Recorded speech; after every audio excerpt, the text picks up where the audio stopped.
Mr. Speaker, pursuant to the order of the House of January 21, 2026, I call up House Concurrent Resolution 68, and I ask for its immediate consideration in the House. The clerk will report the title of the concurrent resolution. Concurrent Resolution 68. Concurrent resolution to direct the removal of United States armed forces from Venezuela that have not been authorized by Congress. Pursuant to the order of the House of January 21st, 2026, the concurrent resolution is considered as read. The concurrent resolution shall be debated for 1 hour, equally divided among and controlled by Representatives Mast of Florida, Representative Meeks of New York, and Representative McGovern of Massachusetts, or their respective designees. The gentleman from Florida, Mr. Mast, the gentleman from New York, Mr. Meeks, and the gentleman from Massachusetts, Mr. Govern, will each control 20 minutes. The chair now recognizes the gentleman from Florida. Mr. Speaker, I ask unanimous consent that all members may have 5 legislative days in which to revise and extend their remarks and include any extraneous material on the resolution under consideration. Without objection. Mr. Speaker, I yield myself as much time as I may consume. The gentleman's recognized. Mr. Speaker, I'm going to say this twice. Once for each of my colleagues over here managing, Representative Meeks and Representative McGovern. There are no troops in Venezuela. Let me say it one more time for you all. There are no troops in Venezuela. Mr. Speaker, I reserve. Gentleman reserves. The gentleman from New York is recognized. Mr. Speaker, it was only last month that we stood on this floor debating the same resolution. My colleagues across the aisle defended the administration's claim that an unauthorized U.S. military operations in the Caribbean and threats against Venezuela were about what? Stopping drugs. You know, and at that time I asked a simple question.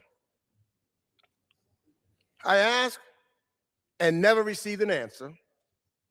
If this was about drugs, why did the president pardon the former leader of the Honduras, a convicted drug trafficker who bragged about shoving drugs up the noses of the gringos? The administration's own actions have since made the truth absolutely clear. This was never about drugs. The unauthorized January 3rd operation was not conducted to address an imminent threat to the United States, nor to advance democracy in Venezuela. Donald Trump has abandoned even the pretense of national security. He has been very explicit about what his intent is. We're there to take Venezuela's oil. That's what this was about. He propped up Maduro's regime, praised Maduro's vice president as a terrific person, and sidelined the Democratic opposition, forcing Maria Corina Machado through the back door of the White House. Meanwhile, Marco Rubio, Pete Hegseth, and Stephen Miller postured as viceroys of America's newest colony, while American taxpayers are on the hook to ensure Trump's oil baron friends are fed the spoils. And guess what? There's no plan for what comes next. No plan to deal with the entrenched military and paramilitary forces spread across the country twice the size of Iraq. No plan if the so-called acting president refuses to serve as Trump's puppet. And no explanation of what the president means when he says he's not afraid to put boots on the ground. This administration is winging it and driving the United States headfirst into another open-ended foreign conflict that, as history has shown, is destined to backfire in years to come. For those of you who deny this is warmongering, there is still a U.S. aircraft carrier parked in the Caribbean. Tens of thousands of young American men and women remain on standby. And if the president wants to drag the United States into a war, the American people don't want this. He must come to Congress first. The debate belongs on this floor, and we've all asked for what the cost has been and what the cost will be to the American people. No answers to that either. So let's be equally clear. Venezuela is not an end of this recklessness.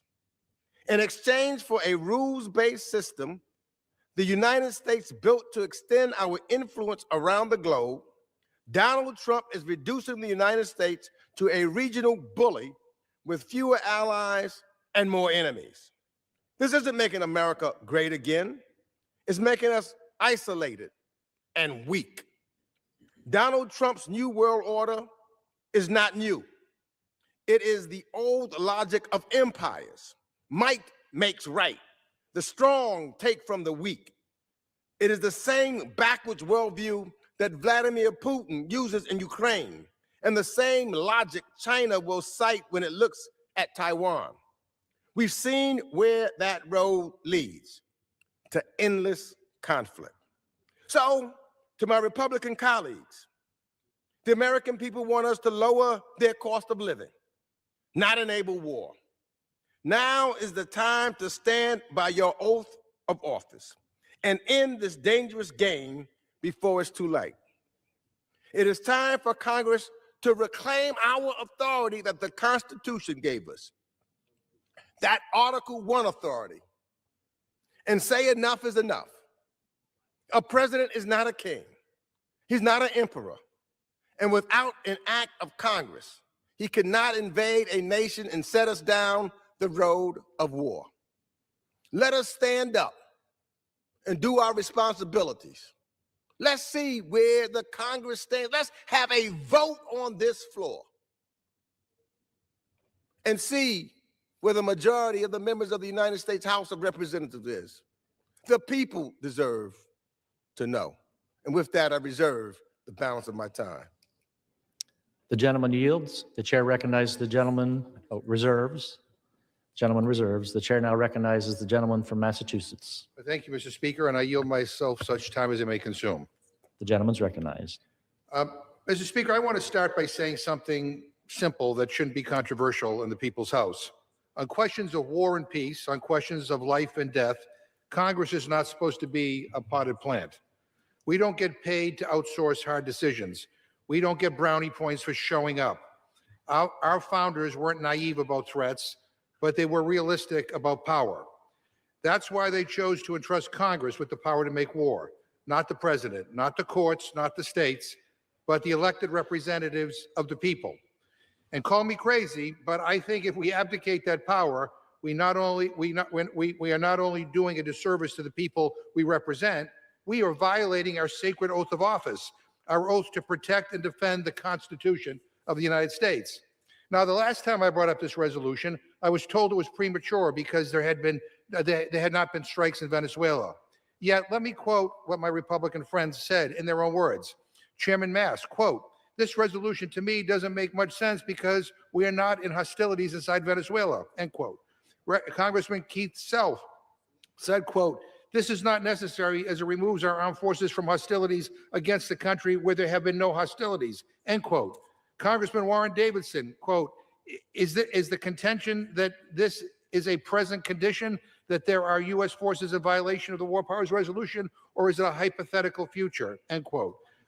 Congressman Tom McClintock, if the president launched an unprovoked attack on Venezuela without congressional declaration, we should have this debate. Until then, I think Democrats would do well not to cry wolf on such an important matter. Even Susie Wiles, the president's own chief of staff, said, and I quote, "If he were to authorize some activity on land in Venezuela, then we need Congress." So we got lots of smug lectures from the other side. But guess what? On January 3rd, 2026, not only did Donald Trump authorize land activity in Venezuela, his administration did not come to Congress beforehand. We weren't even the first group that he talked to after the attack on Venezuela. And I guess the best we can get from the current majority here is that there's never a good time for Congress to assert its war powers. It's either too soon or it's too late. Well, I don't think it's too late because we're still dealing with the consequences of this unauthorized, unlawful military strike. Nicolas Maduro, a brutal tyrant, was removed from power, and the Trump administration replaced Maduro with his own damn vice president. I mean, is that the big victory that my friends think we should be celebrating? Meet the new boss, same as the old boss? They left in power the same illegitimate regime that rules through oppression, fraud, and violence. They left in control the same security apparatus that violates people's rights. They preserve the same corrupt cartel state. Am I missing something here? Because from what I can tell, the president put our troops in harm's way without congressional consent, all so that he could replace one dictator with another dictator. Everything is the same except the face at the podium. And now the president says he's the one running Venezuela. I don't even know what the hell that means. He says we control the oil. What happens if the Venezuelan people don't want that? Will he send troops into Venezuela? What is the clearly defined mission here? I don't know what it is. I mean, look what's happened since he claimed he's in charge. Repression has gotten worse. Security forces are interrogating people at checkpoints, confiscating phones, detaining journalists. Again, I ask, what was this all about? And if we don't know what, and we don't know what will happen next, shouldn't we all agree, whether you support Trump's actions or oppose them, that we should have a debate on this stuff, that we should authorize an expansion of military forces if that's what's in the future, that should be a debate, we should have a vote on it? That's all we're asking here. But this is crazy. We can't be asleep at the switch. I mean, no oversight, no hearings, no votes, just blind obedience to the executive. That's not the way this place is supposed to run. So if my colleagues respect this institution, the House of Representatives, they will vote yes to stop this madness from going any further than it already has. We ought to vote on these issues. And with that, I reserve. The gentleman reserves. The chair recognizes the gentleman from Florida. Mr. Speaker, yield myself as much time as I may consume. Neither of my colleagues bothered to say anything about what their bill they're bringing forward actually does. They didn't say a word about it. So let's quote their own bill for them, since they clearly don't want to talk about it. They want to remove U.S. forces from hostilities in Venezuela. That is what the bill says. Anybody can go read it, black ink, white paper. So let's get straight to the point. The U.S. is not at war with Venezuela. I know you all predicted that there's going to be some forever protracted war, but we were never at war with Venezuela. There are no boots on the ground.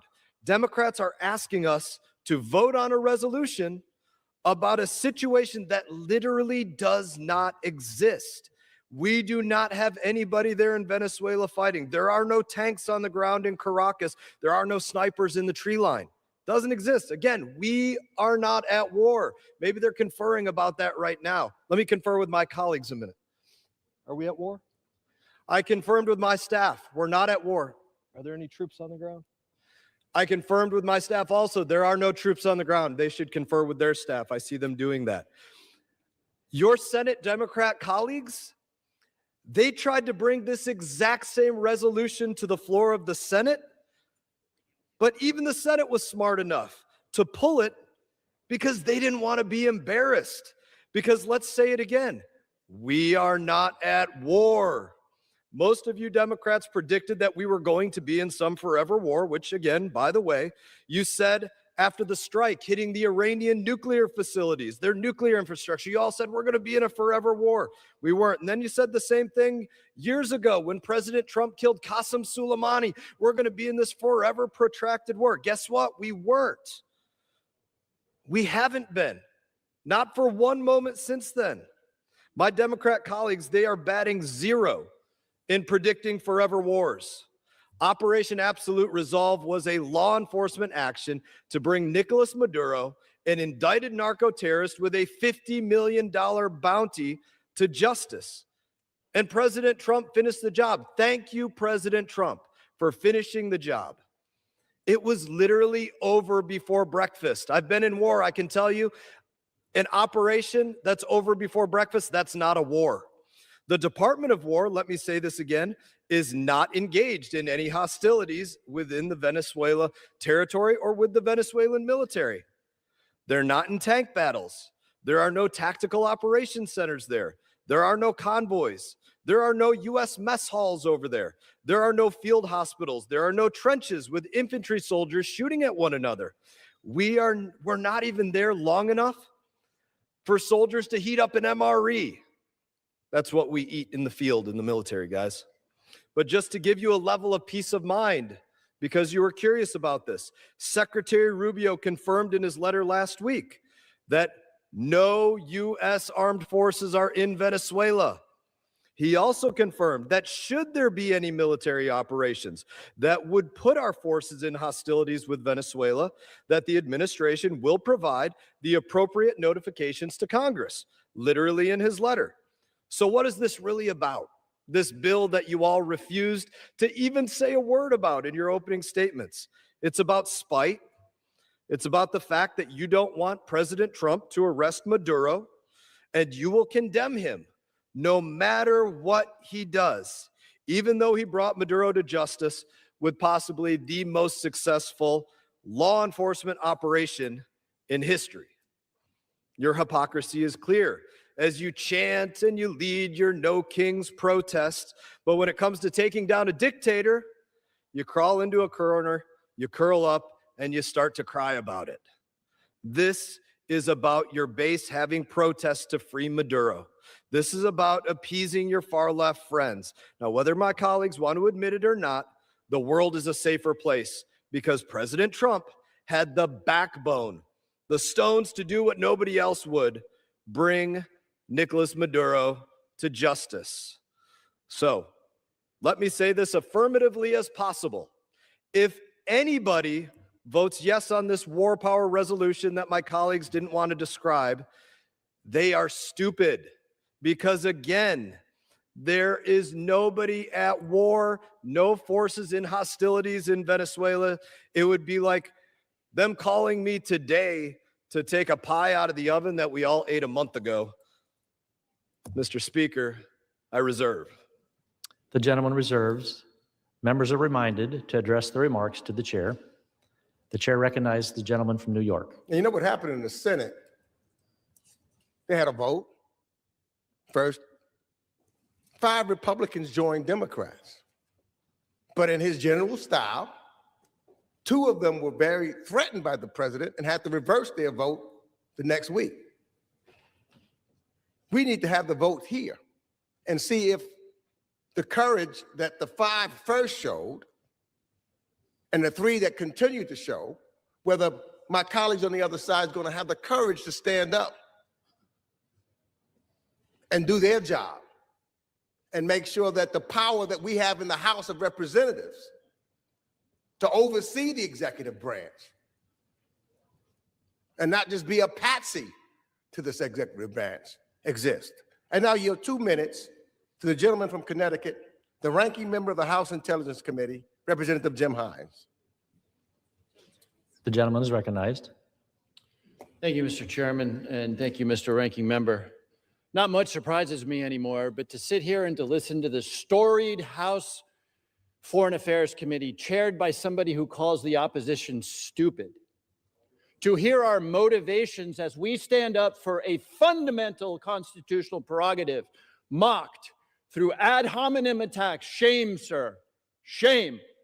We are here because we are standing for our constitutional right to be consulted on the most consequential decision that the United States can make, whether we engage in hostilities and put young men and women at risk.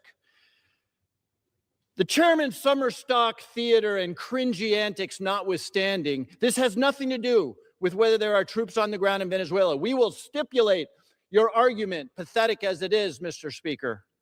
What this is about is whether we see what we saw happen 3 weeks ago happen again. 3 weeks ago, there were boots on the ground, and we didn't know about it. This bill is about saying that on the most consequential thing that this Congress can do, we have a voice, the representatives of the people, the Article I authority. Let's set aside Venezuela. I won't use that term again. let's stand up for our constitutional rights to be consulted for what may happen tomorrow or the day after tomorrow or next week. Not much surprises me anymore, Mr. Speaker. I've watched my majority friends completely abandon their policy positions.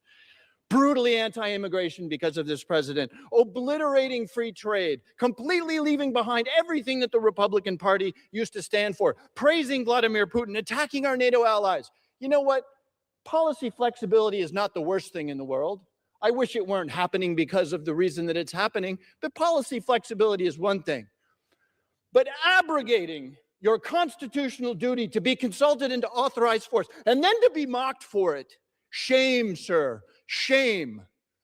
We need to stand up as an institution and say, we get consulted on the most consequential things that we can do. I yield back. The gentleman reserves. Once again, I want to remind to direct your comments to the chair.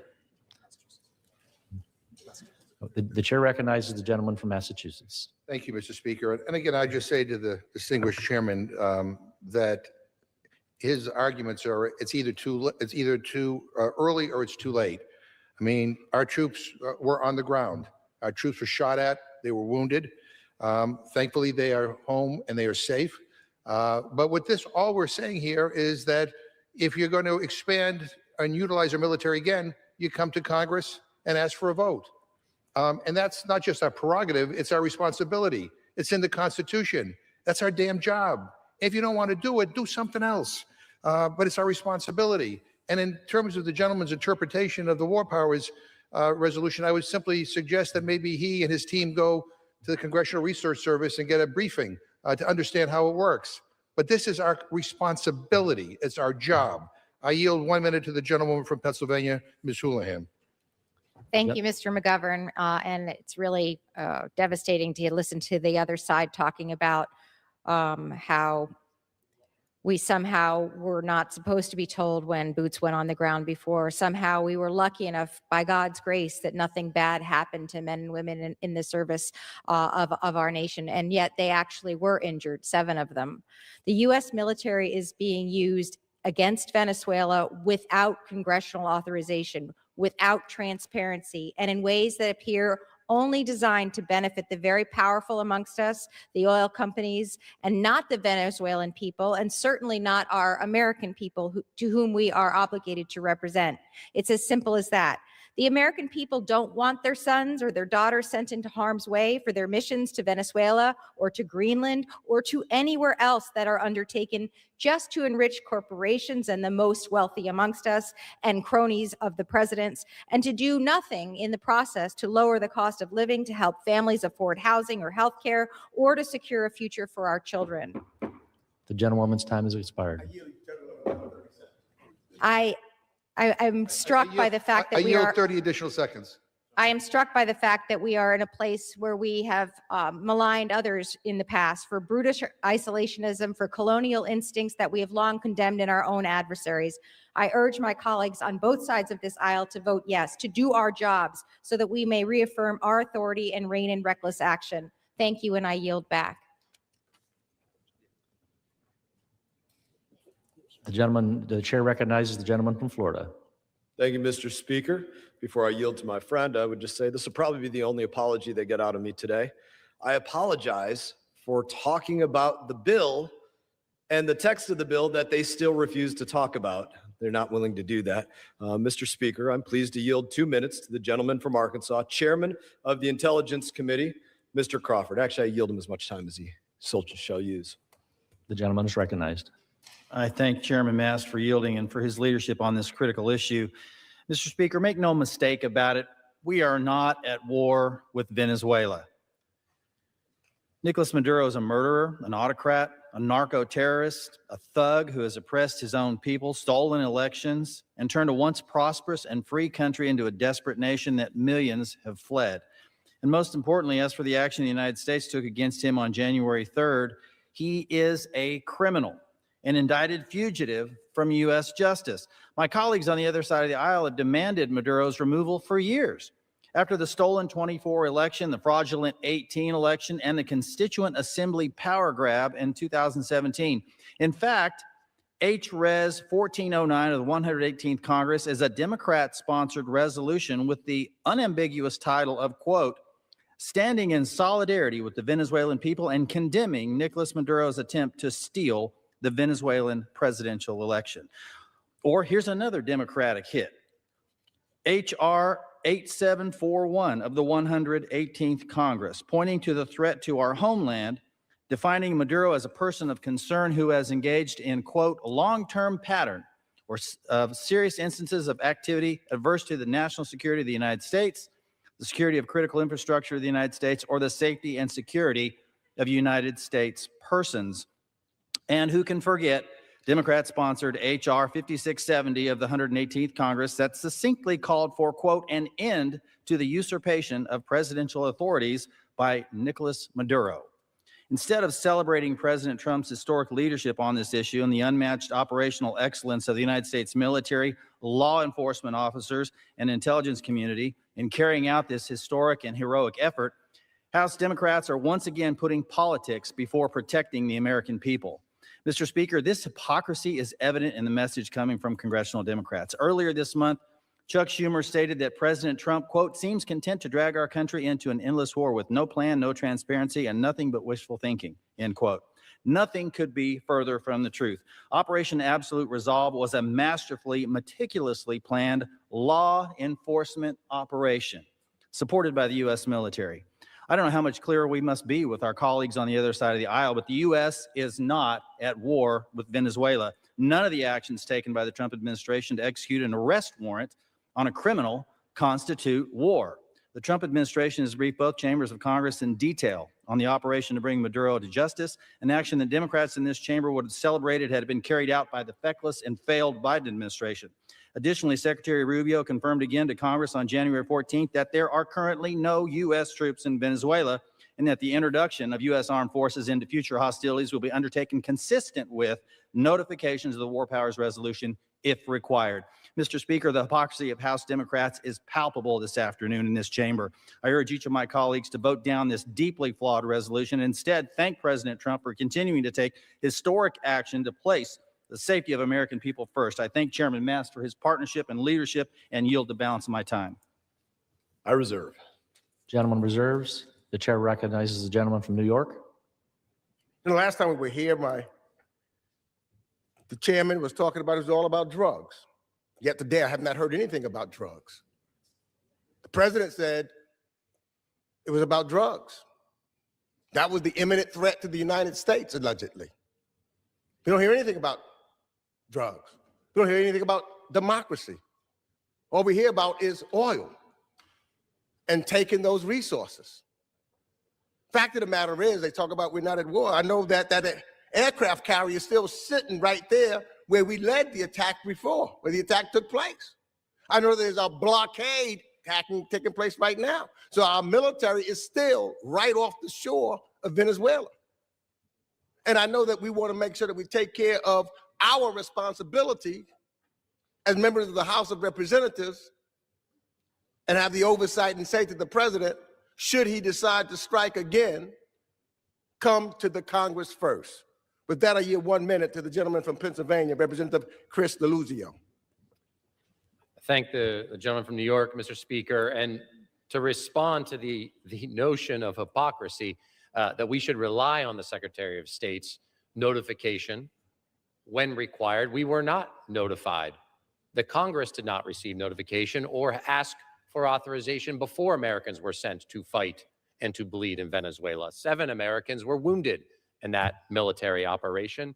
There is a functional blockade of Venezuelan oil. As others have pointed out here, Mr. Speaker, an aircraft carrier strike group sits nearby, poised to again send Americans into Venezuela should the president order them. And let's talk about hypocrisy. In the 118th Congress, this body voted on 2 war powers resolutions to remove Americans from hostilities that had not been authorized by the Congress. And in those 2 votes, 52 Republicans and 47 Republicans, respectively, thought the Congress ought to have a say about our war powers. And what's changed? The party of the occupant of the White House.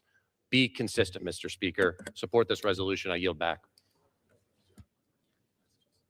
The gentleman, or the chair recognizes the gentleman from Massachusetts. Mr. Speaker, the gentleman keeps talking about the bill, and here it is here. I did talk about the bill, and let's talk about the bill again. I have it right here. It's 2 pages. The way the bill is written is to comply with the War Powers Act. The bill would simply prevent further escalation. If you're watching at home, read it yourself, H. Conres 68. And the reason we think we need to do that is because the administration already did not get permission before escalating the first time.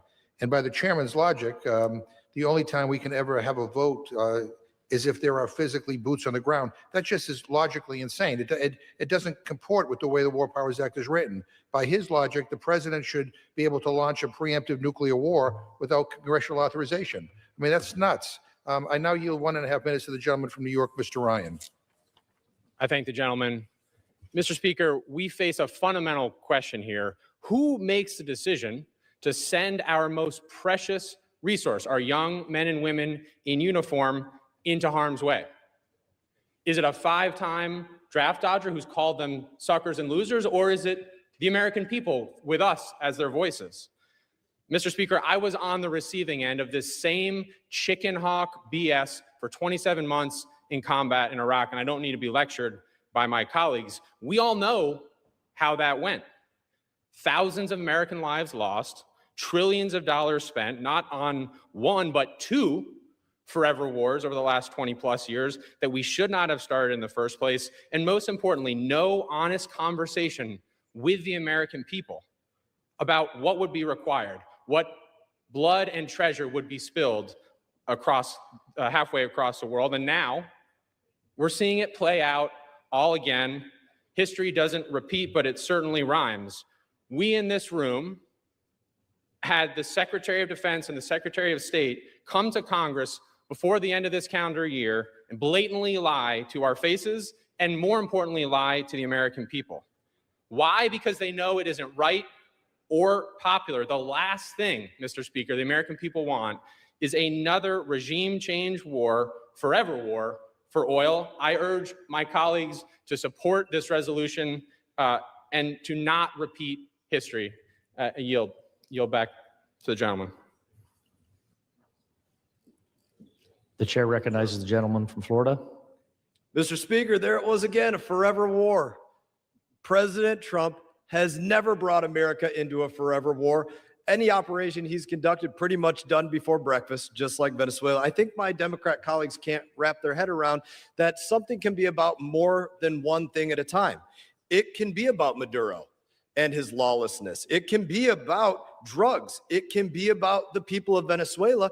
It can also be about making sure sanctioned oil doesn't flow around the globe. It can be about more than one thing. I'm proud to yield 2 minutes to the gentleman from Florida, my friend, Mr. Mario Diaz-Balart. The gentleman's recognized.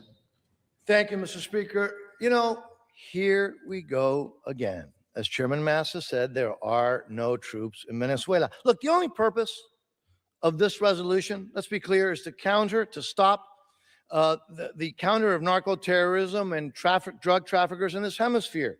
And I know that somebody in the radical left are upset that Maduro, the head of the Cartel de los Soles, was picked up and brought to New York to stand trial. These narco-terrorists are responsible for the death of thousands of Americans every single year because of drugs. So every time the U.S. eliminates one of these drug boats, it actually saves American lives. And let's talk about what is actually going on. While there are no U.S. troops, the men and women of the armed forces, what they're doing, they've struck 35 drug boats, smuggling drugs that kill Americans. They've seized 7 oil tankers attempting to evade sanctions on Americans. They've seized 7 oil tankers attempting to evade sanctions. So it's very simple. Let's not protect those drug dealers, those cartels. Let's protect the American people. The way to do that is to vote no on this resolution. Thank you, Mr. Chairman. I reserve. Mr. Speaker. Again, my Democrat colleagues are not speaking about the words of the bill, the basic grammar. It says remove forces from hostilities. There's no forces in Venezuela. They can't just make up words. I know they like to do that. They like to say plural pronouns can be used on one person and things like that, but they can't just make up grammar. Write the bill right if you want to do it. I reserve the balance of my time. The gentleman reserves. The chair recognizes the gentleman from New York. Mr. Speaker, I'm proud to yield 5 minutes to an individual who has truly been fighting for democracy for the Venezuelan people, who want them to have the right to vote. An individual who have stood and trying to keep their TPS status so they're not forced back into the regime of Maduro. The gentlewoman from Florida, Debbie Wasserman Schultz. The gentlewoman is recognized. Thank you, Mr. Speaker, and I thank the gentleman, the ranking member, for yielding. I rise in support of this resolution because I simply do not trust this president to truly prioritize democracy and the will of the Venezuelan people. I represent one of the largest Venezuelan communities in the country. Many of my constituents fled brutal repression under Chavez and Maduro. Most of them were glad to see Maduro captured and face justice, and so was I. Maduro is a murderous criminal who tortured, imprisoned, impoverished, and oppressed his people. He stole elections, jailed his opponents, drained his nation's wealth, and unleashed the largest peacetime refugee crisis in history. 8 million Venezuelans driven into exile. I was glad to see Maduro held accountable, and this resolution, as my colleague who just spoke, Mr. Diaz-Balart, would clearly know, would not preclude operations like the one that arrested him, especially if the administration finally does what they should have already done: come up with a day-after plan for democracy, present a coherent strategy to Congress, and make a case to the American people. But arresting Maduro does not fix Venezuela, because Maduro did not destroy Venezuela by himself. He relied on criminal affiliates who helped him cling to power: Delcy Rodriguez, Jorge Rodriguez, Diosdado Cabello, Vladimir Padrino Lopez. All of them share in Maduro's guilt, but instead of being thrown in jail, they were left in charge. The machinery of repression was left in place, and the democratic hopes of Venezuelans are being left behind. My constituents who celebrated Maduro's capture are horrified to see President Trump normalize relations with the same regime that forced them to flee. This president must not make the U.S. complicit in the brutal repression of Venezuelans, which continues today. Yet Trump continues to jeopardize the lives of lawful Venezuelan immigrants by forcing them back into this chaos after he terminated their TPS. Trump has lavished praise on Maduro's hand-picked replacement, Delcy Rodriguez, who ran the regime's torture dungeons. Meanwhile, he's dismissed and demeaned Venezuela's democratic leaders like Maria Corina Machado and President-elect Edmundo Gonzalez. In fact, President Trump hasn't said one word about seeking democracy or human rights in Venezuela. If Congress backs military action, then democracy, stability, and safety for Venezuelans should be the objective. But those aren't President Trump's goals. He only speaks about getting a cut of the regime's oil sales and ignores their ongoing repression. I have no illusions about the dangers this regime poses. I'm open to the idea that military action may be needed to achieve democracy. And if Trump truly cared about Venezuelan democracy, he has tools at his disposal. He has broad authority to defend our national security interests. He could employ covert action, enforce vigorous sanctions, support civil society groups on democracy's front lines, and take action, as he does, against cartels and narco-terrorists.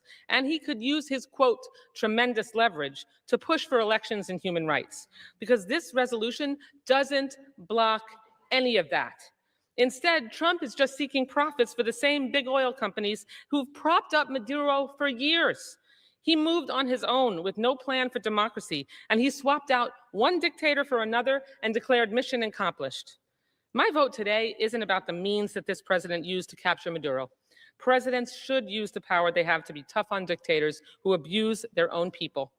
But given his utter disdain for democracy and his callous disregard for the chaos and violence to which law-abiding Venezuelans are being deported, I simply cannot give this president a blank check to put troops on the ground. For all we know, Trump plans to deploy troops to protect the regime's oil facilities, not to liberate Venezuelans.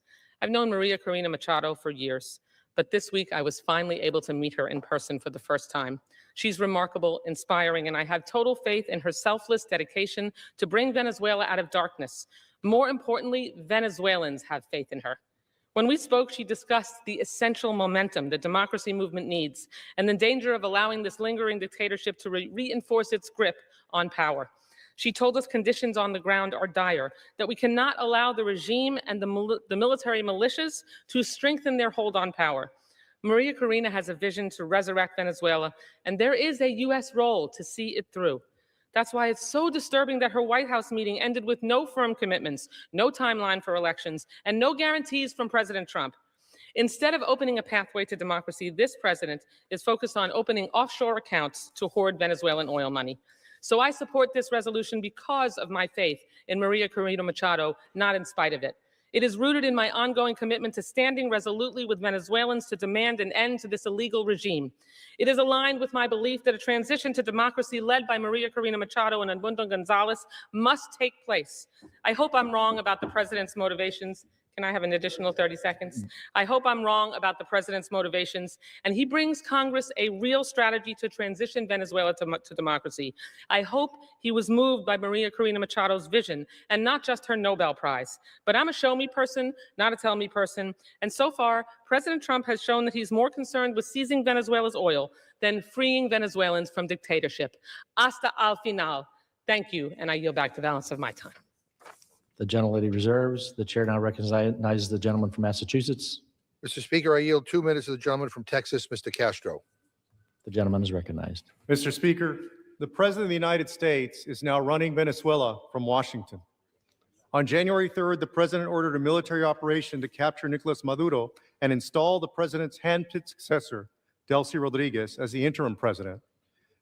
President Trump went to war, removed a leader, and established a puppet government. The President executed this transition when the most popular opposition leader, Nobel Prize winner Maria Corina Machado, was out of the country. If he wanted to, the President could help her return to Venezuela. It's telling that he is not. Article 1 of the Constitution of the United States makes it clear that Congress has the sole authority to declare war. The President, in taking these actions without our consent, has trampled on the separation of powers and taken the American people into yet another war that they do not want and cannot afford. And people are wondering, they're asking, what was it for? Was it to remove the socialists? No, the socialists are still in power. Delcy Rodriguez is a true believer in the same ideology and party that Hugo Chavez and Nicolas Maduro championed. Was it to remove drug dealers in the hemisphere? No. The same Venezuelan government that he says is dealing drugs are still in charge because of him. So clearly, this is not about socialists and it's not about drugs. Donald Trump has said that this is about oil and enriching multi-billion-dollar companies over the will of the American people. Congress, unfortunately, has not stood up to his despotic actions. He's not listening to Congress or to the American people. He's threatened military action against Greenland, Colombia, Cuba, Mexico, and Panama. And he's threatened to keep sidestepping Congress if you will let him. At a time when Americans are struggling to pay for rent, groceries, and childcare, they don't want us to spend billions in Venezuela. They would rather we spend that money here. But somebody is getting rich. Donald Trump, can I get 30 more seconds? I yield 30 additional seconds. Donald Trump has set up offshore bank accounts in Qatar outside the US system, and only he knows where the money is going. There is a $500 million slush fund that the president is controlling right now. You're not going to benefit from that. Now, I ask my colleagues who have not joined us, how long will you stand by and be on the sidelines of the most consequential decision a country can make, to go to war? Are we a Congress or are we cowards? Will you stand up for the American people and do what's right? The gentleman's time has I expired. yield back. The gentleman yields. The chair recognizes the gentleman from Florida. It's always laughable arguments when they try to say the president is enriching himself. Just as one example, in this case, you don't see him collecting a $50 million bounty for bringing in Nicolas Maduro, a bounty that the previous administration agreed with, because he's never in it for the money. He's in it for America every single time. I would encourage them, talk to their colleague, Ms. Wasserman Schultz, ask her if things are better or worse for Venezuelans today than they were under Maduro. In that, I'm going to yield 2 minutes to another gentleman from Florida, Mr. Fine. The gentleman is recognized. Thank you, Mr. Speaker, and thank you, Mr. Chairman, for the time. My friend, the chairman, referred to stupidity in debating this bill. I'd like to talk about hypocrisy and illiteracy. 10 days before Joe Biden left office, he raised the bounty on Nicolas Maduro to $25 million. Now, I don't know if my Democrat colleagues thought that he would go, wow, 25 million. Maybe I should just turn myself in. But I'd like to believe that when they put that bounty out there, they actually believed he should be removed from office. There's an old Twitter post from President Biden that said, quote, Trump talks tough on Venezuela, but admires thugs and dictators like Nicolas Maduro, end quote. Well, guess what, Mr. Speaker? I think President Trump showed in actions, not words, that he was determined to remove a drug lord. And that is what Nicolas Maduro was from power. You know, the president doesn't have to let us know every time they go and arrest somebody who's broken the law. That's exactly what happened here. But now I want to talk about illiteracy. My friend, the chairman's talk about people not understanding what's in the bill. And before I got to Congress, I used to complain about really long bills that no one read before they voted on them. Well, this one's 6 lines long. And it doesn't talk about things like my colleague spoke about, like escalation. This bill deals with escalation. That's not what it does. It's 6 lines, and 2 of them say this. Congress hereby directs the president to remove United States armed forces from Venezuela. There aren't any there. So they propose to have us vote on something that is irrelevant because the action they want to stop is not taking place. There's no war there now. I think what my colleagues are shell-shocked because after all of these years of empty comments condemning Maduro, empty statements by them, empty statements by Joe Biden, talking about how bad a man he was, we finally have a president who actually went and did something about it. That's what President Trump did. We should be proud. We should be thanking. We should be supporting him for what Gentleman's he time did, has expired. and we should be voting down this resolution. I yield back. Reserve. Gentleman from Florida reserves. The gentleman from New York is recognized. I just wonder what kind of man, when a woman earned the Nobel Peace Prize, Corina Machado, said that he wanted it. And her trying to fight for democracy came in and he took it. He didn't earn it. What kind of man does that? I'm proud to yield 1 minute to the gentleman from California, Representative Jimmy Panetta. Gentleman is recognized. Thank you. The military intervention in Venezuela left us with uncertainty, instability, and insecurity. Look, as a veteran, I commend the military operation to remove Maduro on January 3rd. But as an American, it left uncertainty for the day after. By replacing one despot with another, we're uncertain as to the government, to the oil, to the cartels, and to the future of democracy in Venezuela. This type of military adventurism can also create instability, not just in Venezuela, but in the region, and that creates insecurity for the United States. As we saw this week about Greenland, the president wants spheres of influence rather than stability from a rules-based order. Instead of standing up to China and Russia, the president just wants to impress them by acting like them rather than being better than them. That's what happens when we have a president that doesn't just want his own sphere of influence, he wants his own sphere of governance, especially when it comes to putting boots on the ground. This war powers resolution would not only prevent that in Venezuela without further congressional approval, it would also demonstrate that this Congress can actually act like a co-equal branch of government and fulfill our responsibilities under the United States Constitution. Thank you, Mr. Speaker. I yield back. Gentleman from Massachusetts reserves. Mr. Speaker, I yield. Gentleman from Massachusetts. I is yield recognized. 3 minutes to the gentleman from Kentucky, Mr. Massey. Gentleman is recognized. Mr. Speaker, I rise in support of this war powers resolution because the integrity of this institution is at question. Every member of this House has a duty to uphold the Constitution's systems of checks and balances by exercising its Article I powers entrusted to us. The executive's military exercise to capture the leader of Venezuela represents one of the most blatant usurpations of congressional authority we have seen in modern times. If we ignore it, we are not merely acquiescing to executive overreach, we are rendering impotent our branch of government. Thomas Paine said in 1776, a long habit of not thinking a thing wrong gives it a superficial appearance of being right. Some of my Republican colleagues may feel obligated to acquiesce because it's our party occupying the White House. It's our party who is the commander-in-chief. But the precedents we tolerate today will inevitably be used against us tomorrow when the reins of power change hands. That's precisely why our loyalty must be to the Constitution and not to any party. If our country wants war, then Congress must vote on it. We are the voice of the people. There's a reason so many of our offices bear a prisoner of war missing in action flag. It's a solemn reminder of the human cost of war and our obligation, not the obligation of a single executive or a private circle of special interests to decide when to go to war. Even the executive branch knows that Congress had the authority, not them. Do you remember the night of the invasion? It was the Attorney General who explained this was just a law enforcement action, that the military was merely assisting.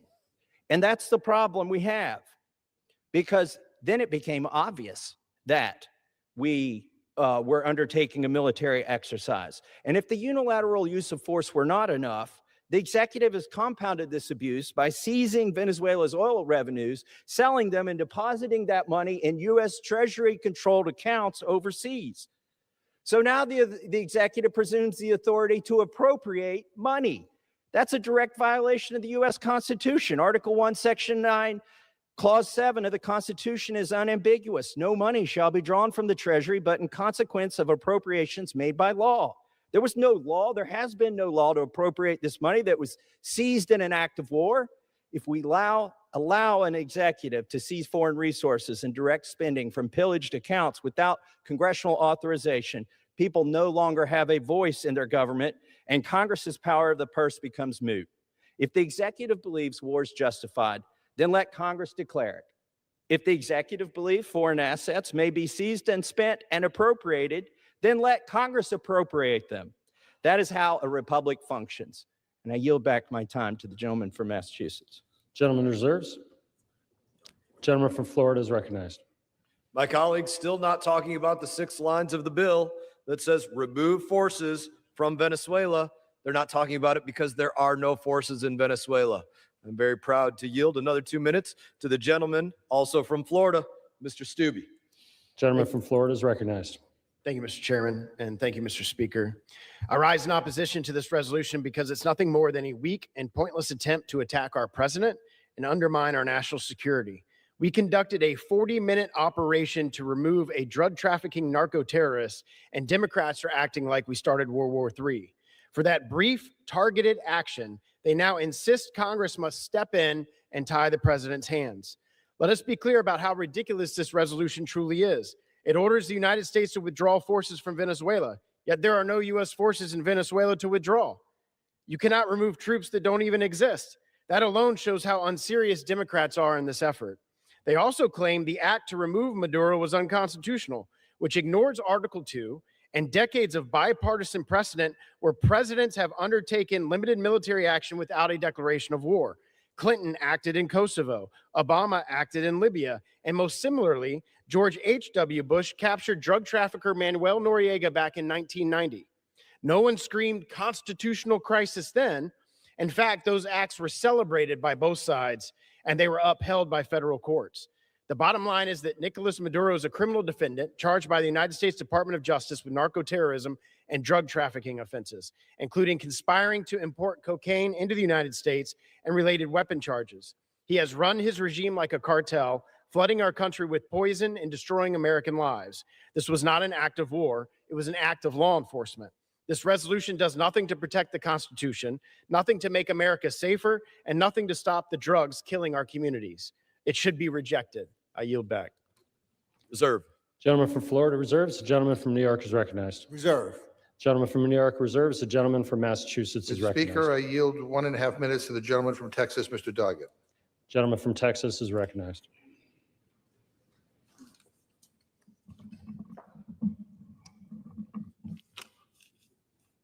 Oil over democracy. Trump has made clear his priorities, accepting ruthless suppression by Maduro's comrades, so long as the oil profits flow to him as the self-described acting president of Venezuela. With one major oil company describing the country as uninvestable, Trump has absolutely no winning strategy to secure any benefits for the American people. He doesn't just want to be king of America, he wants to be king of the universe. He wants to be a Putin or a Xi disrupting the global order that bipartisan American leaders made possible to prevent another world war. Imperialism, starting wars around the world wherever Trump's latest whim takes him, will not make America great again. It will make us much less safe. To found this country, Americans got rid of one despotic king. We don't need another one. Instead, we must demand an accountable president by adopting this important resolution and asserting the power of Congress. I yield back. Gentleman from Massachusetts reserves. Members are reminded to refrain from engaging in personalities toward the president. The gentleman from Florida is recognized. I would just remind my colleague that President Trump has yet to start any war in either administration. His fight every day is protect the American homeland, protect the people of the United States of America, and he's done a damn good job. I reserve. Gentleman from Florida reserves. The gentleman from New York is recognized. I'm no further. I reserve. I'm ready to close whenever. Gentleman from New York reserves. Gentleman from Massachusetts is recognized. Same here, Mr. Speakers. Gentleman from Massachusetts reserves. So I'm recognized. I go first, right? Gentleman from Okay. Massachusetts is recognized for closure. Thank you. Mr. Speaker, I have still not gotten an answer to the only question that matters today. You know, why did we strike Venezuela, spending taxpayer money and putting American troops in harm's way to replace Maduro with his own vice president? I mean, someone who is an illegitimate ruler who is just as ruthless and evil as Maduro. I don't know why we did that. What was the point? Not a single one of my colleagues can answer that question because they have no answer. They know, but they know voting for this bill is right. And if people want to put our troops in harm's way, if they genuinely believe more military action may be necessary in the future, if that's what you believe, whether to defend oil fields or to do something else, then you should come. You shouldn't just pound the damn lectern and wave the flag. You need to come before this entire chamber and move a bill to authorize the use of military force. My friends should have the guts and the backbone to put up an authorization for the use of military force on the floor. Spell out the mission, spell out the objectives, tell the American people how long it lasts, what it costs, why it matters, and how we get a legitimate democratic government in Venezuela. I mean, have the guts to vote. That's all this bill is requiring. But don't give me this BS about how, oh, before the strikes, it was premature to vote, and now it's too late. I've seen this movie before, Mr. Speaker. It always starts with the White House telling us it'll be quick, it'll be clean, it'll be over in a matter of days. And then months later, years later, you get troops deployed, you get kids coming home in caskets, and you get taxpayers paying for endless quagmires that never end. And the same people are here on the floor telling us we're premature or crying wolf are suddenly nowhere to be found. I mean, that's the truth, Mr. Speaker. Wars are easy to start, but they're hard as hell to stop. And this resolution ought to pass, no matter what you believe about further military involvement in Venezuela. And what it says plainly is that if the president is contemplating further military action, then he has a moral and a constitutional obligation to come here and get our approval. The people we represent did not send us here to be potted plants while the White House sleepwalks us into another mess. If this administration wants to escalate, make this case to the American people. Get consent through their elected representatives. Follow the Constitution. And let me tell you what I think. I think this was all so that Donald Trump could get a good headline. I think it was so he could distract from the lousy economy and the fact that he's still covering up the Epstein files. And I think it's about theft, because the oil being taken from the people of Venezuela is being sold off and used to finance a slush fund in Qatar controlled by, you guess it, Donald Trump. But I don't think I've ever seen such a brazen example of corruption in my life. The President of the United States put American troops in harm's way so he could steal oil from Venezuela and deposit it into his own pocket. I think it's a disgraceful thing to do. It is time for my colleagues on both sides of the aisle to grow a spine, obey their oath, and do their damn jobs. You should vote yes on this resolution, whether you support President Trump's actions or you disagree with them. All this is simply, all this says is simply that if he wants to expand military operations, he has to come to Congress. It is that simple. It is not complicated. This is about the Constitution. This is about our oath. This is about representing the people who sent us here. I mean, to do anything less is a dereliction of our duty. I can't even believe that this is controversial. The idea that somehow we don't want to vote on whether to authorize the use of military force, whether it's in Venezuela or anywhere else. What is wrong with my colleagues who think this is such a big leap, that this is somehow not justified? Read the Constitution. And with that, I yield back the balance of my time. Gentleman yields. Members are reminded to refrain from engaging in personalities toward the president. The gentleman from New York is recognized. Mr. Speaker, last time I was on this floor, I had a question. And I still have that same question. And I heard members on the other side talk about the president's trying to protect the American people. In fact, I heard someone, and I understand why Nicolas Maduro was indicted. I'm going to ask the chairman again. I don't know whether he wants to answer this question, but if that's true, why did the president of the United States pardon a former leader of Honduras, former president, who was convicted of drug trafficking, who bragged about shoving drugs up the noses of the gringos? Why did the president of the United States pardon him? You yielding me time? Yeah, you can answer that question. Gentleman yields. The gentleman from Florida is recognized. President never explained it to me. Maybe he was just trying to make room for Maduro and his wife. Okay, that's funny. It's because he does not care. It never was about drugs. It was always about oil. That's why. He doesn't care. That's why he took the Nobel Peace Prize from someone else who earned it. He doesn't care. He cares about one person, himself, and enriching his family and his friends. Mr. Speaker, this War Powers resolution introduced by Representative McGovern would put an immediate end to this administration's reckless military interventions in Venezuela. We cannot allow the Constitution to be usurped by one president who believes he can unilaterally declare war, invade a sovereign nation, and buck the rules-based international system we helped build. If the House fails to check President Trump's aggression today, it will not end in Venezuela. I know the White House is paying close attention to this vote. And if we don't stand now and reassert our Article I power over matters of war and peace, we will have abdicated one of our most solemn responsibilities and reduce ourselves to a rubber stamp and become no better than the Duma in Russia. Our constituents sent us here to deliver on lowering their costs, not sit on our hands while the president keeps doing what he pleases. And with that, let us make sure that we pass this resolution, and I yield back the balance of my time. Gentleman from Florida is recognized. Mr. Speaker, let me answer some of the questions that my colleagues put up. Why did President Trump take Maduro?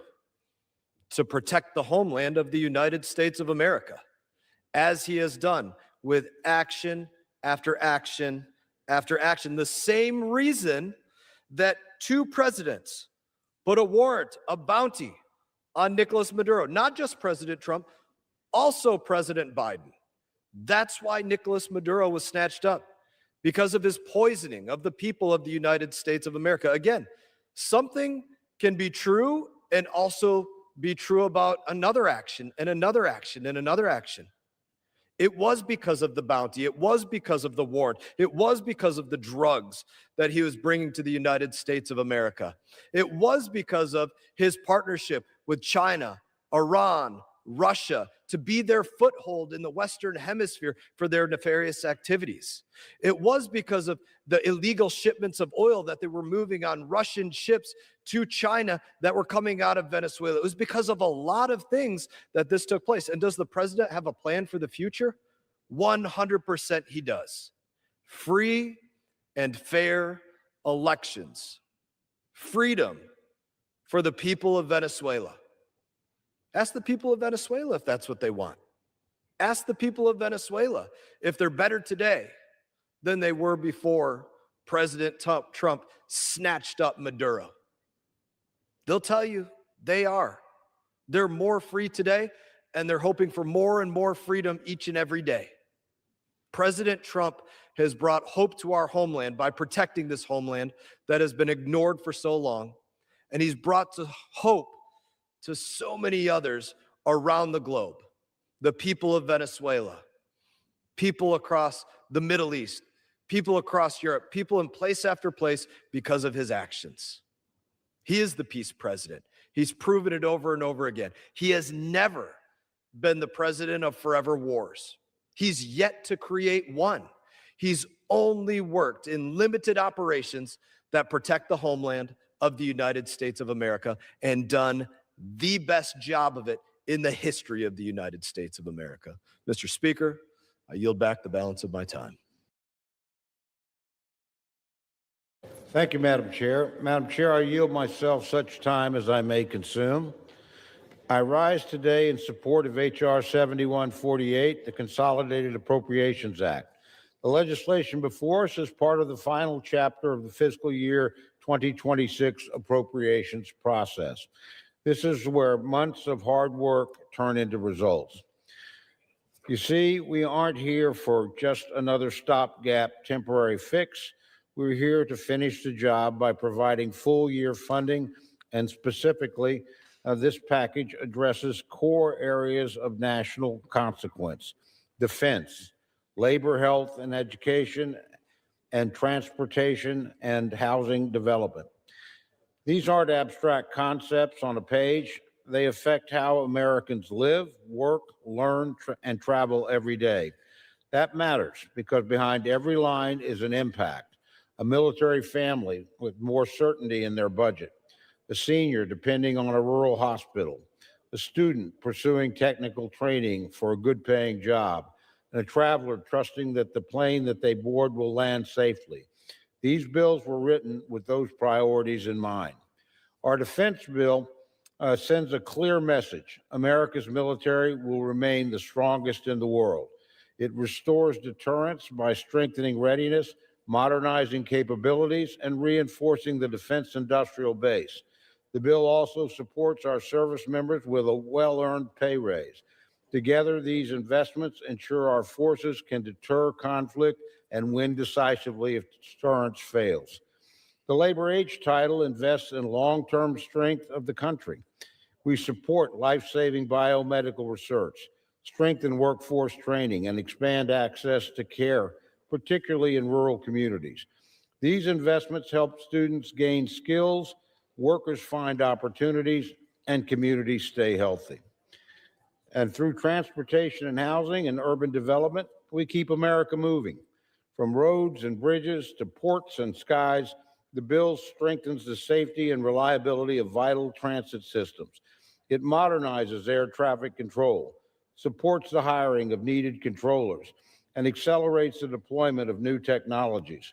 It also empowers local communities and through programs to promote economic development and provide housing assistance to vulnerable Americans.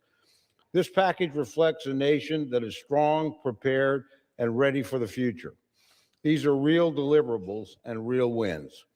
This process has underscored a very important point. Congress can make tough decisions that are necessary to govern this country and chart a bold course with President Donald Trump. Our objectives were clear and we followed through. Republicans set out to spend less, and the total FY funding does just that. We committed to codifying DOGE cuts, and these bills cut waste and rein in government bloat. And we promised to deliver America's agenda, which is why we put President Trump's priorities in place and end the Biden-era mandates. This is what responsible governance looks like. I commend the detailed work of our chairman, Representatives Robert Adderholt, Ken Calvert, and Steve Womack, whose stewardship ensured this package was both thoughtful in substance and built to deliver results. I thank their accompanying ranking members, Representatives Rosa DeLauro, Betty McCullough, and James Clyburn, for their support and their hard work.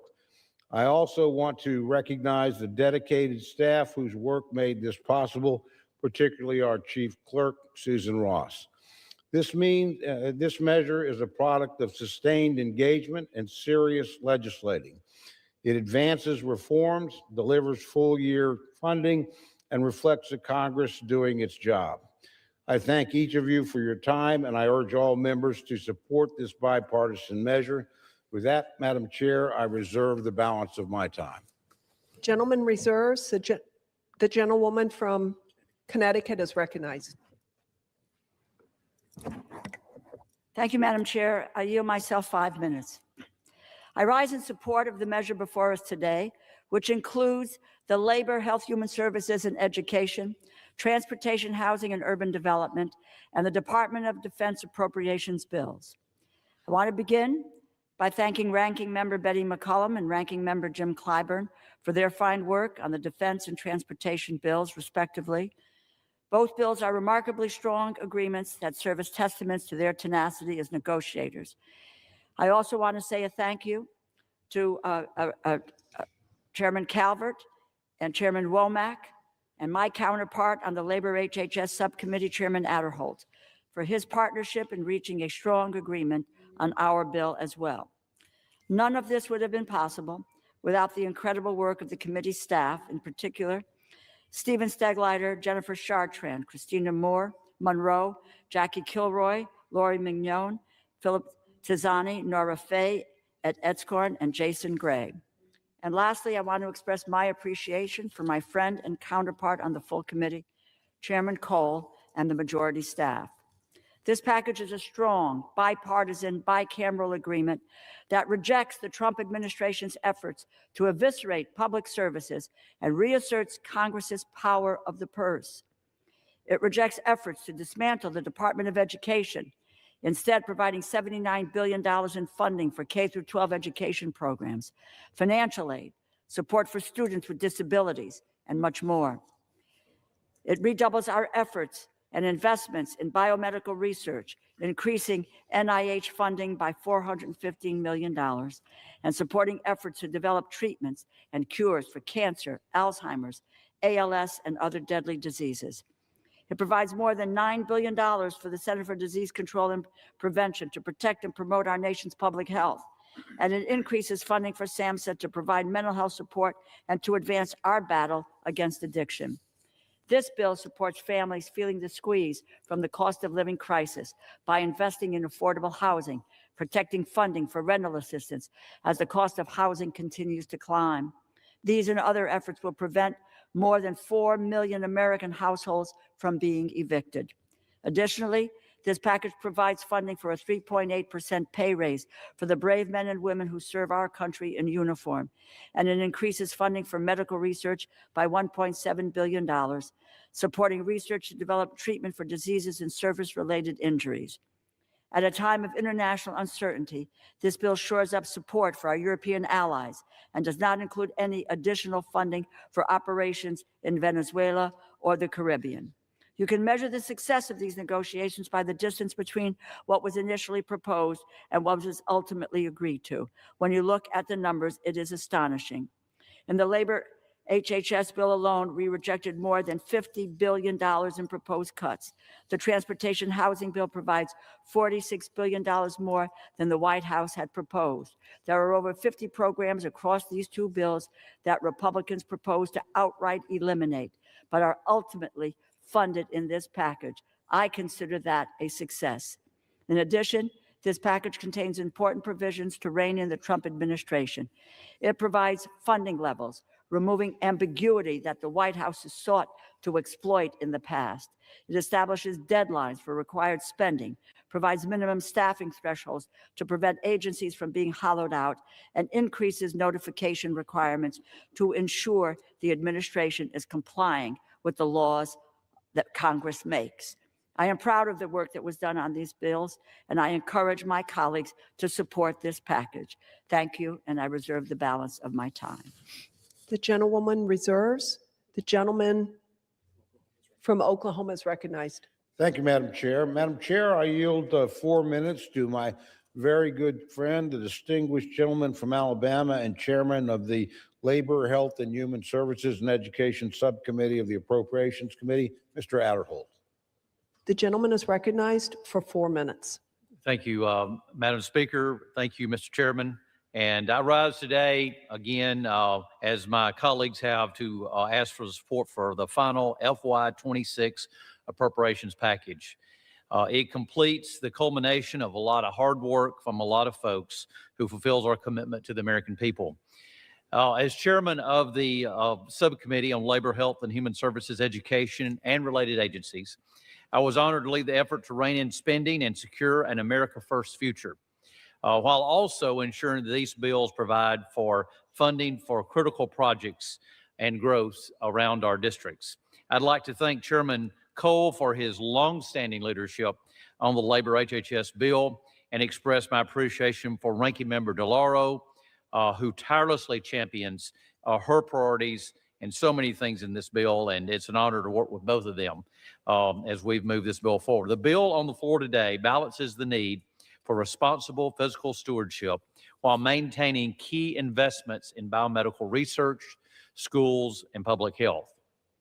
Thanks to negotiations on a bicameral, bipartisan level, funding decisions have moved through a very deliberate, a very member-driven process that puts an emphasis on transparency, accountability, and timely consideration.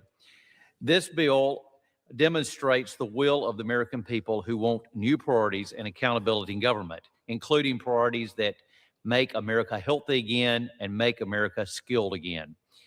Investments in this bill are directed where they matter most, into life-saving biomedical research and resilient medical supply chains, classrooms, and training that prepare the next generation for success. Enactment and passage of this full-year appropriation bill is vital to implementing provisions that keep our nation strong, secure, and competitive. In closing, I want to thank Chairman Cole again and Ranking Member DeLauro, but I also equally want to thank the committee staff on both sides of the aisle, majority and minority. For the majority, Catherine Salmon, James Redstone, Emily Goff, Kirk Boyle, Jaime Varela, and on my staff, Megan Medley, who has worked very diligently on this bill as well. For the minority, of course, Stephen Stegletter, who has already been mentioned, but needs to be mentioned again, Philip Tazani, Lori Mignon, and Jackie Kilroy. And there's so many others that we could name, but those are the folks that were on the front line. And so thank you again. I urge my colleagues to support this bill. This is a good bill, and I yield back the balance of my time.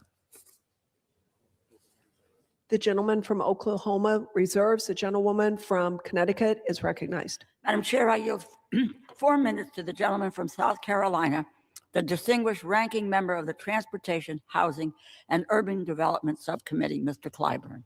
The gentleman is recognized for 4 minutes. Thank you, Madam Chair, and I want to thank the ranking member, DeLauro, Chairman Cole. I rise in strong support of this bipartisan legislation that will make critical investments in housing and transportation across America. As a ranking member of the Transportation and Housing Appropriations Subcommittee, I'd like to first thank my partner, Chairman Steve Womack, for his leadership and collaborative relationship this year. As many of you know by now, Chairman Womack lost his wife this past Sunday, and as we were closing out this bill.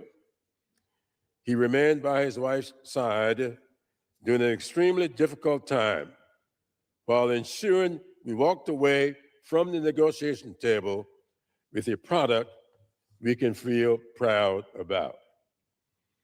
Mr. Chairman, having been through that which you are experiencing, I am encouraged and emboldened by your commitment to get this bill across the finish line while managing your affairs back home. The Transportation and Housing Division of this bill includes $113 billion in discretionary spending. This represents an $11 billion increase in the House Republican bill and is $48.3 billion more than the president's budget request. The bill reflects a renewed commitment to addressing the cost of living crisis and improving the safety of our transportation system. For housing, the bill prevents the eviction of more than 4 million low-income households served through HUD's rental assistance programs, including those currently served by Section 8 and public housing.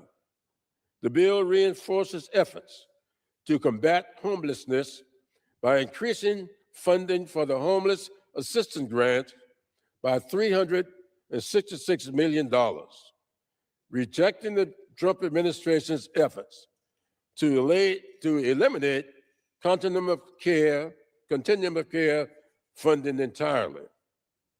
It protects investments for mayors and governors by providing $3.3 billion for the popular Community Development Block Grants, or CDBG, and contains funding for the home program at $1.3 billion, which spurs affordable housing construction, and it includes $58 million for housing counseling assistance for renters and first-time home buyers, and $8 million to continue legal aid assistance for eviction prevention.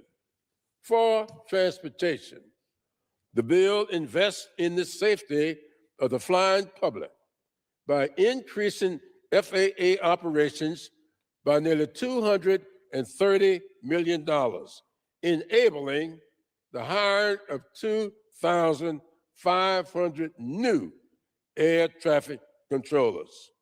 It increases funding for the air traffic control towers and facilities by $824 million, or 26% increase above fiscal year 2025.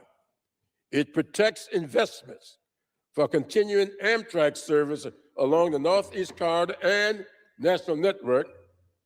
The gentleman's time has I expired. yield the gentleman one more minute. It protects investments for continuing Amtrak service along the Northeast Corridor and National Network by providing $2.4 billion. It allocates $3.7 billion in transit capital investment grants that improve commute times and reduce congestion on our roads, and includes $100 million for the 2026 World Cup and $94 million for the 2028 Olympics to help transit agencies manage local transportation in support of games across the country. In closing, this year's transportation and housing bill advances investments in our housing and transportation infrastructure while increasing safety and housing security.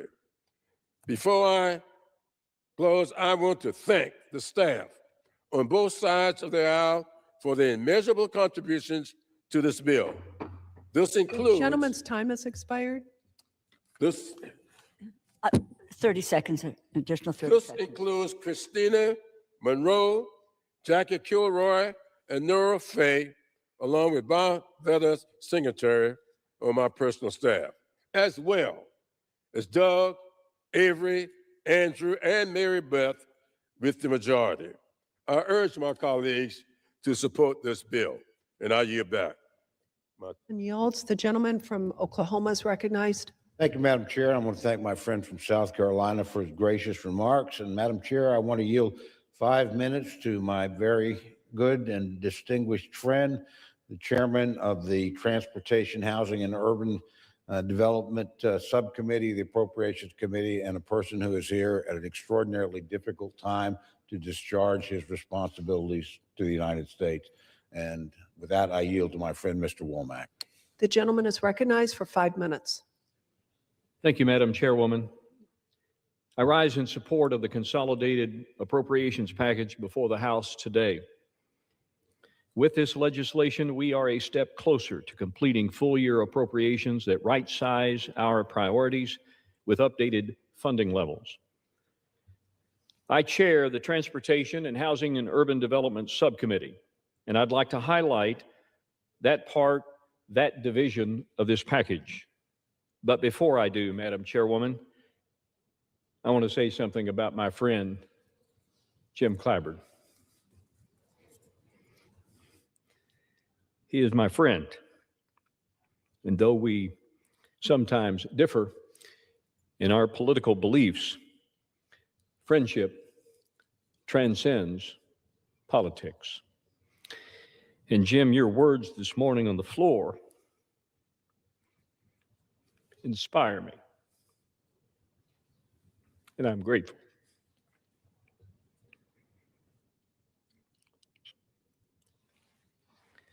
The Transportation Division is a deliberate shift away from bloated bureaucracy and unfocused spending and back toward the core responsibilities of the federal government. This agreement supports the President's America First agenda by cutting waste, eliminating unnecessary and underperforming programs, and codifying reforms that significantly reduce the size and scope of the federal bureaucracy across all agencies. The bill refocuses taxpayer dollars on priorities that matter to the American people: safety, mobility, economic growth, and housing affordability. We make aviation safety a top priority by providing $22.2 billion for the Federal Aviation Administration, fully funding air traffic control, hiring 2,500 new controllers, and modernizing outdated facilities and equipment to ensure the safety and reliability of our national airspace system. We invest more than $64 billion in highways, with the overwhelming majority sent directly to the states by formula, because we know that it's the states, not Washington, that are best positioned to deliver roads and bridges that improve safety, strengthen freight movement, and support local economies. The bill also addresses long-standing safety challenges, including truck parking and motor carrier enforcement. At the same time, we preserve housing assistance for the most vulnerable while promoting affordability through flexible, locally driven programs that allow communities to expand housing supply without the micromanagement of a federal government. We protect seniors, people with disabilities, and families facing homelessness while ensuring that these programs are managed responsibly. We don't just throw money at programs, we make sure that they are responsibly managed. And just as importantly, this bill exercises strong oversight by eliminating funding for failed and mismanaged projects like California high-speed rail, reducing transit programs, and right-sizing staffing levels at HUD and the Department of Transportation, all without compromising safety or mission effectiveness. Now, while I'm extremely proud of the Transportation Division, I'd be remiss if I didn't express my strong support for other divisions of the package, notably providing for the common defense, a constitutional imperative.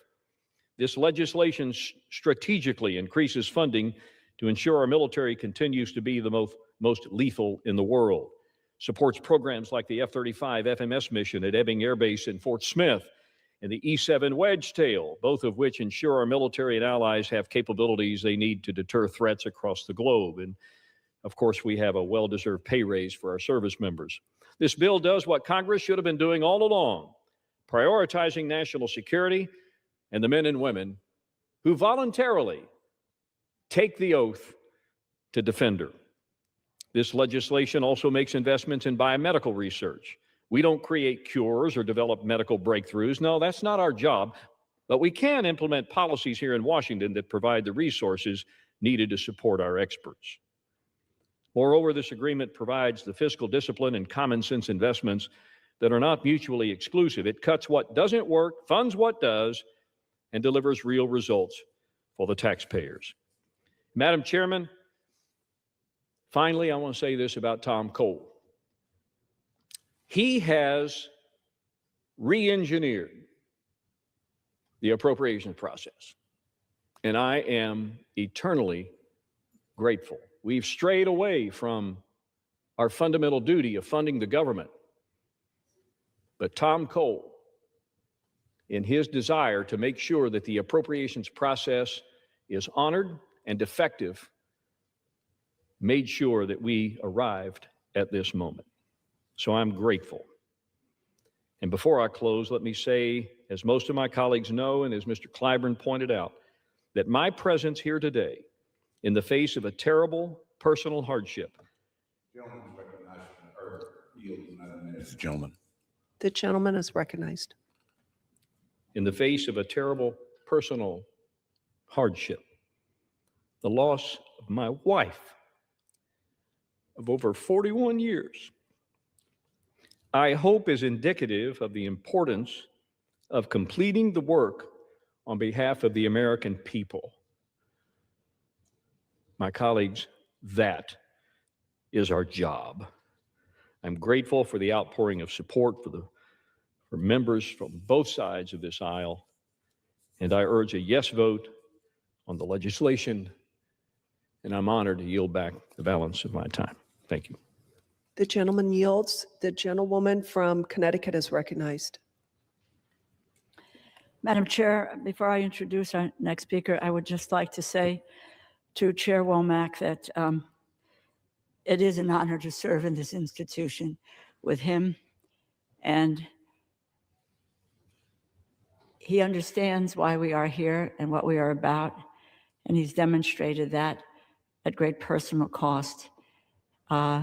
He said something about friendship, and in this body, friendship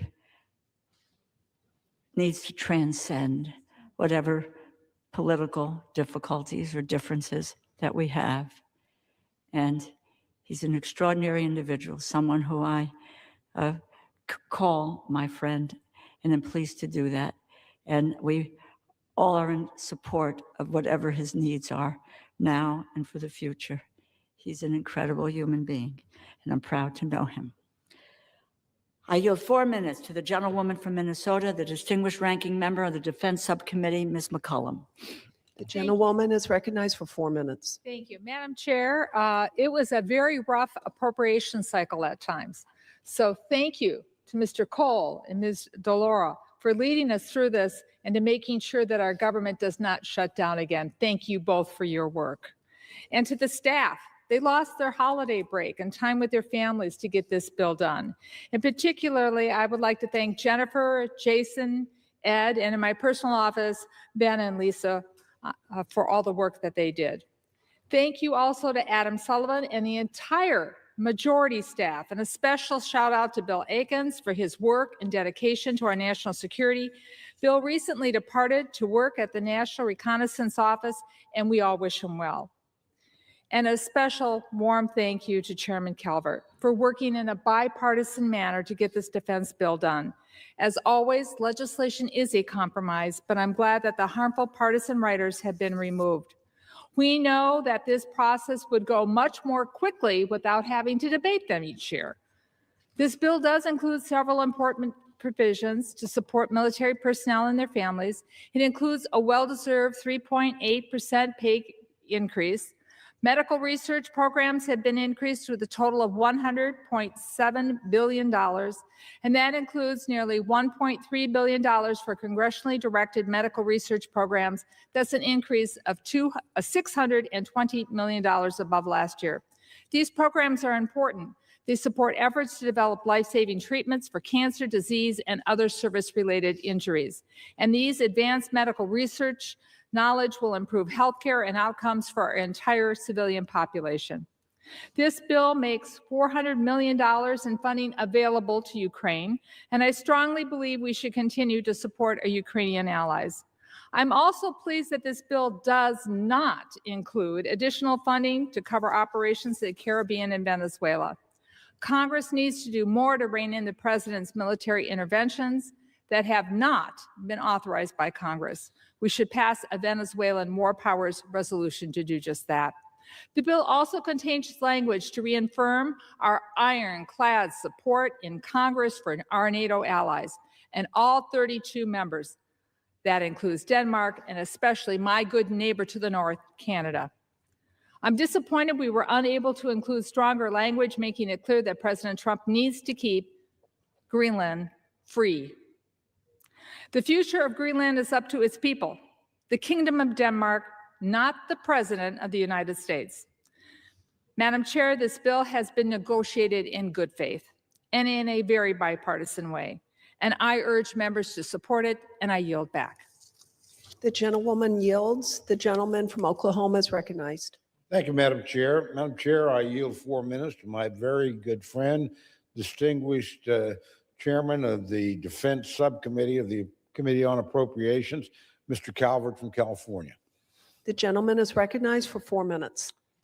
Thank you, Mr. Chairman. Thank you, Chairman Cole. We cannot thank you enough, as Chairman Womack said, for your steadfast leadership and your clear-eyed purpose to get us back to regular order and to see this end today with the passage of 4 final appropriation bills. And I want to thank my partner, Betty McCollum, for her hard work and her leadership on her side of the aisle to get this done. It wasn't an easy process, but we were able to work together to make sure for the men and women who serve the United States military have reliable funding to keep this country moving forward. I rise today in strong support of this bill, the Department of Defense Appropriation Act for fiscal year 2026. This legislation was a bipartisan effort by all 4 corners of defense appropriations. Today, our country faces a dangerous and increasingly complex threat environment. China continues to advance its military capability at an unprecedented rate, while bloodied Russia and Iran continue to threaten Europe and the Middle East. And until 1 year ago, our unsecured borders facilitated the flow of illicit drugs into this country, killing thousands of Americans. This legislation answers the call, providing $839.2 billion for the Department of Defense, the intelligence community, to protect America, deter war. This bill protects the administration's America First defense agenda, supports the department's innovation efforts, and includes my 4 key priorities. First, this bill builds a technology-equipped fighting force to ensure we remain the strongest military in the world. It enhances investments in the 5th, 6th generation aircraft, including the F-35, the F-47, and the F/A-XX. This bill prioritizes the modernization of the nuclear triad through investing in the B-21 Raider, the Columbia-class submarine, and the Sentinel ICBM. It supports the department's innovative efforts to increase efficiency and production of critical munitions. It also provides $7.1 billion to sustain the Navy ship operations and funds 17 new ships, including 7 battle force ships to include 1 Columbia-class ballistic missile submarine, 2 Virginia-class fast attack submarines, 3 medium landing ships, and 1 anti-submarine warfare ship. This bill also provides approximately $13.4 billion in support of other Golden Dome efforts. Second, this bill advances innovation efforts, increases competition, drives down costs to create a more efficient and effective Department of Defense. This bill includes a $1.2 billion reduction for efficiencies and to streamline management functions, and cuts $1.2 billion to support the administration's effort to reshape the civilian workforce. Furthermore, it delivers 3.8% pay raise to our heroic military service members and provides $6 billion to transfer authority to help support an agile execution of the administration's military priorities. Third, this legislation combats international actors who are manufacturing, trafficking illegal drugs into this country. The bill provides $1.1 billion for counter-drug programs. It includes funding for the National Guard counter-drug program, maintains the current location for United States Southern Command headquarters, a signal of our nation's sustained commitment to the Western Hemisphere. And finally, this legislation prioritizes modernization, innovation, and industrial base. It provides $18.8 billion for facility sustainment restoration, modernization to sustain installations, public shipyards, and other facilities. This bill supports commercial, dual-use technology, innovative projects by providing $429.5 million for the Defense Innovation Unit, $400 million for the Accelerate Procurement and Fielding of Innovative Technology, or AFFIT. It includes robust funding to establish the Civil Reserve Manufacturing Network and almost $98 million for the Office of Strategic Capital to facilitate over $4.3 billion in loans and loan guarantees for critical suppliers to scale public capacity. This bill includes an investment in future defense industrial base, which has languished. And finally, in closing, I want to thank my entire staff, both on the majority side and on the minority side, that worked diligently together. And as the ranking member mentioned, we are losing one of our key staff members who went over to NRO as a deputy director, Bill Atkins. I'm sure he's going to do a great job in his continued service for the United States. And with that, I'll yield back the balance of my time to the chairman. The gentleman yields. The gentlewoman from Connecticut is recognized. Madam Chair, I yield 2 minutes to the gentlewoman from Florida, the distinguished ranking member of the State and Foreign Operations Subcommittee, Ms. Frankel. The gentlewoman is recognized for 2 minutes. Thank you, Madam Speaker. I rise today in strong support of the Labor H 2026 appropriations bill. It represents a clear and moral statement of our national priorities that we invest in people, in their health, in their education, in their opportunity to work and thrive, and it lowers the cost of living for everyday people. The legislation strengthens the National Institutes of Health with new funding for cancer research, Alzheimer's treatment, ALS breakthroughs, and women's health. It keeps our promise to families with more help for childcare and Head Start, ensuring that parents can work and children can grow and learn in safe, nurturing environments. It invests in mental health and substance abuse treatment, boosting the 988 Suicide and Crisis Lifeline, and expanding opioid response programs, because every life saved is worth the effort and investment. And it reaffirms our commitment to education, protecting Title I schools, preserving Pell Grants, supporting career and technical education, so young Americans are prepared for the jobs of tomorrow, regardless of their zip code. And this bill reaffirms Congress's power of the purse and our duty to the American people. It's not just a spending bill. It is a values bill. It says the health and well-being of our citizens is imperative. It invests in America's greatest resource, our people, funding cures, creating opportunity, and making the life of everyday Americans more affordable. I urge my colleagues to support this very good bill. Thank you, Rosa. The gentlelady from Connecticut reserves. The gentleman from Oklahoma is recognized. Thank you, Mr. Chairman. Mr. Chairman, I yield 2 minutes to my very good friend, my fellow Oklahoman, and the distinguished Vice Chairman of the Transportation, Housing, and Urban Development Subcommittee of Appropriations, Ms. Vice. The gentlelady from Oklahoma is recognized. Thank you, Mr. Speaker. I rise in strong support of H.R. 7148, which contains the Defense, Labor, Health and Human Services, Education, and Transportation, Housing, and Urban Development Appropriations bills. This is a strong package.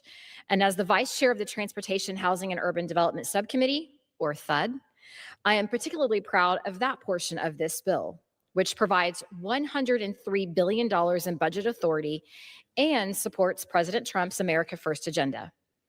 It invests in transportation infrastructure and housing affordability while cutting wasteful spending and reducing the federal bureaucracy.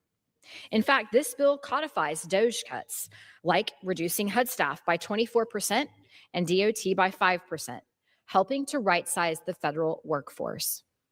When it comes to aviation safety, a top priority, FAA funding is increased to $22.2 billion, including $10.3 billion for air traffic control operations, $4 billion to modernize facilities and equipment, and an additional resource to hire 2,500 new air traffic controllers. This will help keep America's skies safe. The bill also invests $64 billion in highway infrastructure, including $879 million for priority needs, such as addressing truck parking shortages and resources needed to improve tribal transportation.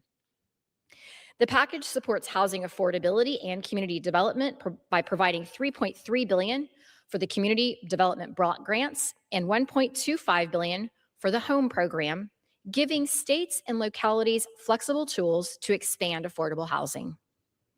It also eliminates waste, including $929 million from the failed California high-speed rail project, which has been totally mismanaged and is completely indefensible.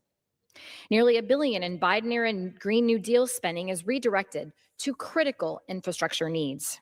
This is welcome news for our taxpayers across the country.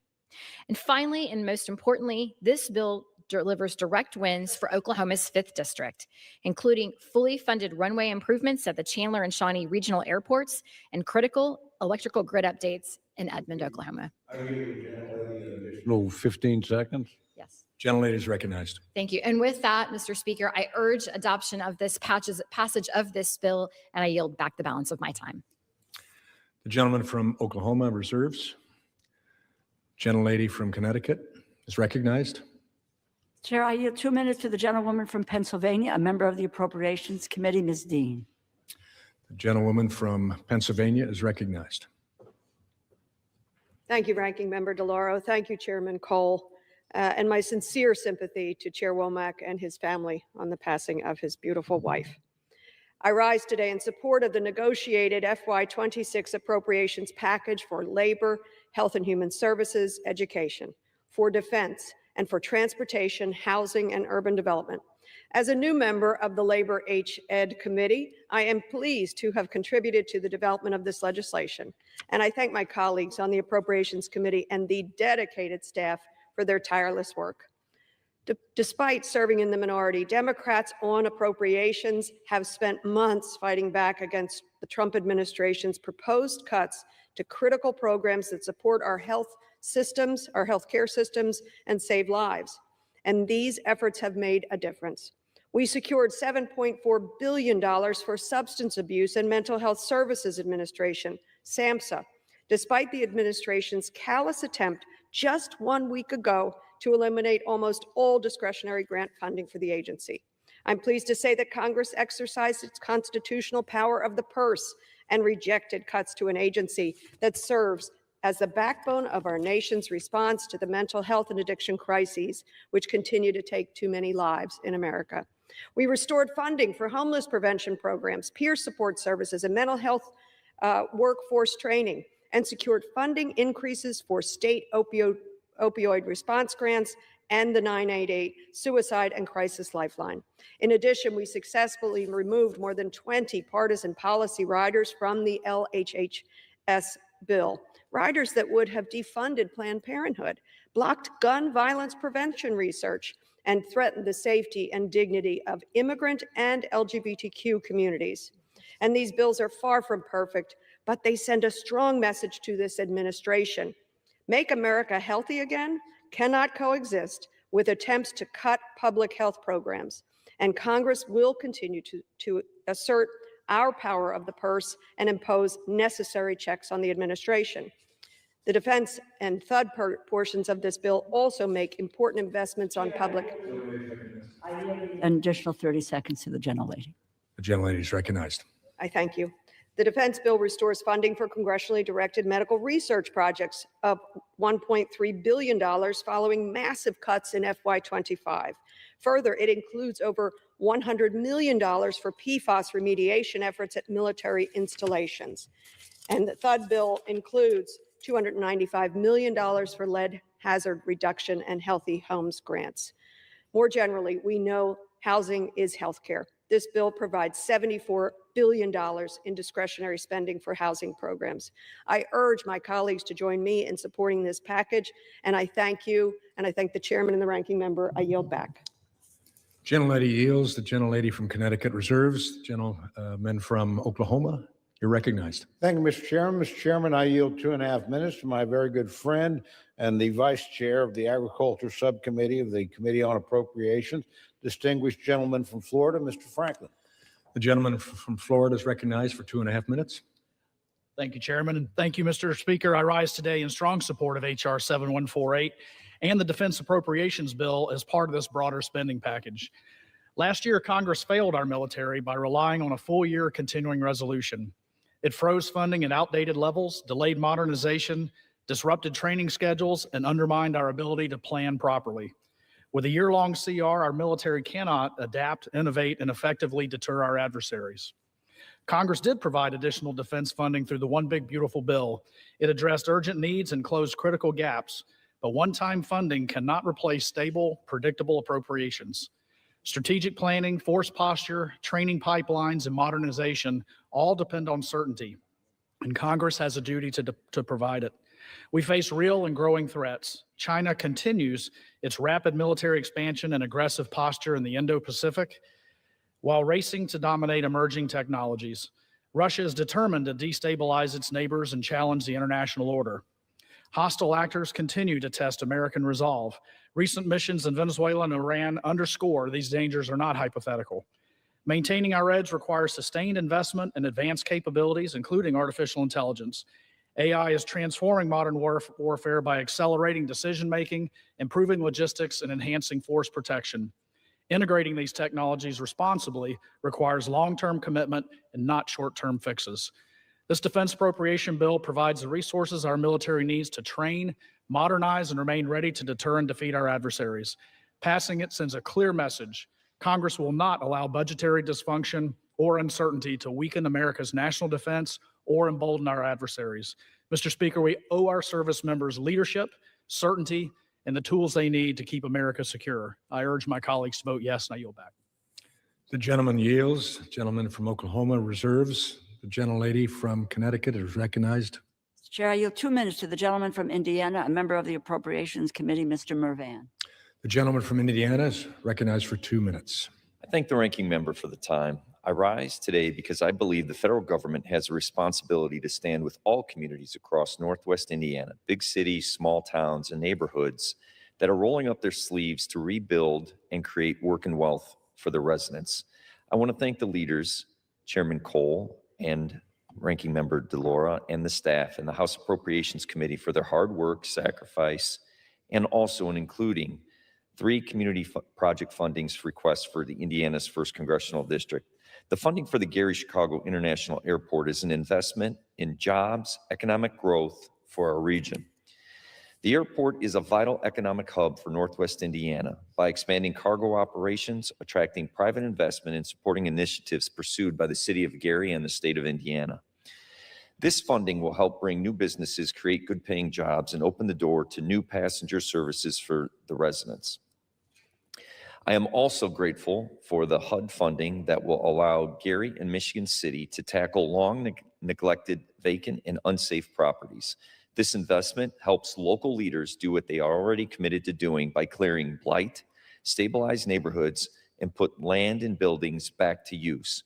When we rebuild housing and commercial corridors, we strengthen communities and restore local pride. These are responsible investments that respect taxpayer dollars and deliver real results for working families. I urge my colleagues to support this measure, and I thank you, and I yield back. The gentleman yields. The gentlelady from Connecticut reserves. The gentleman from Oklahoma is recognized. Thank you very much, Mr. Chairman. I yield 3 minutes to my very good friend, the distinguished gentleman from Texas and Vice Chairman of the Defense Subcommittee on Appropriation, Mr. Elsie. Thank you, Mr. Chairman. From Texas is recognized. Thank you, Mr. Chairman, Mr. Speaker. I rise in strong support of this bill and join Chairman Calvert and Ranking Member McCollum in saluting the hard work of the Defense Subcommittee staff and, of course, Chairman Cole.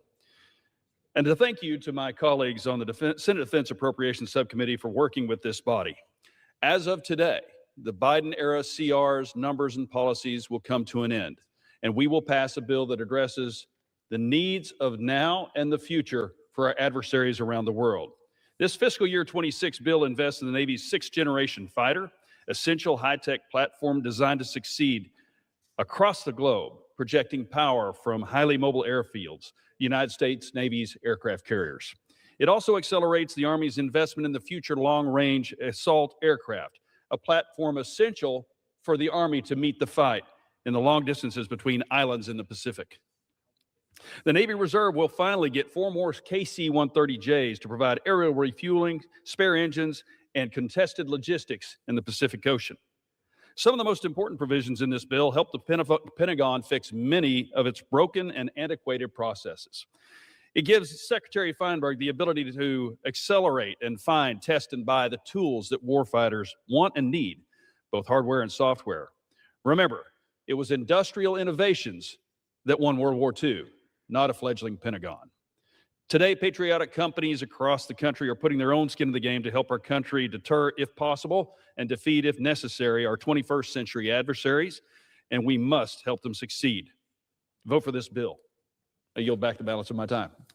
Gentleman yields. The gentleman from Oklahoma reserves. The gentlelady from Connecticut is recognized. Chair, I yield 2 minutes to the gentleman from New Jersey, the distinguished ranking member of the Energy and Commerce Committee, Mr. Pallone. The gentleman from New Jersey is recognized. Thank you, Mr. Chairman, and also our ranking member DeLaura and Chairman Cole.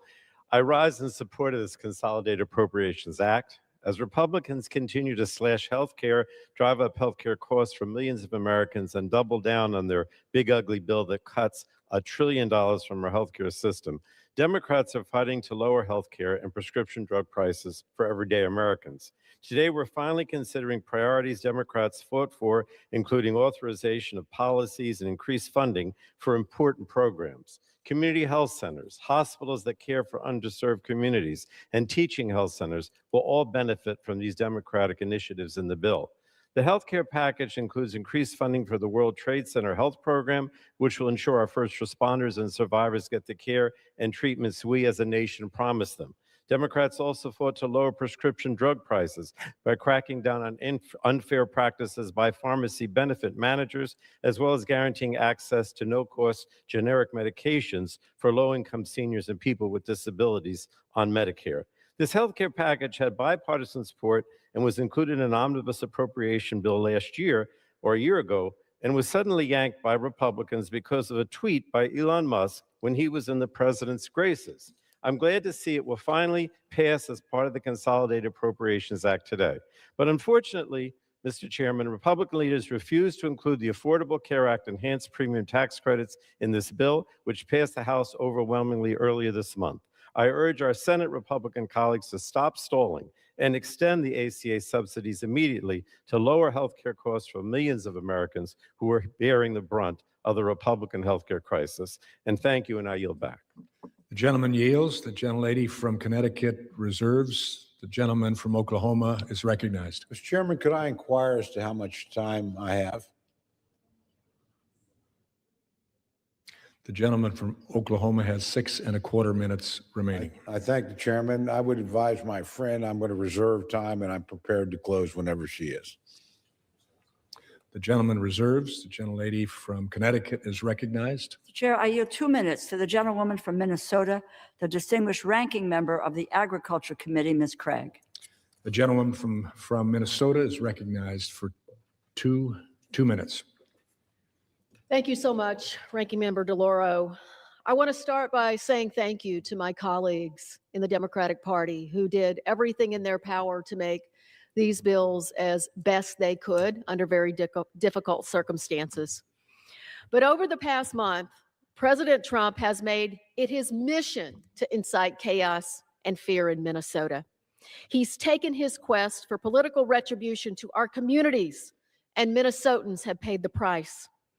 Through President Trump and Kristi Noem's reckless and lawless ICE operations, the administration has targeted communities of color, ripped families apart, detained U.S. citizens, and made it harder for law enforcement to do their job. As a result, it's endangered every single Minnesotan. Earlier this month, the president's political stunt got a Minneapolis mother, Renee Good, killed. That didn't prompt the president to withdraw ICE or attempt to de-escalate the unfolding situation in our cities. Why? Because escalation isn't a symptom, it's the whole point. I won't vote to give Kristi Noem's ICE one damn penny. But the truth is, I refuse to play any part in this administration's cruel and dangerous agenda. While there are certainly some important provisions in these bills, and I commend my colleagues for working to get them to the place that I know we are now, I can't in good faith support any funding package that enables this administration in any way until ICE de-escalates in Minnesota. This is not how we operate in America. It's certainly not how we operate in Minnesota. And as members of Congress, we must do everything in our power to fight this administration at every turn. And that means using the power of the purse to curb the president's executive authority. I urge my colleagues in this body to support me. Enough is enough. Thank you, and I yield back. The gentlelady yields. The gentlelady from Connecticut reserves. The gentleman from Oklahoma. I continue to reserve, Mr. Chairman. Reserves. The members that they are to refrain from engaging in personalities toward the president. The gentlelady from Connecticut is recognized. Chair, I yield 1 minute to the gentlewoman from Hawaii, Ms. Takuda. The gentlewoman from Hawaii is recognized for 1 minute. Thank you, Mr. Speaker. I rise today in strong support of H.R. 7148 because for rural communities like mine in Hawaii, this bill isn't abstract policy. It's about whether people can get care and whether caregivers can keep going. I've met grandparents caring for grandchildren, parents caring for children with disabilities, and adult children caring for aged loved ones, often with no backup and no break. That's why the 5-year reauthorization of the Lifespan Respite Care Program in this bill, which I was proud to co-lead with Representative Langworthy, matters so deeply. Respite care isn't a luxury. It's the difference between a caregiver burning out and a family staying together. This bill also reauthorizes the Teaching Health Center's GME program, the National Health Services Corps, extends telehealth, and increases funding for critical rural health programs. Taken together, these investments will grow the workforce, expand access to care, and improve health outcomes. Providers and patients need certainty now. Rural health systems are fragile, and delays have real consequences. Passing this bill will change lives, save lives, and we cannot afford to wait. Thank you, and I yield back. The gentlelady yields. The gentlelady from Connecticut reserves. The gentleman from Oklahoma Mr. Chairman, I continue to reserve. reserves. The gentlelady from Connecticut is recognized. Mr. Chair, I am prepared to close. So. The gentlelady is recognized. I am proud, really, to support this funding package because I think it reasserts Congress's power of the purse. I think the process of the Appropriations Committee over the last several weeks has indicated that that power of the purse resides in the Congress, and the appropriations process is the implementation of that power of the purse.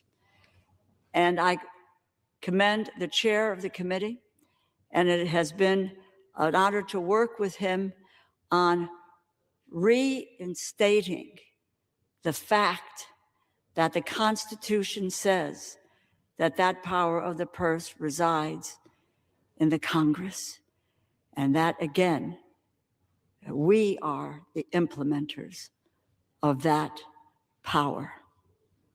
It rejects the Trump administration's attempts to eviscerate public services. It establishes guardrails to prevent executive overreach and protects important priorities that make our community safer, healthier, and more prosperous. As the affordability crisis continues to strain family budgets, this package provides $8.8 billion for child care and development for that block grant, $85 million increase. Despite efforts by the Trump administration to defund and dismantle health research, this bill boosts funding for the Office of Research on Women's Health by $30 million, a roughly 40% increase. And while the cost of housing climbs, the rent prices reach untenable heights, this bill invests more than $66 billion in rental assistance programs, a forceful rejection of efforts by the Trump administration to slash this funding by 50%. And as we work to provide stable and affordable housing for all those who need it, this bill increases funding for homeless assistance grants by $366 million. It protects important housing programs like Continuum of Care from being unilaterally dismantled by this administration. This bill increases funding for medical research programs at the Department of Defense, including $1.3 billion for Congressional directed medical research programs.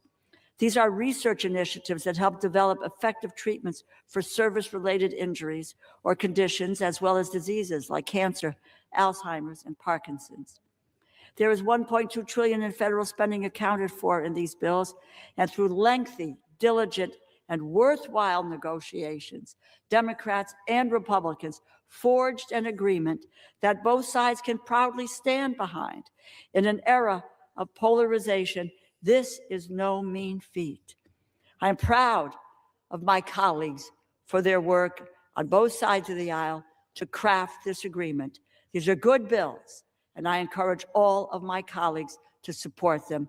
Thank you, and I yield back the balance of my time. The gentlelady yields. The gentleman from Oklahoma is recognized. Thank you very much, Mr. Chairman. Mr. Chairman, I yield myself the balance of my time. I want to begin by thanking the gentlelady, the distinguished ranking member of the full committee. There's a lot of things we disagree on, but we do not disagree on the importance of the power of the purse and the Article 1 responsibilities of this chamber. And my friend has worked tirelessly and with great distinction and great effort to find common ground and to reassert the power of Congress in the appropriations process. And we would not be at the point we are today without all of her hard work, all of her cooperation, all of her toughness and negotiation as well, and the distinguished staff that she leads. And I just want to thank my friend for working with us to get to this point. Mr. Chairman, I think these are excellent bills. And I think they've been written in a cooperative way between distinguished chairs and ranking members of each of these subcommittees. They know their subjects. They work hard and well together.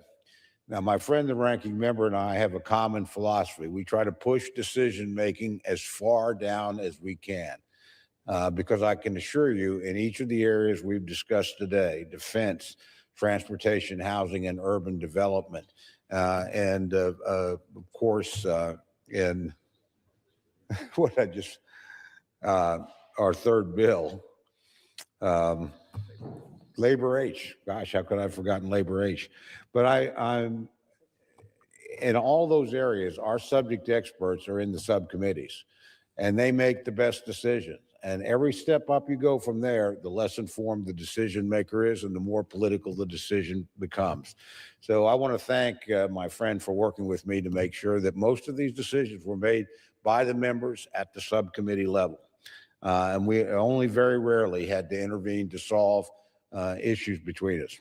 But again, it's good work, it's important work, it's bipartisan work, and it's bicameral work. I would also be remiss not to thank our cooperating partners in the other chamber, Susan Collins of Maine, the distinguished chair of the Senate Appropriations Committee, and her working partner, the distinguished ranking member, Patty Murray of Washington. All four of us worked well together, and that's why we're at this particular point. So with that, Mr. Chairman, I want to urge my colleagues to support this bill. It's a good bill, a combination of three good bills, and I yield back the balance of my time. The gentleman yields. All time for general debate has expired. Pursuant to the rule, the bill shall be considered for amendment under the 5-minute rule. The amendment printed in Part A of House Report 119-462 shall be considered as adopted, and the bill as amended shall be considered as read. No further amendment to the bill as amended is in order, except those printed in Part B of House Report 119-462. Each such further amendment may be offered only in the order printed in the report by a member designated in the report, shall be considered read, shall be debatable for the time specified in the report, equally divided and controlled by the proponent and opponent, shall not be subject to amendment, and shall not be subject to a demand for division of the question.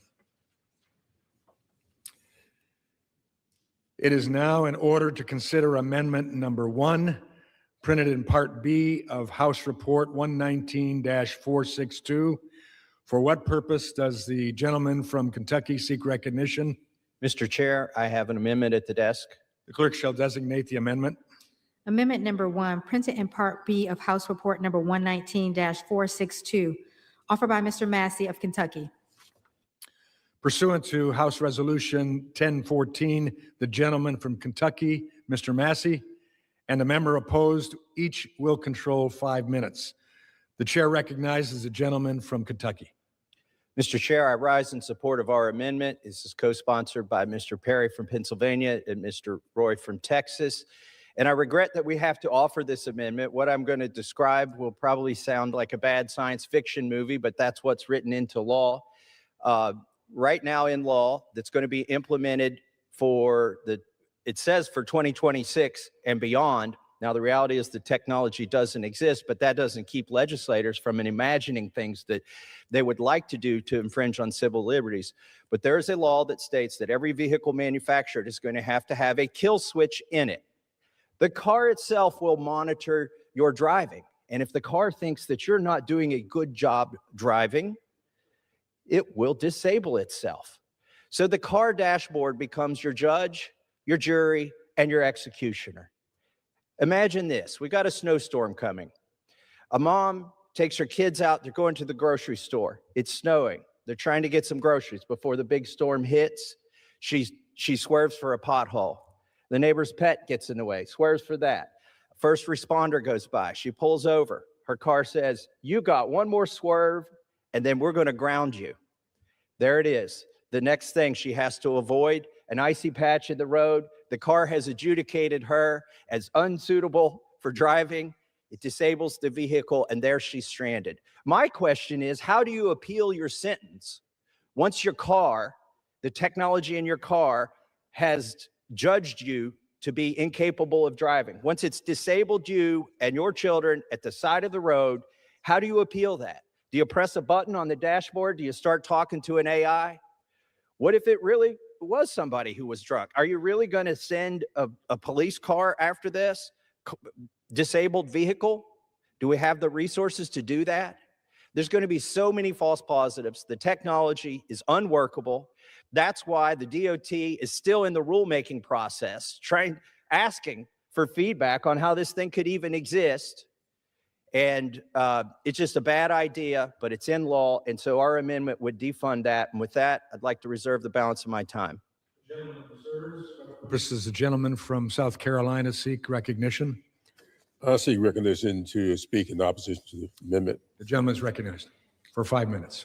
Thank you, Mr. Chairman. The bipartisan infrastructure law requires drunk and impaired driving technology to become standard equipment in new cars once a rule has been finalized by the Department of Transportation. More than 30 people in the United States die every day in drunk driving crashes, and more than 12,000 people a year suffer these preventable deaths. Using the appropriations process to delay or in any way impede the development of technology to prevent drunk driving is inappropriate and reckless. What we have before us today is a bipartisan conference bill. It is already a compromise for what members on both sides of the aisle wanted. Debating and attaching an amendment to this bill risks the entire package. I look forward to the time where we can debate the substance of this amendment, because I have some thoughts on the data I want the administration to be thinking about.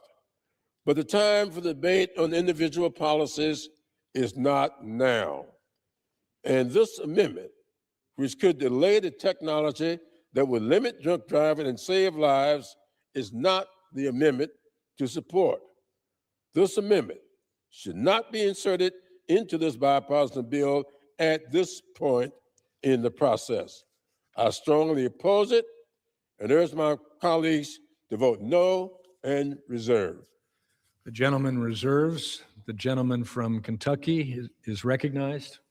Mr. Chairman, drunk driving is a serious problem, but 31 states already have the technology to keep drunk drivers off of the road with ignition interlock devices that they can mandate. And this technology that's in the law is not going to fix the drunk driving problem. With that, I'd like to yield 2 minutes to my friend from Pennsylvania, Mr. Perry. The gentleman from Pennsylvania is yielded 2 minutes. I thank the gentleman for Kentucky for his work on this, and of course, the chairman of the full committee for the hard work on appropriations. Look, none of us want to be on the road with drunk drivers, and of course, this was a solution intended to deal with them. And all of us want them to be dealt with, but I'm going to remind everybody, as my friend from Kentucky just said, there is already legislation in multiple states, dozens of states, that deal with drunk drivers through the ignition interlock system. Probably in your family somewhere, someone you know, you've dealt with this. I know in my family and the people I know, I've dealt with it. But here's what I don't want to see in America. Everybody being punished for the people that drink and drive, including the ones that don't drink and drive. I happen not to drink, but I'm going to be forced to have this thing in my car. And I'm going to tell you what's next. After what Thomas said, after what Representative Massey said, the car is going to be the judge, jury, and sentencer for your crime in the car. the next thing is going to be, well, we need to hook this thing up to the government so we can dispatch the police. I'm just going to tell you what's going to happen next. They're going to be shutting your car off when they decide whatever they decide from wherever they decide it. Ladies and gentlemen, I don't know about what you think about due process and the Constitution and the Fourth Amendment and the right to not be imposed upon by illegal, unlawful search and seizure, but punishing everybody for this crime, whether they've committed it or not, if they're going to commit it or not, should be unconstitutional. This shouldn't really be a question. We all want to get to the problem, and we're happy to work with everybody on all sides to deal with it. But you cannot convict, and punish everybody in the country for the sake of the ones that do things that they shouldn't do. And with that, I yield the balance to the gentleman from Kentucky. Mr. Chair, may I inquire as to how much time I have remaining? The gentleman from Kentucky has 15 seconds remaining. I reserve. The gentleman reserves. The gentleman from South Carolina is recognized. Mr. Chair, I yield 2 minutes to the gentleman from New Jersey, the distinguished ranking member of the Energy and Commerce Committee, Mr. Pallone. The gentleman from New Jersey is recognized for 2 minutes. Thank you, and I thank my colleague from South Carolina. I rise also in strong opposition to this amendment. In 2023, 12,429 people died in drunk driving crashes nationwide. In Kentucky alone, 198 people were killed. In Pennsylvania, 321 people lost their lives. These deaths were preventable. Advanced impaired drivers from illegally operating vehicles and causing deaths and injuries. I understand that my Republican colleagues are concerned about privacy, but the technology being developed does not track the vehicle's location or collect, use, or store any data that would compromise the privacy of vehicle occupants. Privacy is a concern, and my friend should weigh in on the rulemaking process. NHTSA, the agency involved with this, should work with government agencies who have expertise in this area to ensure that consumer data is secure, anonymous, and protected from unauthorized use. That can and should be addressed as part of the rulemaking process. It's not right, though, to prevent impaired drivers from illegally operating vehicles and causing fatalities. That should be a nonpartisan issue, and the work on that needs to continue. The problem here is that while NHTSA has not finalized the rule, they would not be able to do any work related to the rule or advanced alcohol monitoring technology if this amendment passed. It would prohibit a vehicle, and that is going to just cause more deaths from drunk driving. So I would implore everybody, please, privacy can be addressed, but we should not stop this work from continuing. We can't have drunk drivers on the road. It's not just them, but everyone else who's killed and injured as a result of those drunk drivers. And with that, I yield back. The gentleman yields. The gentleman from South Carolina reserves. Yes. The gentleman from Kentucky is recognized. Is the gentleman prepared to close? I have one additional speaker. I'll reserve. The gentleman from Kentucky reserves. The gentleman from South Carolina is recognized. Thank you, Mr. Speaker. Mr. Speaker, I yield 1 minute to the gentlewoman from New York, Ms. Geller. The gentleman from New York is recognized for 1 minute. Thank you, Mr. Speaker, and thank you to the gentleman from South Carolina. Mr. Speaker, I rise in strong opposition to this amendment. Every day, 34 families lose a loved one to a drunk driving crash. Drunk driving remains the leading cause of death on our highways, and unfortunately, the problem is getting worse every year despite interlock devices. Far too many Long Island families know the pain of a life cut short. I know several families who've lost their children to drunk drivers. Mr. Speaker, these tragedies are absolutely preventable, and we know what a solution is. The bipartisan Halt Drunk Driving Law, which was passed more than 4 years ago, would require new vehicles to be equipped with this new technology, and the change will help save more than 10,000 lives each year. When Transportation Secretary Duffy testified before the Transportation and Infrastructure Committee earlier this year, I asked him to work with Congress to fully implement this life-saving law. I'm proud to say that thanks to my questioning, Secretary Duffy publicly committed to implement this law and help save lives. I'm happy to work with the gentleman on the other side who are concerned about privacy. Together, we can implement technology that addresses your privacy concerns. So with that, I yield back. The gentlelady's time has expired. The gentleman from South Carolina reserves. Mr. Chairman, how much time do I have left? The gentleman from Kentucky has 15 seconds remaining. Well, South you Carolina bet. has 15 seconds.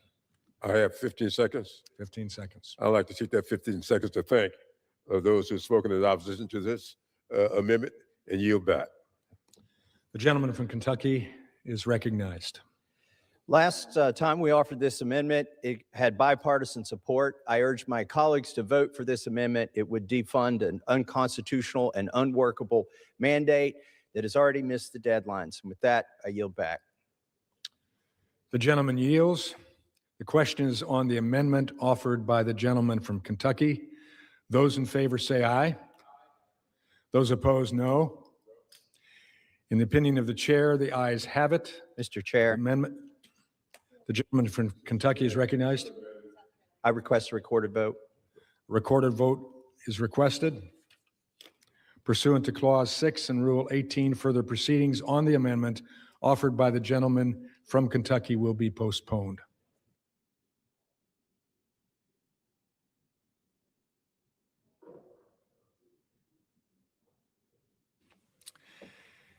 It is now in order to consider amendment number 2, printed in Part B of House Report 119-462. For what purpose does the gentleman from South Carolina seek recognition? Speaker, I have an amendment at the desk. The clerk will designate the amendment. Amendment number 2, printed in Part B of House Report number 119-462, offered by Mr. Norman of South Carolina. Pursuant to House Resolution 1014, the gentleman from South Carolina, Mr. Norman, and the member opposed, each will control 5 minutes. The chair recognizes the gentleman from South Carolina.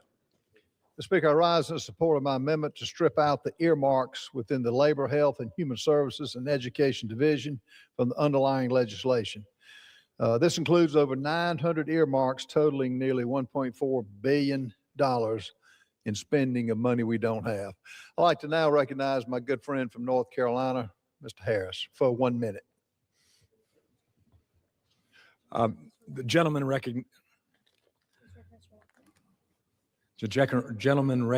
is recognized from North Carolina for 1 minute. Thank you, Mr. Speaker, and thank you, Representative Norman, for your amendment.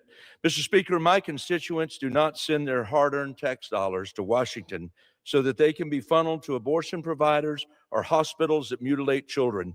Yet that's exactly what many of these earmarks do.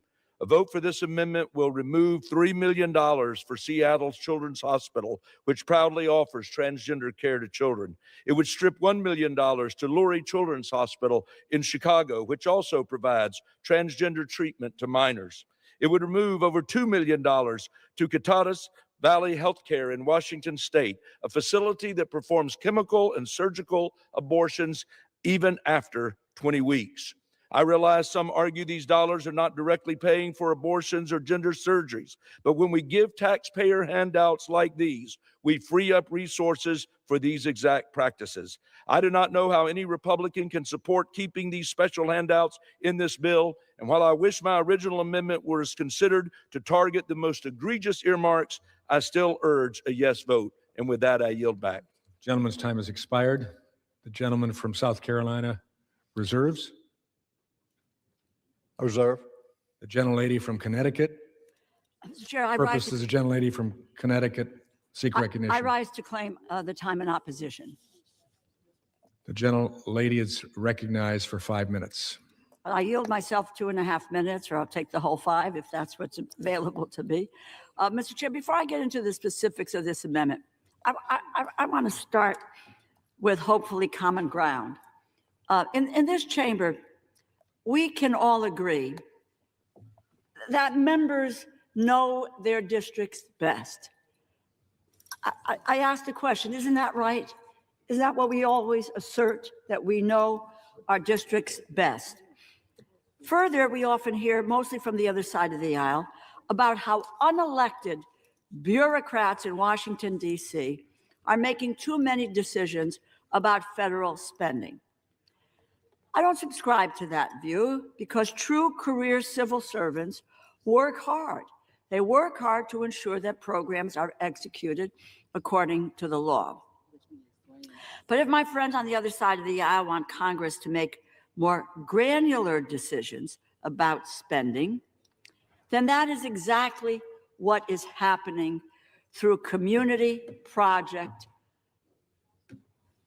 that funding process which we have established. This is not top down, it is bottom up. And it has been enormously successful since it has been implemented in the last several years for both sides of the aisle, for communities all over this nation. It's not wasteful, pork barrel spending, so that my friends don't get the opportunity to have this both ways. Instead, it is a thoughtful process of House members, of senators, talking about their communities, talking about their needs, balancing those priorities, advocating for inclusion in these bills, and delivering for their constituents in a clear and in a transparent way. These community projects have been posted online since last fall, and no opposition has been raised. Yet, at the 11th hour, it seems that some Republicans, once again, are attempting to unravel a compromise by slashing funding for health care services and education programs for children and for the needy. Let me give you some examples. The amendment would eliminate funding to Seattle Children's Hospital for a behavioral health crisis stabilization unit. What the underlying funding, it would enable Seattle Children's Hospital to create a dedicated space for children needing immediate short-term psychiatric care.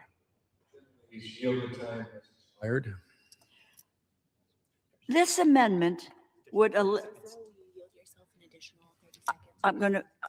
I can yield myself an additional 30 seconds. 30 seconds are recognized. I'm going to yield myself as much time as I may consume. The gentlelady is recognized for as much time. Thank you so much, Chair. So short-term psychiatric care, immediacy that they're able to avail themselves of. The amendment also would eliminate funding to the Ann and Robert Lurie Children's Hospital of Chicago for a violence recovery and intervention program. The underlying funding would serve pediatric victims of violence with trauma-informed mental health and recovery services. Should we not be doing that? Should that not happen for that community? The amendment would eliminate funding to Rady's Children's Hospital in San Diego for pediatric mental health services. We have a mental health crisis in this nation. It's particularly poignant for children. It's not under the radar any longer. It's out front. The underlying funding is intended to support mental health clinicians in pediatric primary care to improve care for pediatric patients. This amendment would eliminate funding for the Eastern Maine healthcare systems for maternal delivery and new infant projects to replace and modernize equipment across hospitals with labor and delivery units. This amendment would eliminate funding for the Dartmouth Health to construct a perinatal substance stabilization unit. Let me repeat: Seattle Children's Hospital, the Ann and Robert Lurie Children's Hospital, Randy's Children's Hospital, maternity delivery units, a perinatal substance use stabilization unit. But I want to be clear, this amendment is not limited to children's hospitals. It would eliminate funding to hospitals and healthcare services that serve young adults and adults as well. The Denver Health and Hospital Authority for Infrastructure to allow the hospital to continue to function as a medical safety net for delivery for the Denver community. Temple University Hospital in Philadelphia to purchase modern diagnostic X-ray technology equipment to strengthen outpatient care. The list goes on and on and on. It would also eliminate funding for K-12 education programs. My God. Higher education programs and job training programs. I urge a no vote on this amendment, and I reserve the balance of my time. The gentlelady reserves. The gentleman from South Carolina is recognized. Mr. Laurie, I agree with you. The communities that want these, that's fine. They ought to pay for them. I don't know whether you realize it or not, but we're 39 trillion in debt and counting. Let me just give you some examples of some of the things you may have not thought about. 1,599,000 to the Eastern Maine healthcare systems. It operates a pediatric gender clinic, provides sex-rejecting hormones for gender diverse and transgender children. 4,008,000, Christina Care Health Services. It provides late-term abortions through 23 weeks. The Stronger Hospital in Illinois performs abortions through 13 weeks. The Ann and Robert H. Lurie Children's Hospital of Chicago provides transgender treatments. The Temple University Hospital in Pennsylvania provides transgender care for adults. Transgender care for adults. Any of the communities that want this, put your money up and pay for it. The taxpayers cannot afford it. Mr. Speaker, I want to yield a minute to my good friend from Georgia, Mr. Clyde. The gentleman from Georgia is recognized for 1 minute. Thank you. I rise today in support of Representative Norman's amendment, which would prevent my constituents' hard-earned taxpayer dollars from funding woke earmarks and handouts to leftist NGOs that undermine President Trump's agenda and alarmingly support taxpayer-funded transgender surgeries for children. Buried in the minibus package is $14.3 billion in earmarks for special interest projects across the country. At a time when our national debt is skyrocketing well past $38 trillion, members of Congress should be focused on reining in wasteful spending and funding the essential functions of our government, not divisive handouts to NGOs. Particularly concerning are the millions of dollars in earmarks going to so-called gender clinics and hospitals that push puberty blockers, cross-sex hormones, and even perform life-altering surgeries on vulnerable children. This is not healthcare funding. This is not healthcare. It is promoting an ideology that harms children, sidelines parents, ignores common sense, and contradicts President Trump's executive order to restore biological truth and prevent the mutilation of our nation's children. Plain and simple American taxpayer dollars should not be funding child mutilation. Speaker, I yield 15 seconds to my good friend from Georgia. I urge all my colleagues to adopt Representative Norman's amendment to strip this woke and weaponized funding. Thank you, and I yield back. I reserve. The gentleman from South Carolina reserves. The gentlelady from Connecticut reserves. Mr. Speaker, can I inquire about how much time I have left? The gentleman from South Carolina has 1 minute and 3/4. This is a prime example of government gone wild and government programs that are using our money that I think the majority of Americans would reject. And I think if now is not the time, I don't know when is. It will be too late when the investors stop buying our bonds and everything comes to a dead halt in America. We can't let that happen. I reserve. The gentleman from South Carolina reserves. The gentlelady from Connecticut reserves. Yes. The gentleman from South Carolina, you're recognized. Is my good friend ready to close? I'm prepared to close. Mr. Speaker, let me use the balance of my time. These earmarks are against every conservative value that is known. The intent of these is wrong. The expenditure of these is wrong.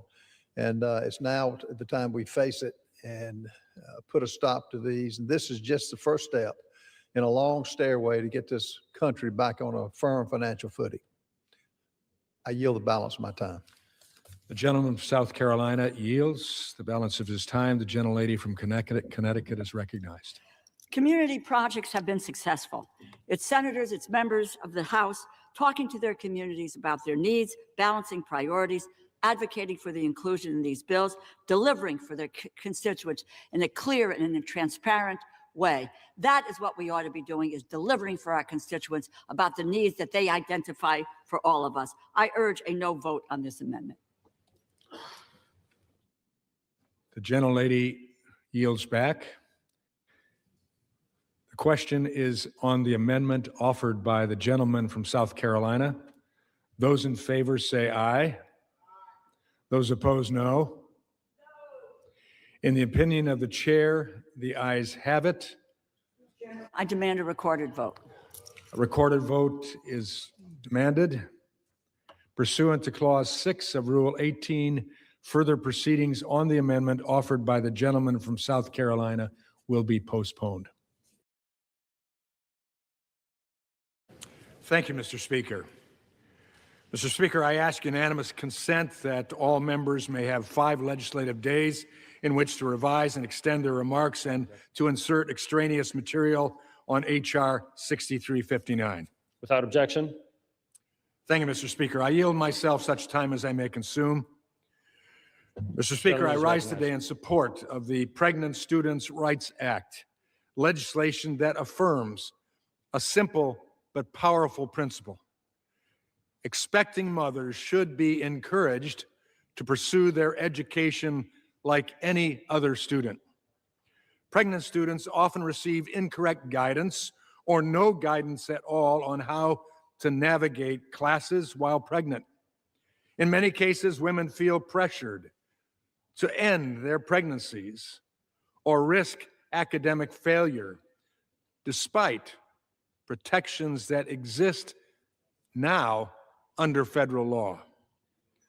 The Pregnant Students' Rights Act requires schools to clearly communicate what accommodations and protections pregnant and parenting students are entitled to. That includes excused absences for medical needs, the ability to make up missed work, and protection from discrimination and retaliation. More specifically, this bill requires information to be emailed to students at least once each academic year and appear in student handbooks, at orientation, at student health or counseling centers, and on the institution's website. When students know their rights, they are empowered to stay enrolled, stay engaged, and succeed. This legislation doesn't burden colleges. It simply increases transparency by helping schools communicate consistently and avoid confusion or unnecessary disputes. This is a common sense, compassionate measure that promotes transparency and ensures pregnant students have the support they need to create a better future for themselves and their child. Mr. Speaker, let's cherish life for both the child and his or her mother who dreams of academic success. I urge my colleagues to join me in supporting the Pregnant Students' Rights Act and stand up for the dignity, opportunity, and educational success of every student. I reserve the balance of my time. Gentleman from Michigan reserves. The gentleman from Virginia is recognized. Thank you, Mr. Speaker. I yield myself such time as I may consume. Mr. Speaker, I rise in opposition to H.R. 6359, the Pregnant Students' Rights Act. This bill requires schools to provide pregnant students with information about on-campus and community resources and accommodations to assist them in carrying a baby to term while they pursue an education. Unfortunately, instead of sharing unbiased and comprehensive information, this bill requires schools to distribute only partial information about a student's rights under Title IX and selective information and resources that solely encourage students to carry a pregnancy to term. It provides no information about rights and accommodations for students who may find themselves in a medical situation that requires an abortion. Now, repeating the idea that comprehensive information must be provided does not make it true. Title IX entitles the students to the information, but this bill only requires some of that information to be provided. Now, while the bill's proponents continue to assert that students are unaware of their rights, they provide no justification or evidence that students are any more or less aware of their rights or accommodations specific to carrying a child to term. If we're concerned about students who do not have a full understanding of their rights, then we should provide comprehensive all of the information necessary to address their concerns. shielding students from health information, resources, and rights that are available to them, Republicans are denying them the ability to choose what may be best for them and their families. For these reasons, I urge my colleagues to oppose the bill and reserve the balance of my time. Gentleman from Virginia reserves. The gentleman from Michigan is recognized. Thank you, Mr. Speaker. I just have to go back to the same argument that we had in committee. We don't prohibit schools from giving a full panoply of information. Our concern is that they haven't been. Pregnant students have been left without full information that comes and is by law required under Title IX on all aspects of medical care, of counseling, of opportunity. But sadly, that's been left out as far as saying, if you are pregnant and you want to continue as pregnant in this school, we're going to support you in that. Title IX gives all of the information. We're not going to be redundant. We're just making sure that you also include, young lady, if you're pregnant and you want to continue in school, we're going to do our best to help you and provide all the resources. I just wish we could catch hold of this. And so I'm pleased to yield 5 minutes to the gentlewoman from Iowa, the sponsor of this common sense, compassionate, and helpful bill, Ms. Hinson. Gentlelady from Iowa is recognized. Thank you, Mr. Speaker. And I thank the chairman for yielding and his excellent work in shepherding this bill through the Education and Workforce Committee. I rise today to support my bill, the Pregnant Students' Rights Act. This is a common sense piece of legislation because when Roe versus Wade was rightfully overturned in 2022, the next chapter of the pro-life movement began. We were all given the opportunity to help strengthen our support for unborn babies and for new moms. As a mom of two, this issue is personal for me because I know that when you're pregnant, there are about 1 million questions that are going through your head at any given time. You've got the doctor's appointments, you've got new financial responsibilities, and pregnant students have so much on their plate as they're working to balance school and have a healthy pregnancy at the same time. So I think it's just unacceptable that so often they choose between finishing their education and having their baby despite the Title IX protections that are already in place. So under Title IX, pregnant students have the right to stay in school and finish their education and achieve their career goals. However, the academic disparity does exist because of limited resources and sometimes support for pregnant students. These women may fear institutional reprisal, loss of an athletic scholarship, or even negative impacts on their academic opportunities and their standing. So those fears and anxieties are not just unjust to women, but they are a poor reflection of how our higher education institutes are treating pregnant students. Higher education institutions and universities have a responsibility to empower all their students, all of them, to succeed, including pregnant students. They deserve to be treated with respect and surrounded with care and love. And that's what this piece of legislation is designed to do. I have visited pregnancy resource centers in Iowa and met with so many of those who have dedicated their cause to life, many of whom have traveled right here to Washington, D.C. for the March for Life this weekend, maybe a snowy March for Life this weekend.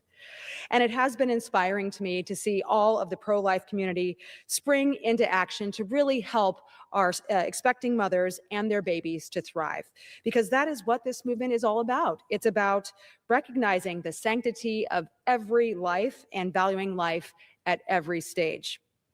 It is crucial that pregnant women know that they have people standing behind them, resources available to them, and that they are entitled to these accommodations on campuses.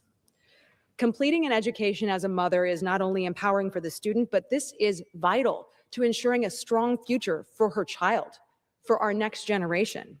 So the Pregnant Students' Rights Act amends the Higher Education Act to require our colleges and universities to clearly distribute information about pregnant students' rights and available resources through student handbooks, emails, websites, orientations, while promoting accountability when those rights are violated for our students. And it's troubling that some of my colleagues on the other side of the aisle are so dug in on their pro-abortion stances and agenda that they would oppose providing pregnant students with information on their rights and resources available to them to continue their education and have a healthy pregnancy. Supporting women who choose life should not be a partisan issue. Every woman who completes her studies while pregnant strengthens our families, our communities, and our workforce. So I hope my colleagues across the aisle will help to vote to empower pregnant women and support this vital, life-affirming legislation. This bill is a step in the right direction to creating a culture of life in our society, and a step that we must take as we continue to pursue policies that help our families to grow and thrive from Iowa and beyond across the country. Mr. Speaker, I yield back. Gentlelady from Iowa reserves. Gentleman from Michigan reserves. The gentleman from Virginia is recognized. Mr. Speaker, I yield 3 minutes to the gentlewoman from Georgia, Ms. Macbeth. Gentlelady is recognized. Thank you very much, Mr. Speaker, and thank you so much to the ranking member of the Education and Workforce Committee, Mr. Bobby Scott. Thank you. Like so many women across the country, I struggled for so many years to get pregnant. My husband and I, we tried everything that we could do to start a family of our own.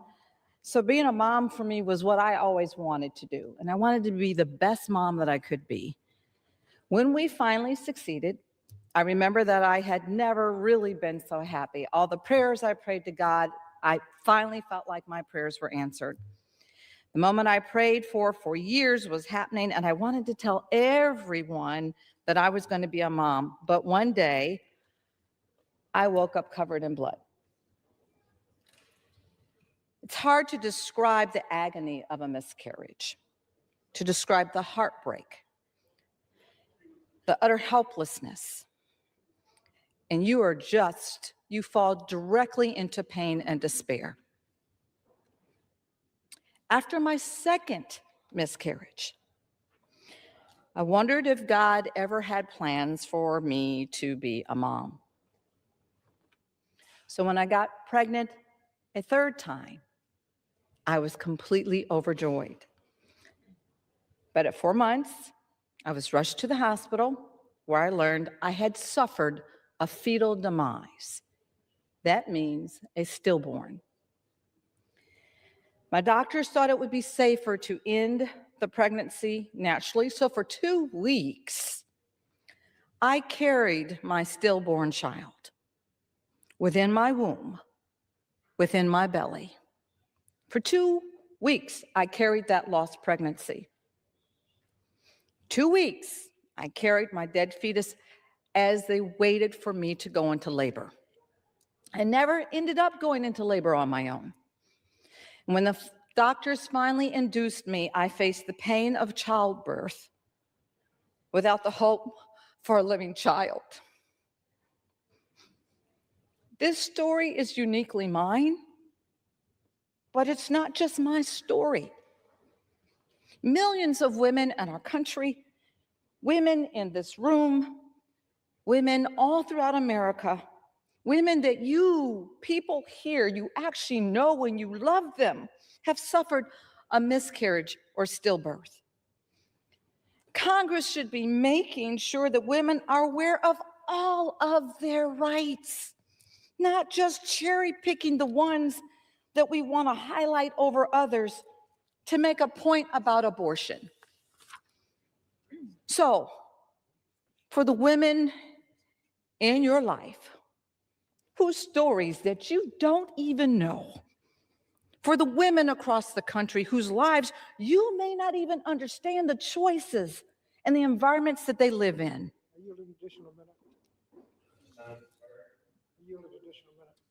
Gentlelady is recognized. And for the women in America who have gone through things some people can never even imagine, I ask my colleagues to vote no on this misguided bill. It's not that we're not trying to empower women who are making choices during their pregnancy. That's not at all. But let's make sure that they are empowered with every tool and every resource and every bit of information they deserve to make the choices they need to make about their lives, their bodies, and their pregnancies. This body should not be determining what decisions they make for themselves. We talk about God. God gives us choice. God gives us choice to make the decisions that we believe are best for ourselves. We have no right to take those choices away from them. So I'm asking every colleague on the other side of the aisle, I've been there. I've had to make choices. So let's do the right thing and make sure that every woman has the full breadth of the ability to make the choices that she needs to make. And I yield. Generally yields. Gentleman from Virginia reserves. The gentleman from Michigan is recognized. Thank you, Mr. Speaker. And to my dear friend and colleague from Georgia, as you've discussed that tragic story with me before, my heart does break. But having experienced that in my own personal family as well, I understand what you're saying. I'm just not capable, I guess, of communicating that this bill is affording all the questions to be answered, all of the issues to be addressed, but also to give pregnant women who are blessed to be able to continue caring to completion the opportunity to also know that their academic opportunity will continue as well. That's all we're attempting to do. So my heart breaks with that story, but my heart also says we want to make sure, and that's why I appreciate Representative Hinson's bill, that it expands the opportunity and information that's given. And so now I yield, I'm privileged to yield 2 minutes to the gentlewoman from Illinois, chair of the Congressional Family Caucus, also a member of the Education Workforce Committee, Ms. Miller. Gentleman from Illinois is recognized. Thank you, Mr. Speaker. I rise in strong support of H.R. 6359, the Pregnant Students' Rights Act. College can be a challenging environment, especially for pregnant women. Many feel forced to choose between motherhood and their education. Nearly 30% of all abortions in the United States are performed on women in college. Title IX already protects the right of pregnant women to stay in school. However, many of them face a lack of resources and support. Some even fear punishment and a loss of scholarships simply for carrying their baby to full term while taking classes. The Pregnant Students' Rights Act requires colleges and universities to inform pregnant women of their rights and protections. This includes information on modified class schedules, or excused absences. This bill also requires universities to inform pregnant women how to file a complaint with the Department of Education if their Title IX protections are violated. Let me be clear, no woman should ever have to choose between finishing her education or experiencing the joy of motherhood. And while to my colleague on the other side, I have had a similar situation also, but I do want to thank her for acknowledging that the life within her was a baby. Women are fully capable of raising children and getting an education at the same time. I know because I did it. Thank you to Congresswoman Hinson for your leadership of the Pregnant Students' Rights Act, and I yield back.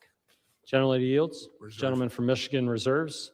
Gentleman from Virginia is recognized. Thank you, Mr. Speaker. Mr. Speaker, I yield 3 minutes to the gentlewoman from Washington State, Ms. Randall. Gentlelady from Washington is recognized. Thank you, Ranking Member Scott. I rise today in strong opposition to H.R. 6359, a bill that claims to protect pregnant students, but actually mandates they get less, not more, information about their rights. If the sponsor of this bill and the majority party actually believed in supporting student parents, then they would take real action, not just grandstand on the House floor because the March for Life is this weekend. The bill before us today requires the dissemination of incomplete information, but it also comes after House Republicans have worked alongside the Trump regime to dismantle and weaken the Department of Education and protections for students who file complaints around Title IX violations, among other things. That has dismantled subsidized loan programs and financial aid, that has decimated Medicaid, the #1 payer for births in this country, in order to pay for tax breaks for the ultra wealthy and fund ICE's violent reign in our communities. If we believed in supporting student parents, we would put more money into childcare subsidies, more money into financial aid, more money into food assistance, so that the women in college, the people who are students, who get pregnant, who have a tough decision to make, would have all of the resources and support they need to make the decision that is right for them. It's not our job to tell a student what decision is right for them. It's not our job to tell any high school graduate that they need to go to college, right? I hear Republicans say that all the time. I tend to agree. I believe that students deserve all the options and all the support to make the choice that is right for them. But mandating incomplete information while gutting the programs that would allow a pregnant student to choose to stay pregnant, to choose to complete school, is a fallacy. It is political theater, and it is doing a disservice to the students we are purporting to support. I have had a chance to work with a lot of students who have become pregnant, both from like the time I was in junior high when a friend of mine had a pregnancy scare, to a time when I was in college, to being a volunteer in the Bay Area where I was on a rapid response line in case someone needed to take a bus 3.5 hours from their college campus into the city, because that's the only place that they could access either maternity care or OBGYN care, or access abortion care. Because we have not funded healthcare in rural communities across the country, because we have gutted programs that provide actual support for pregnant people. This is a joke. Let's make sure they get an email with all the information. It is unserious. And for that, I urge all of my colleagues to vote no on this bill and to take serious action to support students, pregnant or not. Thank you. Gentleman from Virginia reserves. The gentleman from Michigan is recognized. Thank you, Mr. Speaker. I would just like to make a few factual comments in response. I think also provide some information relative to my colleagues' previous comments. Republicans just passed working families tax cuts, which gave American families the largest tax cut in American history. Under the bill, the typical family will get up to $10,900 in additional take-home pay. Households earning less than $100,000 will get a 12% tax cut compared to July 2025. And equally as important, if not more so, the child tax credit will double to $2,200 for more than 40 million American families. That is taking consideration the children that come from pregnancy, that are born. We're not leaving them without resources. The Working Families Tax Cuts promotes life by putting hardworking families first, ensuring they keep their hard-earned money in their pockets for their necessary uses. And with that, I reserve. Reserves. The gentleman from Virginia is recognized. Mr. Speaker, I yield myself such time as I may consume. First, to suggest that big ugly bill gave tax cuts primarily to the wealthy, but in the meanwhile cut health care and Medicaid, SNAP benefits, and ran up trillions of dollars in additional debt. Mr. Speaker, I ask unanimous consent to submit a letter from over 50 organizations representing civil rights, labor organizations, youth advocates, women's rights, reproductive rights, and others. It says in part, the Pregnant Students' Rights Act I describe it as a thinly veiled anti-abortion law that would not address key barriers to pregnant students' educational attainment, but would instead further shame and stigmatize people for their pregnancy outcomes. They further say that this bill purports to protect the rights of pregnant students and falls far short of the protections that are actually necessary for pregnant and parenting students and their children. It points out that if you really want to be serious, there are some things we could actually do to support the students. One, like explicit protections under Title IX, non-discrimination protections at the state and local level, accessible and affordable childcare, access to early childhood education and pre-kindergarten services, transportation services, and others who would actually make a difference. Mr. Speaker, we have constantly heard that they are providing comprehensive information and not amending Title IX. Fact is, Title IX does have comprehensive rights that are listed under Title IX that are comprehensive. This bill, however, only requires partial information about those rights. When only partial information is given, that could have fatal consequences to women. Tragically, women have died because of anti-abortion legislation that have passed in some states that require women to be close to death before they can have what could have been earlier a safe abortion. If they mistime it and get closer to death than they thought, many have actually died in those circumstances. Legislators voted for those laws. We have to note that we should not allow colleges to withhold information that could save women's lives. So I would hope that this bill would not pass under that situation, and I reserve the balance of my time. Without objection, the information requested will be entered into the record, and the gentleman reserves. Gentleman from Florida, or gentleman from Michigan is recognized.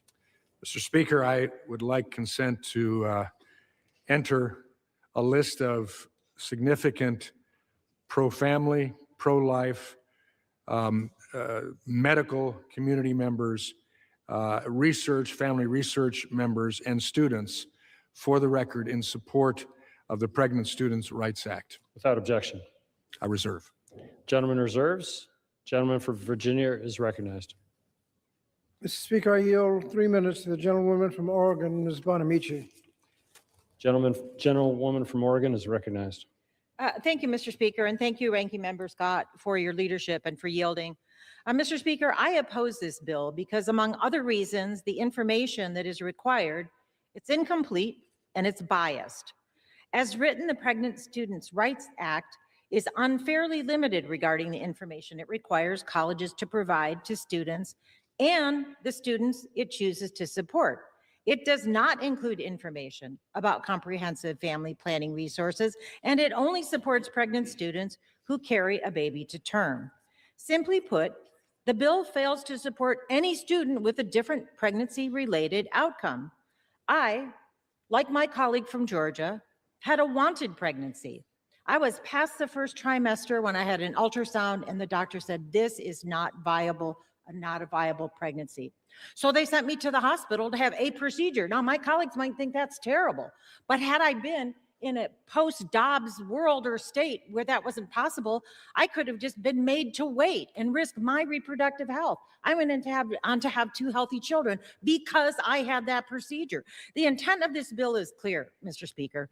It's clear from the text, it's clear from the debate, and it's certainly clear from the timing. It is another attempt to have politicians interfere in the intensely personal decision of when and whether to have a child, a decision that should be made only by the pregnant student, not by members of Congress.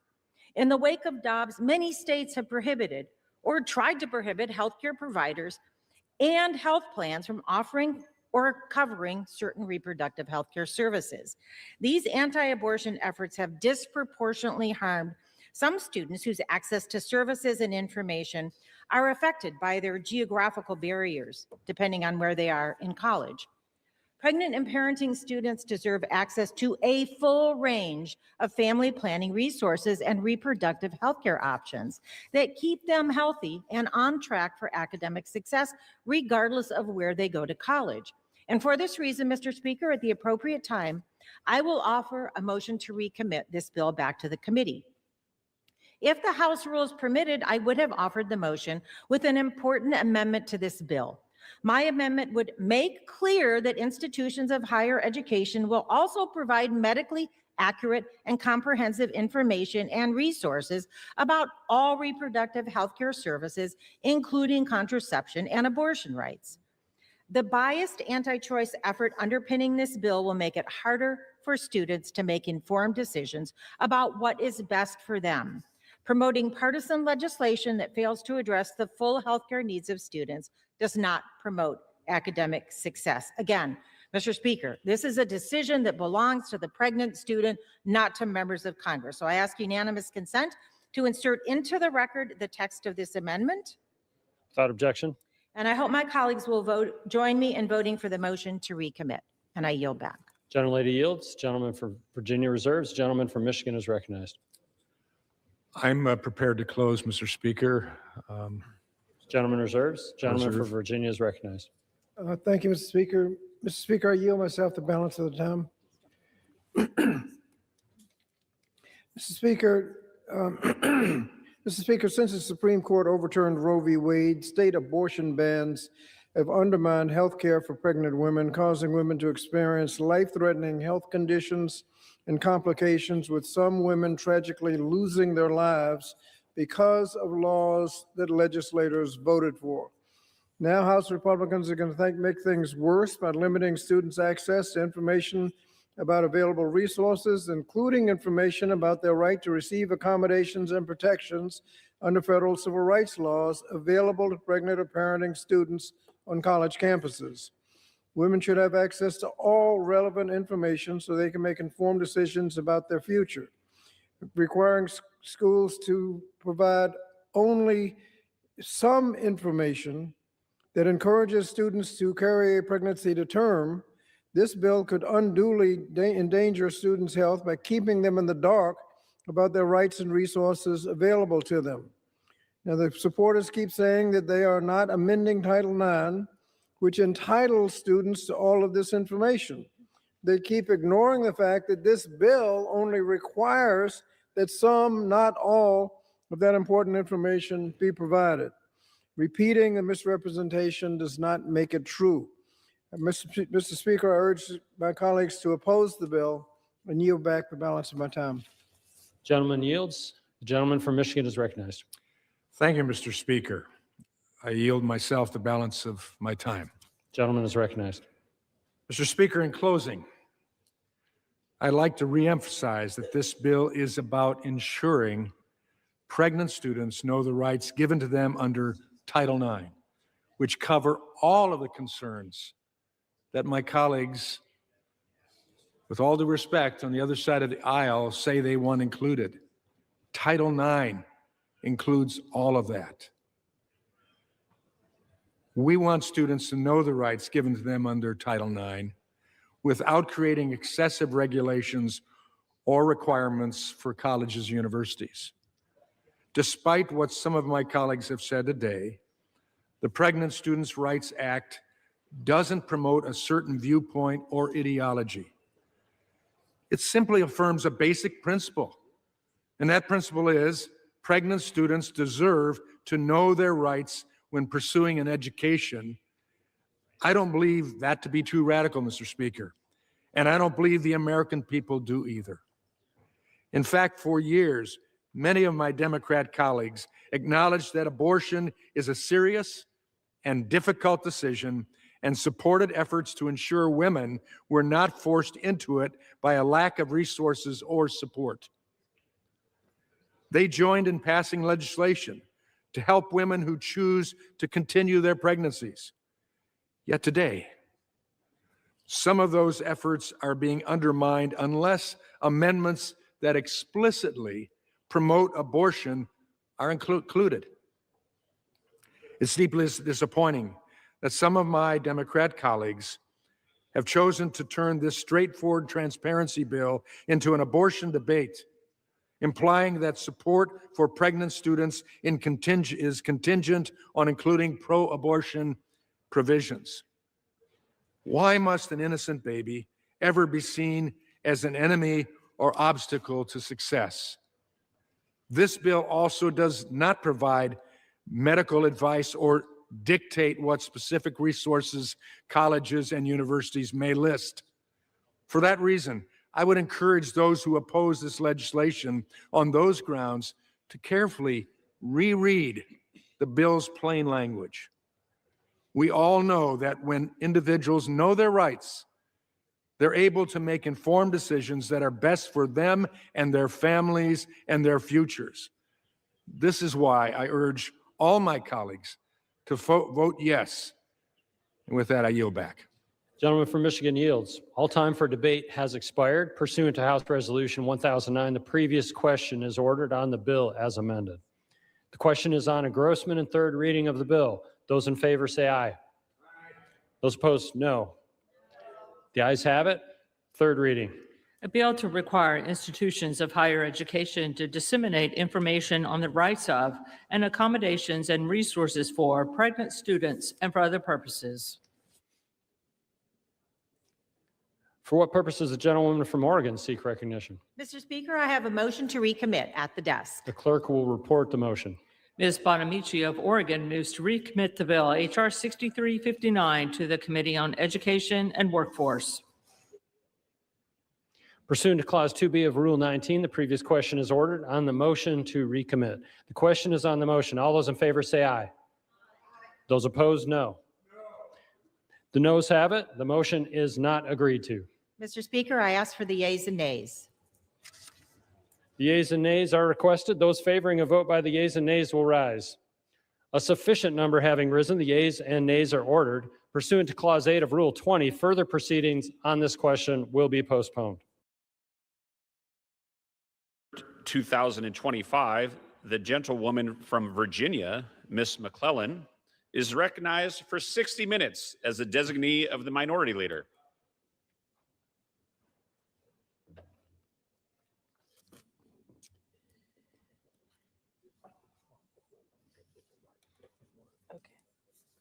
Okay. Mr. Speaker, I ask unanimous consent that all members have 5 legislative days to revise and extend their remarks and include any extraneous material on the subject of this special order. Without objection. Thank you, Mr. Speaker. It is with great honor that I rise today to anchor this Congressional Black Caucus Special Order Hour. As we celebrate the life and legacy of Dr. Martin Luther King, Jr., whose national holiday was yesterday, who would have been 97 years old on January 15th. Mr. Speaker, 1 year ago today was Dr. King Day. It was also Inauguration Day. And as I sat in the rotunda watching the president take the oath of office, I couldn't help but ponder the final question that Dr. King pondered in the last year of his life. Where do we go from here? Chaos or community? Dr. King asked this question after the victory of the Civil Rights Act, after the victory of the Voting Rights Act. And he pondered, what should the Black community do with this extraordinary power, the power of the vote, when for the first time in American history, a government by, of, and for the people finally included Black Americans. He focused on addressing poverty. He focused on addressing discrimination. He focused on addressing war. I thought about another speech that he gave shortly before he died, called Remaining Awake Through a Great Revolution. Because before Inauguration Day, one of the architects of Project 2025, which has become the blueprint for the second Trump administration, said, this is the second American Revolution, which will be peaceful if the left allows it. And I thought about what would Dr. King say today? His words remain relevant. Within hours of the president taking his oath of office, chaos was unleashed. We saw through an attack on diversity, equity, and inclusion over the past year, efforts to roll back the hard-won victories of the civil rights movement. We see at the Supreme Court right now a case that could gut what remains of the Voting Rights Act after the court gutted Section 5 and Section 4 effectively in the Shelby versus Holder case. We've seen Black and brown communities, including American citizens, living in terror as ICE agents show up on streets, door to door, in our courthouses, on the way to school, grabbing people and violating their due process rights. We've seen trade wars that make the cost of everything go up. We have seen a federal workforce, which was the doorway to the middle class for many Black Americans. We've seen a federal workforce, in the words of Russell Vogt, traumatized.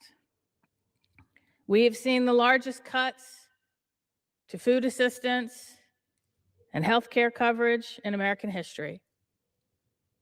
That's just the tip of the iceberg. Chaos has been unleashed. But Dr. King, in his time, while he fought chaos, he stayed focused on community. He stayed focused on building what he called the beloved community. I think the beloved community is best described as a community in which we care for one another, where we feed the hungry, where we care for the sick, where we house the homeless. And he focused on making sure that the promises upon which this country was founded ring true for every American. Before he died, he wondered if the dream that he talked about on the March on Washington had become a nightmare and was too far out of reach. But on the night before he died, he told us that he'd seen the promised land, that he wouldn't get there with us, but he still believed in the power of community and the power of the beloved community. And the Congressional Black Caucus today is carrying forward his work. We are his legacy. We are his legacy as we ensure that what he fought for, what John Lewis fought for, what millions of Americans fought for from the first day in 1619, when Africans were brought on this shore involuntarily.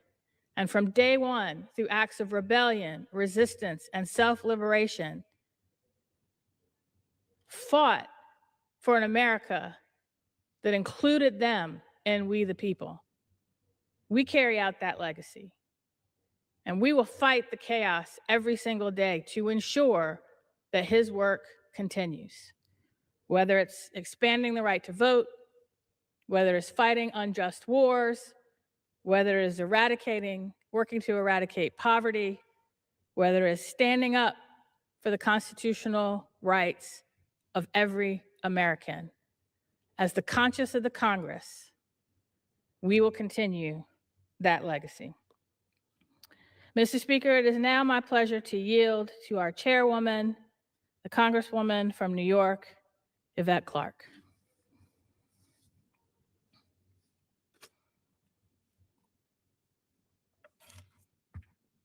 Good evening. I'm Representative Yvette D. Clarke, Chair of the Congressional Black Caucus, proudly representing New York's 9th Congressional District in Central and South Brooklyn. I want to thank Congresswoman Jennifer McClellan for anchoring this Congressional Black Caucus Special Order Hour. I rise tonight, Mr. Speaker, with my colleagues of the Congressional Black Caucus to commemorate the life and legacy of the Reverend Dr. Martin Luther King Jr. Dr. King held an unyielding belief that women and men everywhere, regardless of color or creed, are equal. He used the power of words and the example of nonviolent resistance to bring us closer to racial and economic justice. Dr. King was a man of courage, principles, and faith, and we are forever in his debt. Today, his example inspires us all toward our highest ideals as Americans. As we gather to honor the Reverend Dr. Martin Luther King Jr., an American hero and patriot, we are keenly aware of the pivotal moment in history in which we stand, and of the forces actively working to undermine his life's work. At a time when the most vulnerable communities in our nation are under relentless attack, the Congressional Black Caucus continues to uphold Dr. King's legacy, rooted in justice, fairness, and equity for all. Today, ironically, also marks the one-year anniversary of the Trump administration. And as we reflect on the damage this administration has inflicted on communities across this nation, we call on our colleagues across the aisle to honor the teachings and philosophy of the Reverend Dr. Martin Luther King Jr. and to hold and to work with us to reject the hateful agenda that has taken hold. Dr. King devoted his life to reminding us that silence in the face of injustice is not an option. As he so powerfully said, our lives begin to end the day we become silent about the things that matter. The Congressional Black Caucus refuses to remain silent in the face of the pain this administration inflicts on the American people. From the assaults on voting rights with the looming Louisiana v. Calais decision before the Supreme Court, to deepening economic inequality, to the threats against our nation's health care.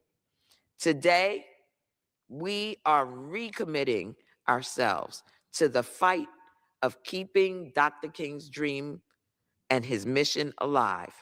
And with that, I yield back to the gentlelady from Virginia. Thank you, Madam Chair. Mr. Speaker, I now yield to our immediate past chair of the Congressional Black Caucus, the Congressman from Nevada's 4th, Stephen Horsford. I thank my colleague from the Commonwealth of Virginia for yielding, and to the chair of the Congressional Black Caucus, Congresswoman Clark, and all of our colleagues for the work that we do every single day to live out the legacy of Dr. Martin Luther King Jr. Mr. Speaker, I rise today to honor the legacy of my dear fraternity brother and trailblazing leader, Dr. Martin Luther King Jr. Today, I speak with urgency about the American dream, specifically that dream being under attack. More than 60 years ago, Dr. King warned this nation that America had given Black Americans a bad check, a check marked insufficient funds, a promise made but not kept, opportunity delayed, and justice deferred. Mr. Speaker, that warning still rings true today. Dr. King reminded us that public policy is a moral act. What we choose to fund and what we choose to cut reveals who we value and who we leave behind. Right now, working families in my home state of Nevada and all across this country are feeling the consequences of those choices. Prices are rising, wages are stretched thin, and too many people are working full-time but still falling behind. And while families are struggling to make ends meet, this administration is attempting to rewrite history. Just recently, the current occupant of the White House claimed that civil rights era protections left white Americans, quote, very badly treated, unquote. These false and dangerous claims tarnish Dr. King's legacy and the history in which he lived, which is at risk of repeating itself today. Dr. King called for a revolution of values, and I rise today with my colleagues to reinforce that cause. Today, that revolution means choosing people over profits, workers over Wall Street, and families over special interest. The American dream is not dead, but it is under attack. If we lead with courage, invest with purpose, and govern with our values, we can revive it for Nevada and for our entire nation. That is how we honor Dr. King's legacy, by building an America of equal opportunity, of shared prosperity, and dignity for all. So I encourage all of my colleagues, regardless of party lines, to do their part in honoring Dr. King through their actions. That is how we carry on his legacy, and that is how we revive the dream. I yield back. Thank you, Mr. Speaker, and thank you, Congressman Horsford. I now yield to the Congresswoman from North Carolina's 4th District, Congresswoman Valerie Fouché.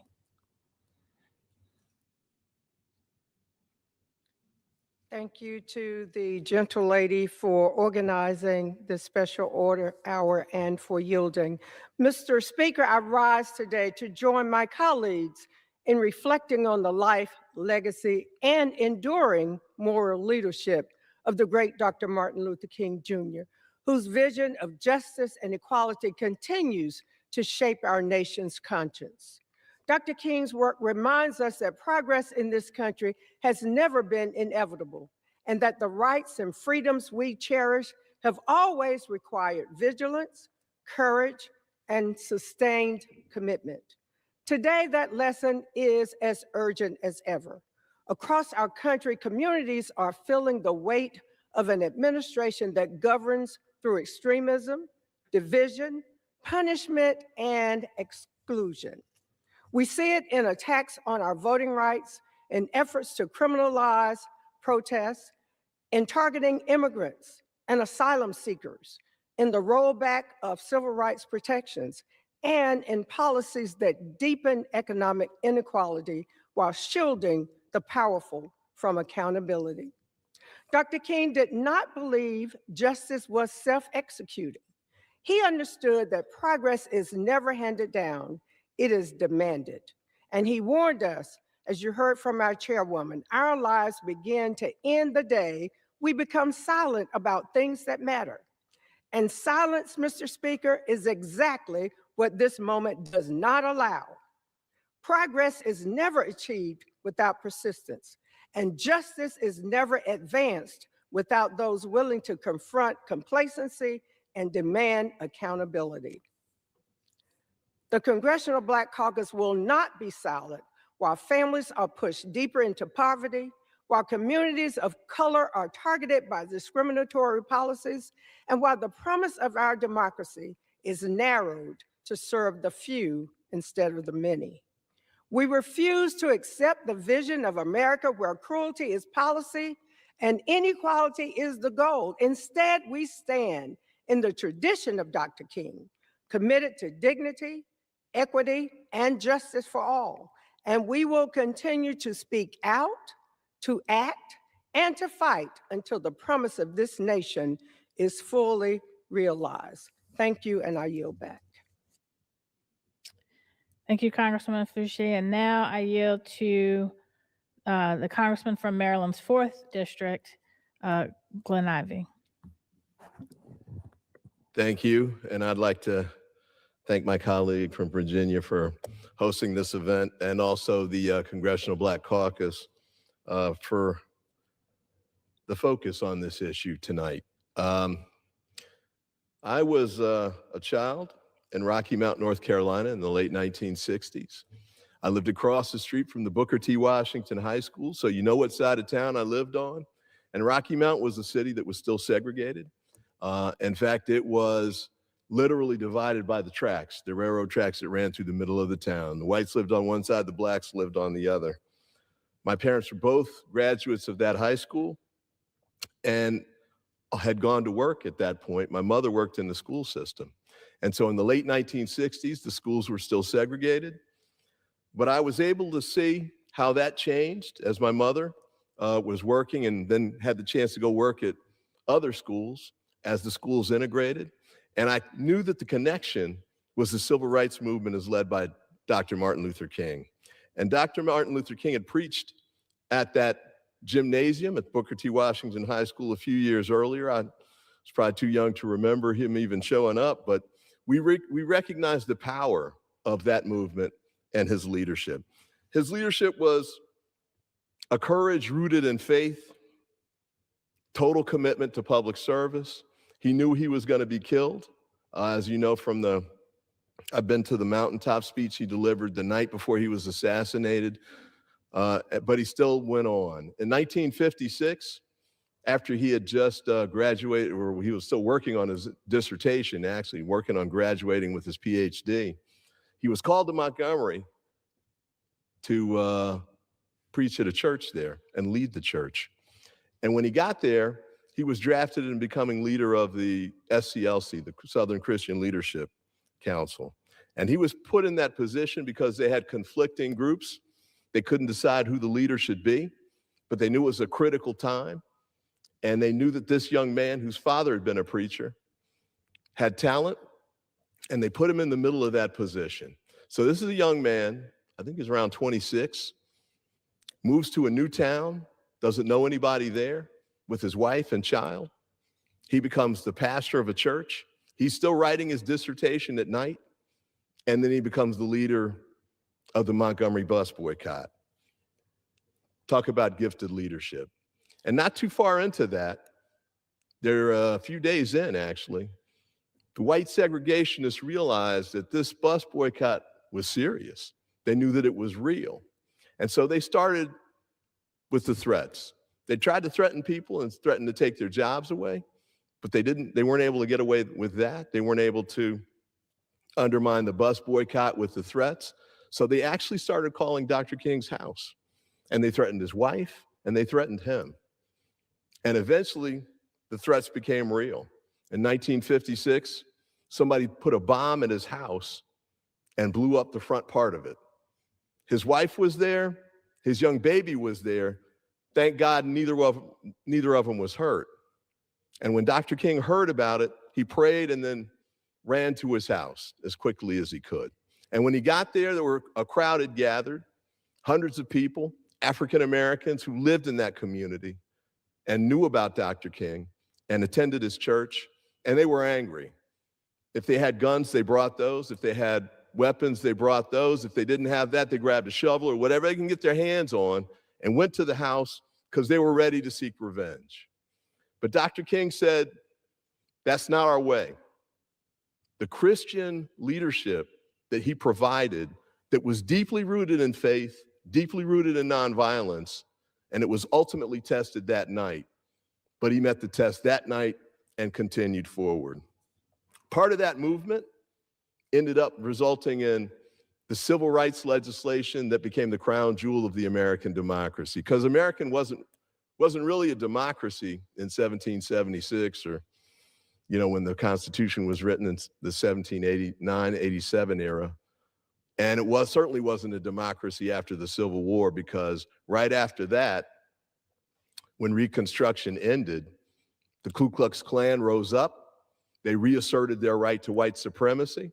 African Americans who'd been freed from slavery were pushed back into an ugly version, an ugly violent version that we called segregation. The Jim Crow laws were put in place. Many of them had achieved positions, including being elected to this body. And all of that was stripped away. And for the next 100 years or so, African Americans lived under threat of violence.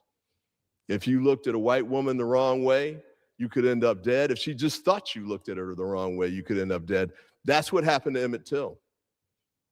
And not only that, you had African Americans who came back from service after World War II, including my father-in-law.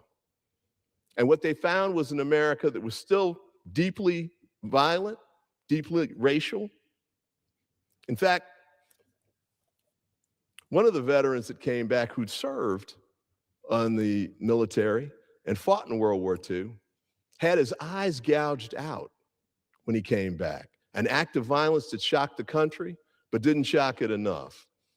And we had other lynchings and the like that went through that era and continued into the 1960s. And that's when Dr. King and the Civil Rights Movement had their rendezvous with destiny. So I'm here tonight to thank him for the work that he did. The Voting Rights Act, which is one of the key pieces of legislation that came out of that era, is now under attack. It's under threat. It's pending in front of the Supreme Court across the street. We won't know how it's going to turn out until the opinion is released. But I tell you what, we're not in the same place we were even then, because when the Civil Rights Act, the Voting Rights Act was passed in 1965, yeah, there was division. There were people who opposed it. There were segregationists who, they called themselves Dixiecrats then, who opposed it as well. But when it was reauthorized in 2006, the vote in the House was 390 to 33, and it passed the Senate unanimously. President Reagan had signed a previous reauthorization. President Bush signed this one, and that was just 20 years ago. What's happened to the country since then? I'll say this. We all know that the vote is the most powerful tool in a democracy. We all know that there are challenges to votes and voting ability and voting rights across the country. We have disagreements, I suppose, with our Republican colleagues about some of that, but we need to make sure we remain vigilant and keep working hard to protect those rights. I had a chance over the weekend to do a couple of things. Friday, Saturday, and Sunday and Monday, I had a chance to go visit churches and groups that were celebrating Dr. King, remembering Dr. King. Went to First Baptist Church of Highland Park, Faith Temple number 2, and the AKAs had a day of service that I was happy to go attend and have a chance to speak to them and worship with them and work with them. And they're all concerned about where the country's going and the challenges to the American democracy and the civil rights movement that gave us the rights that we have today. I think it's critical for us to remember a couple of things. One is the work continues, no doubt.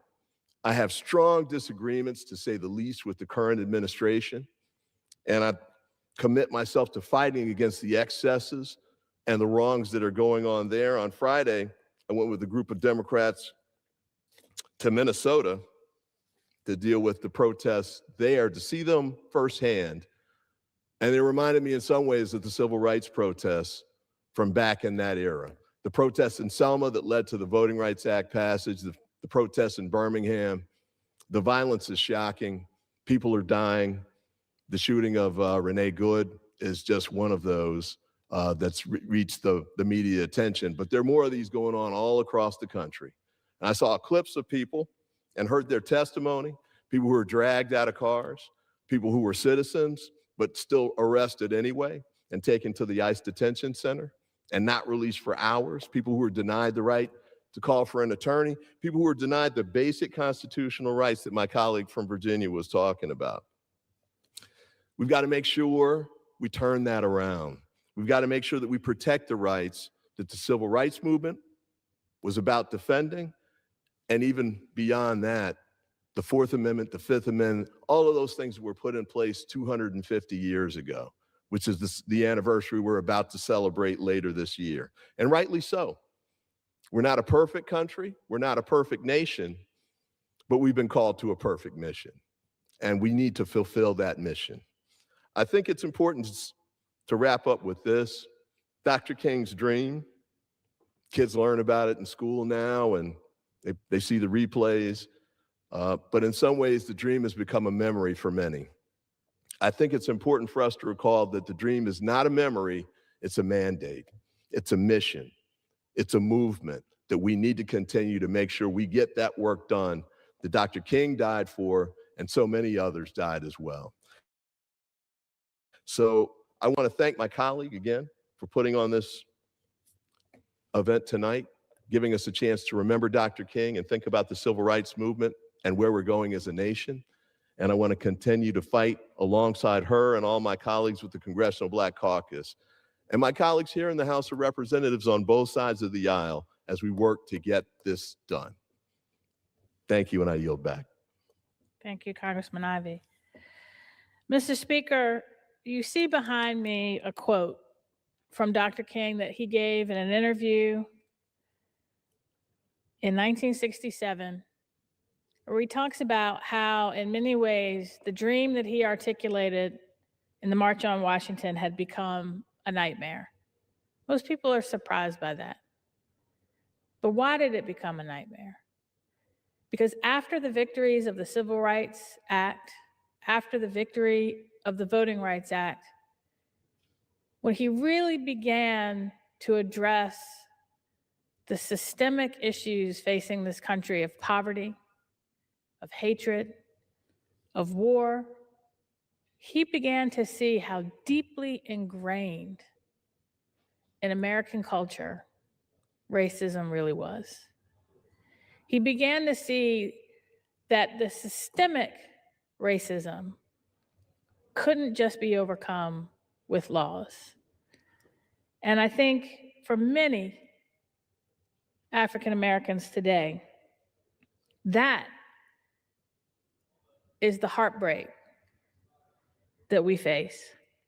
When Dr. King spoke at the March on Washington, he said that in many ways, the marchers had come to collect on a promissory note in our Declaration of Independence, written 250 years ago, which promised that all men were endowed by their Creator with the inalienable rights of life, liberty, and the pursuit of happiness.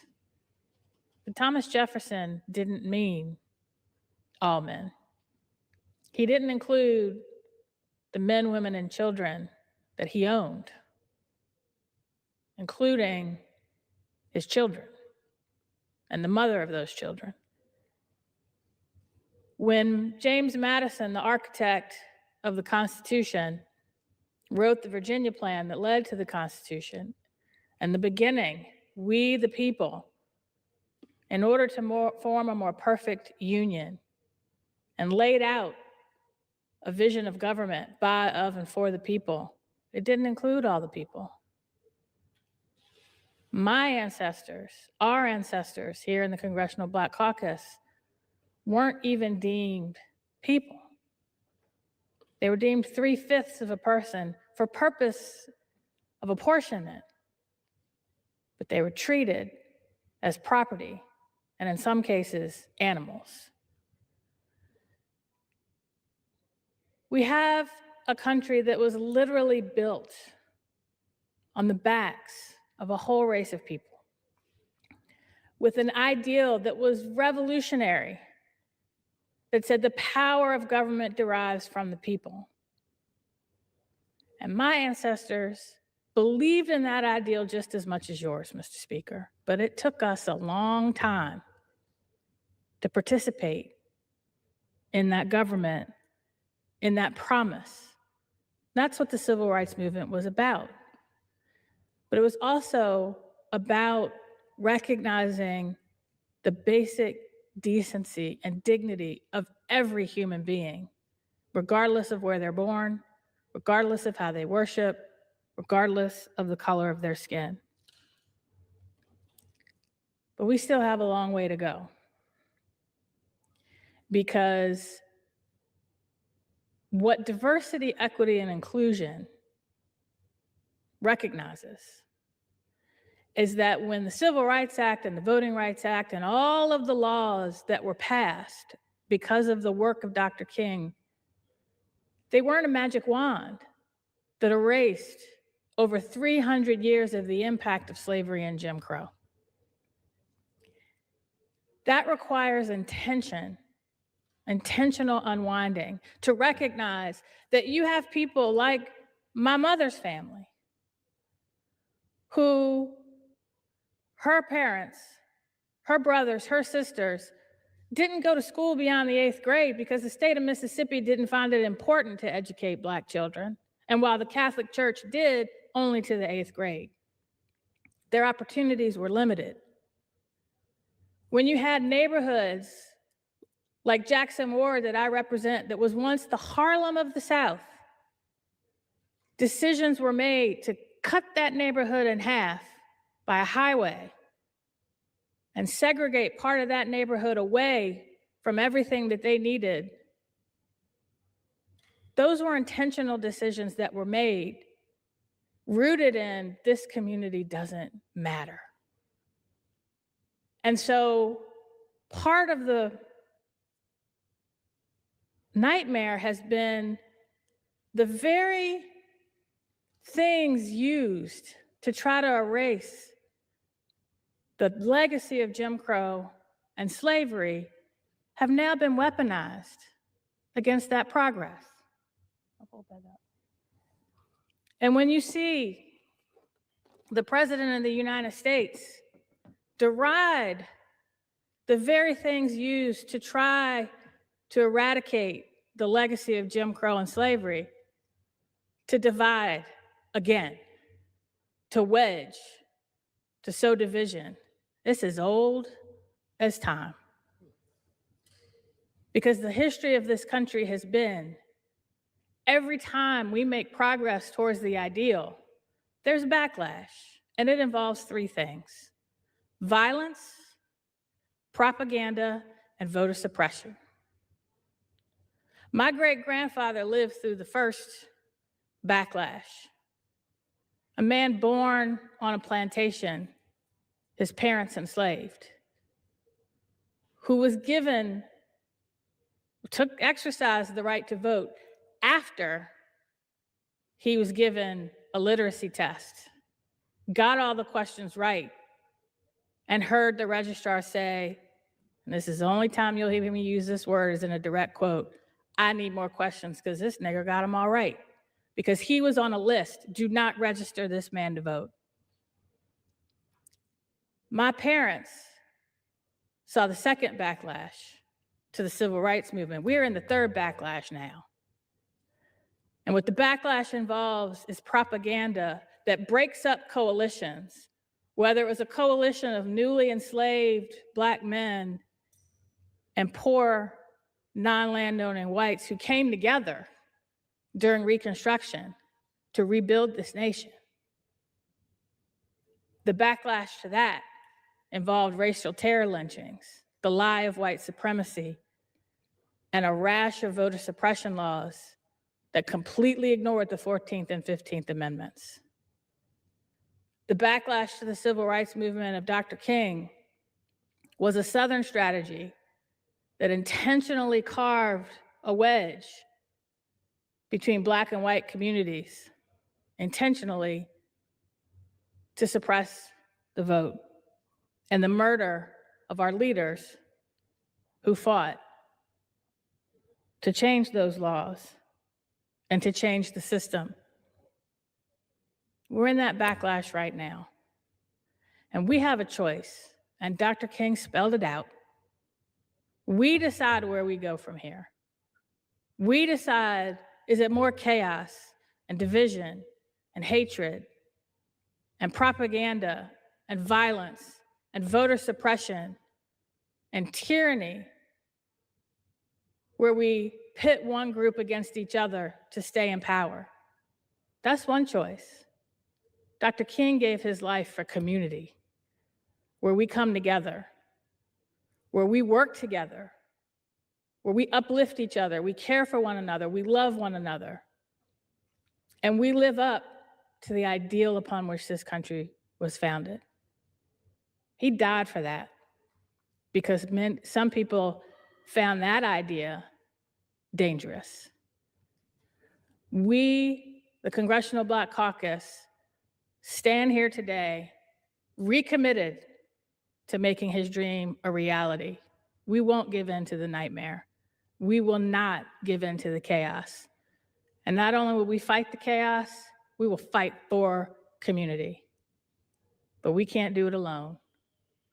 Just like the civil rights movement in response during Reconstruction, just like the civil rights movement in the 1950s and 60s, it required people coming together from all walks of life, putting aside hatred and division, loving their neighbor and their enemy. We can do that. We need a little love today. We need a little light in the darkness. We need community in the midst of the chaos. We have to do it because while we are fighting the same fights that our parents, our grandparents, and our great-grandparents fought, we cannot leave those fights to our children, our grandchildren, or our great-grandchildren if we expect this country to survive. Because what Dr. King also recognized that now human beings hold the power to destroy each other and to destroy this planet. If we don't get a hold of our hatred, a lot of lives will be destroyed. That is not what Dr. King wanted. That is not what people elect us to do. They elect us to help people and solve problems. They elect us to focus on community. Let's not give in to the chaos. And with that, I yield back.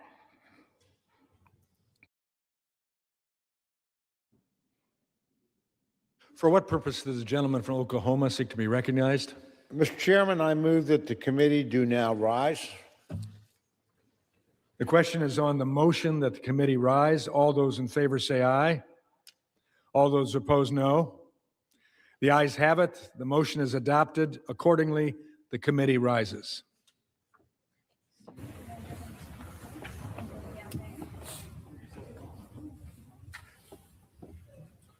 All the way down here, sir.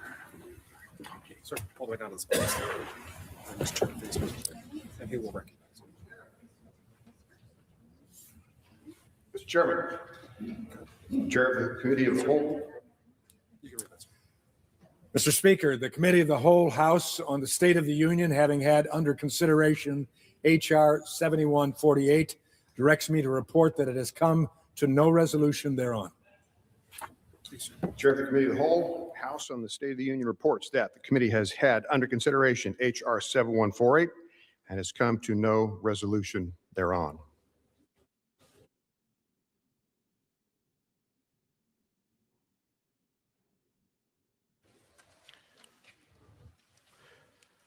For what purpose does the gentleman from Oklahoma, Mr. Cole, seek recognition?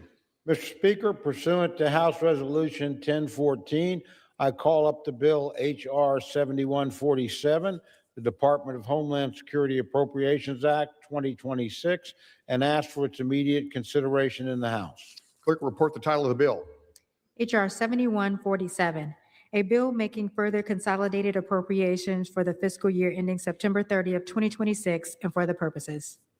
Pursuant to the House Resolution 1014, the amendment specified in Section 7 of House Resolution 1014 is adopted, and the bill as amended is considered read.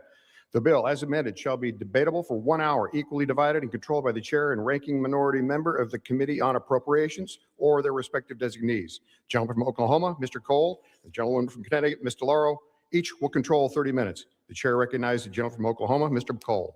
Mr. Speaker, I ask unanimous consent that all members have 5 legislative days to revise and extend their remarks and include extraneous material on the measure under consideration. Without objection. Thank you, Mr. Speaker.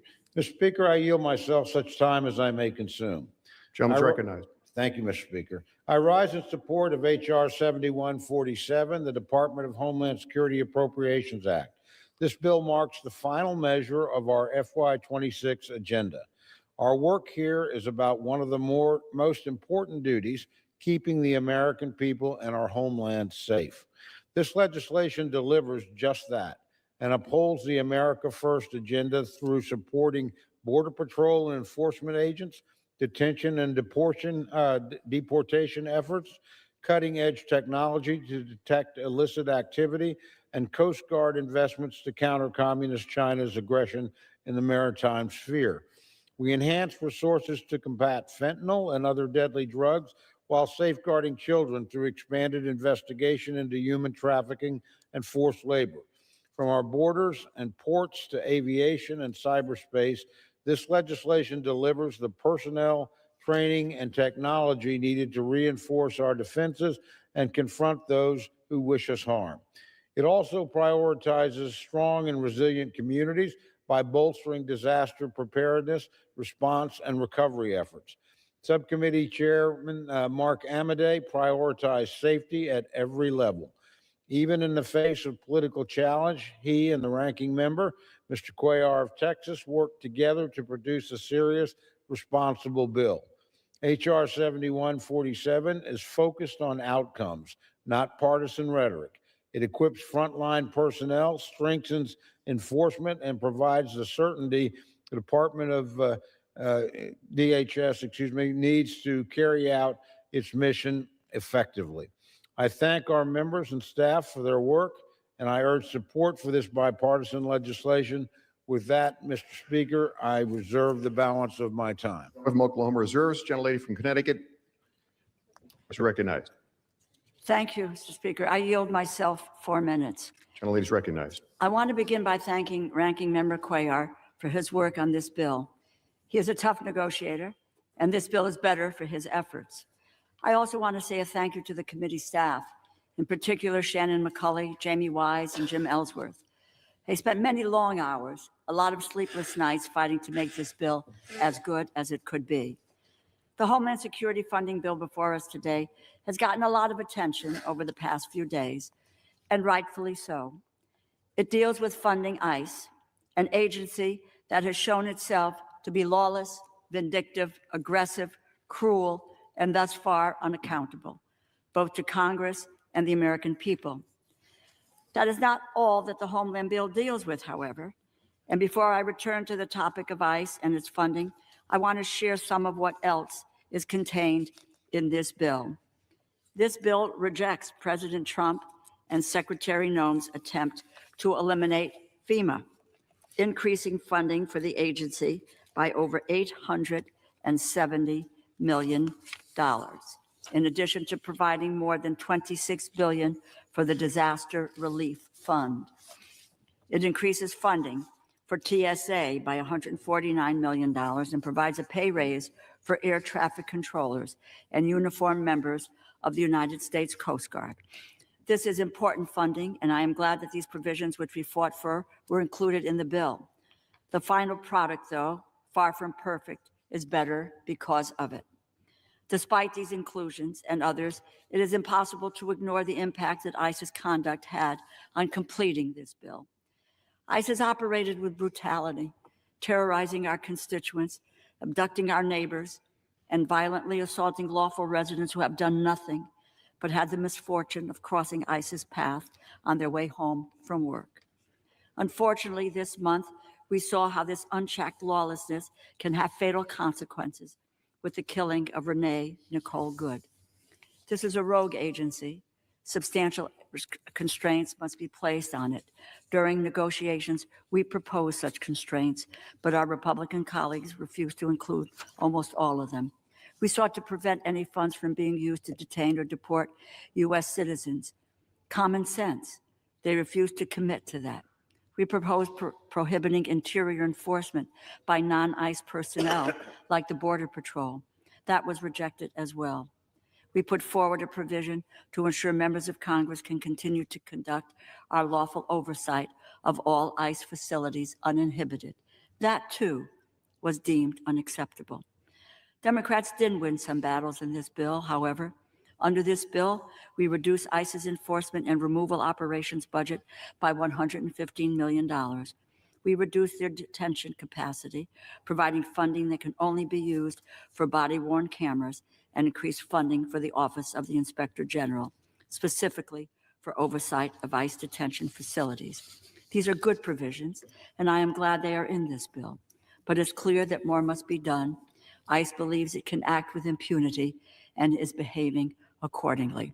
I trust that my colleagues have taken the time to review what is contained in this bill and have determined for themselves what is best for their constituents and their communities. I have made my own determination, and that determination leads me to a no vote on this bill. Thank you, and I reserve the balance of my From time. Connecticut Reserves, gentleman from Oklahoma is recognized. Thank you very much, Mr. Speaker. Mr. Speaker, I yield 6 minutes to my very good friend, the distinguished gentleman from Nevada and chairman of the Subcommittee on Homeland Security of the Appropriations Committee, Mr. Amadei. Gentleman's recognized. Thank you, Mr. Speaker. I rise today in strong support of the Homeland Security bill under consideration. As the chairman of the Homeland Security Subcommittee, I'd like to thank the full committee chair, Mr. Cole, my colleague from Oklahoma, for his leadership in helping to return us to regular order and producing a series of bills that will fully fund the government by the January 30th deadline. But I'd also like to thank my colleague from Connecticut, the ranking member, Rosa DeLauro, who was part of this combination. You've seen him work before in years past both as the chairman of the full committee and as folks on other subcommittees that have worked well. It's been a help to all of us, and I want to thank you all publicly for your professionalism and your respect for each other and our process. I would also like to thank my good friend, subcommittee ranking member, Mr. Cuellar, a real pro and somebody who has, we don't agree all the time, but it's like it's never been a disagreeable experience. And there are days around this outfit when, quite frankly, that isn't the case. Thank you, my friend. I appreciate that. You've been a great partner. And finally, I'd like to take the time to thank the committee staff on both sides of the aisle who worked tirelessly over the past month to negotiate the product before us. From the majority side, Paul Anstein, Anna Lanier Fisher, Fern Gibbons, Alessandra Ramirez, Ashley Trulick, and Nkosi Thomas. And from the minority, Shannon McCauley, Jamie Wise, and Jim Ellsworth. It's not cool to be on appropriations during the last 30 days for sure. And you folks were real troopers and professionals and class acts. I want to thank you all for your dedication and effort. I also want to remind everybody, because we get tied up in a lot of stuff, essentially, the Homeland Bill is the Coast Guard, FEMA, TSA, Secret Service, Border Patrol, and ICE. Now, there's other parts in there, but that's the majority of what you're talking about when you go, well, Homeland, what's that? That's the agencies that take up the lion's share of this sort of stuff. As the chairman, we'd like to basically think that what we produced, having those meetings, talking across the aisle and with our staffs, what we produced is a bedrock model for going forward and getting us out of the continuing resolution rut. Continuing resolutions lock us into spending levels that are both outdated and have not evolved, like, frankly, the positions on both sides. So the fiscal year 2026 Homeland Bill under consideration today furthers this administration's goals of undoing the damage caused by the previous administration, starting with the border. This funds the president's priorities, codifies reductions in efficiencies, and operationalizes border security and immigration enforcement investments in the reconciliation process. I also want to note that we have, let's start with ICE. And I know people have lamented that, boy, you know, we didn't really get everything we wanted and all that stuff. It's like, guess what? There's something that we should both be celebrating here today, and it's about ICE. Because the last administration wasn't real big on ICE, kind of maybe hoped they didn't exist or whatever. One of the things that didn't happen with respect to ICE, like all other law enforcement agencies around, was the use and implementation of body cameras. So you don't have to rely on somebody happen to have their cell phone and have a good angle, whether they're accusing or defending themselves for whatever they did. This bill funds body cameras for ICE personnel so that we can have first person, if you will, access to what people really think was done. You like a pay raise for the Coast Guard? This bill does that. You like more infrastructure for the Coast Guard? This bill does that. You like grants for first responders and for nonprofit religious worship institutions? This bill does that. The foundation is undeniable. So, as the tax on houses of worship has increased over the last few years, we're providing more money for that. Finally, we ensure that CISA, the agency that's charged with protecting our critical infrastructure like power and water, have the resources required to prevent attacks from nation-state adversaries like China and Russia. Simply put, This bill ensures that the men and women of the Department of Homeland Security who work tirelessly to keep America safe have the resources and tools they need to protect this great nation. I ask my colleagues to continue to support the bill, and I yield back the balance of my time. Gentleman reserves. Gentleman from Oklahoma reserves. Gentlelady from Connecticut is I recognized. yield 4 minutes to the gentleman from Texas, the distinguished ranking member of the Homeland Security Subcommittee, Mr. Gentleman's Cuellar. recognized. Mr. Speaker, thank you. And I rise in support of this bill. But first, I want to thank the chairman of the committee and the full committee, and certainly my ranking member for their leadership, and certainly also to the staff on both sides for the hard work that they have provided on this difficult bill. I represent about 280 miles of the U.S.-Mexican border. And let me be the first one to say this bill is not perfect. However, this bill is better than the alternatives of either funding the department under a continuing resolution or shutting down the government. That is the choice in front of us. This bill puts real requirements to the department, provides oversights, makes targeted investments, directly helping states and local communities to make sure that we help folks like firefighters and other folks. And let me say this. It's better than the alternative, leaving the department with a blank check, virtually unchecked by the Appropriations Committee and by Congress. Allowing DHS to operate under a continuing resolution or trying to shut it down, ICE would ensure that they have no direction from Congress. This bill flat funds ICE, but at the same time, we also strengthen the oversight of ICE by increasing funding to the Inspector General by over $38 million over FY25. That includes $20 million to do additional inspections of the ICE facilities and $12.8 million to provide oversight of the department for the funds that they got under reconciliation. It also provides, as the gentleman said a few minutes ago, $20 million for body-worn cameras, specifically for CBP and ICE that are conducting immigration enforcement. And it also provides funding to increase training for CBP and ICE agents for de-escalation tactics. Let me say this, we did try to fight more. Unfortunately, we couldn't reach an agreement with our Republican friends, but we did not walk away from the work of putting oversight into law that this bill provides itself. We also provide funding, accountability to the Office of Civil Rights and Civil Liberties and the Office of Citizenship and Immigration Services, which is, again, something that they try to close. Let me be clear. ICE can operate based on the funds that they were provided under reconciliation, but we cannot say the same thing to other departments or other agencies under DHS, especially when we talk about FEMA. FEMA gets $5.7 billion, including $3.8 billion for federal assistance, which is a 20% increase above FY 2025. And again, that money goes back to help firefighters, helps threats, disasters. And again, it also provides money to CISA. And as you know, there were cuts, but we are providing money there to make sure that we fight the threats to our critical infrastructure that we're seeing across.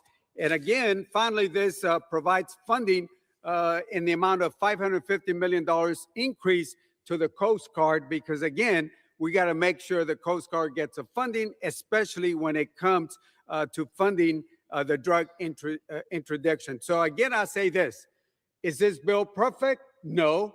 But a continuing resolution does provide no oversight, and the department also gets, ICE gets a funding from the reconciliation. So, Mr. Speaker, the bottom line is simple. This bill is better than the alternative. With that, I yield back. Thank you.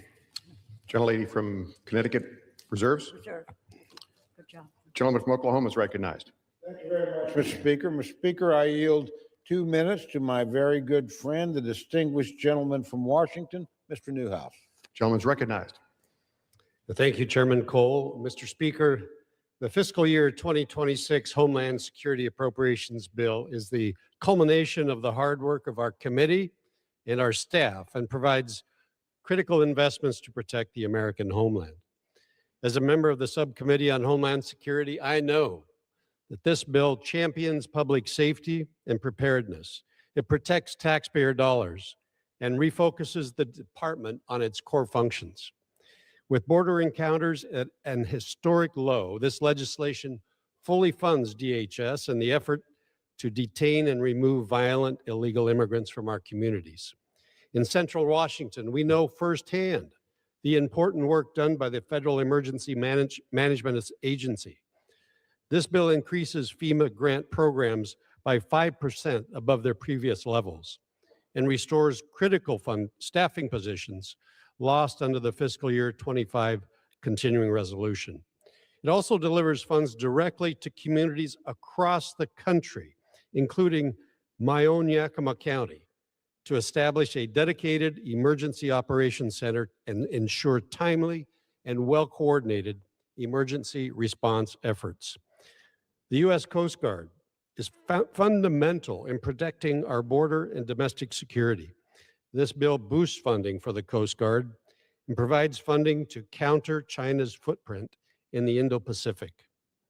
Lastly, as a member of the Select Committee on the CCP, the Chinese Communist Party, I am pleased to see this bill refocuses the Cyber and Infrastructure Agency, or CISA, on its core cybersecurity mission and right-sizes the agency to preserve critical functions. This includes funding to counter threats from adversarial nations and ensure critical infrastructure systems are protected from these threats. Mr. Speaker, this Homeland Security bill is the last piece in completing 12 fiscally responsible bipartisan spending bills. It is the testament to Gentleman's the time's expired. Additional 30 seconds. Gentleman's recognized. It is a testament to the hard work of the committee and subcommittee leadership on both sides of the aisle and the dedicated staff that spent an untold amount of time to make this process work. I encourage all my colleagues on both sides to support this negotiated bill that provides the resources necessary to secure our borders, protect Americans here at home, and ensure we are being good stewards of taxpayer dollars. Thank you, Mr. Speaker. Oklahoma reserves. Gentlelady from Connecticut is recognized. I yield 3 minutes to the gentlewoman from Massachusetts, the distinguished Democratic whip, Ms. Clark. Gentlelady is recognized. Mr. Speaker, today is not about ICE funding. Republicans already gave ICE $75 billion. Today is about the fact that we have a mass paramilitary force terrorizing our communities. Republicans had the opportunity in this bill to enact common sense checks on ICE operations. They refused. First, they refused to ensure ICE abides by the same laws and procedures as our local and state police, that they're unmasked when on duty, that they actually wear the body cameras, that they wear a nameplate identifying who they are, and that they are held responsible for excessive force. Second, the GOP refused to join us in upholding the Constitution. Not only are these arrests warrantless, ICE has now determined they have the right to search your home without a judicial warrant. That is illegal and it is unconstitutional. Third, they refuse to make sure that the use of deadly force is always thoroughly investigated. When Renee Good was shot to death, Kristi Noem declared her a domestic terrorist within hours. The only investigation Noem was interested in was an investigation into Renee Good's widow. That is not justice. That is not security for the American people. Fourth, Republicans refuse to agree to the simple concept that American citizens should not be detained and deported, that people going about their business should not be kidnapped because of the color of their skin or because they're engaging in peaceful protests. Finally, Republicans refuse to prioritize the very real work that DHS does in our communities, stopping fentanyl trafficking, stopping child trafficking, stopping cartels. DHS is taking those investigators off of those cases and putting them on ICE raids. It is at the expense of our national security.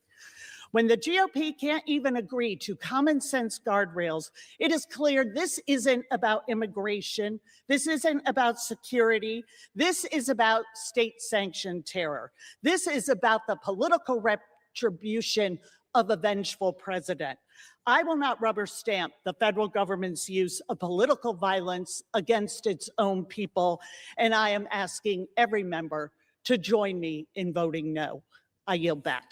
Gentlelady reserves from Connecticut. Gentleman from Oklahoma is recognized. Thank you very much, Mr. Speaker. Mr. Speaker, I yield 2 minutes to my very good friend and former law enforcement official and sheriff, the distinguished gentleman from Florida, Mr. Rutherford. Gentleman is recognized. Thank you, Chairman Cole. Thank you, Mr. Speaker.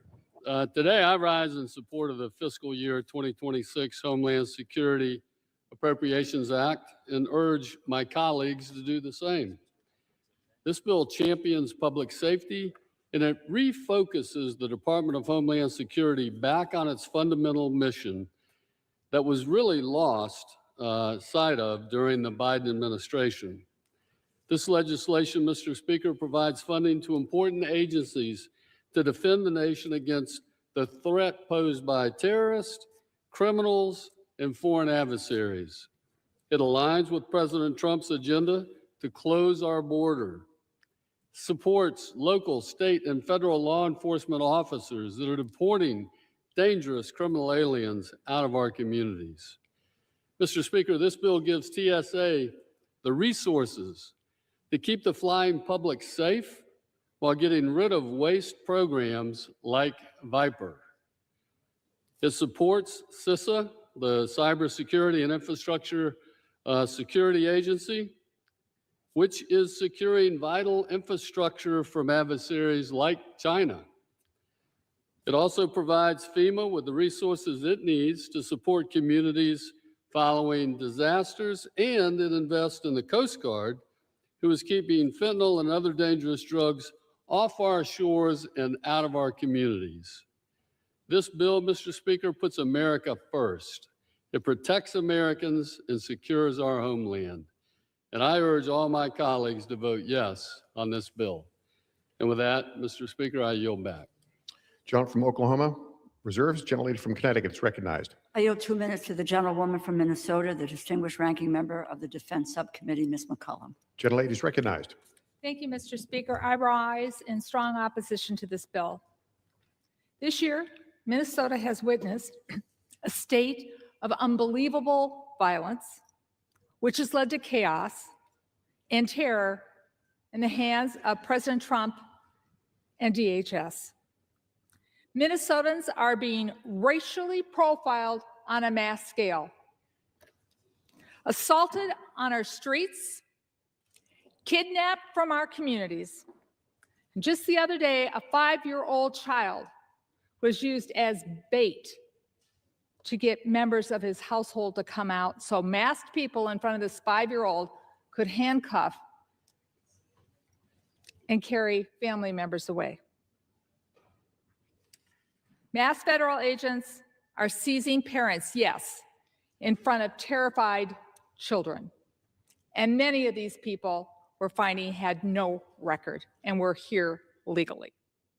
American citizens and permanent residents are snatched from their cars and they're taken to detention centers. And I worked on one case this past weekend.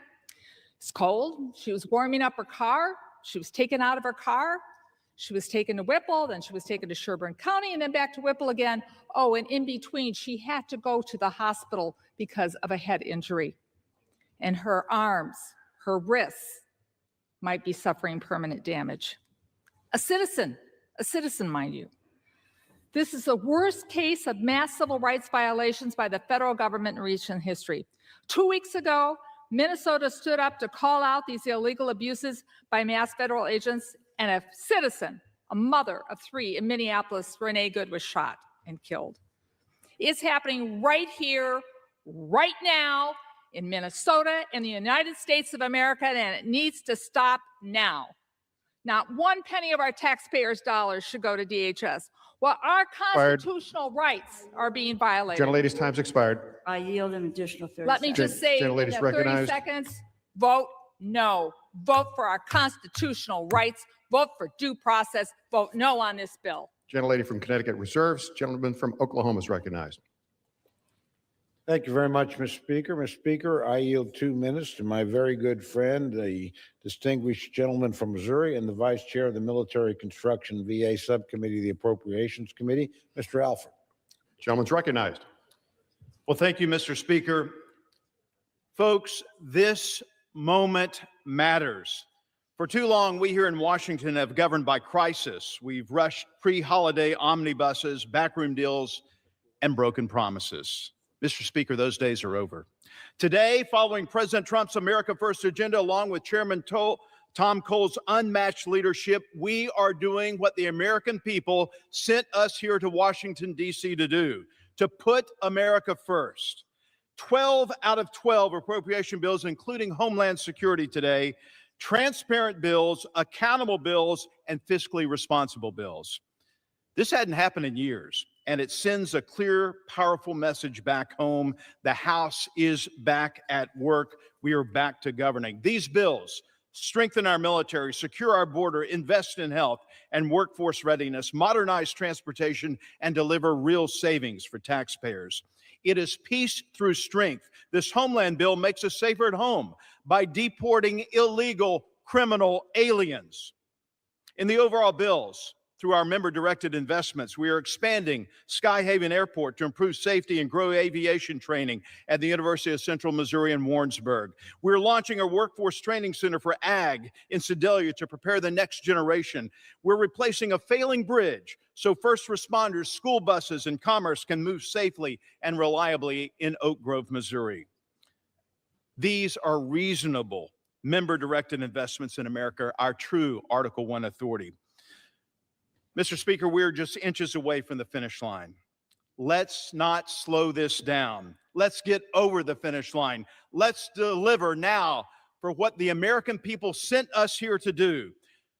Donald J. Trump's America First agenda, backed by 12 appropriation bills, passed out of this House, signed by the President. Let's fund our government. Thank you, and I yield back. Gentleman from Oklahoma reserves. Gentlelady from Connecticut is recognized. I yield 2 minutes to the gentlewoman from Florida, the distinguished ranking member of the State and Foreign Operations Subcommittee, Ms. Frankel. Gentlelady is recognized. Thank you. Mr. Speaker, I rise in strong opposition to this Homeland Security funding bill. We cannot continue to fund an agency that ignores the Constitution, abandons due process, interrupts businesses, and traumatizes families. Across the country, ICE enforcement is no longer about public safety. It has become a campaign of cruelty and fear. Families torn apart with no warning and no plan. Children afraid to go to school. Homes entered without warrants. Workers dragged off of job sites by their hair. People abducted when shopping for groceries, going to the church, or taking their kids to school.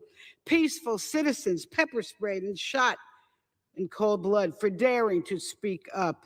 And when members of Congress try to conduct oversight, we are blocked. We are denied access. We are told to look the other way. This is not law enforcement. This is not accountability. And that is not who we are as a country. This bill writes a check for an agency that is violating basic rights or refusing basic oversight. It pours money into detention and enforcement without guardrails, without transparency, without respect for human dignity. And I want to be clear, security does not require cruelty, enforcement does not require lawlessness, and immigration policy should never require us to abandon our values. Yes, we need border security and orderly immigration system, but we can secure our borders and uphold due process, and we can enforce the law and protect families. And this bill does neither. And until the Trump administration ends these abuses, restores transparency, and respects the Constitution, I cannot and will not support funding that enables this harm. And I yield back. Gentlelady from Connecticut reserves. Gentleman from Oklahoma is recognized. Thank you very much, Mr. Speaker. Mr. Speaker, I yield 2 minutes to my very good friend, distinguished gentlelady from North Dakota, Ms. Fedorchak. Gentlelady is recognized. Thank you, Mr. Speaker. First, I want to commend Chairman Tom Cole for leading the appropriations process as intended by our founders. Fiscal year 26 will mark the first time in decades that Congress has funded the federal government through all 12 appropriations bills without reverting to a year-long continuing resolution. As a freshman, I committed to working to this process, to this end, during my time in Congress. I never dreamed I would see it my first year. Thank you, Mr. Cole, for your leadership. Now I rise today on behalf of North Dakota farmers and rural communities to support the step included in this measure to move forward on year-round E15. Farmers are hurting. Across the country, input costs and interest costs are up. Our producers are also dealing with tariff pressures and shifting markets. And at the same time, commodity prices are down. That's a difficult combination for anyone. And the future of many family farmers hangs in the balance both in my state and many others throughout the heartland. Year-round E15 offers immediate relief without costing the federal government anything. This is a top priority for farmers in my state and across our nation. E15 provides an immediate, strong domestic market for their bountiful harvest. E15 is homegrown energy. Year-round E15 eliminates regulatory uncertainty that prevents the industry from flourishing. It will add $25.3 billion to the U.S. GDP and support more than 128,000 full-time jobs.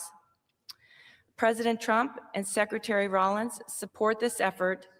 Rural America is counting on us to deliver. Please join me and let's get this done. Thank you, Mr. Speaker. I yield back. Gentleman from Oklahoma reserves. Gentlelady from Connecticut is recognized. I yield 2 minutes to the gentlewoman from Texas, a member of the Appropriations Committee, Ms. Escobar. Gentlelady is recognized. Mr. Speaker, as a member of the House Homeland Appropriations Subcommittee, I stand today in opposition to this Homeland Appropriations Bill. I want to be very clear. The bill that passed out of committee had protections for U.S. citizens against what we are seeing playing out in Minnesota and other American cities.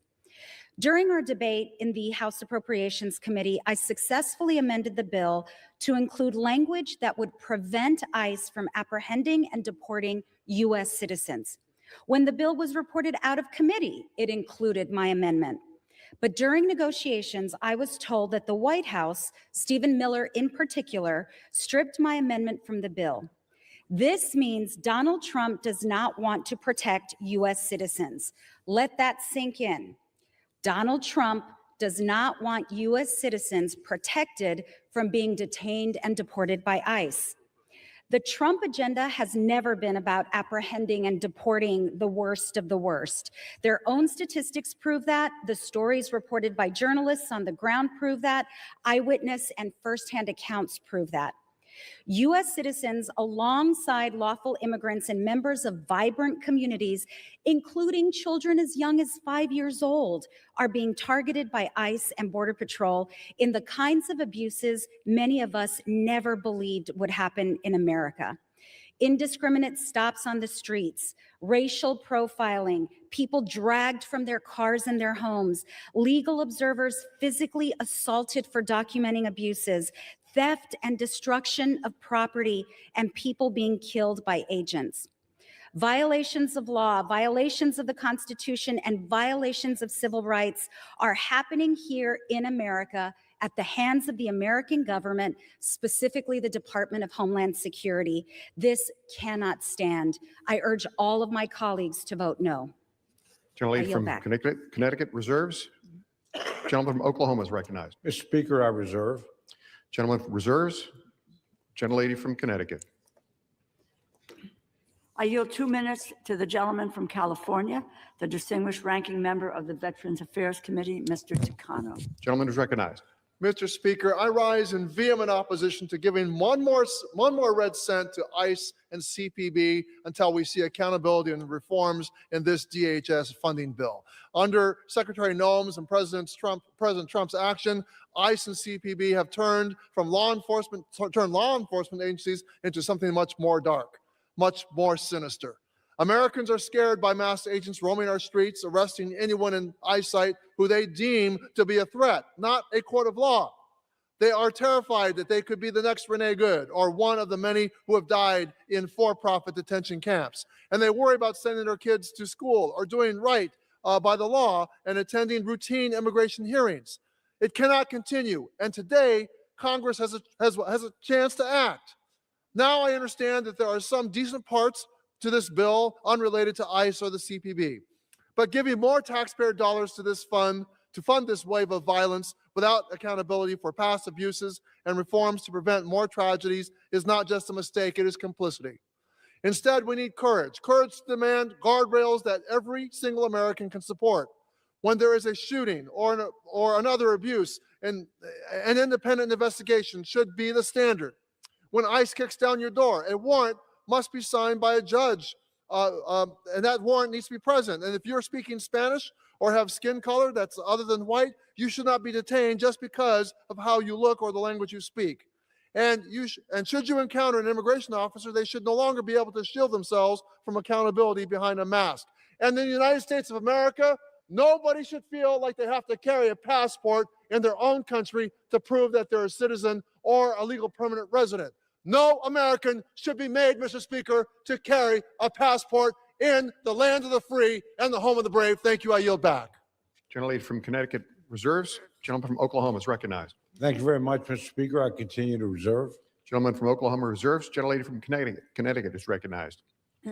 Speaker, I yield 1 minute to the gentleman from New York, Mr. Nadler. Gentleman's recognized.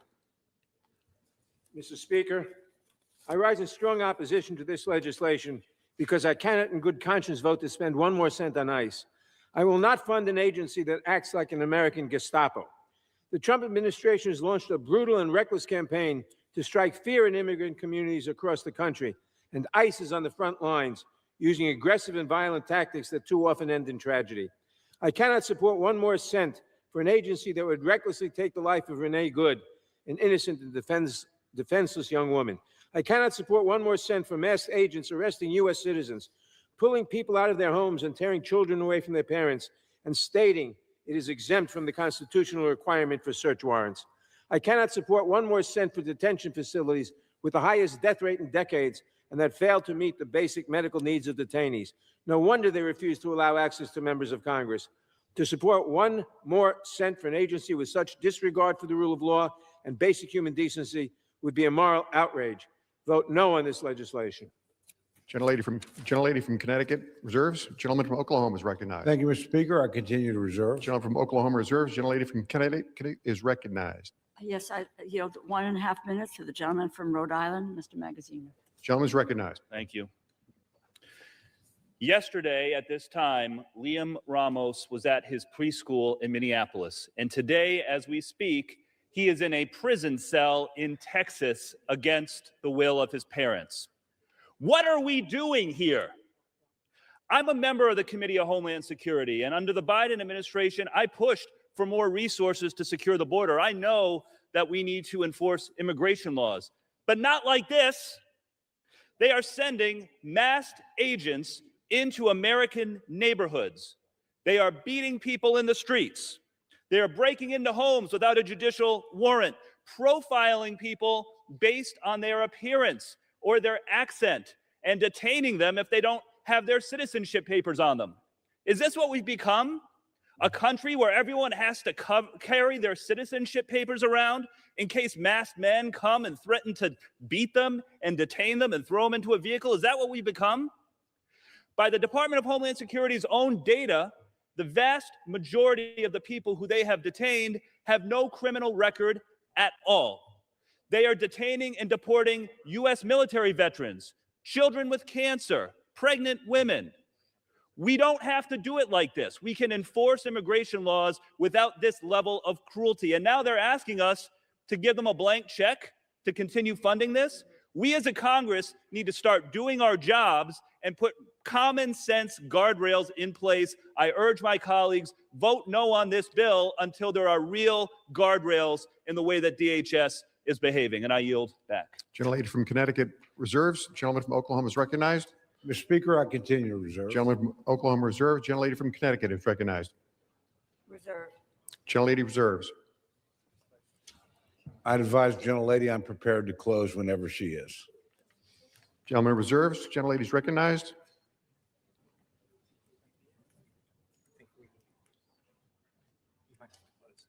Connecticut is recognized.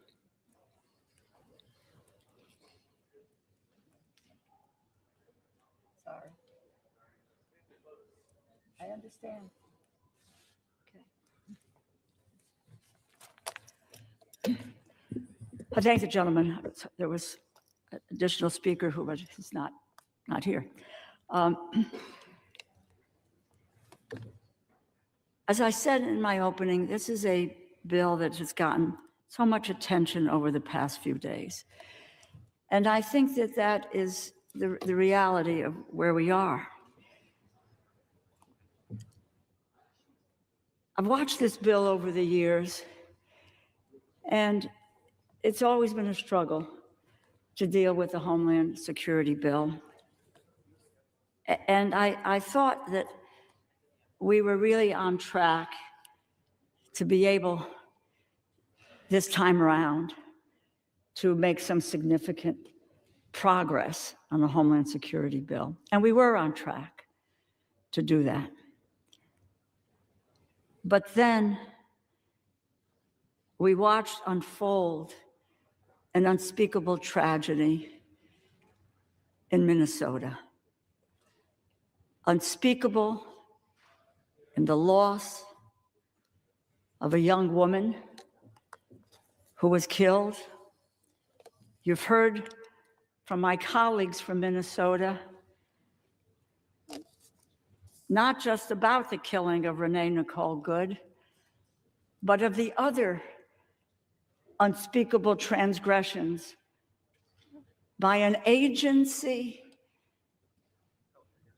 that has made a determination that they are not accountable to anyone, to no laws, no rule of law, no even higher calling of understanding how you treat human beings. They have run roughshod over United States citizens. No one here believes that criminals in this nation should be deported, or that they should face the legal system that we have, because the strength of the United States is that we are a nation of laws. We abide by the rule of law. And this agency is defining this at every step of the way, every day, with the sanction of the President of the United States, saying we are going to work to increase the pain. We are going to detain and potentially deport United States citizens. We asked for some simple reforms. Don't deport United States citizens. Require the training and the hiring of personnel that are competent and capable for this job. Do you know that training has gone from 5 to 8 months to 6 to 8 weeks? The sensitivity around this issue has been broken, and the trust of the American people and the people of Minnesota has been broken. Children are frightened, families are frightened, and there's no need for that in this country. We need to have the rule of law reinstated. And you can't have masked, armed people on the street pulling over anyone that they choose to based on the color of their skin, of how they look. You know, I said this in the Rules Committee when I testified. I actually have 2 grandsons who are adopted. I have one from Guatemala, and yeah, he is brown-skinned, but he's a citizen. He lives in Los Angeles. And I found myself telling him, make sure you carry your passport. Make sure you carry your passport. Because it scares me that because of his brown skin, he can be pulled aside and he can be detained and he can be deported. And he's a United States citizen. My other grandson, his parentage is Uzbekistan, but he's a United States citizen. He's a youngster. And he could be snatched up and separated from us. It's the United States of America. We've watched, and we focus on Iran. We watched the Savak in Iran take people off the street, detain them, kill them, never heard from them again. We're not going down that road. We cannot go down that road. The Congress cannot take us down that road. I was hopeful as a ranking member of Appropriations, and my colleague and the chair knows this, to get what we need to get done. And we were on a road. We were on a good track. But we have to face the circumstances. We have to deal with the environment. We have to deal with what's happened in this country. And we cannot turn a blind eye. We cannot say, let's overlook it. Because if we overlook it, it will not get better. It is our responsibility now to make it better so that we can turn this around, make this agency work. I'm not for abolishing ICE. And there'll be a lot of people who are going to be unhappy with my saying that. And that's so be it. But we need to reform it. We need to turn it around. We need to make it work on behalf of the American people, not make it the fear that a KGB, a Savak, or other agencies have had in other countries that we oppose.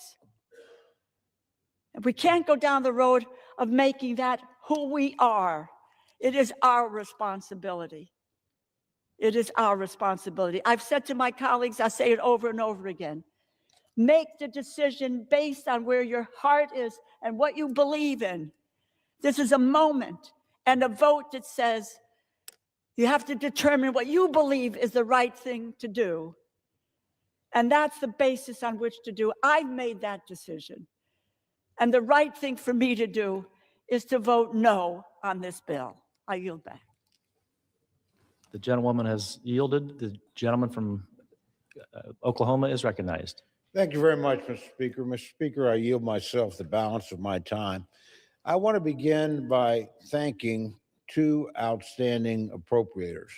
Mr. Amodei, the chairman of the Homeland Security Subcommittee of Appropriations, and his working partner and colleague, the ranking member, Mr. Cuellar of Texas. They have done an extraordinary job on this bill. We've heard a lot of rhetoric today. Not much of it has anything to do with what's in the bill. The bill itself is a good, strong bill. It's a bill for, frankly, the 2 members worked well together. Not a perfect bill, as my friend Mr. Cuellar said, certainly not from his perspective, but it's a solid bill. There's no poison pills in this bill. It focuses on making the American people more secure. It does so economically and efficiently, and it does so in a way that honestly should make every member of the committee proud. This is a difficult bill to bring forward, no doubt about that. Each side has struggled with it over the years. I'm very proud that the ranking member and the chairman worked together to bring a bill to the floor. That has not happened in a long, long time. Usually just sort of gets muddled in. And it says a great deal about their professionalism and their cooperation. Now, if you listened to the debate, you would think we have law enforcement in chaos and that somehow our country's not secure. Quite the opposite's true. Quite frankly, President Trump should be commended for what he and his administration have accomplished in a matter of weeks and months that most of us thought would take years. Our borders are secure. They are more secure now than they've ever been. Wasn't that long ago, I was on this floor talking about 15,000 a day or 10,000 a day coming in illegally. That has stopped. And you know, as a consequence of that, crime has gone down, not up. That's a great success for the American people. Drug trafficking is down, not up. That's a great success for the American people. The scourge of human trafficking, the exploitation of usually young women and young men has been dramatically lowered. That's thanks to President Trump, the people that he's put in charge of our border security and our internal security, the hard work of our Coast Guard. You know, there's a lot in this bill that has nothing to do with ICE. We fund the Border Patrol here. Are we supposed to not pay those men and women that have kept us secure? We fund the Coast Guard, which, as my friends point out, and the distinguished chair of this committee pointed out, has been refocused on some of the maritime security issues, particularly relating to foreign adversaries as far away as China. This bill deals with FEMA, the Federal Emergency Management Agency. You're voting against this bill. You're voting against to fund the people who will help you in a hurricane and a tornado or disaster of some sort. Why in the world should they be, penalized? So I think we should look at the bill in its totality.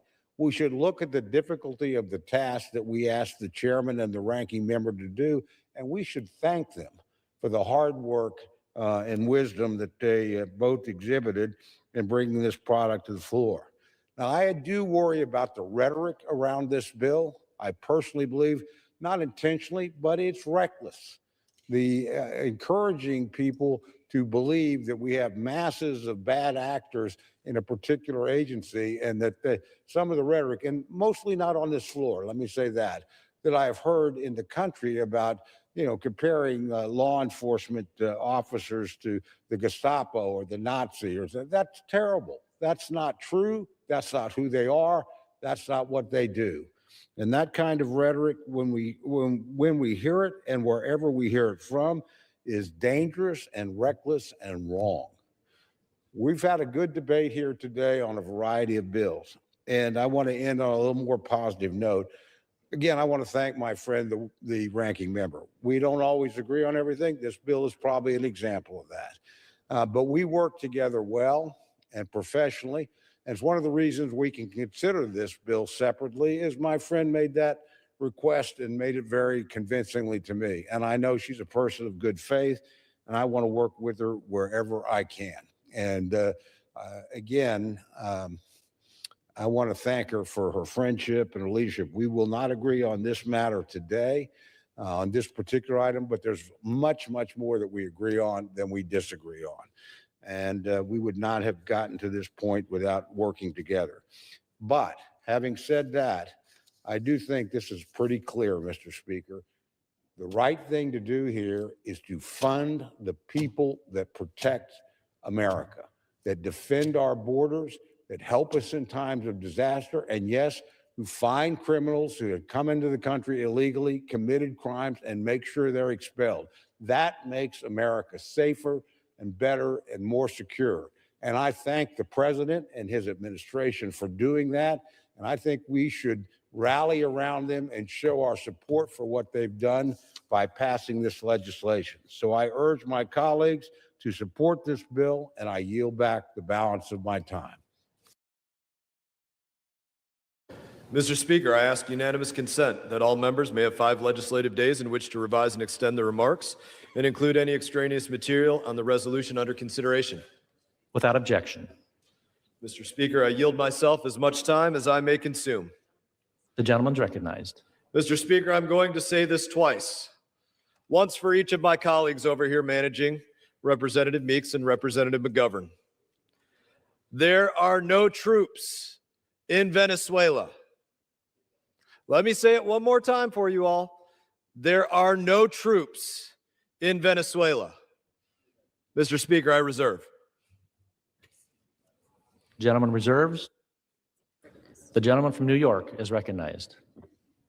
Mr. Speaker, it was only last month that we stood on this floor debating the same resolution. My colleagues across the aisle defended the administration's claim that an unauthorized U.S. military operations in the Caribbean and threats against Venezuela were about what? Stopping drugs. You know, and at that time I asked a simple question. I asked and never received an answer. If this was about drugs, why did the president pardon the former leader of the Honduras, a convicted drug trafficker who bragged about shoving drugs up the noses of the gringos? The administration's own actions have since made the truth absolutely clear. This was never about drugs. The unauthorized January 3rd operation was not conducted to address an imminent threat to the United States, nor to advance democracy in Venezuela. Donald Trump has abandoned even the pretense of national security. He has been very explicit about what his intent is. We're there to take Venezuela's oil. That's what this was about. He propped up Maduro's regime, praised Maduro's vice president as a terrific person, and sidelined the Democratic opposition, forcing Maria Corina Machado through the back door of the White House. Meanwhile, Marco Rubio, Pete Hegseth, and Stephen Miller postured as viceroys of America's newest colony, while American taxpayers are on the hook to ensure Trump's oil baron friends are fed the spoils. And guess what? There's no plan for what comes next. No plan to deal with the entrenched military and paramilitary forces spread across a country twice the size of Iraq. No plan if the so-called acting president refuses to serve as Trump's puppet. And no explanation of what the president means when he says he's not afraid to put boots on the ground. This administration is winging it and driving the United States headfirst into another open-ended foreign conflict that, as history has shown, is destined to backfire in years to come. For those of you who deny this is warmongering, there is still a U.S. aircraft carrier parked in the Caribbean. Tens of thousands of young American men and women remain on standby. And if the president wants to drag the United States into a war, the American people don't want this. He must come to Congress first. The debate belongs on this floor, and we've all asked for what the cost has been and what the cost will be to the American people. No answers to that either. So let's be equally clear. Venezuela is not an end of this recklessness. In exchange for a rules-based system the United States built to extend our influence around the globe, Donald Trump is reducing the United States to a regional bully with fewer allies and more enemies. This isn't making America great again. It's making us isolated and weak. Donald Trump's New World Order is not new. It is the old logic of empires. Might makes right.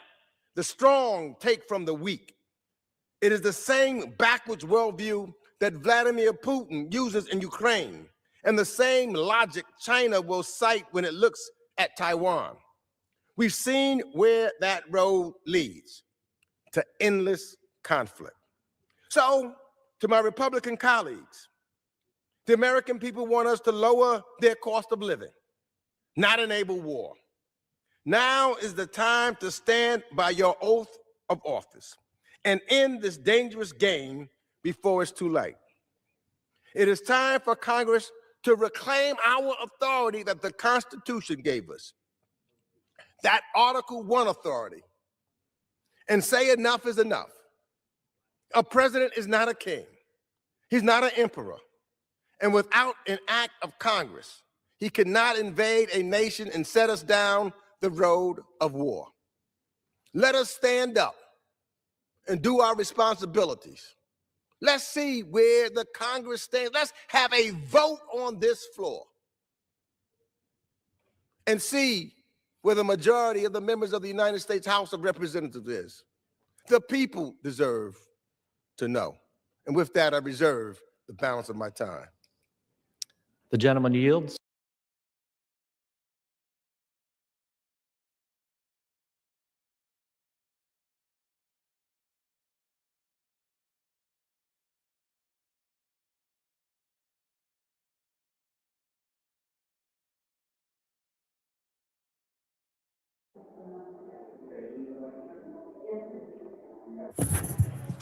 Testing, testing, 1, 2, 3, testing.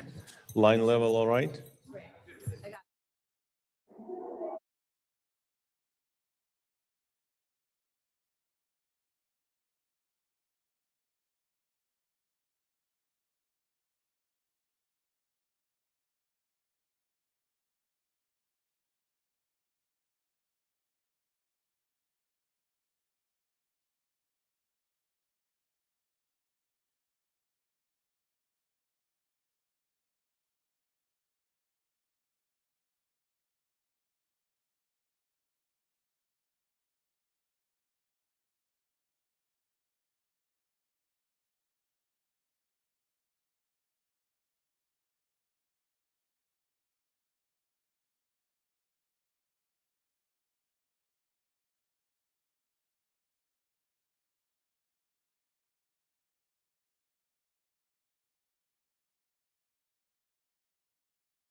Testing, 1, 2, 1, 2. That's great. Testing. Thank you. Okay.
Morning. This subcommittee on workforce protections will come to order. I note that a quorum is present.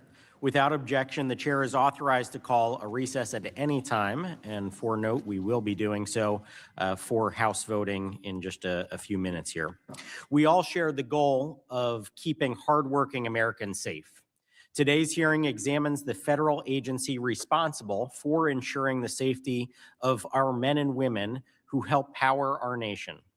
The Mine Safety and Health Administration, also known as MSHA, establishes and enforces safety and health standards governing all mines, both above and underground.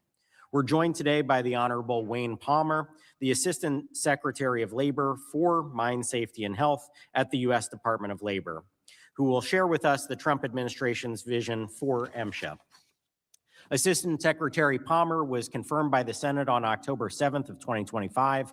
Prior to his appointment, he served as the Executive Vice President of the Essential Minerals Association.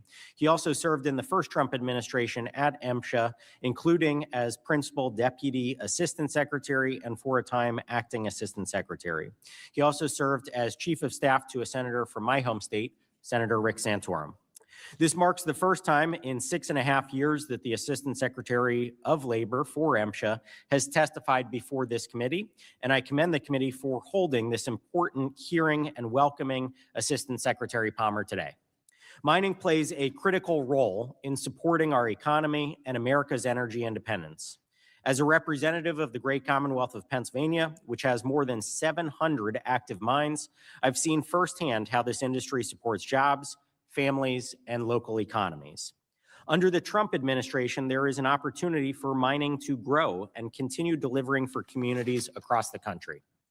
Last year, President Trump issued several executive orders aimed at increasing domestic mineral and coal production. And as we seek to expand production, our responsibility is clear. We must ensure workers' protections keep pace. This is where MSHA comes in. MSHA must promote and implement strong and effective policies so that every time and every mine worker can finish his or her shift and return home safely to their loved ones. While MSHA oversees the health and well-being of workers in this unique industry, it also faces the challenge of protecting workers from hazards common in other industries, such as respiratory-related silica issues and hazards that are unique to mining, such as black lung disease. Given his leadership experience at MSHA and his background in the mining industry, Assistant Secretary Palmer is well equipped to confront these issues, and we thank you for joining us here today. Going forward, MSHA must uphold strong safety standards while also supporting innovation as technologies and operational demands evolve. This can be achieved by pairing focused, effective enforcement with a strong compliance assistance program that promotes collaboration among employers, workers, and MSHA. By working together, we can develop practical, common sense policies that prioritize safety and worker well-being. Again, Assistant Secretary Palmer, thank you for being here today, and we look forward to your testimony. With that, I yield to the ranking member for her opening statement. Thank you, Mr. Chairman. Good morning, everyone. Thank you so much, Assistant Secretary Palmer, for being here today.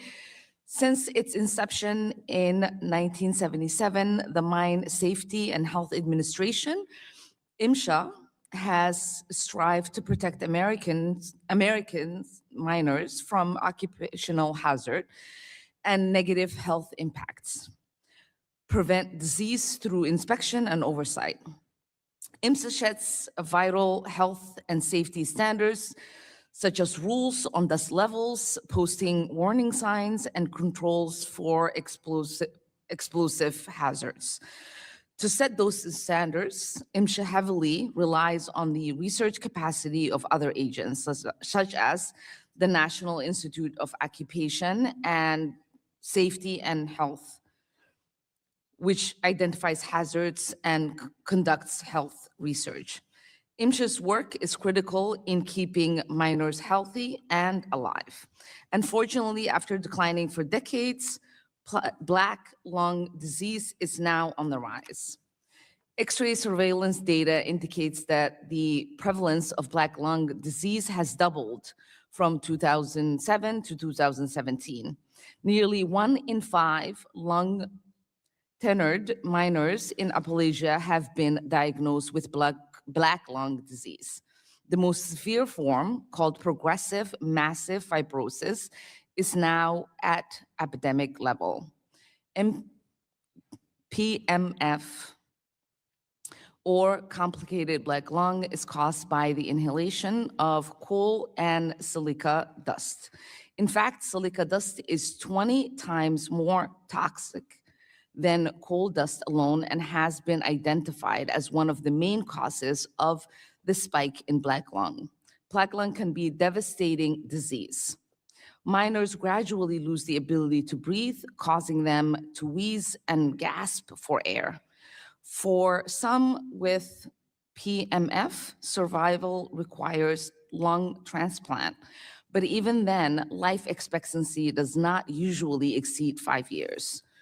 Even more troubling, PMF is now afflicting minors at far earlier ages, with cases being documented in minors in their 30s and 40s. And sadly, there is still no cure for Black lung disease. The relationship between silica and Black lung disease among coal miners is particularly well known, but silica dust is a significant threat to workers in metal and non-metal mines, which makes up more than 90% of active miners in the country. These miners also face the risk of chronic lung disease and cancer. Recognizing this long-standing danger, the Biden administration made one of the most significant updates to mine safety standards in decades to protect miners from exposure to silica dust. In 2024, the Biden-era Department of Labor issued a rule to protect workers from serious health threats by lowering the allowable levels of silica exposure in miners and extending operation-funded respiratory screening to miners. But now the Trump administration is reversing course on this progress by refusing to defend this new rule in court. We often hear our colleagues on the other side of the aisle accuse regulatory agencies in a Democratic administration of what they call sue and settle.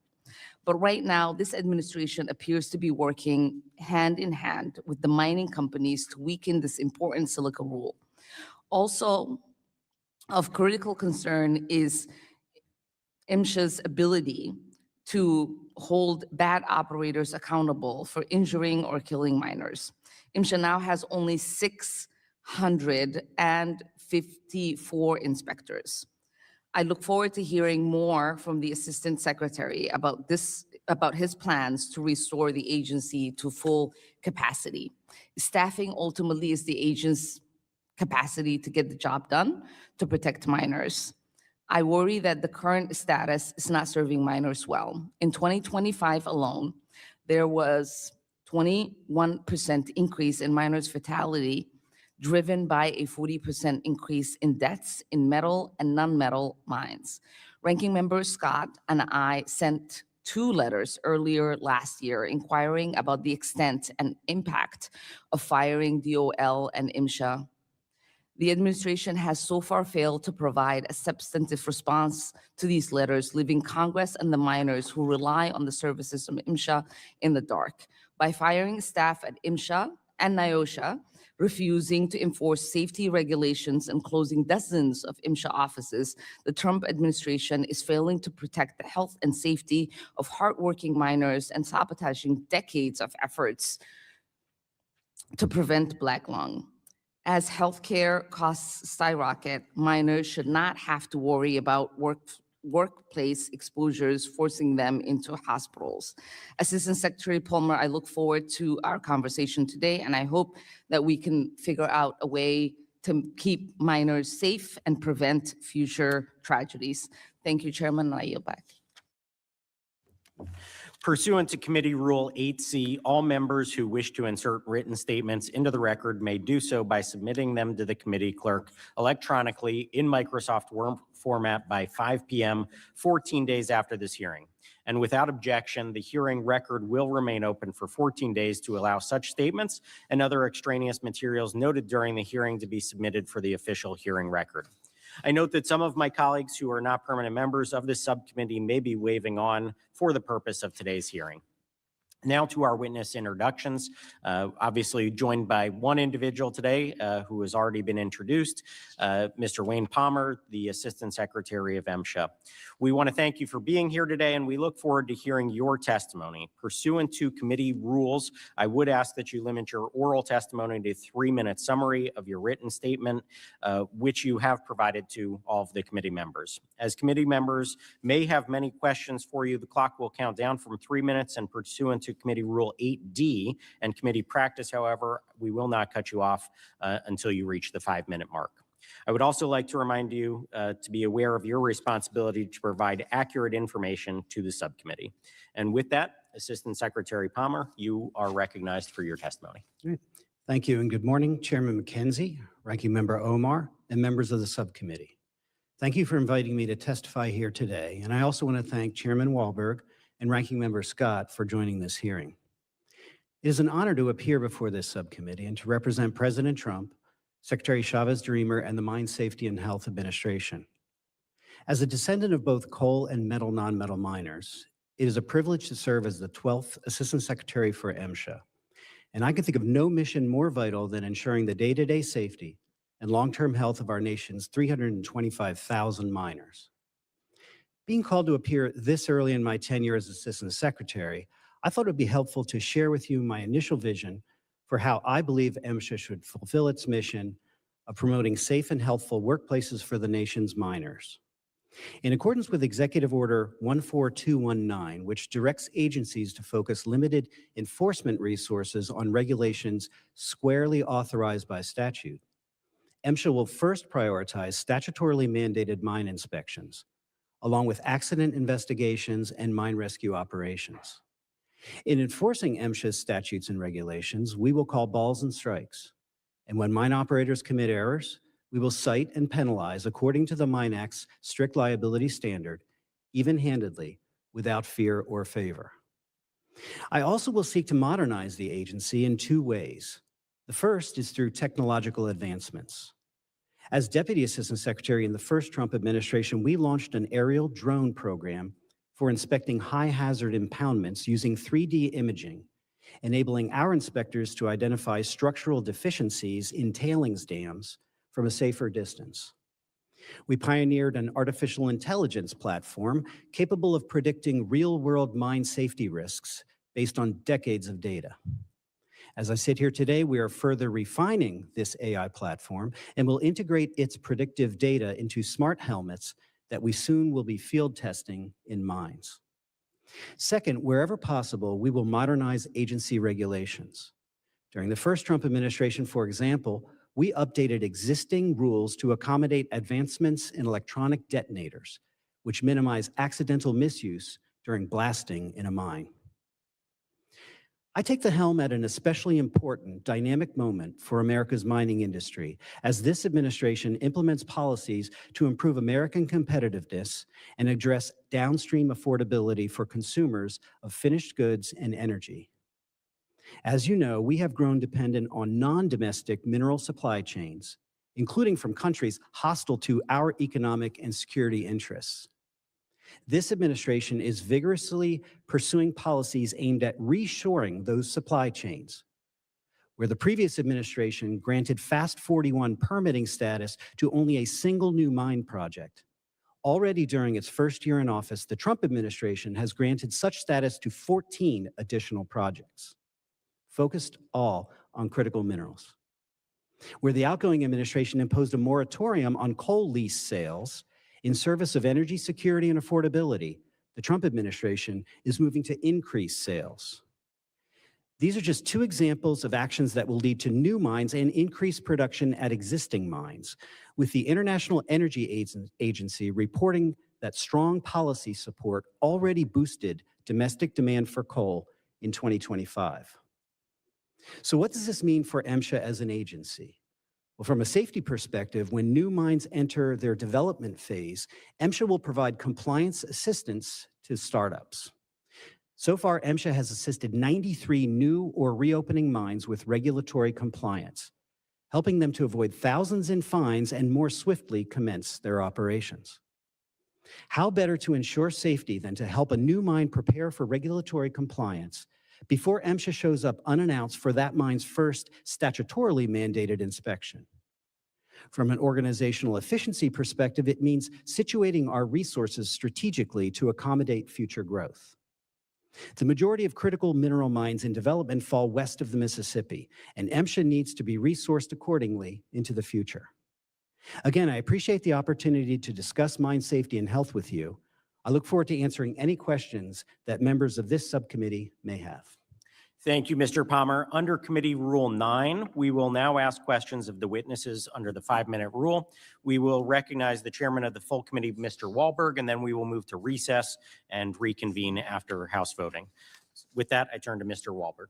Well, thank you, Mr. Chairman, and thank you, Mr. Palmer, for being here. I remember when I chaired this subcommittee a number of years ago, and the opportunities to go down into underground mines in West Virginia, Pennsylvania, open pit surface mining out in North Dakota, salt mine and under Detroit, and then up in the Upper Peninsula of Michigan to see some of the hard rock mines that went on. What a valuable resource and endeavor we have, and the miners, incredible people willing to do things that most don't think about. And as well as the mine operators, providing the resources that we need. So thank you for your attention to all of this. MSHA's mission is to promote safe and healthful workplaces for America's miners, and that demands that robust compliance assistance efforts accompany the agency's enforcement status. Can you discuss the agency's compliance assistance and safety and health, or the CASH program, with us? Thank you, Mr. Chairman, for that question. So the CASH program was established last year. It stands for Compliance Assistance in Safety and Health. And it's one of a handful of different capabilities that MSHA has to provide compliance assistance. The CASH program itself is focused mostly on the startups that I was referring to in my testimony. So again, most of those tend to be west of the Mississippi. But when a mine is in development, our compliance assistance specialist under this CASH program will establish contact with them. Now, if the mine is still in early development and they haven't begun to construct the mine, build roads, build buildings, begin to move earth, they may not be ready for a compliance assistance visit, but we are establishing those relationships. And when they are ready, we will send a specialist out to walk them through what's referred to as an EO1 inspection, the statutorily mandated 2s and 4s, as we call them, and without issuing citations and violations.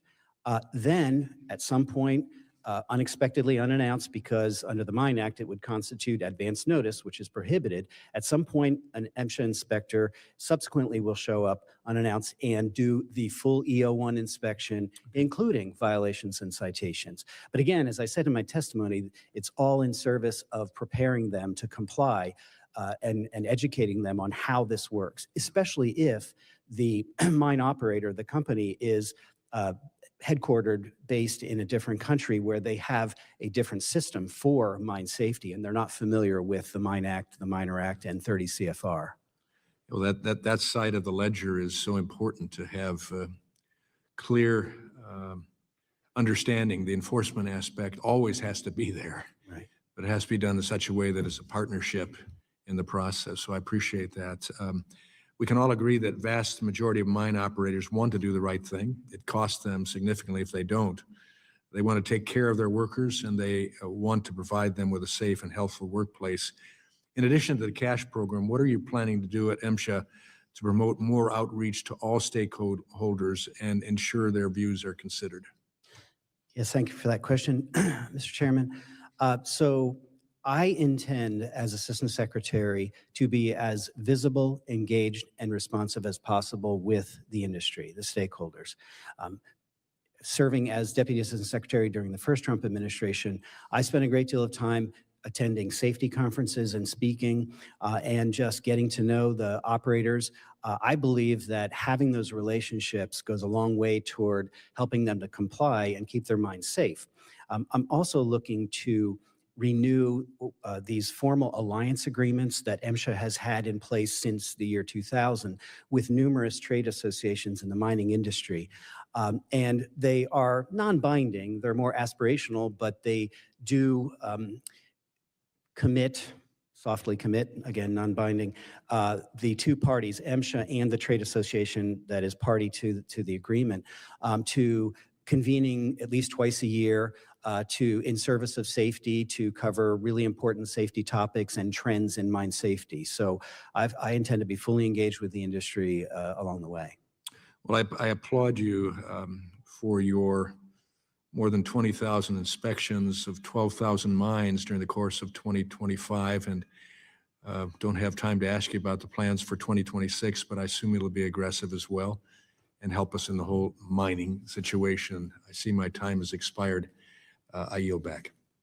Thank you, Mr. Chairman. A vote has been called in the House, and pursuant to the previous order, the chair declares the committee in recess subject to the call of the chair. We'll plan to reconvene promptly 10 minutes after the last votes in this series have been called. And with that, the committee now stands in recess.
Appreciate everybody's patience as the House was conducting voting. We will now reconvene our hearing today, and we are going to go back to member questioning for the witness. And with that, I will recognize our ranking member for 5 minutes of questioning. Thank you, Chairman. Assistant Secretary Palmer, I want a clear record on your past history with respect to the Silica Rule. You were previously the Executive Vice President of Essential Minerals Association, a trade association of mining companies. Is that correct? That's correct. Did EMA comment on the proposed rule? Yes, EMA did. Please detail your participation in those comments. As Executive Vice President, I oversaw the Safety and Health Committee, which is composed of the industrial hygienists and safety managers from all the member companies. Did you personally review, edit, approve, or direct any part of those comments? Those comments were the product of a consensus that flowed from all of those member companies. But did you have a direct contact with those comments before they were submitted?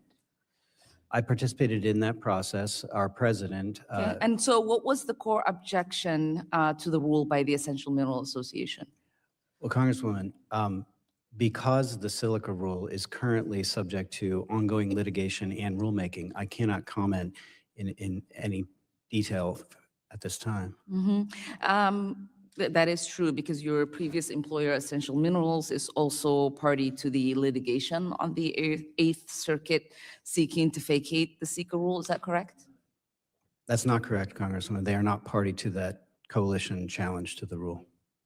They are not. They are not. Okay. Exactly what role did you play in developing the EMA's position and regulatory agenda in this case? I've already described the role that I performed, but again, because that rule is subject to ongoing litigation and rulemaking, I cannot comment in detail. Okay. Well, given your past activities related to the Silica Rule, have you recused yourself from matters related to this rule? Yes or no? I follow all recusal directions from the designated agency ethics officer at the Department of Labor. Is that a yes or a no? I follow all recusal that the designated agency. It's not that ethics hard, sir, for you to say you have recused yourself or you haven't. I do not recuse myself. It's that the designated agency ethics officer directs me to recuse myself from certain matters, and I adhere to that strictly. Okay. I appreciate you finally responding to Committee Democrats' oversight letter from last year on the agencies concerning decisions to proceed with multiple office closures. I want to focus on one decision in particular, which is your plan to close the District 12 office in Pineville, West Virginia. Are you aware of the history behind the creation of that office? Thank you for that question. I was not sworn in until October 23rd of last year, so I did not participate in that process. But I appreciate the opportunity to clarify. In your opening statement, you suggested that dozens of offices closed, when in fact it was only 6, one of which was already I'm slated asking for about a closure. particular one, so let me remind you.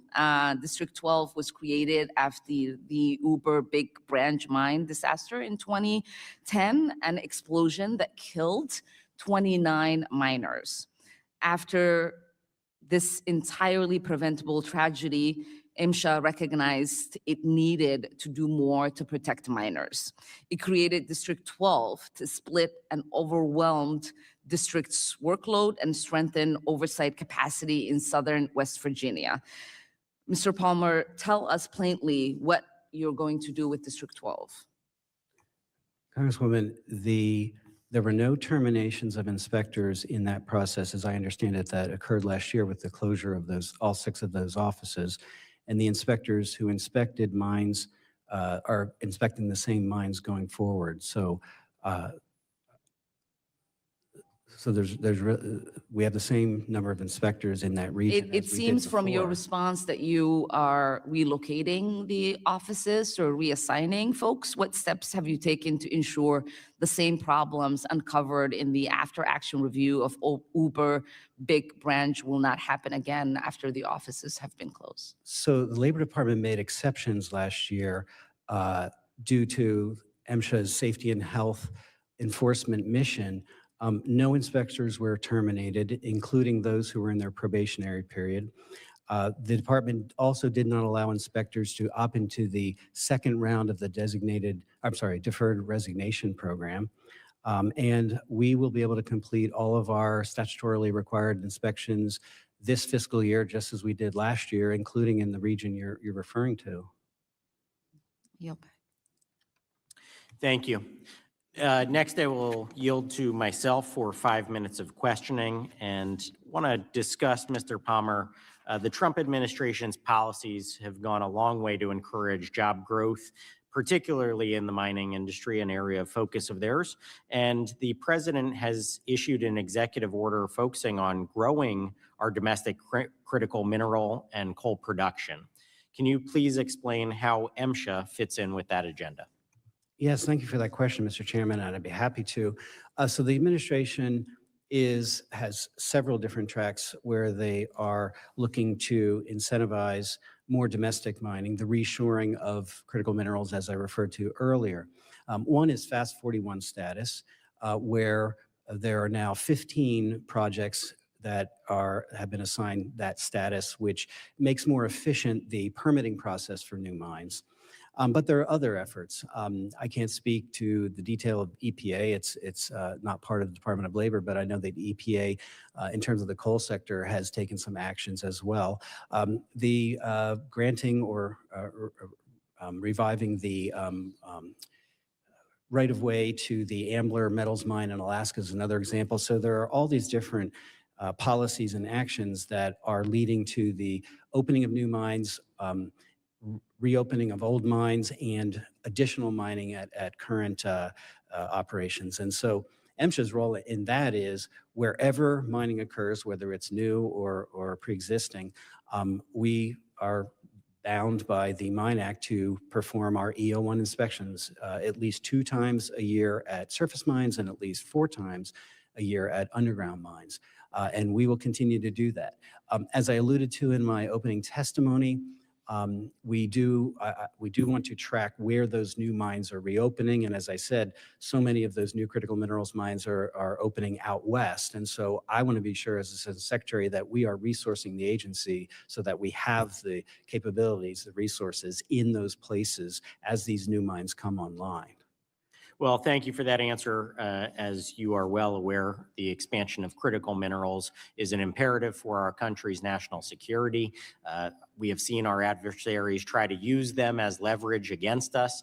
And so making sure that MSHA is keeping pace with that expansion is important in your role. And I look forward to hearing from the administration about that expansion, but also how MSHA can continue to maintain worker safety as that expansion occurs. My next question relates to something you touched on already, so I don't know if there is any more to expand on, but there have been leaps in technology over the past decade that have been pretty astounding. Obviously, the introduction of more AI-capable technology, you mentioned drones. Can you just discuss how advancements are changing the mining industry, and then also what that means for enforcement of laws under your jurisdiction? Right. Thank you, Mr. Chairman, for that question. So to me, the most exciting opportunity is through artificial intelligence, right? Mine operators themselves are looking to adopt it, but at MSHA, as I said in my opening testimony, we are working on predictive analytics. So taking decades and decades of very granular data that our inspectors have collected and deposited into our database, using predictive analytics, we are developing dashboards. Some of those dashboards are intended for internal use and some are for external use. For internal use, when an inspector goes to a mine in the future, they will not just simply have a checklist of things that they need to look at as an inspector, but the predictive analytics will suggest to them that there are certain aspects of that mine that they need to pay particular attention to. In terms of external uses of these dashboards, ideally, at some point, we anticipate that a mine operator will be able to go on our website, log in with their credentials, and look at a dashboard that predicts for their specific mine based on their inspection history, violation citations, but broader metrics as well, like the type of material mined, the region, the climate, the size of the mine. And they will be able to look at predictive analytics, pointing them to the most likely hazards that would occur in their mine. So if you're a mine operator, this will be extremely valuable in terms of focusing their internal safety protocols on the places where an accident, an injury is most likely to occur. So I'm especially excited about the artificial intelligence capabilities we're developing. Great. Well, thank you for your response there. I do have some other questions about silica, which I think members on both sides are going to be asking about, which is a good topic that we consider moving forward, and also about training of our miners and what we can do to encourage training in that space.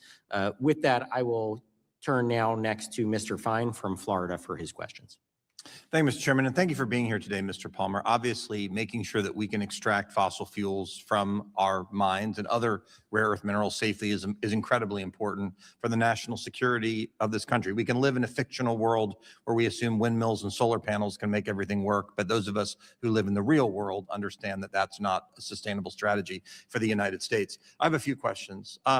Certain parts of the Biden administration's first rule on respirable silica aligned with the silica requirements of OSHA, but others do not. This can lead to confusion over what rules need to be followed if, for example, a construction company is performing work at a mining facility. Under your leadership, how do you envision MSHA working with OSHA to create more clarity and consistency between rules that may deal with similar hazards? I appreciate that question, Congressman Fine. So as I said earlier, I cannot comment at this time on the silica rule in as much as it's pending in litigation and rulemaking, but I can say this.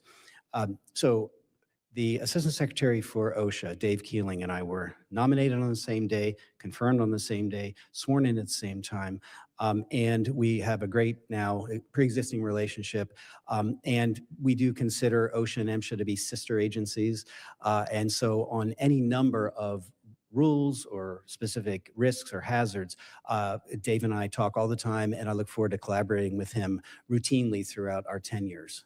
So I appreciate that question. Well, thank you. I want to ask you, since you are new, I'd like to ask you about any challenges you've encountered as you begin your tenure at MSHA and set priorities. Were there any impediments from the Biden administration that hindered the agency? And if so, what were those impediments? Well, I appreciate that question, Congressman. There is one thing that I will highlight. Back in 2021, the Biden administration promulgated an executive order requiring all agencies to further diversify their workforce. And at MSHA, what that meant was something called the Bridge program that the Biden administration at MSHA created. They dispensed with the requirements that are in 5 pre-existing laws going back to the Coal Mine Safety Act of 1941, and including the Mine Act of 1977, requiring MSHA to hire as new inspectors those with 5 years or more of mining experience. And they dispensed with that and created what they called this Bridge program. Well, they hired 54 such individuals. And I'm pleased to say that 21 of them graduated, so to speak, to become full-blown inspectors performing the EO1 inspections I've been referring to. Unfortunately, though, 33 of them did not. And so that's a 61% dropout or attrition rate. And were it not for that ill-conceived program where they hired individuals with no mining experience, we would have potentially 33 more inspectors to perform our inspections, which would relieve some of the pressure on the rest of the inspectorate. So you're saying, so I understand that the Biden administration put hiring unqualified DEI hires ahead of making sure miners were safe. You could view it that way, Congressman. Okay, so miners being killed is less important than having unqualified DEI hires. Well, as I say, they dispensed with that requirement that is in 5 separate laws dating back to 1941. And I will say that during the first Trump term, when we hired, we did require the pre-existing experience, the prerequisite. So other than sacrificing minors' lives on the altar of DEI, are there any other internal policies still lingering from the Biden administration that you intend to address? Congressman, no, nothing comes to mind apart from that. Well, I certainly appreciate you getting rid of that stupid policy. And so I yield back, Mr. Chairman. Thank you. And next we will go to Ranking Member of the Full Committee, Mr. Scott. Thank you. Thank you. Thank you, Mr. Chairman. Mr. Secretary, there are things called impact inspections are important because they complement the mandatory twice a year and 4-year inspections. They're important because they target mines with significant compliance issues for additional inspections.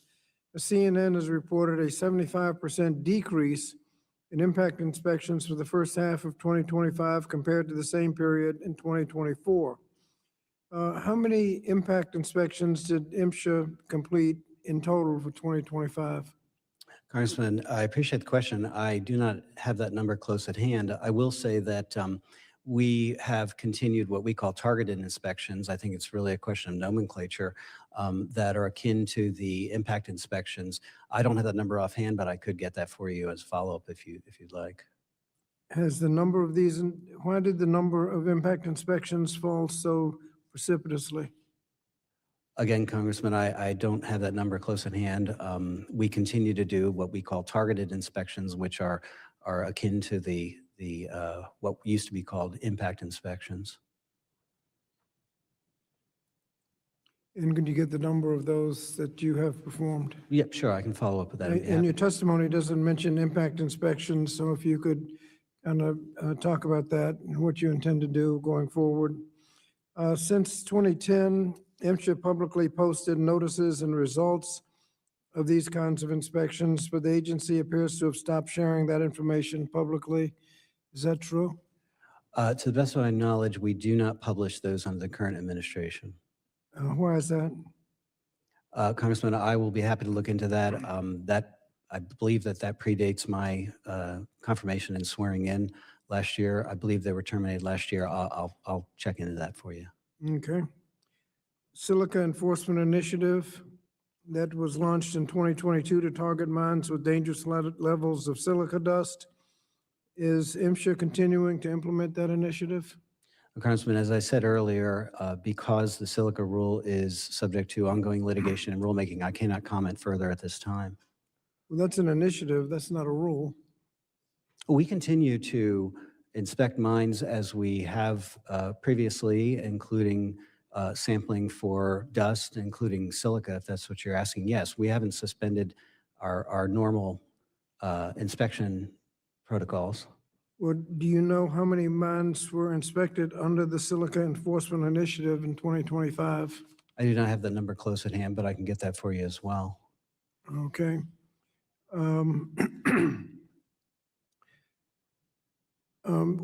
The incidence of progressive massive fibrosis, PMF, is apparently increasing and is a higher proportion of black lung benefit claims. Why is that? Congressman, Black Lung Benefits Act falls under the jurisdiction of the Office of Worker Compensation Policy within the Department of Labor. MSHA has no role in black lung benefits and implementing that law. Right, but you have a role in preventing black lung disease. Oh, sure. So if that's your question, Congressman, the coal dust rule is still fully in effect. We continue to sample for that type of dust. And if there's any concern there on my part, it's that I want to make sure that mine operators continue to have access to the CPDMs, the continuous personal dust monitors. There's only one manufacturer, as you may know. They submitted a new model for testing and certification to MSHA. Our role in that process is to test for permissibility in underground coal mines. Now, NIOSH has the responsibility for testing for performance to ensure that the device performs as designed and as it's claimed. And so I am in routine contact with NIOSH's senior leadership. As you may have seen, I believe it was last week, they got the go-ahead to rehire staff for the division that performs that testing. And so Dr. John Howard, who heads NIOSH, as you know, he and I together want to make sure that assuming this new device does, it get tested and certified and passes the tests, that it is available to the mine operators. Can you comment on whether or not the staffing levels are sufficient to fulfill your responsibilities and whether or not the closures of field officers has had an adverse effect on your ability to get your job done? Congressman, we completed, as Chairman Wahlberg said earlier, all of our statutorily mandated inspections in fiscal year 25. We have the ability to do likewise in fiscal year 2026. Every year, and this dates back at least to the first Trump term, every year we do some overtime. We have inspectors travel from different locations to help out other districts to make sure that those districts can fulfill their inspections. It does require overtime, which is cost. It requires travel, which is cost, and it does put more of a burden on some of our inspectors to do those additional inspections. But we have the ability to fulfill that obligation this fiscal year. Thank you, Mr. Chairman. Next, we will turn to Mr. Mesmer from Indiana. Thank you, Mr. Chairman, and thank you, Mr. Palmer, for being here today. Coal mining is an important part of my home district where we account for all active coal mines in the state of Indiana. My constituents feel it deeply when onerous federal restrictions shutter coal mines across the state, raising our energy bills and taking away critical jobs from Hoosiers. In December, the Trump administration ordered a temporary halt to the plant shutdowns of two coal-burning power plants in Indiana. This announcement and President Trump's executive order to reinvigorate America's clean coal industry are examples of his administration commitment to lowering Americans' cost of living and restoring U.S. global energy dominance. Mr. Palmer, can you tell us just how important domestic coal mining is to the United States? Thank you for that question, Congressman.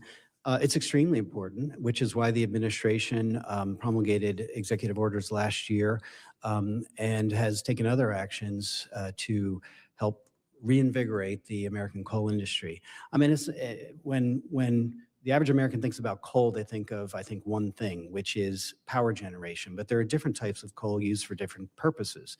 The two main ones, of course, are thermal coal for power generation, but then there's also metallurgical coal, which is used in steelmaking. But there's also anthracite coal, which my ancestors mined in Northeast Pennsylvania in prior generations. That's used in the electric arc furnace steelmaking, green steelmaking as it's called.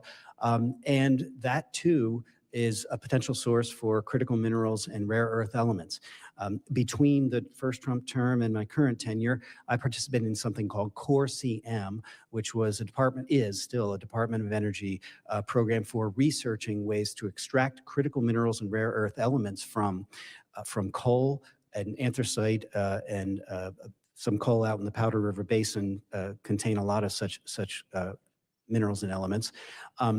From coal, from mine tailings, from slag, from the metal smelting process, fly ash, all sorts of waste materials, acid mine drainage. And so coal is not just one monolithic commodity that is used for electricity generation. It's important to us for a lot of different reasons and a potential source for some of the critical minerals that the president's trying to reshore back into the United States. So I appreciate that question. Thank you. In order to keep up with the demands of the coal industry, we must ensure that the health and safety of miners is a top priority. However, the Biden-era one-size-fits-all rules like the silica rule currently being litigated are not a solution. I appreciate your response to my letter and other members of this committee asking for MSHA to consider amending the silica rule and confirming your administration's goal of working with mining operators. MSHA has a history of providing compliance guidance on final rules, so employers know the regulations and how to protect their employees. Do you expect to issue a compliance guidance document along with any final rules? Absolutely, Congressman. So with any final rule, depending on the magnitude of the rule, we will at least issue guidance documents, but in many cases, we'll hold public meetings across the country where operators can come and in person hear from MSHA's enforcement, our technical support group, all the subject matter experts on how to comply with that given rule. So yes, absolutely, we want to be as forthcoming as possible in helping operators comply with any rule that we might promulgate. Thank you. Will MSHA also ensure that inspectors are fully briefed on these guidance documents so they are well equipped to help employers protect their employees? Absolutely, Congressman. So as you probably know, we have the Mine Health and Safety Academy in Beckley, West Virginia, and that's where we do our training. It's not just for entry-level inspectors and such. We have all sorts of training down there, and that's where we would typically educate our, and a lot of it is virtual as well, educate our inspectorate in terms of any given new rule on how it works and how to help the operators to comply with that rule. Okay. Well, thank you. I appreciate your responses, and I yield back the remainder of my time. Thank you. Next, we'll go to Mr. Grothman from Wisconsin. Thank you.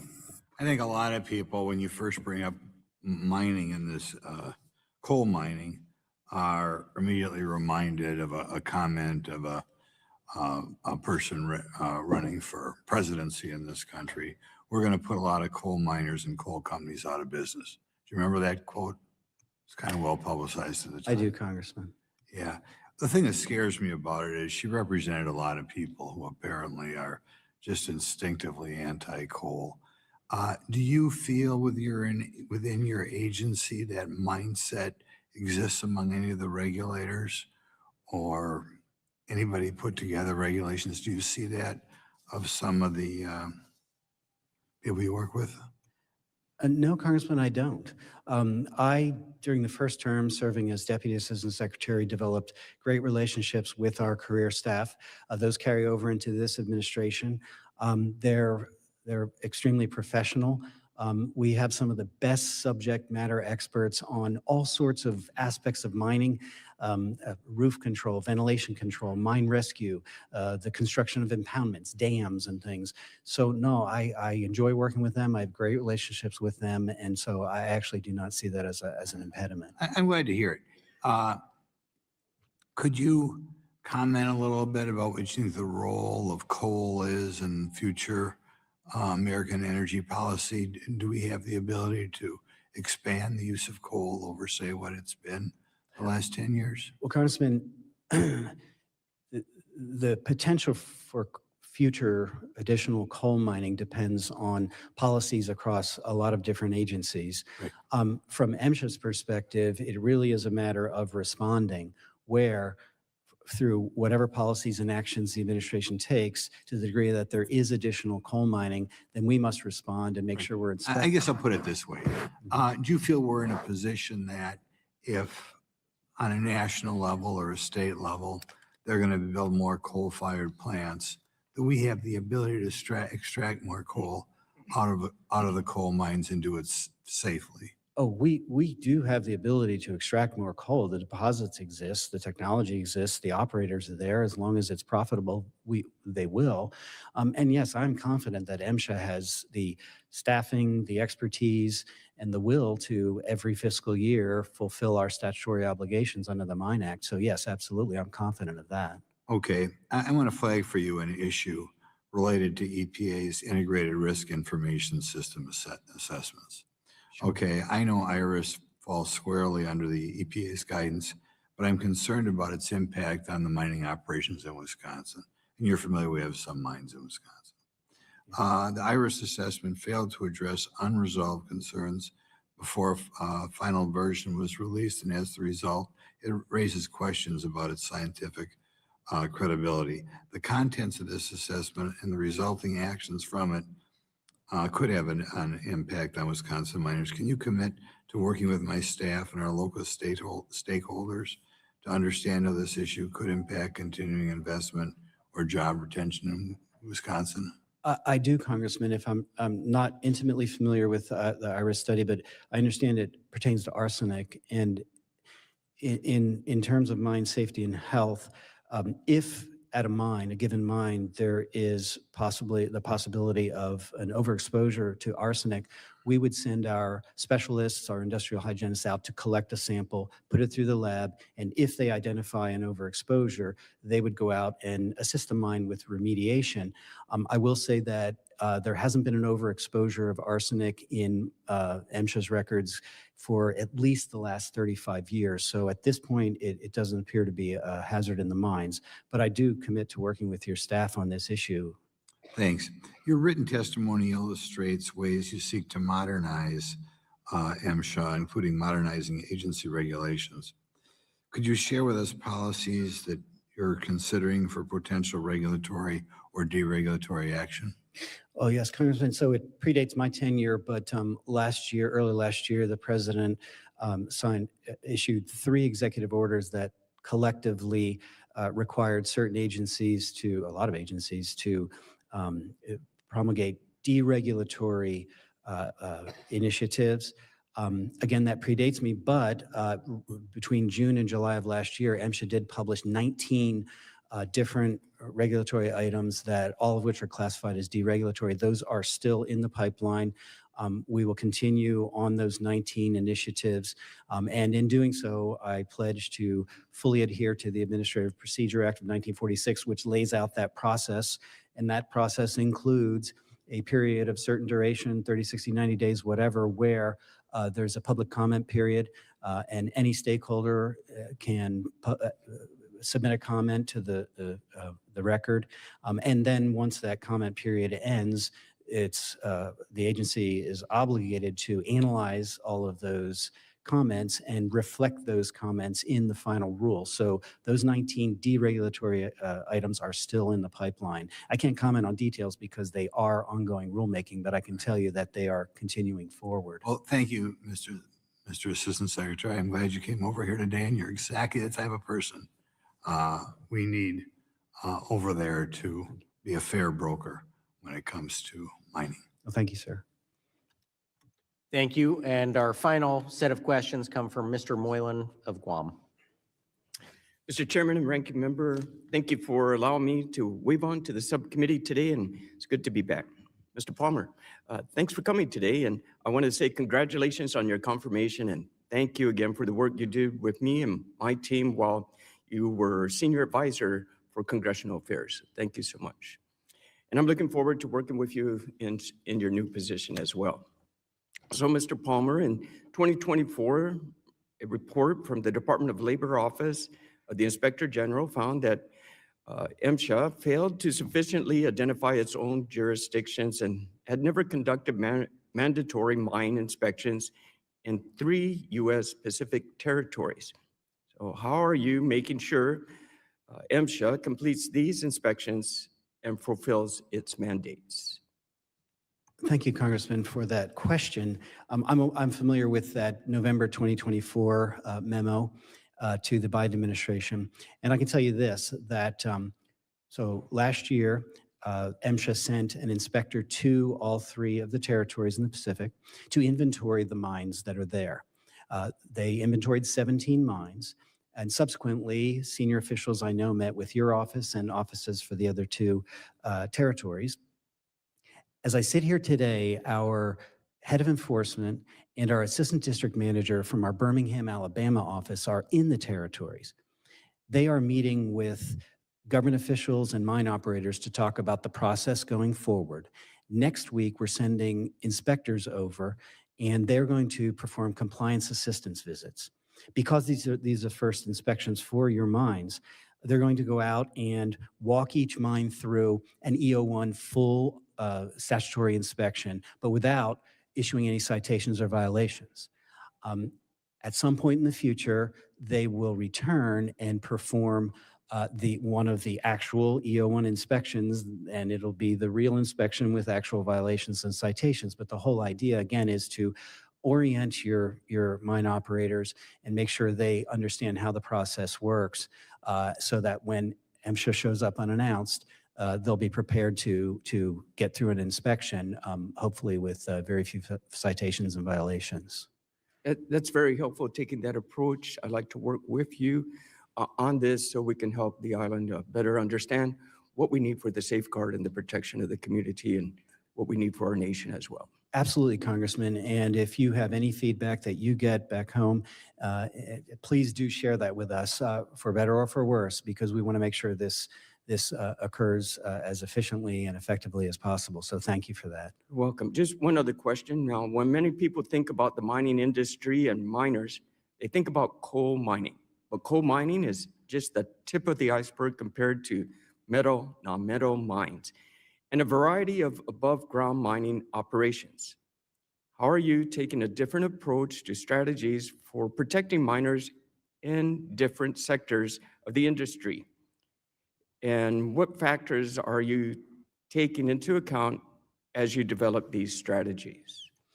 Yes, thank you for that follow-up question. So back during the first Trump administration, the Assistant Secretary Dave Zateslow, I think you could call it his signal achievement, was creating something called One MSHA, where previously within the enforcement division, there were two separate verticals. One was for coal, safety and health. The other was for metal, non-metal. And you're right, for every coal mine, there are a dozen metal, non-metal mines. And to your point on surface versus underground, for every underground mine, there are 24 surface mines. And so I'll give you a good example pertaining to your territories. I mentioned that the assistant district manager from the Birmingham, Alabama office is with our head of enforcement in the territories right now. Well, the reason he's there is because the inspectors we're going to send to do those compliance assistance visits and the subsequent full inspections are from our Puerto Rico office.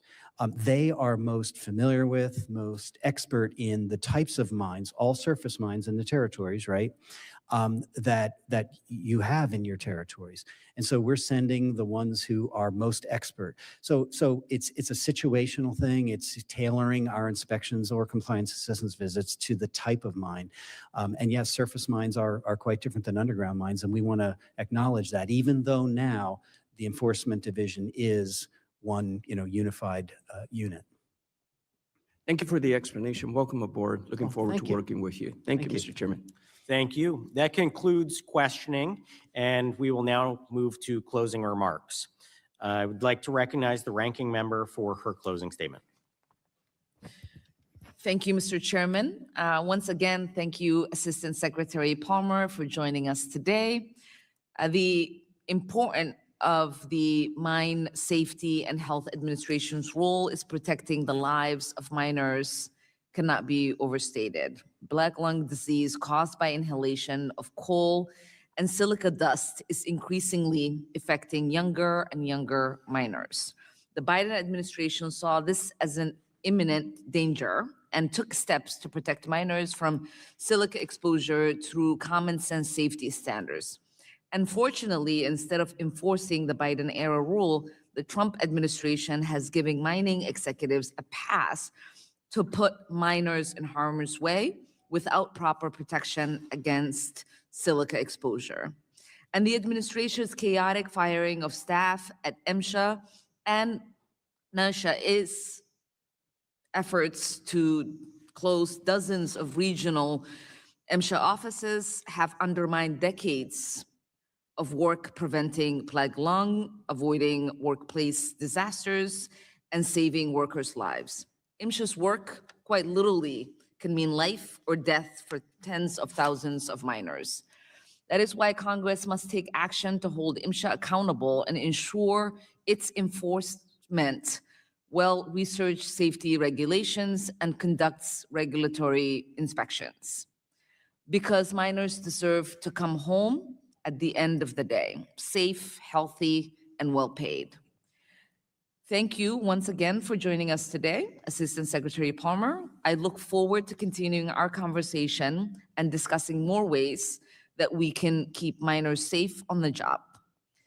I would like to request unanimous consent to enter into the record a regulatory timeline of MSHA's silica standards, a timeline outlining decades of expert recommendations on disperbyl crystalline silica, a letter from the National Coalition of Black Lung and Respiratory Disease Clinics, and a letter from Appalachian Citizens Law Center and Appalachian Voices. Without objection. Thank you, and I yield back. Thank you, Mr. Assistant Secretary, for joining us today. Your testimony has been very helpful for those of us members of the committee, and we appreciate you sharing your vision for how MSHA can achieve its goal of keeping America's miners safe and healthy.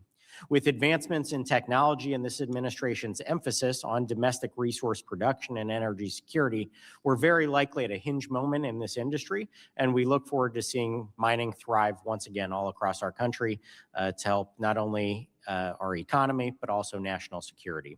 By promoting a strong safety culture, MSHA helps mines operate more reliably, protects workers' rights, and reinforces public trust in the mining industry. So we support your efforts as you strive to keep miners safe and productive. Again, I'd like to thank you for joining us here today. It's been over 6 years since an Assistant Secretary of MSHA has come before the committee, and it's an important part of our work on the Workforce Protection Subcommittee. I'd like to thank you again, and without objection, there being no further business before the committee, this subcommittee stands adjourned. Thank you, Mr. Chairman.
Good afternoon, everyone.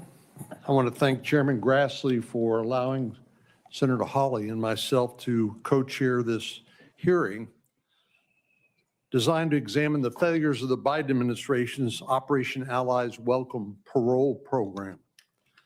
After the disastrous withdrawal from Afghanistan in 2021 that led to Kabul falling to the Taliban, the Biden administration carried out a haphazard evacuation and parole of more than 70,000 Afghan nationals into the United States. And we'll talk more about the importance of parole and its unique meaning within the immigration laws. But many of the 70,000 Afghan nationals that were paroled in the United States were unvetted and allowed to travel throughout the United States, even when we had derogatory information or concerns about them. On November the 26th, we'll remember that one of these Afghan nationals, a man named Ramanullah, I'm going to butcher his name, Khanwal, carried out an ambush-style shooting against our National Guard service members here in the nation's capital. One of them was killed, Sarah Beckstrom. This tragic incident first lays bare the obvious question: how did this murderer come to be let in the United States in the first place? And secondly, how do we know that there are no other such Afghan nationals in the United States who might carry out another similar attack? To answer these questions, let's take a brief walk back in history to the 9/11 World Trade Center attacks in 2001. In 2004, the 9/11 Commission issued its final report noting that America remains at risk due to gaps in our nation's overall security apparatus, especially with regard to the vetting of foreign nationals, as well as information sharing and communications amongst the top law enforcement agencies and the intel community. Since 2001, many improvements have been made, but America remains at risk. During his first administration, President Trump heeded the recommendations of the 9/11 Commission and imposed enhanced vetting requirements on aliens seeking to enter the United States. But enhanced vetting for aliens and increased coordination between government entities to assess an individual's risk to the United States yields little results if a subsequent president and administration deliberately choose to ignore these effective measures. President Biden made this choice the moment he took office in 2021. He revoked each and every one of President Trump's executive orders and proclamations requiring enhanced vetting of aliens. Similarly, President Biden revoked an assessment of the security apparatuses of countries around the globe who had nationals seeking to enter the United States.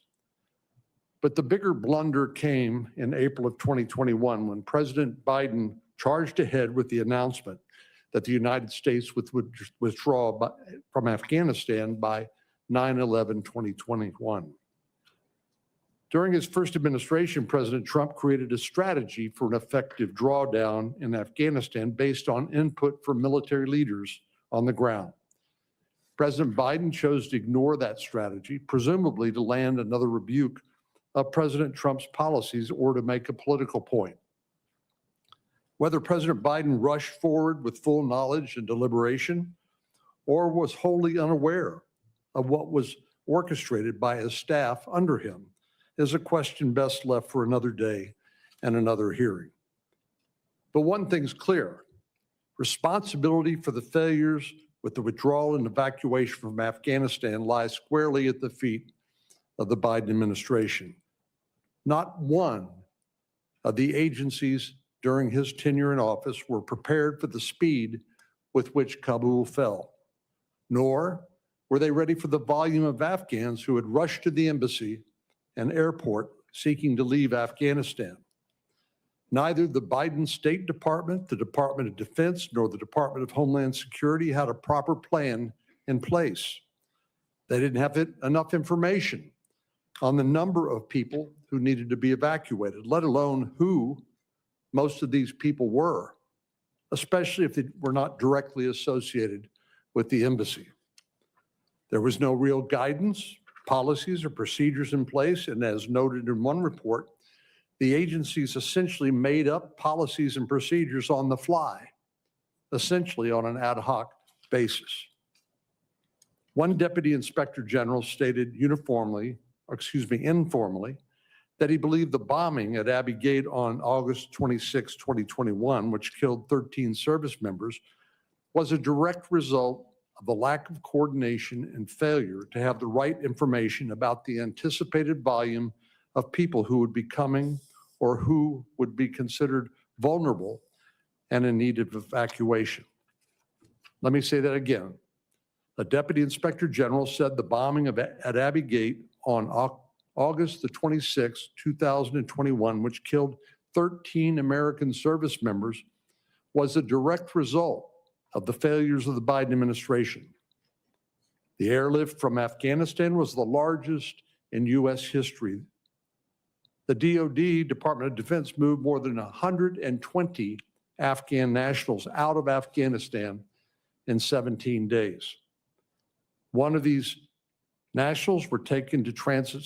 Once these nationals were taken to transit sites outside of Afghanistan, known as lily pads in Qatar, Bahrain, UAE, Kuwait, Italy, and Germany, the department generally only had between 10 to 14 days to transport them from those countries to the United States.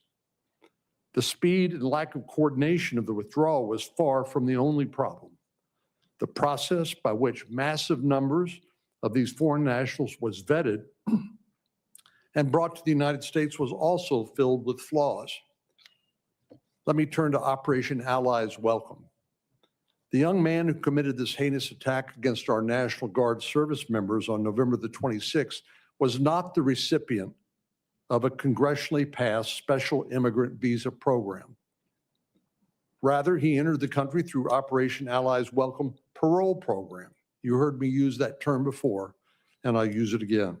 Under this parole program that was created, or this parole program was created as an end run around Congress. And the Biden administration in the process let in tens of thousands of unvetted Afghans into the country. These individuals had no honorable military service or sacrifice that warranted special treatment. In fact, most of them had no immigration status at all, which is why they were admitted under this authority known as parole.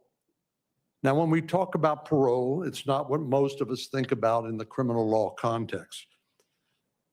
It's where folks are under U.S. immigration law. Parole is somewhat like an easy pass, like speeding through a toll booth.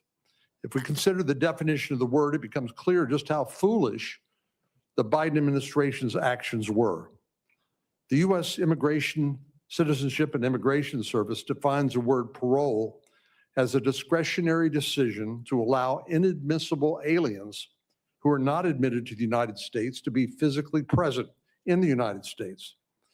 Or to put it more succinctly, parole is a form of entry specifically for people who might otherwise be inadmissible. We can put these definitions together in this chart.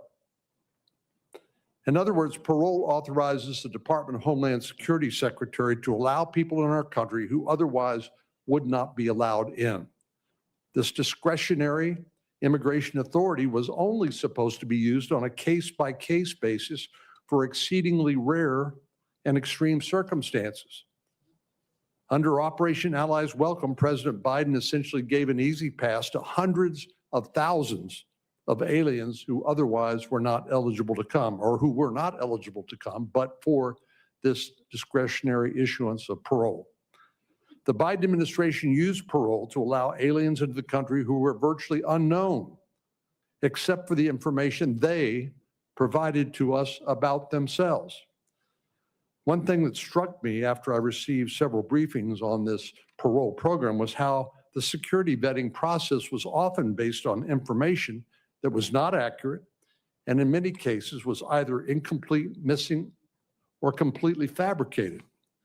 In other situations, agencies relied on records that were inaccurate, incomplete, or missing critical biographic data like the person's name or date of birth. One State Department Inspector General audit highlighted a Kabul embassy official's comment about the high level of fraud in Afghanistan as compared to other countries. Remember that Afghanistan has been run by a terrorist organization for multiple periods of time throughout its history. Given this fact, and given that this government controls many of the records from that country, can we ever truly rely on any document issued by Afghanistan to confirm that any Afghan national is who they claim to be? Even more disturbing were the findings from the Department of Homeland Security Inspector General that some Afghan parolees made it into the United States even though they had not actually completed their vetting protocols. At least 1,300 Afghan nationals were allowed to travel and enter the United States before we even collected their biometrics, fingerprints, photograph, in order to run background checks through the various government databases. At the end of the day, the Biden administration allowed more than 70,000 Afghan nationals into the United States using this claimed parole authority. And once these folks were here, the agencies simply lost track of them.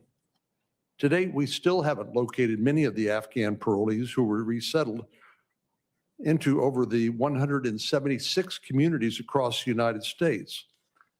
But thankfully, now that President Trump is back in office, he's prioritized vetting of all aliens outside the country and currently inside the country, including parolees. According to the Director of National Intelligence, Tulsi Gabbard, and the National Counterterrorism Center Director Kent, more than 70,000 Afghan parolees President Biden allowed into the country through Operation Allies Welcome, 18,000 of them were known or suspected terrorists. The NCTC has identified 2,000 individuals with ties to terrorist organizations and is actively working with the FBI on their cases. So clearly, more needs to be done. We need to codify, that is, put into law, the policies and procedures that we know are needed to ensure that America has an effective security apparatus and vetting process outside and inside the United States. Until that happens, we can't give the American public a 100% guarantee, which they're entitled to, that another attack will not occur. Americans deserve to live free from fear that individuals with ties to terrorist organizations are not roaming about our country. We cannot bring back U.S. Army Specialist Sarah Beckstrom, but we can and will do everything in our power to prevent such a horrible incident from occurring again. That accountability starts today with this hearing. I'm looking forward to hearing from our witnesses this morning. And at this point, let me yield to Senator Hawley for his opening statement as the co-chair of the hearing. And then I'll recognize Senator Padilla and Senator Durbin. Thank you very much, Senator Cornyn, and thank you for holding this hearing. It's a timely hearing on a vital matter. I will just say that what happened in the waning days of the Afghanistan operation and the Biden administration's disastrous withdrawal from Afghanistan, I think is now well documented. The fact that there was no vetting that was properly done, there were no interviews that were conducted that were standard, the normal background checks were waived. I mean, heck, as I think we'll see today in just a little bit when we hear from our witnesses, from the inspectors general and others, the standard vetting procedures that have been in place for operations like this were completely disregarded. And we're living now with the consequences of that. Tens of thousands of people admitted into this country. We have no idea of their actual background. We have no idea of their potential terrorist connections.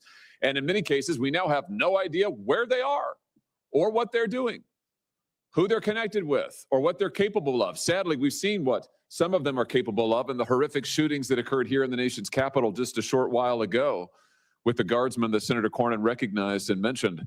But I think we're going to hear more to even this story today. And here is the additional information, the shocking information that I think that we will find. That this Congress, which appropriated $1.5 billion for this operation on the part of then President Biden, the admittance of all of these refugees and parolees, their supposed supervision, $1.5 billion of that money, tens of millions of dollars went to pro-terrorist organizations in this country that were supposed to help monitor these refugees and move them along the parole system, but in fact took the money and did who knows what with it. This is a story that we have seen unfold before our very eyes in Minnesota as we sit here today. And now we're going to find that it happened in this case, in this instances, in multiple states, tens of millions of taxpayer dollars going to organizations that support Hamas, that support terrorism, that have praised the attacks of October the 7th, that have consistently defended, apologized for, and justified terrorist attacks around the nation, around the world, that got money from our own government in order to participate in this boondoggle. And I think we need an accounting of where that money has gone to. I think we need an accounting of how it has been spent. And I think, frankly, we need to get it back. And I hope that today's hearing will begin to shed light on what has happened, the corruption that is still going on, the tens of millions or more of taxpayer dollars that have been misspent, misappropriated, misallocated, and misused. And I would just say, I think it's long past time for some accountability. I hope we'll take a step forward in that today. Thank you, Senator Cornyn. Senator Padilla. Good afternoon, and thank you all for being here. Thank you, Senator Cornyn, for convening this important and sadly timely discussion. So I want to be clear. The violence that unfolded just blocks from the White House was heartbreaking. 2 members of the West Virginia National Guard who signed up to serve our country were targeted in our nation's capital. And I think I speak for all of us, both sides of the aisle here, when I say our hearts are with the families of Staff Sergeant Andrew Wolf and the family of Specialist Sarah Beckstrom. And we continue to pray for Staff Sergeant Wolf's recovery. I am heartened to hear the progress that he's making. But the response to their horrific ambush shouldn't be to attack one another or to seek to further divide our country. It should be one where we come together and double down on the values that make our country truly great. Values of service, of community, of diversity, and opportunity. Instead, we're seeing from members of the Trump administration and even some of my colleagues here in the Senate, there's a response that's truly repulsive. They're exploiting a tragedy for political gain, even when it means turning their backs on many of the Afghan allies who saved American lives overseas. Now, in preparing for today, my office has heard from veterans who've shared stories of the heroism and solidarity of many Afghans who served alongside them, and asked that we not condemn the many for the inexcusable act of one person. And I know there's a number of veterans here in the audience today. Could the veterans and the battle buddies in the audience please stand for a moment?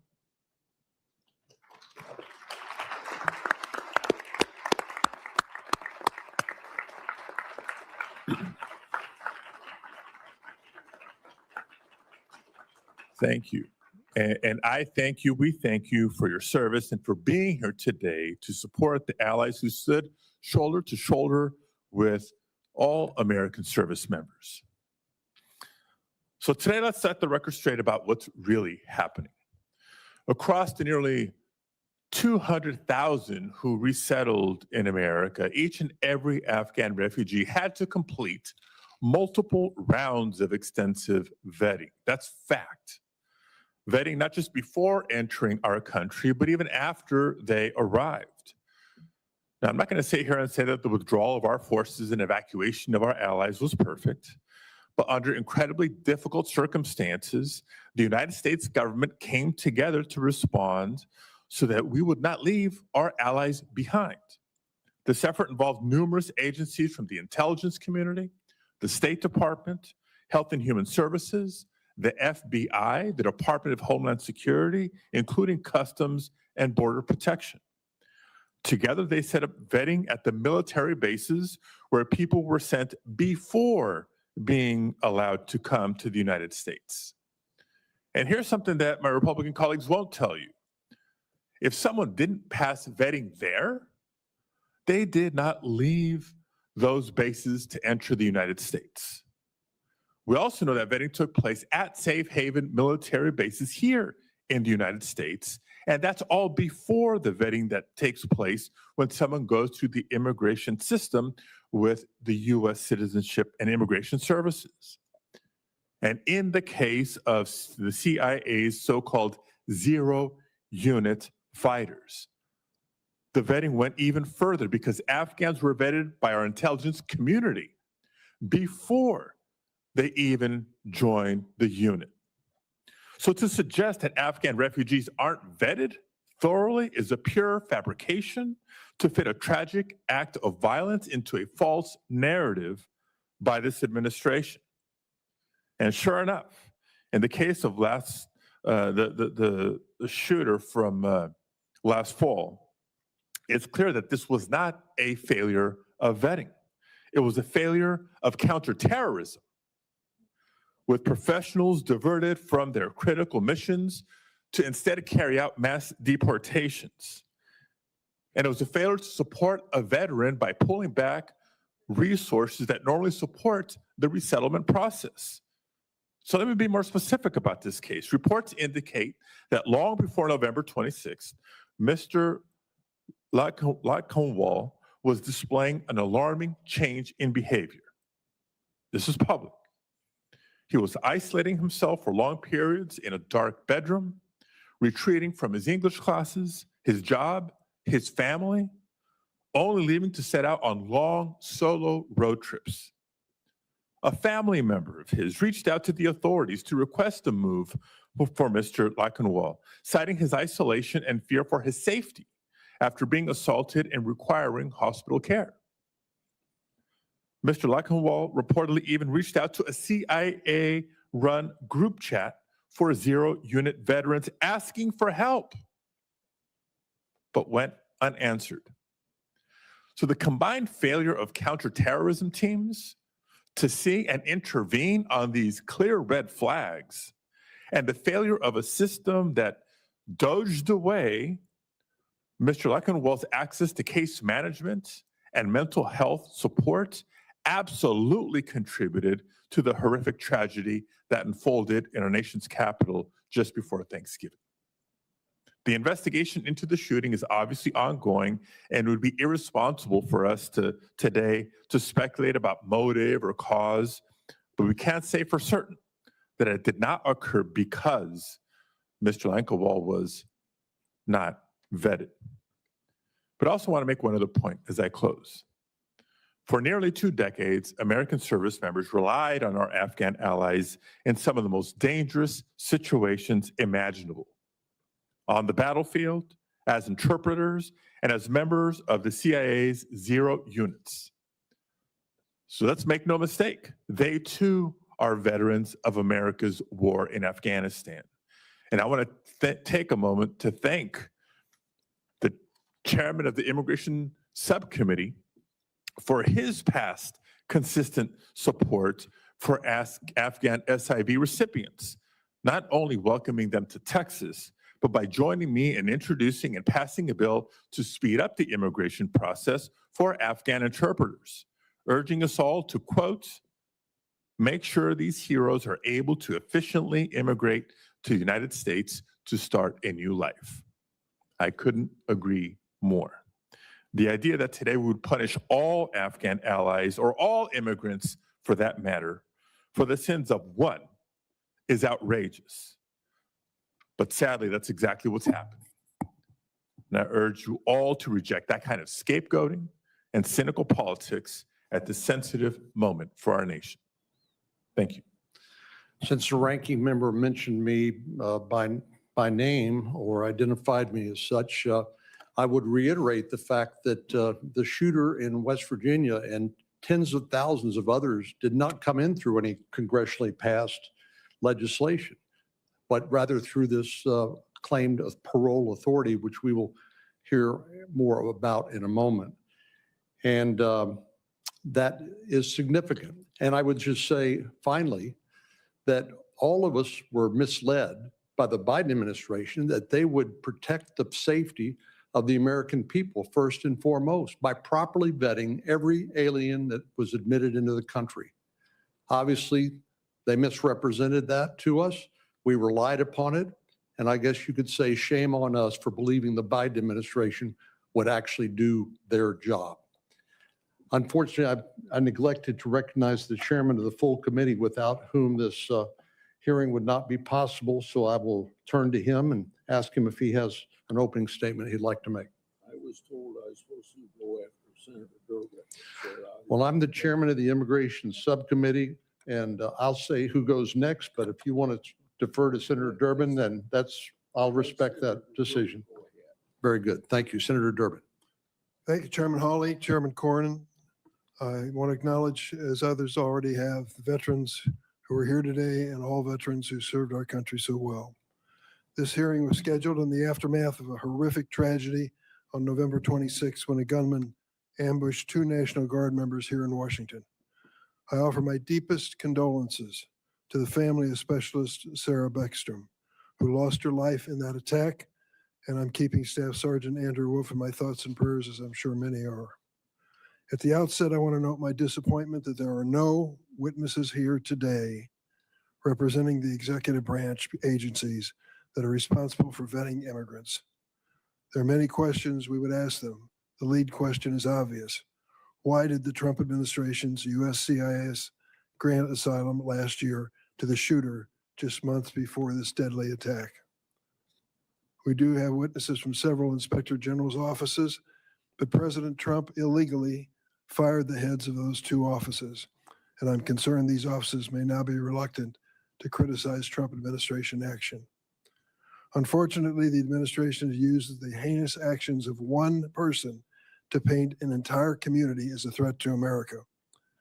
2 days before this tragedy, the administration ordered a review of all refugees who entered the United States under the previous president, requiring a re-interview of nearly 200,000 people. 200,000. After the shooting, the Trump administration announced a flurry of additional measures to crack down on legal immigrants. They halted all asylum decisions and announced a plan to re-examine green cards for immigrants from 39 countries the president has deemed countries of concern, including Afghanistan. The administration also began canceling naturalization interviews and ceremonies based on an individual's country of origin, and they suspended visa and immigration processing for all from Afghanistan. Listen to what Chris Purdy, a veteran who served in Iraq, said about the Trump administration policies, and I quote, "Tragedy should not be used to flatten complex realities, erase years of life-saving work, or cast suspicion on an entire community that stood shoulder to shoulder with the United States in our longest war." Afghan allies are extensively vetted population. They were vetted in Afghanistan before they were hired to work, to stand beside and help protect our troops. They were vetted again when seeking safety in the United States. Sometimes that vetting went on for months and longer. And again after they arrived through a rigorous, recurring process involving multiple federal agencies. These allies served alongside America's service members through 2 decades of war. They risked their lives, and many gave their lives to support our troops. So what happened to these allies, these friends, those who stood behind us when they needed our support? Let's look to our veterans for that perspective. The Iraq and Afghan Veterans of America conducted a survey of their members last fall. More than 70% of the respondents disagreed with the following statement. Disagreed. Since 2001, the United States government has done enough to support our Afghan allies. It is obvious to those who served that we owe so much more to these allies. When asked about the detention of Afghans who were going through the immigration process, 70% of respondents agreed that the detentions brought them, quote, a deep sense of personal shame or moral injury. They know that we treated them badly. Our service members need to know that when they're in the line of fire and depending on foreign allies to protect their lives, that the United States will stand by those allies after the confrontation. Who will put their lives on the line for our service members in the next war after watching our treatment of Afghan allies they were detained and deported to a country where they could be imprisoned or killed for their work with us. America is better for those service members having returned home, and America is better for their Afghan allies who now call our nation home. It is time for us to stand behind those who put their lives on the line for our service members. Thank you, Mr. Chairman. Senator Grassley. I want to thank Senator Cornyn and Senator Hawley for their leadership in coordinating this joint subcommittee hearing. Today's hearing follows an Afghan national's vile attack on two National Guardsmen, which killed Sarah Beckstrom, and Andrew Wolf was critically wounded. We're forever grateful for these guardsmen's bravery and service to our country.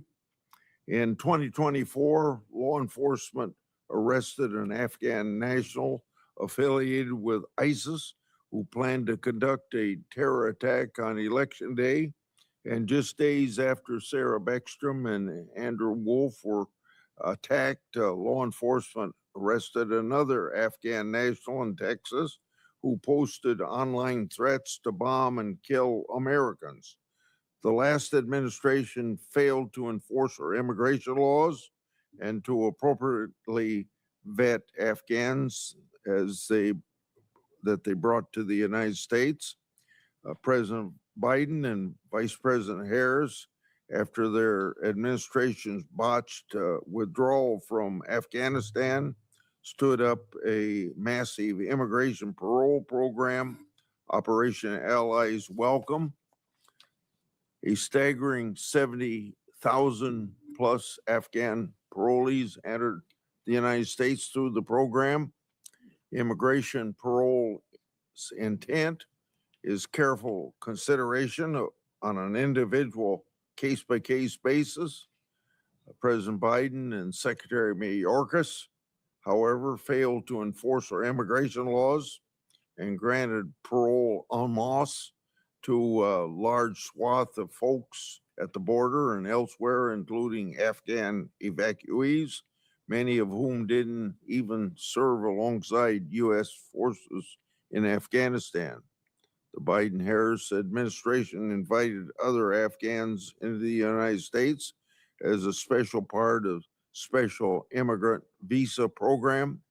By 2022, some in Congress wanted to create a pathway for permanency for tens of thousands of Afghans, both those issued an SIV as well as those merely paroled into the United States. The scope of these efforts continues to go far beyond those who dutifully served alongside our troops and aided in their mission. Since 2021, I've warned the Biden administration, my congressional colleagues, and the American public about the failure to vet Afghan evacuees. For years, the Biden administration hid known vetting vulnerabilities from the people. The multiple inspector generals released reports detailing the Biden-Harris administration's stark vetting failures. Initially, the Biden administration failed to vet evacuees against all available Defense Department tactical data prior to being paroled. But even if all the databases were searched, there's arguably never be a full vetting. The Afghan government, national and local, isn't known to be the most organized and diligent with records and intelligence work product. If our government database don't possess all known security risk of individuals, running names against the database won't do much good. Last year on September the 9th, DHS Secretary Noem told my office that as of August 12th, 2025, thousands of Operation Allies Welcome parolees were potential national security risks. Clearly, problems persist in our own backyard. More recently, on January 7th of this year, I wrote to the Department of Justice, FBI, Department of Homeland Security, State Department, CIA, and the Department of Defense. In that letter, I made public new records. Those records show that the Biden State Department had recommended a special immigration visa for Afghan nationals charged with shooting the 2 National Guardsmen.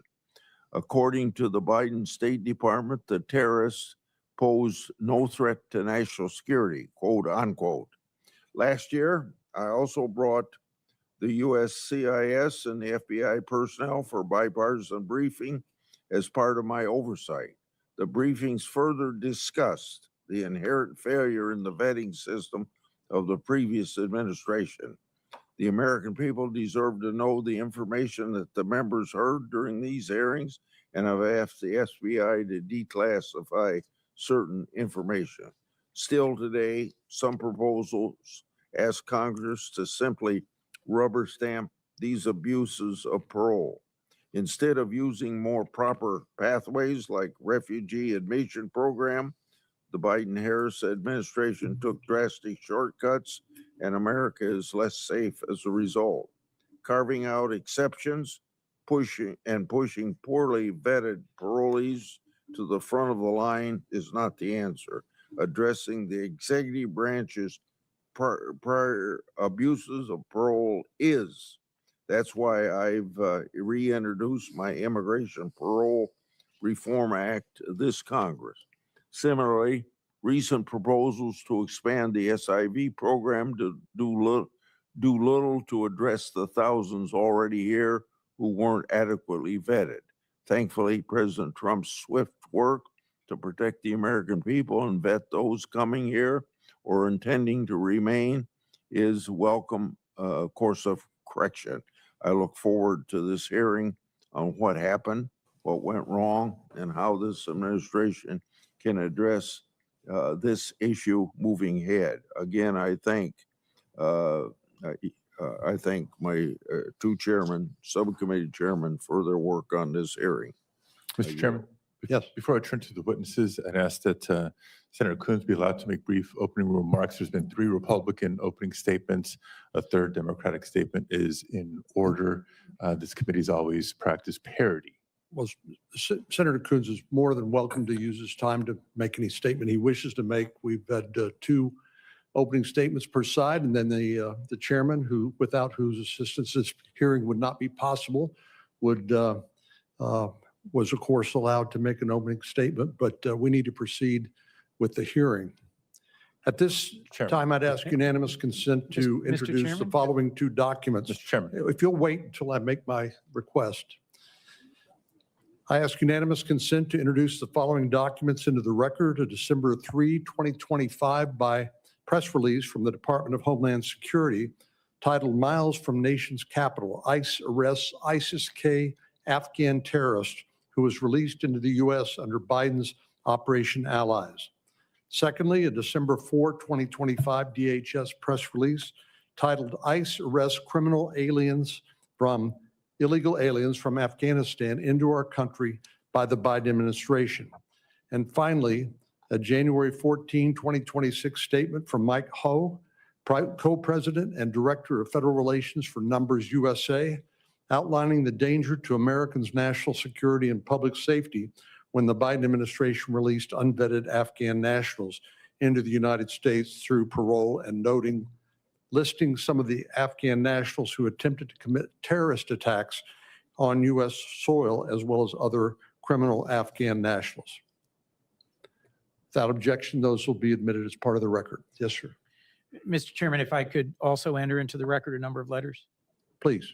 I would like to submit for the record a letter from Afghan EVAC, an organization that's helped thousands of Afghans who directly supported U.S. troops to get to safety. I also have in my hands letters from 1,200 SIV holders who work directly with our troops in Afghanistan, a letter from hundreds of Afghans stranded in Qatar, a letter from 200 members of the Afghan Air Force, a letter from a retired U.S. Air Force captain. Each of these are a testament to the harm this administration's current policies are causing to those who served alongside us. Just this past week, I had a chance to sit with an Afghan who spent 8 years fighting alongside our special forces as an EOD tech. someone who has resettled into the United States, who is working, who has been granted asylum, and he and his wife are terrified that he will be picked up and forced to return to face the Taliban, who didn't just threaten his life, but have murdered a member of his immediate family as retribution for his brave and dedicated service. He saved the lives of 2 American soldiers in a firefight. We should not turn our backs on folks like this who stood with us. I'll close.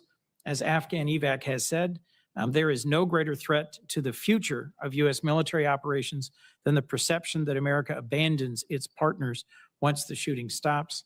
I believe the Taliban is cheering what is happening today, and those who are being forced back to Afghanistan, I think, will be an enduring stain in our nation. Thank you, Mr. Question, Chairman. of course, is where does the public safety of American citizens, where does that fit into our colleagues' analysis here? Of course, allies who assisted us, who are properly vetted, who are not a threat to public safety, are welcome into our country.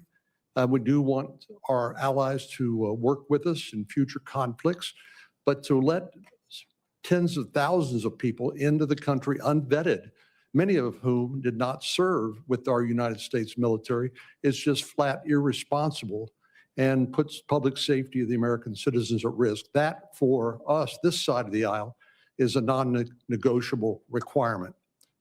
At this time, I want to introduce our witnesses. Mr. Chairman, First did is you Avon consent to have Baker, those admitted? senior official performing the duties of Inspector General for the U.S. Department of State.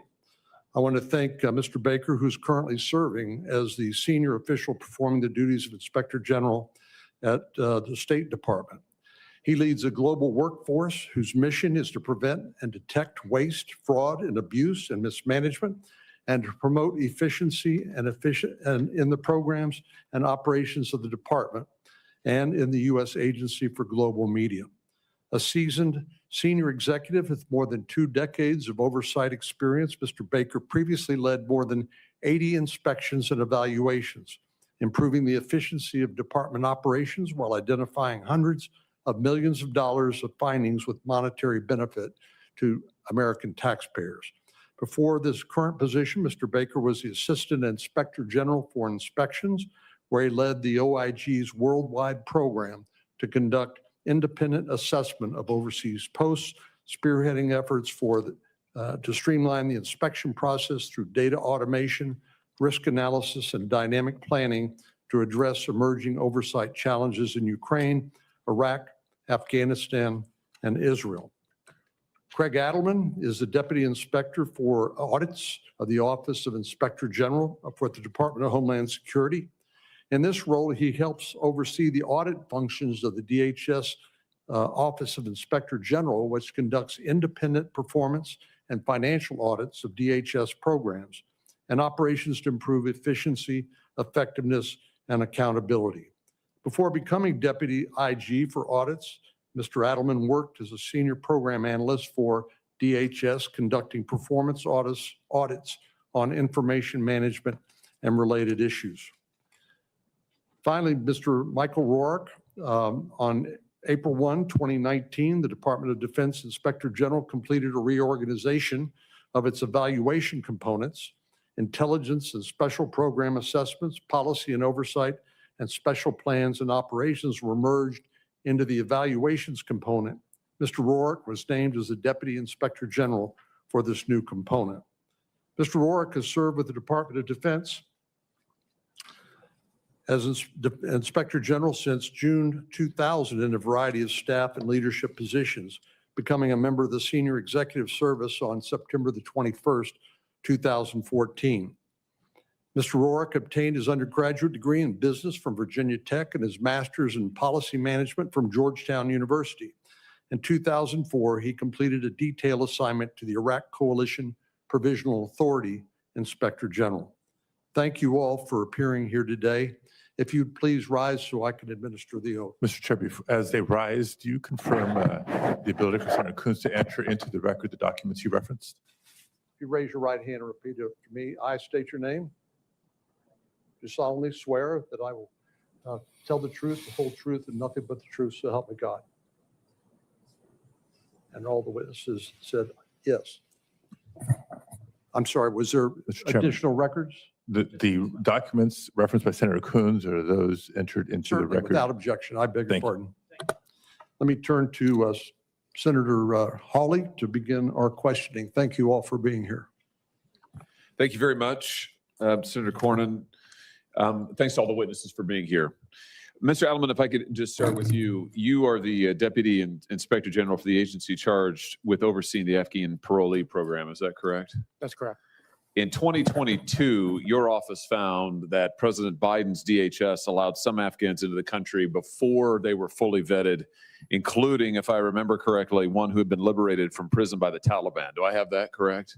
That's correct. I think we're going to see this exhibit maybe over the side of my shoulder here. I just want to read directly from your report. CBP allowed some evacuees to enter into the United States who were not fully vetted. CBP paroled one evacuee into the United States who had been liberated from prison by the Taliban. CBP paroled another evacuee who posed national security concerns. Now, early reports by the inspectors general at DOD and the FBI found that over 50 known or suspected terrorists had entered the United States as a result of the Biden administration screening or lack thereof. And last month, the director of national intelligence said that 2,000 Afghans in America may have ties to terrorism. That is a very, very big number. So I just want to talk a little bit about how this happened and see if I can get your help in doing that. Let me just start with testimony that this committee, the full committee, the Judiciary Committee, previously received. In 2021, then DHS Secretary Alejandro Mayorkas testified that the administration had a rigorous vetting process in place. I think we've got a quote of his here. We have taken steps, I'm quoting him now, to make sure that the vetting program is indeed rigorous. Now, he said, this may have been in response to a question from me, he said that indeed the vetting did deviate from normal refugee screening. That was an understatement. But he went on to say, we have taken steps to make sure the program is indeed rigorous. So you investigated the vetting process. Did you find that the Biden administration's DHS had a formal vetting process in place that they followed carefully? Mr. Chairman, before you answer, Mr. Question for the chairman, are we intentionally bypassing opening statements by the witnesses and going straight to questions? No, we'll come back to opening statements after Senator Hawley's through. The department did not have a formal process at the start of the OAW. Okay, can you just say that one more time? The department at least could not provide us with a formal screening and vetting process at the start of the OAW process. The department did not have a formal screening and vetting process in place. The most that the Biden administration did, according to your investigation, was to run Afghans' biometric and biographical information, I think is what you found, like their names and dates of birth and other biographical information they may have supplied. Is that correct? Or that broadly correct? That's correct until December of 2021 when they began requiring in-person interviews. So until that time, for the first several months, they were relying on biographical information supplied by the Afghans as well as some biometrics. Now, your office found that that approach was severely flawed, partly because many Afghans did not know their birth dates. Is that correct? Explain this. That's correct. There was missing information from the OAW population, including first, last names, and date of birth. There was about 11 to 12,000 that did not know their date of birth. How many, sorry? Between 11 and 12,000. 11 and 12,000 who did not, which is a cultural thing, I think, but Correct. obviously presents an issue for us when doing vetting. So 11 or 12,000 who were admitted for whom we didn't even have their date of birth. That's pretty extraordinary. Let me ask you this. Did the Biden administration require Afghans to show identification at ports of entry? The department requested identification, but not all Afghans had formal identification, such as a passport. We found over 30,000 that did not have formal identification. Can you just say that number one more time? How many who didn't have identification? I believe the number's actually 36,000. 36,000 who could not show identification at a port of entry. Here's a quote from the report. CBP's concepts of operations allowed its officers to admit or parole evacuees into the country without presenting proper identification documents. 36,000 of them. That's astounding. And then my understanding is to do the bare bones background checks that were actually performed, DHS, the Biden DHS, sent a list of Afghans to the Department of Defense and the FBI. That process would normally take months. Would it surprise you to hear that the DOJ's Inspector General found that the list of evacuees was submitted to the FBI via email, and the FBI was given 2 hours to respond? I can't confirm that. I can just say that there's very limited time to conduct the screening and vetting of those evacuees. Yeah, here's the quote. It's over my shoulder, I think. DOD and CBP created lists of Afghan refugees which were submitted to the FBI via email with only 2 hours to respond. Let me just ask you finally, I know my time is about expired. Just when it comes to interviews, normally refugees, SIV applicants are required to attend an in-person interview.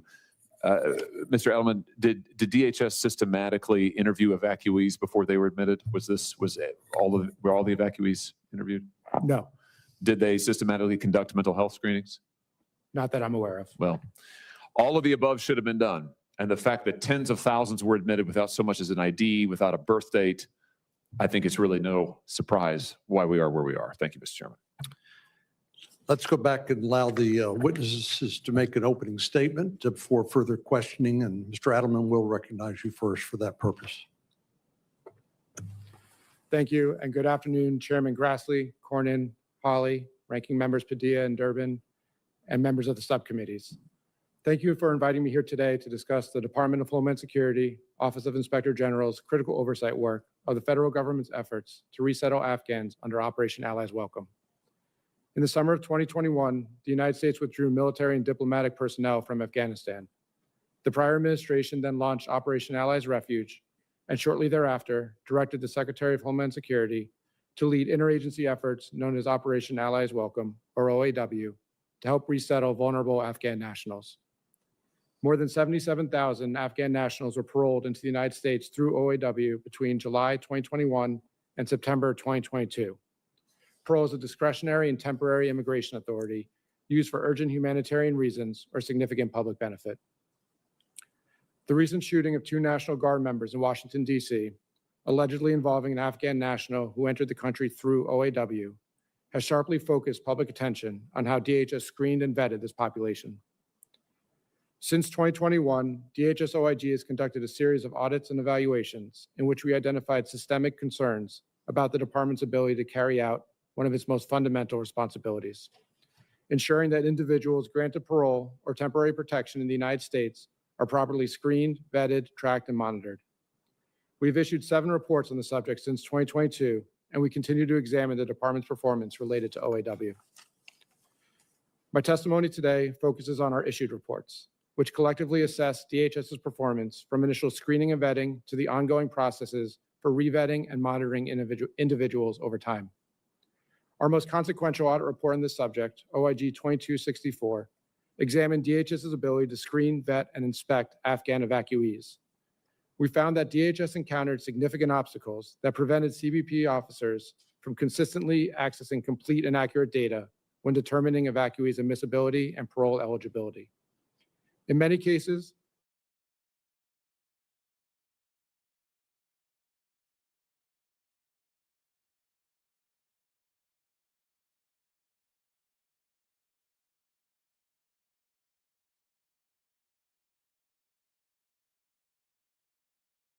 critical information such as full names.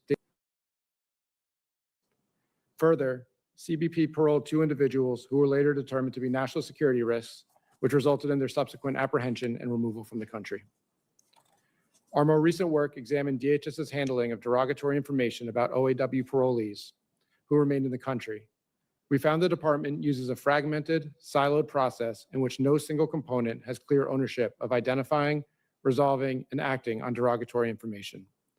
This meant that individuals whose benefit applications were denied due to derogatory information could remain in the United States indefinitely without enforcement consequence. We continued this work in 2024 by examining DHS's oversight of parole expiration across multiple humanitarian programs, including OAW. We found DHS lacked a well-defined process to track the end of parole and did not routinely initiate enforcement actions when an individual's parole expired.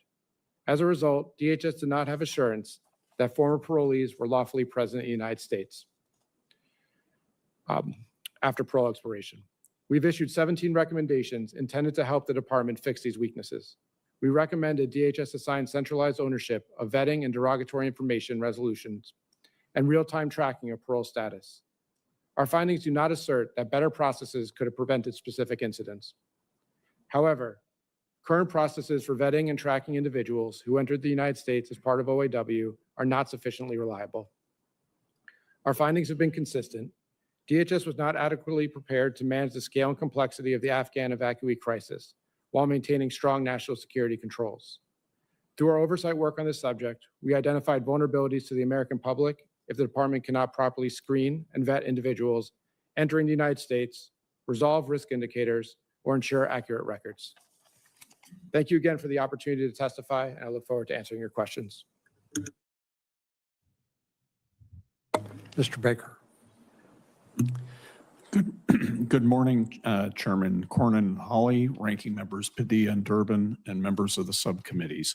Thank you for the opportunity to speak with you today. First, I want to acknowledge the tragic events that have brought us here. We remain hopeful for Staff Sergeant Wolf's recovery and are encouraged by reports of his progress. Our deepest sympathies go to his family and the family of Specialist Beckstrom, whose life was suddenly and tragically taken. The nation mourns her loss. My remarks will focus on the oversight work of the State Department's Office of Inspector General, particularly our work related to the screening, vetting, and relocation of Afghan nationals. This work spans multiple years and touches on a range of programs and processes. We've issued a total of 11 reports on the screening, vetting, and relocation of Afghans from 2017 to 2024. Afghans have entered the United States through three major pathways: humanitarian parole, refugee status, and the Special Immigrant Visa Program. Our office is focused primarily on the Afghan SIV program, which Congress created in 2019 to resettle Afghans who worked on behalf of the U.S. government. The SIV process included a review of eligibility, a petition phase, and a final visa application. State Department personnel collect applicant biographic and biometric data, submit data for vetting, and conduct in-person interviews. Only after all these steps are complete is a visa issued. Even after a visa is issued, final admission is determined by the Department of Homeland Security at the port of entry. State OIG has identified longstanding challenges with the Afghan SIV program. Prior to the evacuation of Kabul in August 2021, the program faced chronic staffing shortages and relied on outdated technology, factors that contributed to a growing backlog of SIV visas. During the evacuation, state OIG found that the lack of reliable data and inconsistent criteria for identifying at-risk Afghans severely hampered planning and execution. After the evacuation, the State Department experienced an influx of Afghan SIV applications, greatly expanding the existing backlog to almost 155,000 in December 2022. In response, the department increased staffing, deployed new software tools, and expanded interview locations. We also examined how Afghan SIV holders fared after arriving in the United States.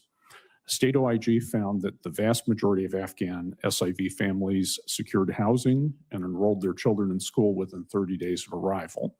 However, employment rates were lower than those of other refugee populations, and resettlement agencies reported persistent challenges in addressing mental health needs, locating affordable housing, and providing language support services.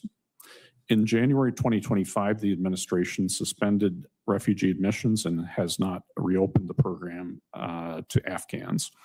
In June, the president restricted visa issuance and entry for Afghan nationals, except for visas issued under the SIV program. In November of last year, the State Department expanded that suspension to include Afghan SIVs. Looking ahead, several SIV program areas require attention. Leadership gaps, fragmented information systems, and limited coordinations among agencies continue to hinder the program. We also have ongoing investigations into potential fraud and are working closely with other government agencies to ensure accountability.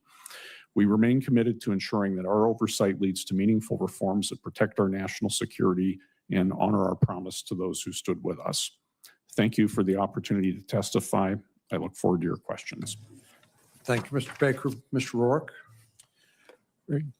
Good afternoon, Chairman Cornyn and Hawley, and ranking members Padilla and Durbin, and distinguished members of the subcommittees. Thank you for inviting me to discuss our previous oversight work on the DoD's supporting role in screening displaced people from Afghanistan. In June 2021, the DoD tasked the Army's National Ground Intelligence Center, or NGIC, to support the Department of State's request for assistance for special immigrant visa applicant processing. Later, beginning in August 2021, the DoD supported the Department of Homeland Security as the lead agency responsible for biometric screening of Afghan evacuees traveling to the U.S. and overseas military locations.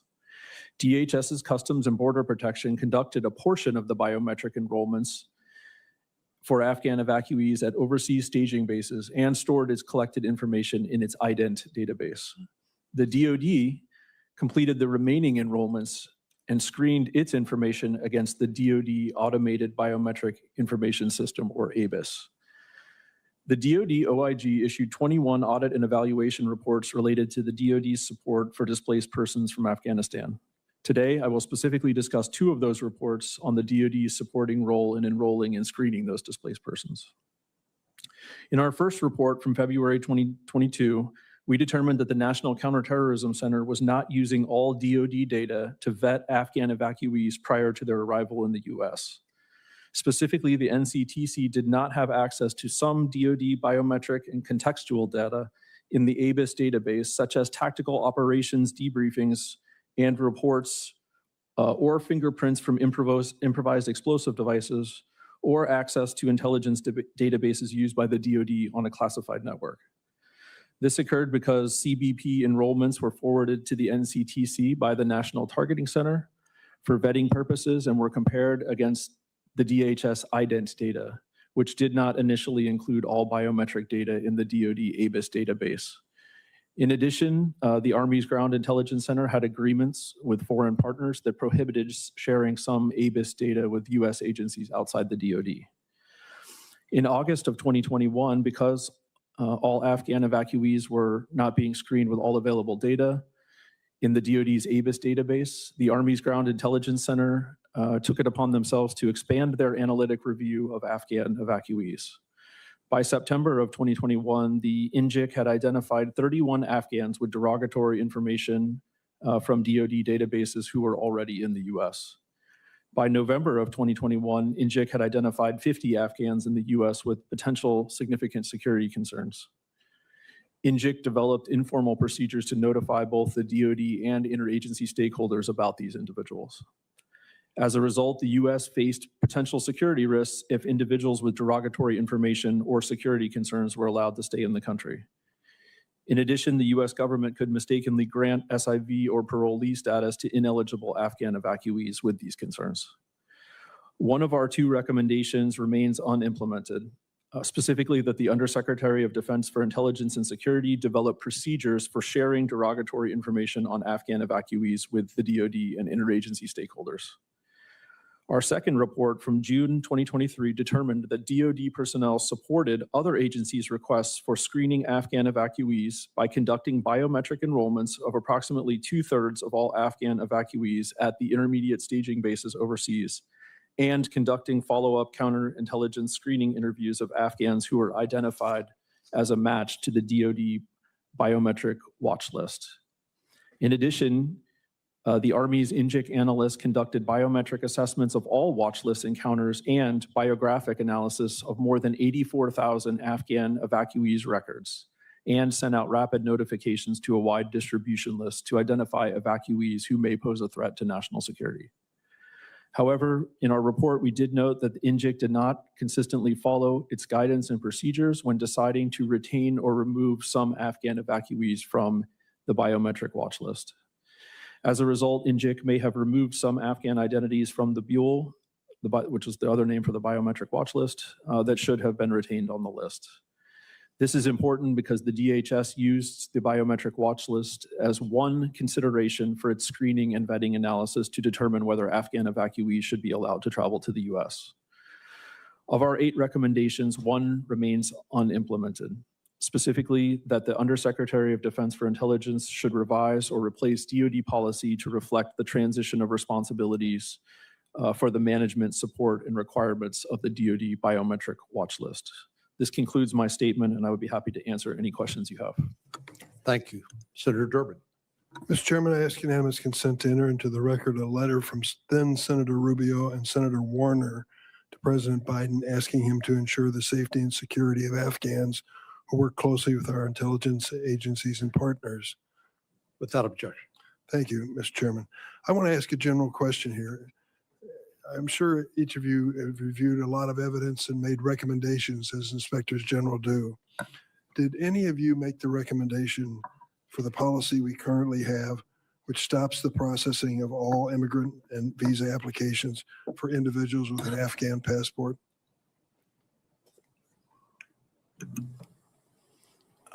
I think I'll go ahead and take that question, Senator, since the State Department is primary responsibility for issuing visas and immigrant visas. I'll say in our position as the inspectors general, we do not make policy decisions, the agency does, and this is a policy decision that the agency, rather than we would. The others have anything to add to that? Mr. Edelman? No, I agree with his assessment. Mr. Rourke? I agree. So here's my dilemma or my challenge, and I think it's been noted this afternoon. I sat through, I don't know how long it was, Senator Cornyn, but we had a period of time in the SCIF with classified and secret information trying to get to the bottom of this. It's a serious, serious situation involving the loss of life and serious injury, and we're trying to figure out what went wrong. What did we do that was wrong? And the thing that kept recurring to me was the fact that the individual, the shooter involved with the National Guardsman, had been identified as a person with problems, serious problems. Mr. Edelman, well, for all three of you, this man accused in the tragic shooting of 2 National Guard members, we've not seen any indication there was a failure in actual vetting.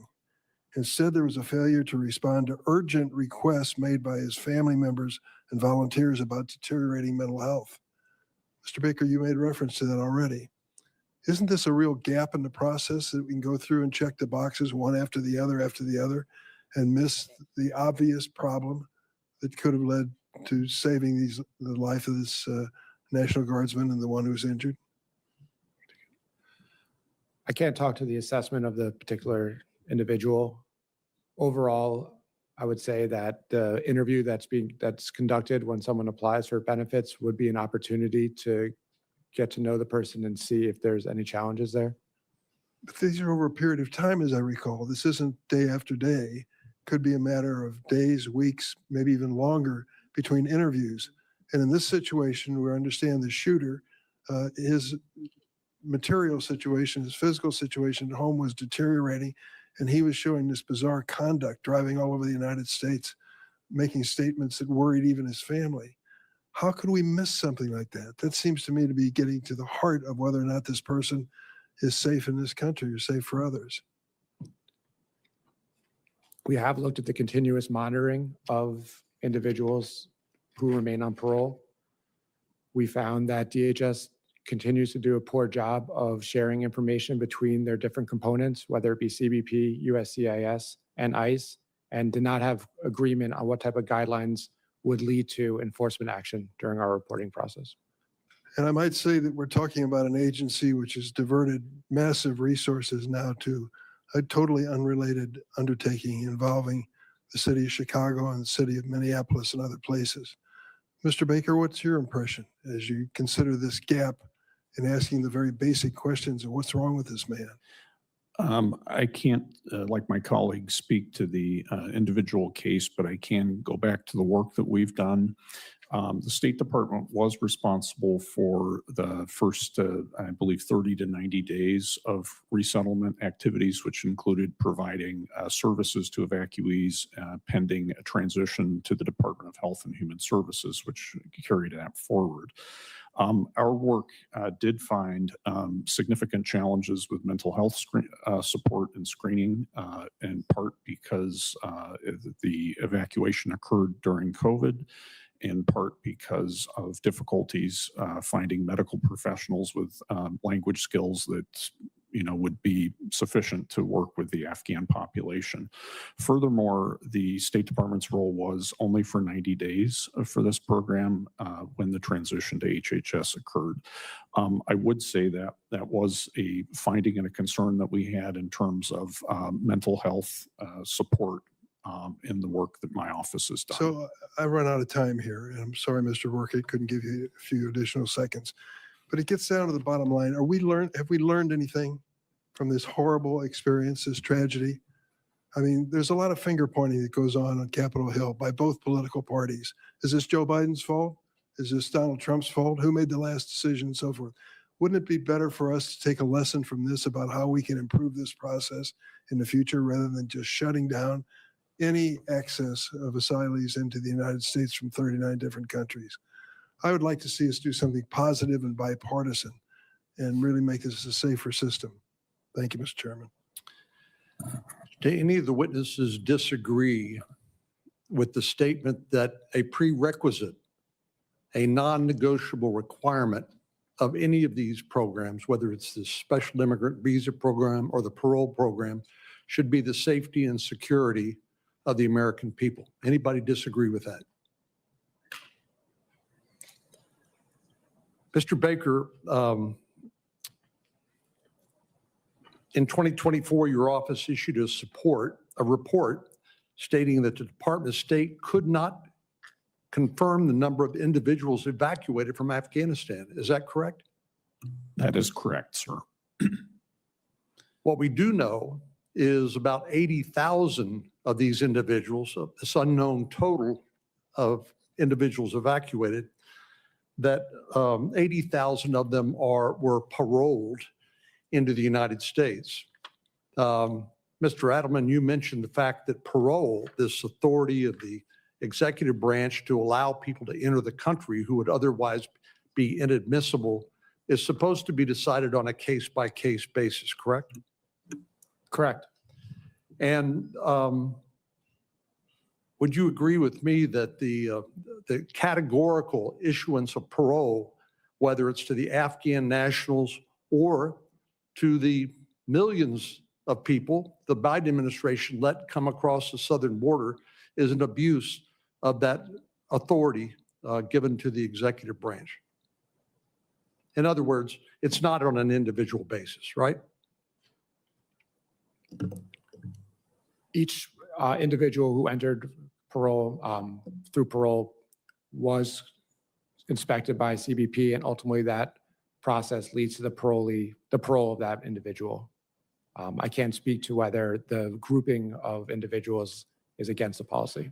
Well, when you're letting tens of thousands of people into the country, whether it's across the southern border or from Afghanistan, and you're not doing it on an individual basis, then that, according to your testimony, which should be done on an individual basis, it's not being done.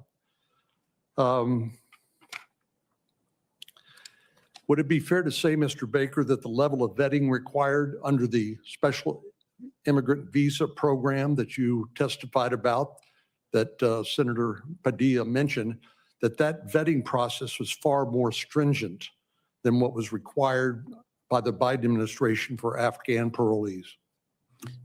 Senator, yes, I think I would agree with that. However, I would caveat it by saying we have not looked at or have oversight responsibilities for the parole program to compare and contrast. Mr. Baker, if you could sort of set the scene for us. So we don't know how many people were evacuated from Afghanistan. All of us, the image of people trying to jump on the C, I guess it was a C-130, coming out of Afghanistan, out of Kabul, will be forever burned in our memory.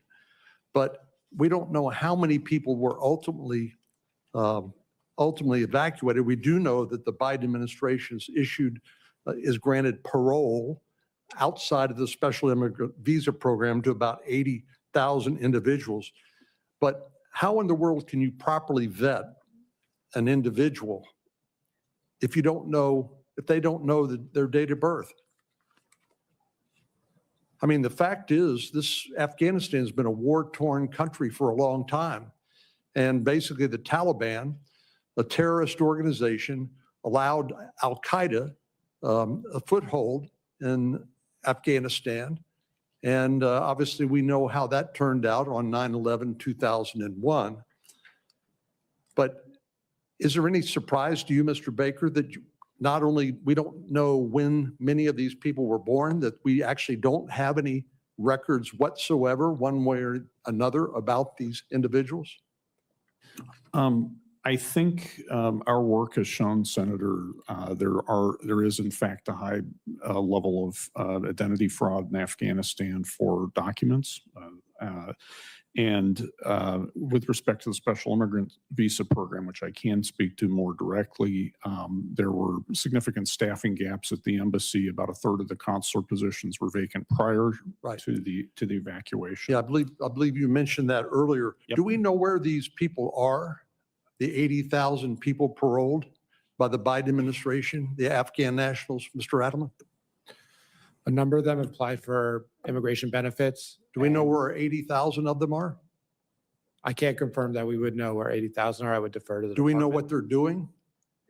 I would defer to the department who does the monitoring. Does the United States government know whether any other Afghan nationals admitted by use of this claimed parole authority have become radicalized? I would defer to the NCTC and the department. And while we're focused on the untimely death of this National Guardsman and the assault against her compatriot, we have no idea whether there will be future attacks against the American people or plots like the one that was stopped by the FBI and shortly thereafter in Fort Worth, or how many of them were radicalized, have become since radicalized since they are in the United States. So I'll finish where I started.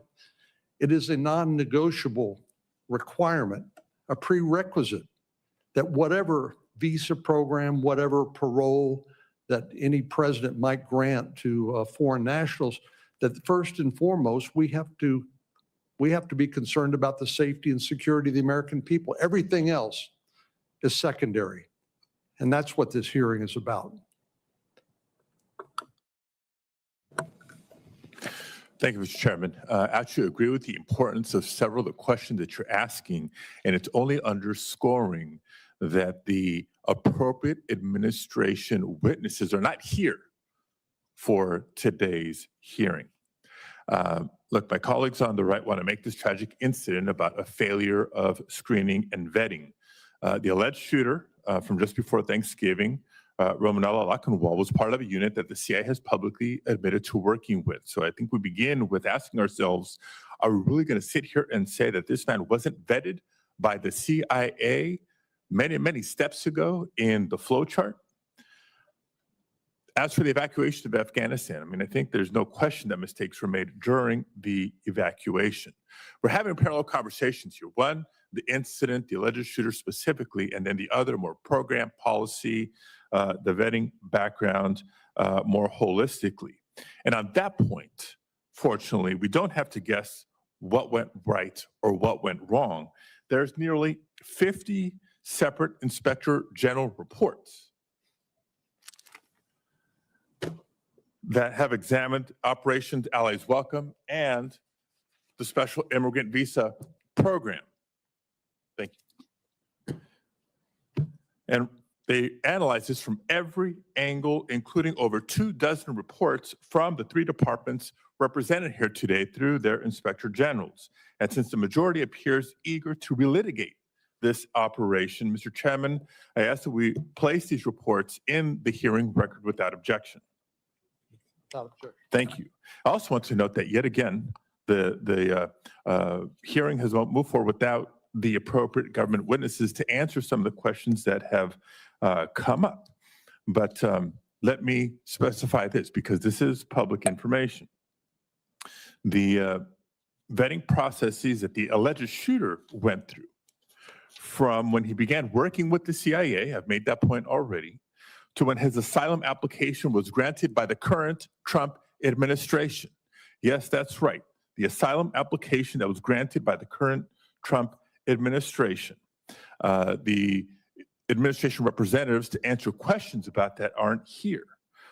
But let me ask about the screening and vetting of the people who are here as witnesses. Mr. Adelman, the Department of Homeland Security Inspector General reports make clear that your audits compared the parole screening and vetting processes to the Special Immigrant Visa Program and U.S. refugee processing, and that the Operation Allies Welcome parole screening included biometric and biographic screening at lily pad locations, plus manifest vetting and CBP inspection at ports of entry. Can you briefly walk us through the layered process so the public understands what screening and vetting meant in practice? Yes, thank you. CBP and DoD collected both, as you mentioned, biographic and biometric, including facial images and fingerprints. While the evacuees were at the lily pads, they matched that information against government databases throughout the federal government. Once a decision was made when they were allowed to travel to the United States, CBP put together a manifest for each flight. They did another round of vetting of that manifest, and then they were allowed to fly over into the United States. At that point, they went through the normal inspection process that everyone would go through when they reach a U.S. port of entry, which is the inspection process run by CBP. If CBP found something, they would take them to secondary, or expected to. Thank you. And just quickly, would you agree that your reports ultimately found that these processes were indeed followed, yes or no? Generally speaking, the vast majority it was followed. The challenge was the Thank you. Thank you, Mr. Brown. From the perspective of the Department of State, do you agree as well that these processes were followed, yes or no? Senator, we reviewed 112 SIV files in the context of our audit, looking at steps required to protect national security, and found that all State Department required steps were conducted in the sample for SIVs that we Thank you very much. And Mr. Chair, in my limited time, I do want to ask a question on an important and related matter. We spent a lot of time today talking about the screening and vetting in a program that has been repeatedly evaluated by offices of inspectors general. Documents are right here, including those represented today. What I haven't heard today is any concern for screening and vetting in what I would call a hastily concocted program, President Trump's so-called quote unquote gold card. Unsurprisingly, there's limited information available on the Gold Card website and even on the USCIS website. Mr. Edelman, today you testified about concerns about screening and vetting in two programs that put people through background checks multiple times over the course of years. The Trump Gold Card website answers a question of, quote, how long will the process take? And the answer I'm sorry, Senator, your time is once an applicant's processing fee and expired. application are received. Mr. Chairman, you went over your time. I appreciate 30 more Well, seconds that's the here. prerogative of the chair is Including an to attending recognize visa interview. Do you plan senators to look to into the speak, screening and you are vetting process addressing an for this unrelated Gold topic. Card program if it only takes You're weeks, out of order. only if the price is right? Senator Let the Britt's witness answer, recognized. please. Thank you, Mr. Chairman and Chair Hawley. I appreciate you holding this hearing, and the witnesses, I appreciate you being here today. Look, the Biden-Harris disastrous withdrawal from Afghanistan sent shockwaves not just through that region, but literally across the entire globe. I was not in this body at that time. I was actually on the campaign trail. And there is nowhere that I visited in the state of Alabama where people didn't have a visceral reaction to the lack of our commander-in-chief being in command. We know that that travesty was just further elevated by the fact that we failed in the vetting process. And today we're here to get answers about what actually happened and how we can make sure that this doesn't happen in the future. So that's what I want to focus on. I have heard a lot of conversation about what went right or what went wrong, what should have happened, where we failed, where we didn't have the proper procedures. So let's talk about that. One of the things I saw, and I think it was September of 2022, Mr. Adelman, DHS OIG released a report that stated that CBP admitted the following evacuees to the U.S. under OAW, and it was 417 evacuees whose name was totally unknown. There were 242 evacuees whose last name was unknown, 11,110 evacuees whose date of birth was January 1st. And it goes on and on and on. And despite this, the Biden-Harris administration and DHS did not concur with the recommendations of DHS OIG that you all made to address it and to actually ensure it didn't happen again. One of those recommendations was from DHS to develop a comprehensive contingency plan to adequately vet and screen all individuals during future similar emergency situations. So do you know, Mr. Adelman, if any of the steps have been taken to ensure that the years to re-examine and implement, these different recommendations, has that been taken, and where are we on that? Thank you, Senator. For that one recommendation on lessons learned, the department, as you noted, did not agree and has not made any progress in completing that recommendation. We have closed the second recommendation in that report on the recurrent vetting process. So wait, put a pin in that for a second. Do either of you know of any changes or structural processes that have been improved upon the failures that we have seen in the past? I can go back to a point a moment ago. We in state OIG have an open recommendation on the department for memorializing arrangements for the collection, tracking, analysis, and sharing of evacuee data to update the memorandum of agreement between the department and state. Has that happened though? It has not. That recommendation is open. So Still. yes. Still. So After we saw the travesty that occurred a few weeks ago, the loss of life, still.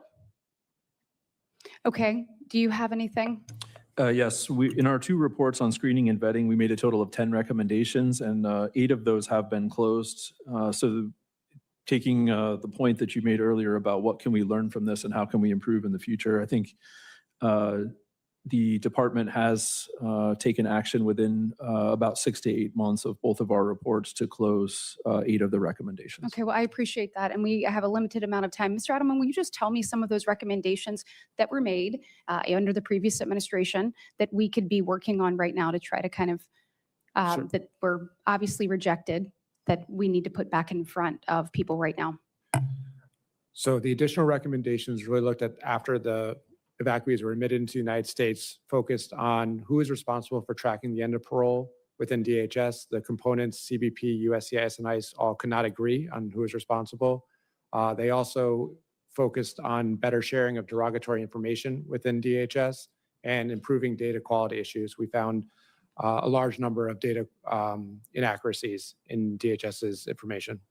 Well, in my remaining minute, I know that the Trump administration has talked about refocusing on where we are now, finding these individuals, making sure that we're doing a better job. But based on your experience in dealing with these issues, are there any particular unresolved issues? Obviously, the administration can push, but that we here in Congress need to take a look at in order to be able to be better positioned in the event that this happens in the future?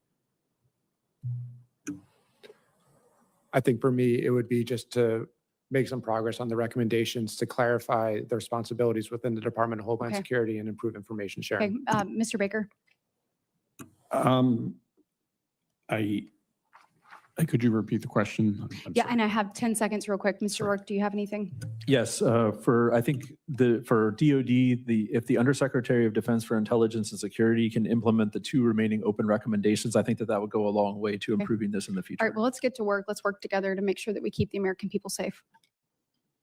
Senator Coons. Thank you, Mr. Chairman. Thank you to the witnesses for your testimony. Specialist Sarah Beckstrom should be alive today, and Staff Sergeant Andrew Wolf should not be fighting horrific injuries, and they and their families are in my prayers. One man, Mr. Lankenwald, did a horrible, tragic thing. That does not mean all of those of his same background deserve to be punished. Instead, we should, as several of my colleagues have suggested, have a real conversation about how we ensure this doesn't happen again. And that has to include mental health resources, access to local law enforcement. Could you 3 each just briefly answer, is there any specific flag or piece of information that your clear DOD missed about Mr. Lankenwald as he was being reviewed for admission to this country that can be attributed to the broader issues or potential deficiencies in vetting discussed in your various reports? We didn't look at the specific individual, and I don't want to comment on him now because of the open investigation. Understood. Mr. Baker? Really the same. Mr. Rourke? So DoD has a lot of information and data that we compiled over 20 years in Afghanistan. And I think the question for us to look at was how best can we get that information into the hands of decision makers? And so that's why we focused in our two reports on the macro issues and kind of how we can deal with that risk and identify improvements that could be made. So look, I'd appreciate more follow-up from you on that, but here's what I just heard from the three of you. We're not here at a hearing where you looked at this tragic case and this individual and then looked back at the raft of previous reports and your work to say this is the failure in vetting or this is the process issue that led to this individual being in the United States. I think it's apparent we need to have a serious conversation about Mr. Lankenwald's case, his mental health struggles, how we could identify and ensure that a similar threat is stopped before a tragedy strikes. But I do disagree with the way this hearing was framed, both in its title and I think its overall objective to justify the demonization of the Afghan people, and in particular, those who served alongside our troops and came here through the post-conflict relocation. Deputy Inspector General Adelman, I've been really concerned with the impact of the Trump administration's cuts to public safety and counterterrorism grant programs to states. I've been concerned with its reassignment of thousands of law enforcement personnel to support mass deportations of individuals without criminal records. Both of these, in my view, have harmed public safety and taken resources away from the very local law enforcement efforts that might have prevented this specific attack. Are you conducting any inquiries into the effects that these cuts and reassignments have had on DHS's ability to address current or future threats to the homeland? Normally in our work, we would wait till the grants are paid out before we would take a look at them. I understand this situation creates a different issue, so it's something that we can take under consideration. I mean, there were additional mental health grants cut today. There were law enforcement related grants cut last year. My hope is that you will do some of that work and then come back to the chairs of these subcommittees to discuss it. A last question for you, if I might, Mr. Edelman. Your 2022 report, OIG 2264, its first recommendation required providing evidence of full screening and vetting of all Afghan evacuees and ensuring that recurrent vetting processes were established. Your testimony says you closed that recommendation. Can you say more about how or why that recommendation was closed? Yes, CBP provided us with data to illustrate that the recurrent vetting process was created and followed. They also showed that they had obtained additional information potentially through when someone's applying for immigration benefits. We are doing follow-up work to look at the current recurrent vetting process and if things have improved in terms of information sharing. I look forward to hearing about your new study about the recurrent vetting process, and I welcome that analysis. But let me just make sure I heard you right.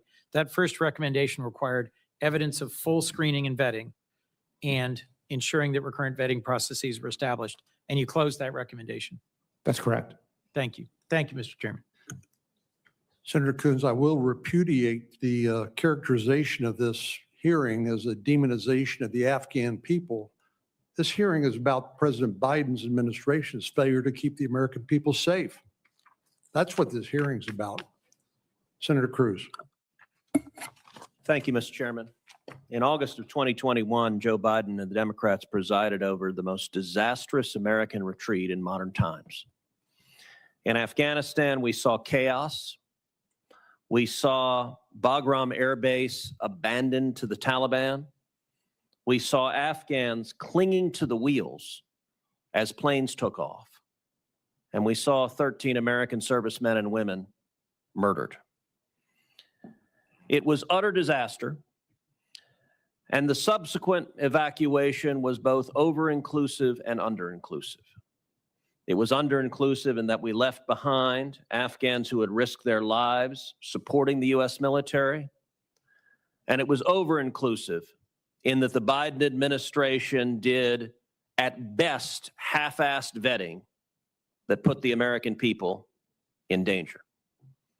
In a span of just a few days, the Biden administration carried out the largest importation of foreigners in American history, bringing more than 120,000 people, including tens of thousands of unvetted Afghans, into the United States. Mr. Baker, you're the acting inspector general at the State Department. Approximately how many Afghan nationals were ultimately brought to the United States? Senator, according to visa statistics, about 145,000 visas and U.S. refugee admission program admissions occurred. Secretary Blinken identified 124,000 evacuees out of Kabul as the number. However, we were never able to verify that number despite 8 months of work with Department of Defense OIG colleagues. And your office found serious breakdowns in coordination, record keeping, and accountability, correct? Absolutely, yes. And most of those individuals were admitted through mass parole, not through fully vetted visas. Is that correct? That I can speak to the State Department piece of that, and I believe I don't have the numbers for my colleague. 77,000 were paroled into the United States. And the numbers are stark. Of the 77,000 you just mentioned, more than 70,000 had no prior lawful immigration status and were paroled into this country. Mr. Adelman, you're the Deputy Inspector General of Audits for the Department of Homeland Security. Your office has documented that the vetting process for this population was rushed, fragmented, and incomplete. Is that correct? Correct. Because of that rushed process, terrorism-related indicators and derogatory intelligence were not fully resolved prior to entry. Is that correct? We identified 2 individuals who it turned out had derogatory information and later had to be removed from the United States due to national security concerns. According to intelligence assessments, approximately 2,000 of these evacuees had terrorism-related ties or derogatory intelligence indications. Because the vetting was rushed and fragmented, those indicators were not fully resolved before entry. And worse, there was no systematic, sustained follow-up after entry to determine who actually posed a threat. Even so, with only cursory post-entry review, law enforcement has already identified at least 55 Afghan evacuees who were confirmed or suspected terrorists. 55. Mr. Adelman, these 55 individuals were not uncovered through a comprehensive screening system. They were identified despite the absence of one. Is that fair to say? I can't speak to the 55, but I can say that there were challenges in the screening and vetting process. So if only cursory scrutiny uncovered 55 confirmed or suspected terrorists, isn't it reasonable to conclude that additional risks may have gone undetected among the remaining population? That was our concern. And the gravest danger wasn't limited just to those we managed to identify. On November 26th, just blocks away from the White House, an Afghan national paroled into the United States by Joe Biden opened fire on National Guard service members standing watch over our Capitol. 20-year-old Guardsman Sarah Beckstrom was shot and killed at her post. Guardsman Andrew Wolf was critically wounded, and the most chilling truth is this: the November 26th Afghan attacker in Washington, D.C. was not among the 2,000 individuals flagged by intelligence assessments. He was not among the 55 confirmed or suspected terrorists. We have young Americans in uniform doing their duty who should not have been shot and should not have died. For years, we've been sounding the alarm, and for years, the Biden administration looked the other way and endangered every American in this country. Senator Blumenthal. Thank you, Mr. Chairman. I think I speak for all the members of this panel in expressing the view that violence is absolutely abhorrent and unacceptable, that our hearts go out to the family of Army Specialist Sarah Beckstrom, and we pray for the quick recovery of Staff Sergeant Andrew Wolf. My hope is that we honor them with action, that we look forward and say to ourselves, how can we stop this kind of violence from happening again? What we know about the shooter's mental health is that apparently have been declining for some time.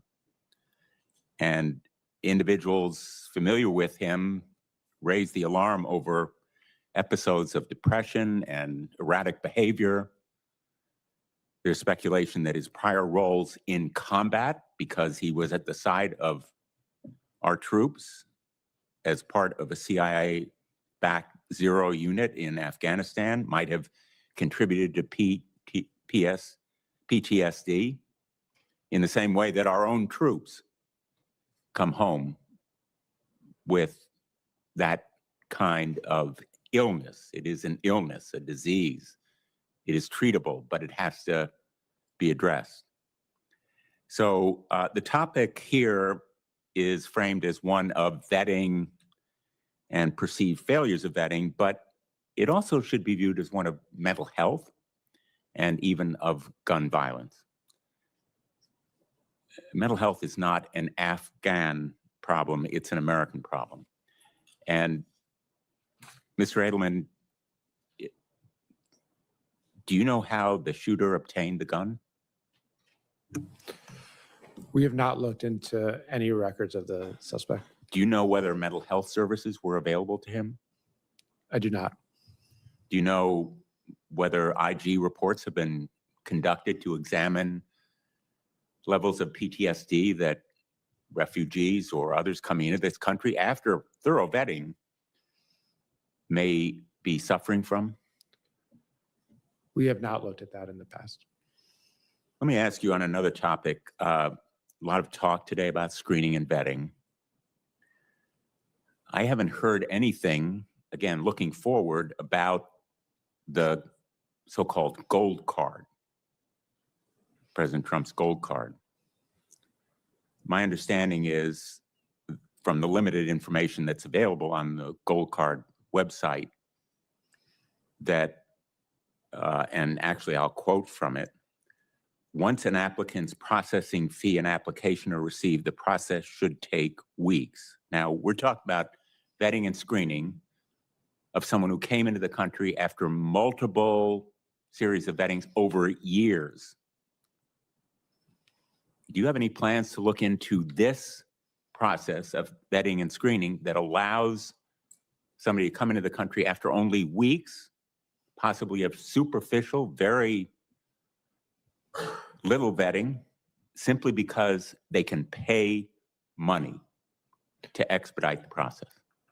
So we take a risk-based approach when we choose what audits to look at. As we learn more about this, we will certainly take that under consideration and determine. Well, I'm asking you for a commitment, sir, that you will, in fact, look into the gold card process to prevent this kind of problem from recurring. In real time, we see the potential pitfalls. Will you look into them to prevent the kind of absolutely abhorrent consequences that we saw in the death of these two great National Guardsmen? Yes, we'll look into it as part of our planning process, yes. I was a critic of the Afghanistan withdrawal in the way that it was done. I'm not here to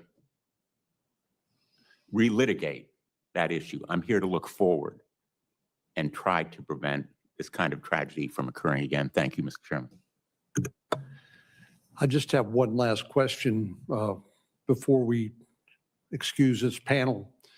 But given what you described in that the difficulty of getting information from a war-torn country, one that had been involved in war for 20 years or more, given the fact the Taliban, a terrorist organization, basically was in control or governing the country, given the fact of illiteracy on the part of many of the Afghan nationals who couldn't even state the date of their birth, do you agree with me that the default position of this Operation Allies Welcome was, unless we find something derogatory, you're going to be admitted. In other words, no record was treated as a positive in terms of admission. Is that, you agree with that characterization, Mr. Adelman? I do. Thank you. You have anything else for this panel? Yes, Senator, I also would agree. I would point to some of our work on SAVs where I note we have a high refusal rate for those who go through a thorough process. It does indicate, again, document fraud and other risks with those applicant pools. Thank you. I'm sorry, I didn't see Senator Moody come in, but I'll recognize her next. And I understand Senator Blackburn is right here too. Please proceed.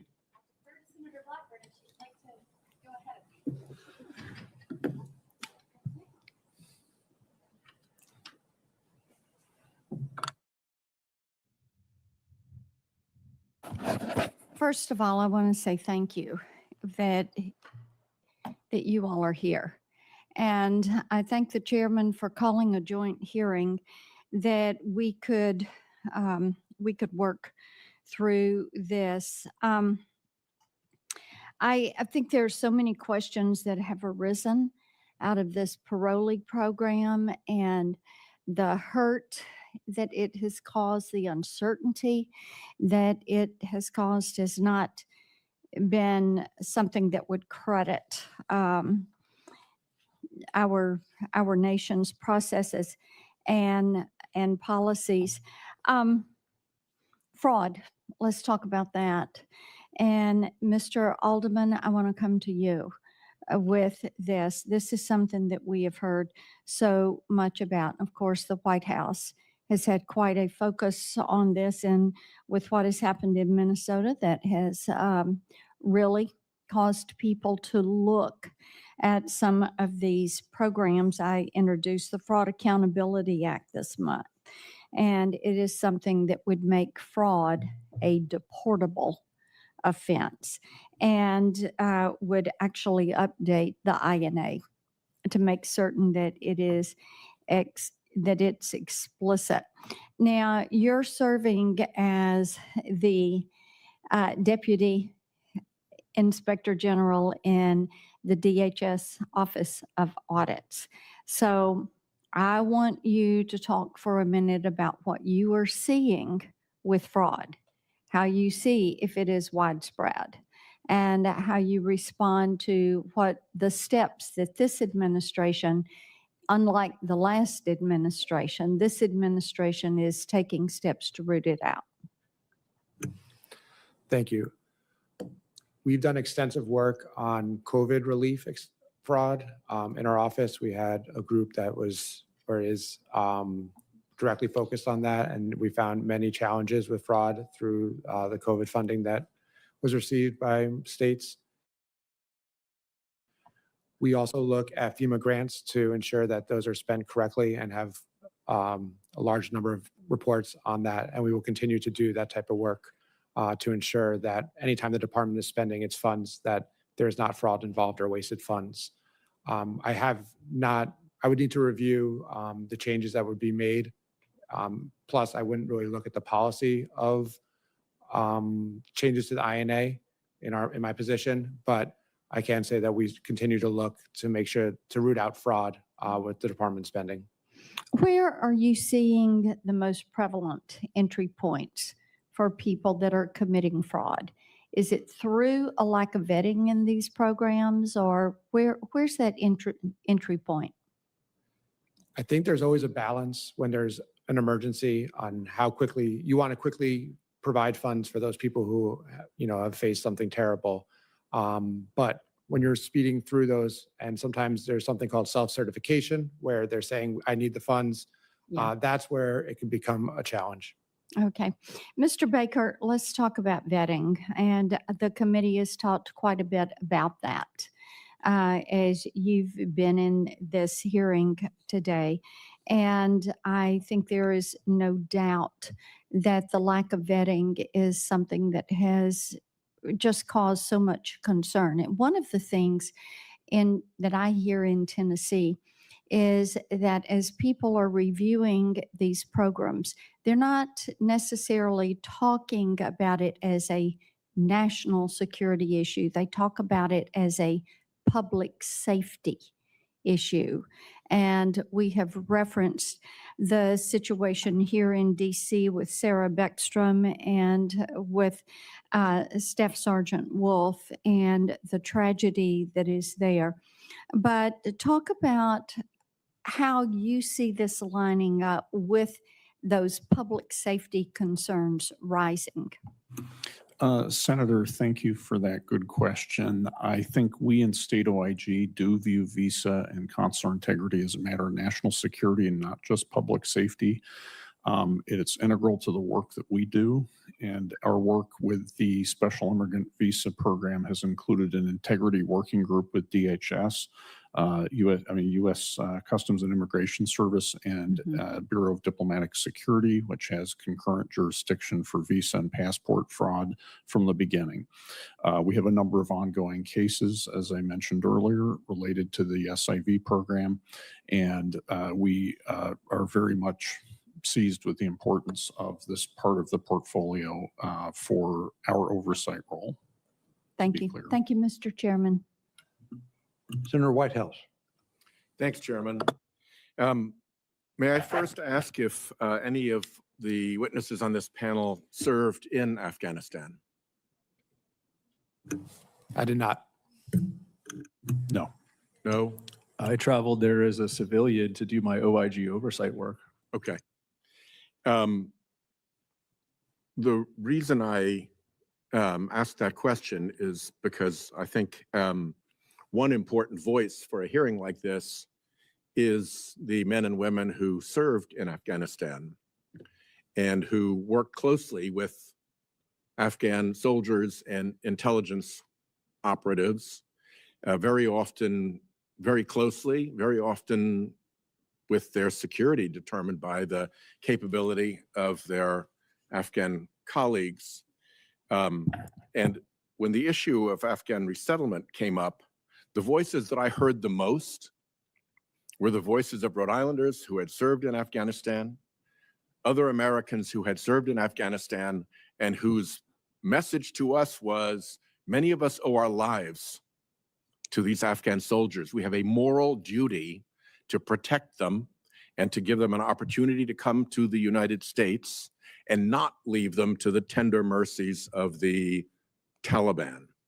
Do any of you disagree that the service of Afghan troops and intelligence professionals gave them some moral standing in an effort to relocate to the United States?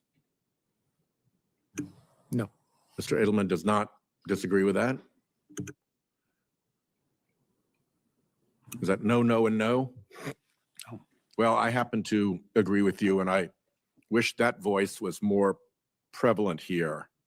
I've also been told, and if anybody cares to correct me in a response for the record, you're welcome to do so.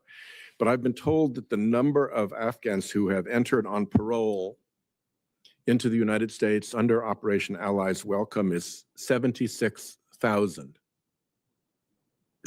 And that of those 76,000, as of a report from the Department of Homeland Security in December, 6 had been arrested. 76,000 brought into the United States, 6 have been arrested. By my count, more January 6th rioters pardoned by President Trump were arrested after the pardon than our Afghan allies brought into this country under Operation Allies Welcome. So I hope as we go forward, we consider what our obligation was to those Afghan soldiers and intelligence operatives, translators, IED technicians who served beside our troops, often protected them, sometimes at the cost of injury and loss of life to themselves, particularly where the numbers, I can't do the math off the top of my head, but 6 out of 76,000 getting arrested, that's like less than 0.1%. We're not exactly dealing with this dangerous intrusion into our country when those are the actual numbers. So I wanted to make those points because I think a hearing like this should reflect the views of the Americans who served in all the different stages of our activities in Afghanistan from those earliest days when our special forces teams went in and charged around on horseback in the mountains, only able to operate because of the support of Afghan allies, all the way through until the departure from Afghanistan that was driven by a very unfortunate agreement entered into by President Trump. Senator Moody. Thank you, Mr. Chairman. This is an important hearing. I think anytime we can show the American people that we are thoroughly investigating and providing oversight when there has been harm in America to Americans, especially those that have volunteered to serve, we need to show that we're doing everything we can to make sure we mitigate the chance of it ever happening again. And so I appreciate all three of you being here today so that we can perform this critical review, this critical function of government on behalf of the American people. And unfortunately, we continue to find example after example where failures of the last administration come to light. I mean, I, as a former Attorney General, discovered numerous examples where laws were being broken, reckless decisions were being made during the last administration, got courts to find that laws were being broken, reckless decisions were being made. And unfortunately, we still had the same activity go on and on and on, and watching the horrific results of those decisions and policies play out on our TVs every night. And so I think it is incredibly important as a nation that we, the people, demand that we get back to proper governance and that we examine what went wrong and how we ensure it doesn't happen again. So the tragedy that we witnessed right before Thanksgiving, the tragic killing of a National Guardsman and the critical wounding of another at the hands of a foreign national,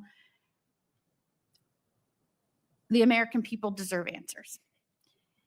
Tragedies like this are becoming all too familiar, and I can name the names, and the Americans across the nation can name these by heart now. Laken Riley, Nathaniel Barker, Sarah Beckstrom. Their families now grapple with the reality that they will be missing loved ones.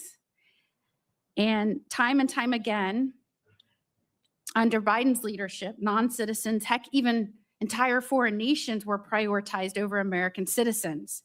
And that shameful withdrawal from Afghanistan, the way that went down, reminded Americans of that fact. In fact, I bet everyone in this room sitting here today remembers exactly what they were doing when they watched that debacle, that tragedy play out.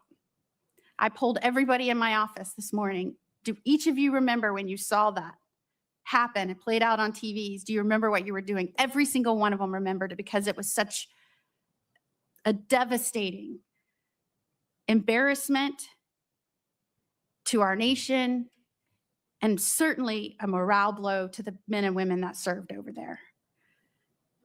Not only did they allow millions and millions of illegal aliens to flow across our southern border and then pushed so many of those that were unvetted into our neighborhoods, they granted entry to thousands of barely vetted Afghan nationals at the expense of American citizens. You know, you don't have to just take my word for it. Hunter Biden just said last month that the Afghanistan withdrawal was an obvious failure.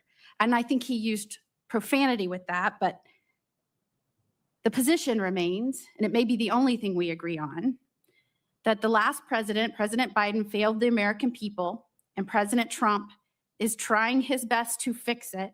And now Congress has to act to make sure that these fixes stick. and that we don't find ourselves in this position again. And so, Mr. Baker, I thank you for your service to our country. Under President Trump, we have stopped treating border security and vetting like best practice suggestions. And we've started treating them like the core national security responsibilities that they are. Can you share with us or identify any enhanced Trump-era special immigrant visa screening practices or controls that made that program more secure and reliable, which we should codify or focus on so that these cannot be bypassed in the future during a time of crisis? Senator, thank you for that question. My office has not done work. As you may know, the Afghan SIV program has been suspended. However, we do have 4 recommendations outstanding with the department if that program is to be restarted that will strengthen SIV processing. And again, I'm speaking to SIVs and not to what my colleagues would be handling with humanitarian parole. One particular area we saw from the very beginning was the lack of strategic planning, that is, of setting goals and measuring them systematically. Policies for ongoing interagency coordination and improvements, a second recommendation, and employment verification MOU with DOD. And finally, staffing plans. So we have 4 recommendations, and I know my colleagues in the other OIGs do too, that if implemented will strengthen the program, and I trust Congress can consider in that context. I see I have used all of my time, so I will defer back to the chair. Thank you so much. I want to thank all of our witnesses for being here today and for your service to our country. We are going to move now to the next panel. And thank you again for being here.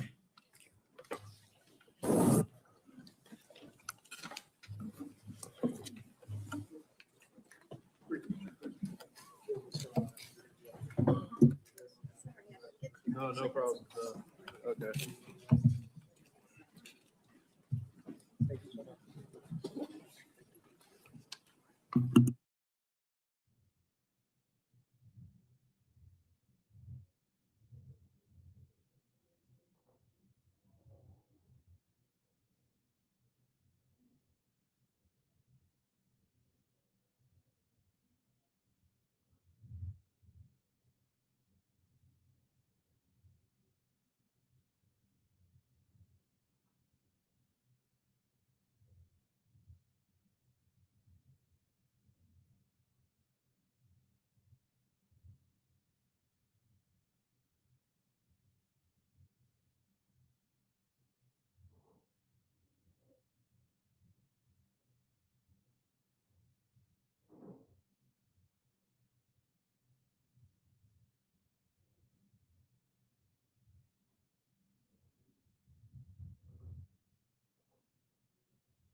Thank you all for being here and being so patient during the first panel.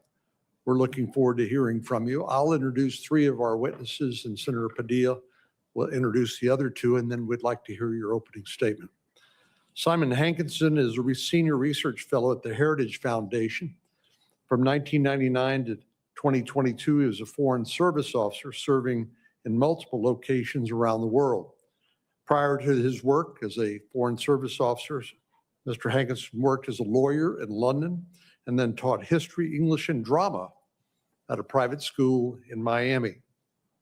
Mr. Hankinson holds a master's degree in modern history from St. Andrews, Scotland, a degree from the College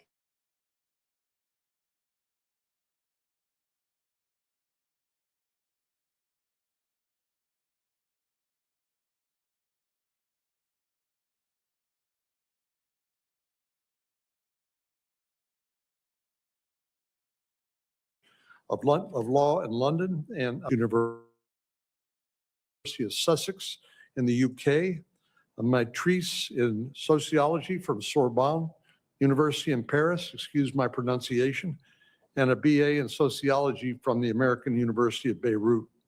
Dr. Rush is an expert in global issues relating to international migration, analyzing migration's impact on the social, cultural, and economic dynamics of societies. Julie Marzuk, did I get that correct? Marzuk. Julie Marzuk is a lawyer, an author, and a strategic problem solver with experience in legal advocacy, policy analysis, and nonprofit coalitions. She's directed nonprofit law firms and served as a clinical law professor. Evolve Advocacy Consulting partners with funders, community institutions, and policy leaders to design and execute high-impact legal, regulatory, and narrative strategies that defend Jewish civil rights and strengthen democratic norms. I'll turn to Senator Padilla to introduce our remaining witnesses, please. Thank you, Mr. Chairman. I'm pleased to welcome and briefly introduce the minority's witnesses, beginning with Mr. Nadim Yousefi. Mr. Yousefi's life is defined by a guiding principle of selfless service. Born in Afghanistan, he stood shoulder to shoulder with United States forces as an interpreter from 2010 to 2015, putting himself and his family at great personal risk. After being approved for a special immigrant visa in 2015 and moving to the United States, he chose to enlist in the United States Marine Corps as an infantry rifleman re-entering active duty, this time wearing an American uniform. Mr. Yousefi went on to complete his 2 deployments, first with the 11th Marine Expeditionary Unit and another with the Special Purpose Marine Air Ground Task Force Crisis Response. Today, Mr. Yousefi is a nursing student and a U.S. citizen with aspirations to commission as an officer in the Army Nurse Corps following graduation. Remarkably, he also makes time to also be involved in his community and to give back. Since 2021, Mr. Yousefi has been assisting other resettled Afghans navigate the many aspects of building a stable, successful life here in the United States. His love of his adopted country, his Afghan heritage, and an exemplary record of service to the United States have instilled in him a unique combination of service, loyalty, and generous spirit. And he brings to this conversation a depth and breadth of firsthand knowledge that only comes from a life as devoted to our country as his. And I thank him for being here. It's also my pleasure to introduce our second witness, Mr. Perry Blackburn, a retired lieutenant colonel who served as U.S. Armed Special Forces officer. He was one of the first Americans on the ground in Afghanistan after September 11th. He's the founder and CEO of AFG Free, an organization he founded to keep the promise to get Afghan partners out of Afghanistan safely. Through his organization, he's helped evacuate thousands of U.S. citizens and allies from Afghanistan. Lieutenant Colonel Blackburn, thank you for your service and for coming to testify before us today. Thank you to each of the witnesses for being here. Mr. Hankinson, we'll start with you for a 5-minute opening, please. Chairman Cornyn, Ranking Member Padilla. Let me put the bottom line up front. I'm certain that of the 200,000 Afghans brought here under programs hastily arranged by the Biden administration since 2021, there are hundreds who should be deported.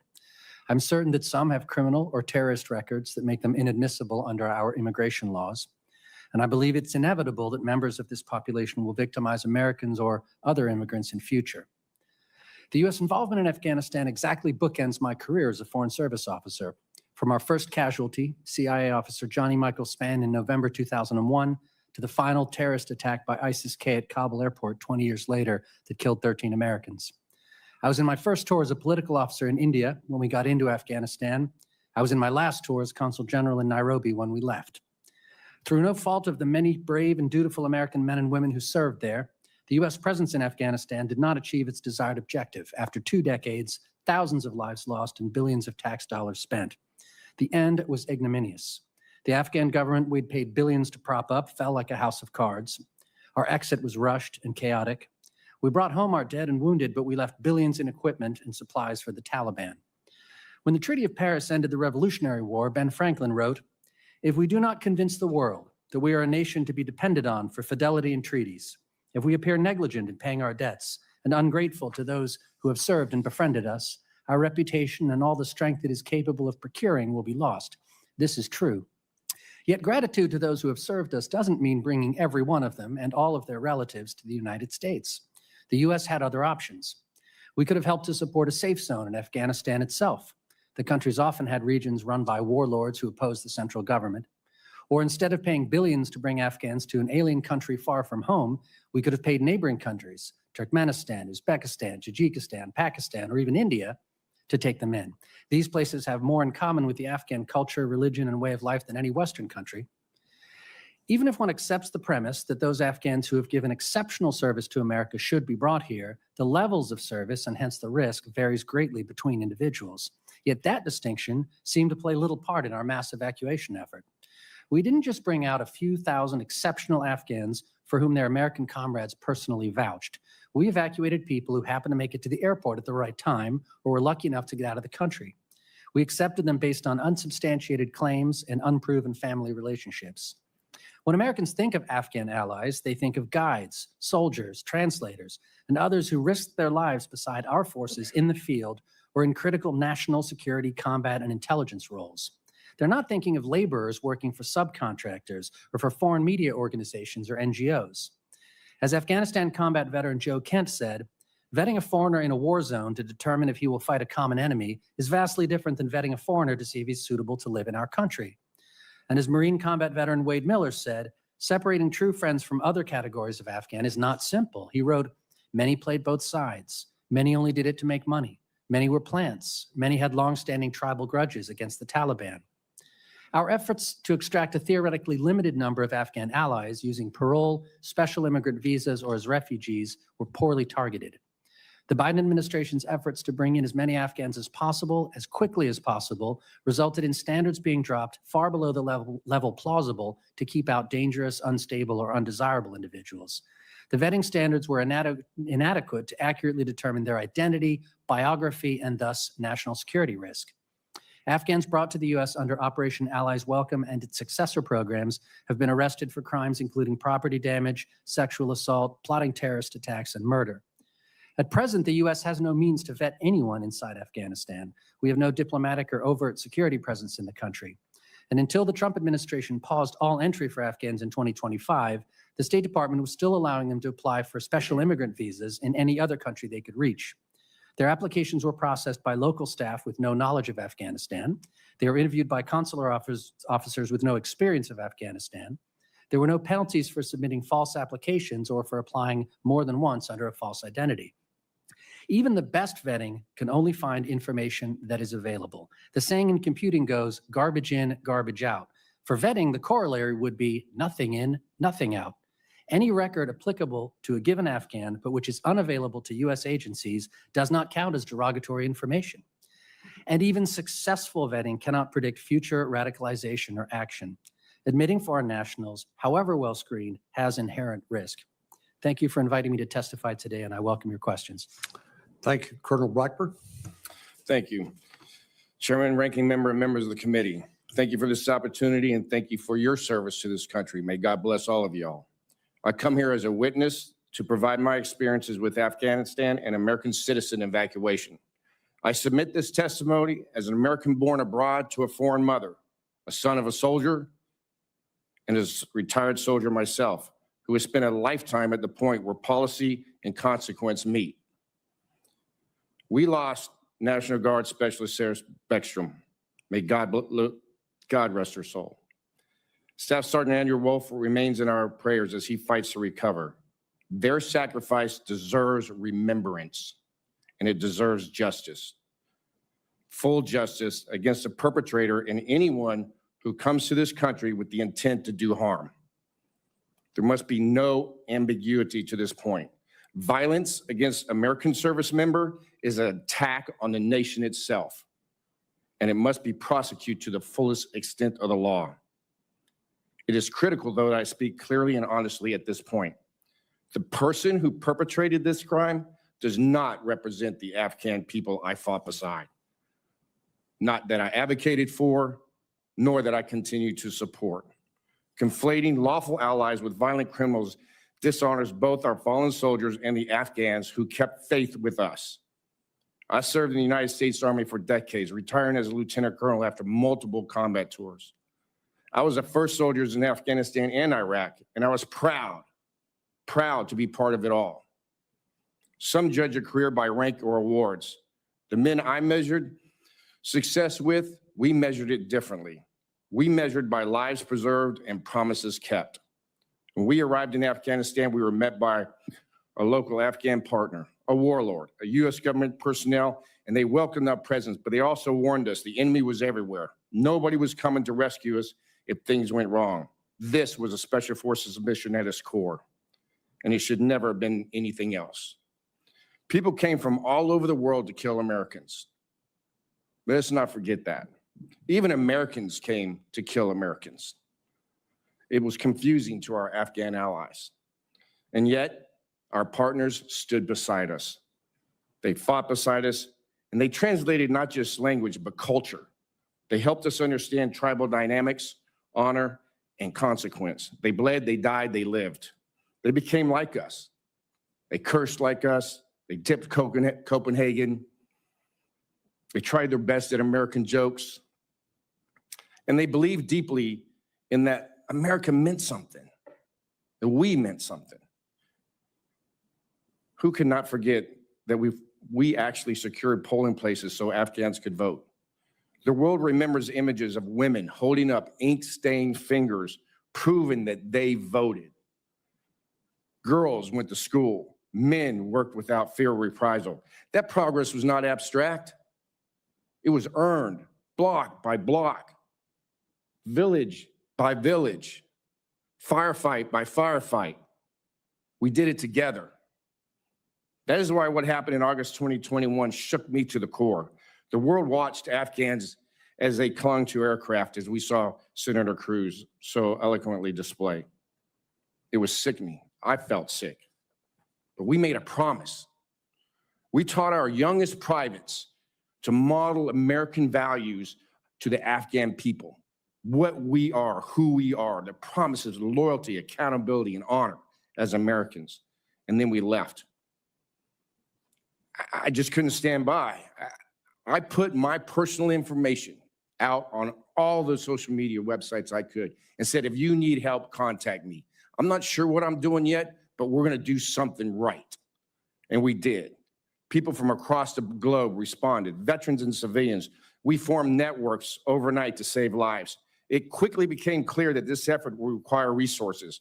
So I established a nonprofit, and not 1 cent has ever been provided to me by the U.S. government to my organization. Every dollar came from me and private citizens and veterans. We established strict criteria to advocate for our Afghans. First, we worked to rescue American citizens. I'm proud to say our networks of advocates helped over 2,000 American citizens return home after the fall of Afghanistan. One of them was a woman named Sarah, who had been imprisoned by the Taliban.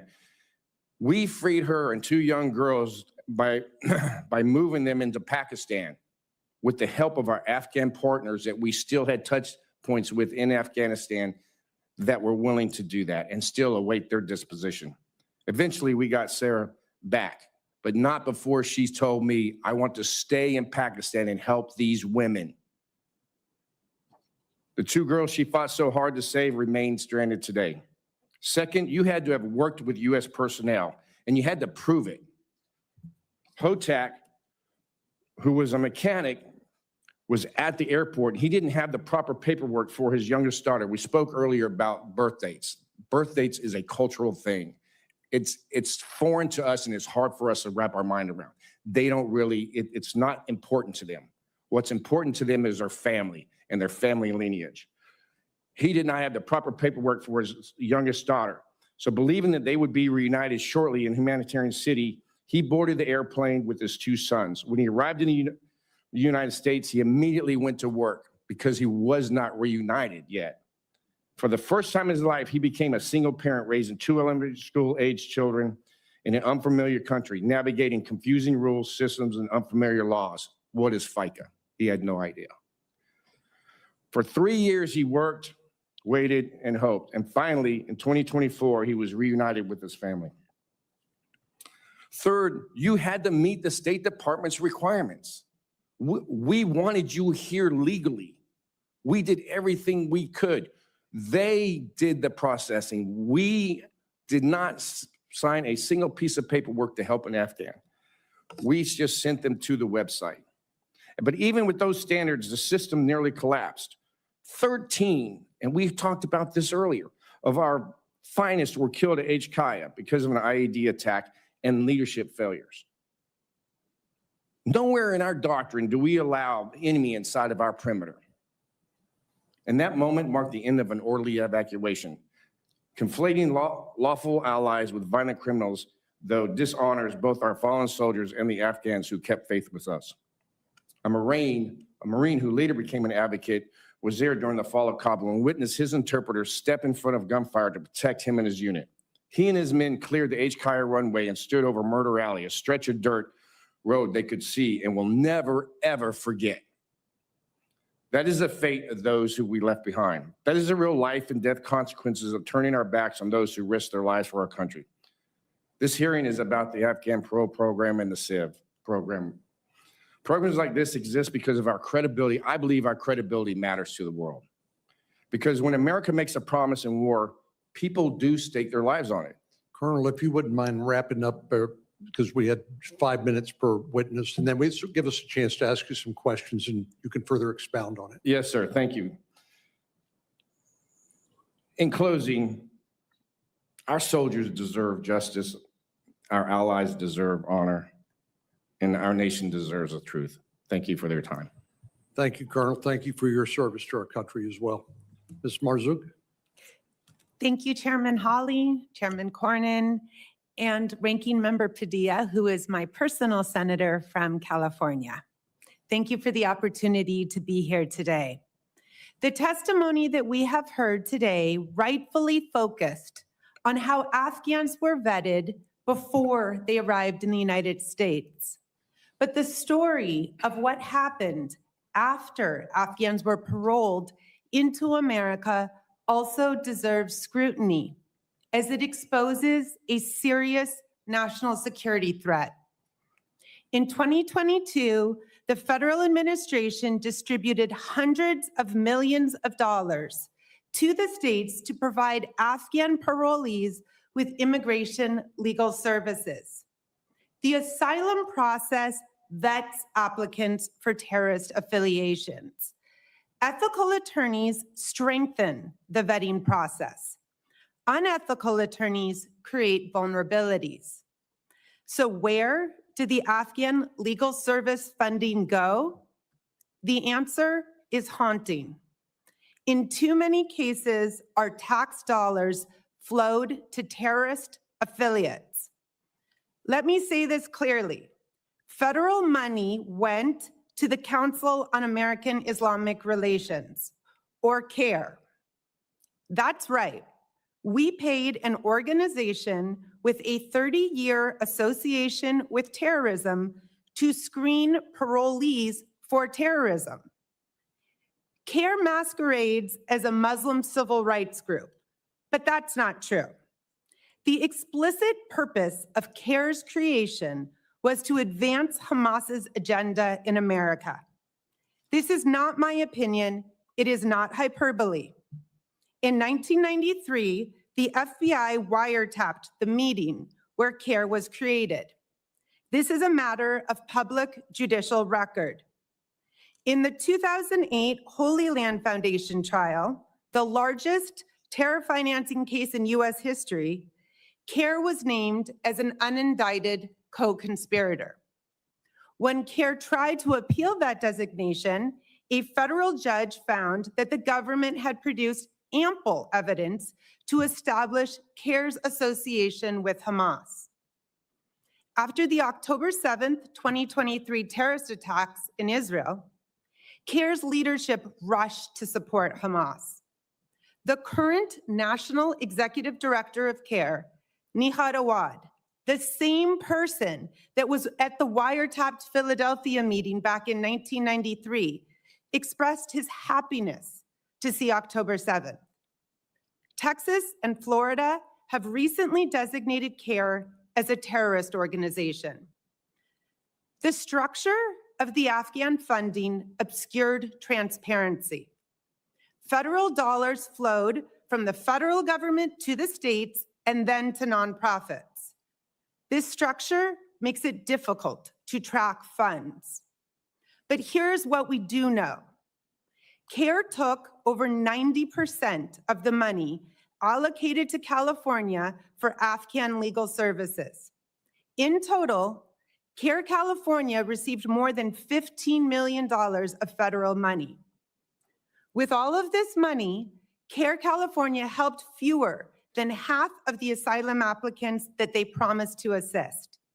So either they were very inefficient with federal resources, or that money got routed to other, even more nefarious purposes.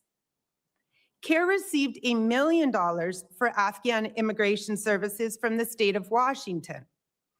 CARE Oklahoma, CARE Florida, and CARE Texas also all provided asylum immigration legal services for arriving Afghans.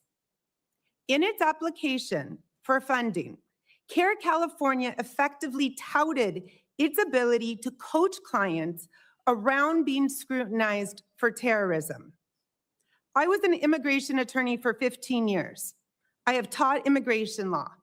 How attorneys prepare clients in asylum cases can be determinative. Outsourcing a core national security screening function to an organization with documented extremist associations represents a systemic failure that needs federal oversight. Thank you for your time. I look forward to your questions. Thank you very much. Mr. Yusufi, thank you for your service to our country. Thank you for your support, Senator. Thank you, Chairman Corian, Chairman Hawley, Ranking Member Durbin, Ranking Member Padilla, and other members of subcommittee for the opportunity to speak with you today. My name is Nadeem Yousafi. I'm a naturalized American citizen, a United States Marine sergeant, a future nurse. I'm hereby today as an example of what successful refugee resettlement and integration looks like when it's grounded in service accountability, commitment to this country. I'm testifying in my personal capacity today, and my views do not represent those of the United States Marine Corps. From 2010 to 2015, I served in Afghanistan as an interpreter in direct support of U.S. Department of Justice Drug Enforcement Administration. I did not simply translate words. I translated intents, warnings, and threats. I help American personnel operate safely in an environment where misunderstanding would cost lives. Working alongside American service members shaped who I am today. I saw their discipline, their professionalism, their willingness to risk everything for one another. I was inspired by that example.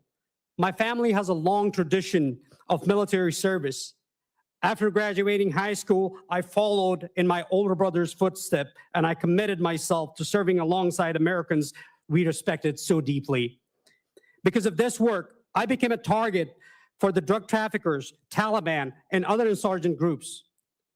Like many Afghan allies, my service put my life and my family lives at risk. After years of documented service and extensive vetting, I later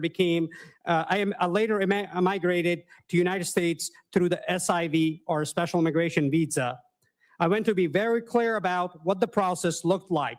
The SIV process required years of interviews, background investigation, biometric screenings, and continuous repeated reviews by multiple U.S. government agencies.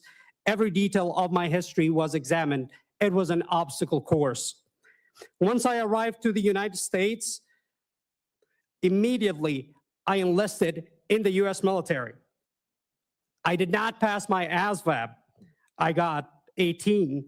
So I have to go back to school to improve my English and my math in order to get a better ASVAB score and finally enlist in the Marine Corps with a 67 ASVAB.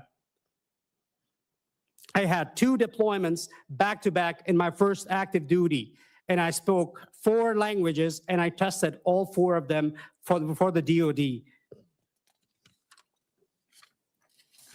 Today, I'm a nursing student and inactive reserve status. My goal is to return to active duty and serve as an officer in Army Nurse Corps because I want to continue serving this country and caring for those who do.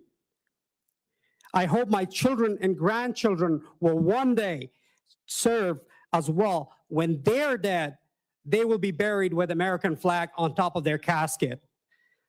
I have also been deeply involved in supporting undersettled Afghan in my community since 2021. I helped navigate families in a new country, find stability, build futures rooted responsibility and contribution. Service did not end when uniform came off. It's the way of life. I understand the concern raised in this hearing. National security matters. Public safety matters. No one who served alongside Americans like I did would ever dispute that. I also acknowledge the tragic incident involving a fellow service member. I lost a sister in arms. Specialist Beckstrom, may her soul rest in peace. I extend my deepest condolences to her family and her unit, and a brother, Staff Sergeant Wolf, who is currently recovering from injuries. Their sacrifice deserves respect and seriousness. But it is essential to separate individual criminal acts from the reality of entire population that was vetted, tested, and proven through the service. Because of their service, many Afghan allies paid deadly price, with estimates of more than 300 interpreters and their family members killed because of their association with the U.S. forces during their service in a targeted attack, afterwards, or while waited for promised SIV visas. Many others were threatened, forced into hiding, or assassinated quietly without headlines. Like any system, oversight and improvements are necessary. Criminal acts must be addressed swiftly. Accountability must be affirmed and uncompromising, but accountability should be individual, not collective. One person's crime should never erase the sacrifice of 10,000 who stood with the American service members under fire. How we treat... Please wrap up your opening remarks, please. I believe in America. I ever lived here. That belief led me to serve as an interpreter, then as a Marine, now as a future nurse. I'm not unique. There are thousands like me who continue to serve quietly every day, and most of them are right behind me, sitting in this hall currently present. Security and compassion are not opposite. Strong vetting and moral responsibility can and must exist together. America is safest when it keeps both its borders and its word. Thank you for your time, Senators. Thank you very much. Dr. Rush. Chairman Corrin, Chairman Hawley, and members of the subcommittee, thank you for the opportunity to testify today on this important topic. I began focusing on the Afghan issue in 2021 as U.S. forces withdrew from Afghanistan. Like many Americans, I watched the images of packed aircrafts and the chaos at the Kabul airport. During that summer, around 80,000 Afghan nationals were evacuated by the Biden-Harris administration under a program called Operation Allies Refuge. But despite the program's name, and contrary to the prevailing narrative, the majority of those airlifted and those who followed were not U.S. allies. Most had no connection to the U.S. government, military, or any U.S. contractor or subcontractor. The term allies has indeed been used and misused. The former administration did not stop with the initial evacuation. It went on to create multiple additional pathways for Afghans to enter the United States, ultimately bringing the total number of arrivals to more than 200,000. Most evacuees did not possess visas to be admitted into the U.S., nor were they eligible for special immigrant visas, which are specifically reserved for Afghan allies, or for refugee statuses available to persecuted Afghans. As a result, the administration relied on parole to allow them into the U.S. Immigration parole is an official permission to enter and remain temporarily in the U.S. and should be only granted on a case-by-case basis. The legality of the prior administration's expensive use of parole has been widely questioned. Once processed, parolees were resettled into American communities and were exceptionally granted the same federal benefits as refugees and SIVs, including work authorization, health insurance, cash assistance, housing support, and more. They were also provided federally funded immigration legal services to help them seek asylum or other permanent legal statuses. These benefits were not limited to the 80,000 individuals who were hastily evacuated. Most who had arrived later under Biden's alternate pathways, who are also not our allies or persecuted refugees, were similarly granted parole with the same benefits. All this came at a significant cost to U.S. taxpayers, with estimates reaching up to $14 billion. I want to address the issue of vetting before I conclude. We know of the absence of dependable screening measures for nationals from conflict zones, such as Afghans and Syrians, and of the impossible task of cross-checking backgrounds. But beyond terrorist attack threats on U.S. ground, there are other important implications. A couple of years ago, I wrote about a young Afghan evacuee who was arrested less than 2 months after his arrival for engaging in prohibited sexual contact with a minor and possessing child pornography images. Most of the mitigating circumstances presented by the defense to get leniency at sentencing touched on his cultural difference. According to his lawyer, some sexual conduct that is deemed criminal in the US is considered acceptable in Afghanistan.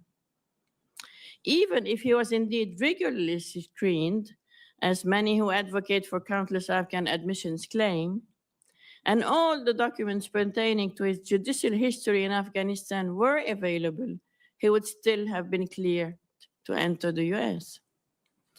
In this young man's case, nothing was missed because there was probably nothing to find. His village in rural Afghanistan does not have a regularized criminal justice system. Disputes there are resolved through interfamily mediation. This case illustrates a broader truth. It is naive and perhaps arrogant to assume that newcomers will automatically leave their beliefs, norms, and biases behind. Which brings us to a fundamental question. If we are not primarily welcoming US allies or persecuted refugees, who exactly are we admitting and why? There are millions of Afghans who are not at risk, but may nonetheless wish to leave their country under Taliban rule. Afghanistan has a population of roughly 38 million people. How many should the United States welcome, and on what basis? Thank you, and I look forward to your questions. Thank you, Dr. Rush. I'll recognize Senator Hawley. Thank you very much, Senator Cornyn. Ms. Marzouk, if I could just start with you. I want to start with something that you said a moment ago in your opening statement and that you also write about in your written testimony, because it's quite striking. You said that millions of dollars went to an organization, millions of taxpayer dollars went to an organization with terrorist ties, supposedly to help screen parolees to make sure they didn't have terrorist ties. So let's just talk a little bit about how this happened. In the fall of 2021, Congress passed and President Biden signed legislation providing about $1.7 billion in taxpayer funding to help settle for carrying out refugee and entrant assistance activities. That's the language from the statute. And much of that money was then made available to states. Have I got that right? That's correct. So we're talking about $1.7 billion originally, tens of millions, hundreds of millions that are available to states that then turn around and give it to grants in the form of grants to nonprofits. Have I got that right? Exactly. Now, where this nonprofit money goes is where the story gets interesting. These nonprofit groups are supposed to be helping with the settlement process. Some of them provided legal services to the refugees. Is that correct? Yes, there was money for resettlement and separate money for legal services. Got it. So how is it that money, taxpayer money, ends up in the hands of an organization, maybe multiple organizations that have terrorist affiliations? Tell us how this happened. Well, I think there's plenty of fault to go around. The first should lie with the terrorist supporting nonprofit that presents itself as a legitimate civil rights organization. And what would that be? That's the Council of American Islamic Relations, CARE. So this is a group that you say has ties to terrorism. Explain why that is.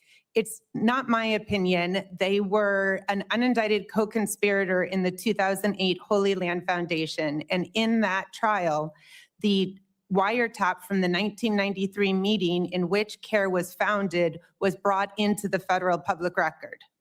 In that meeting, they specifically state that they are going to present themselves as a legitimate civil rights organization while furthering the mission of Hamas.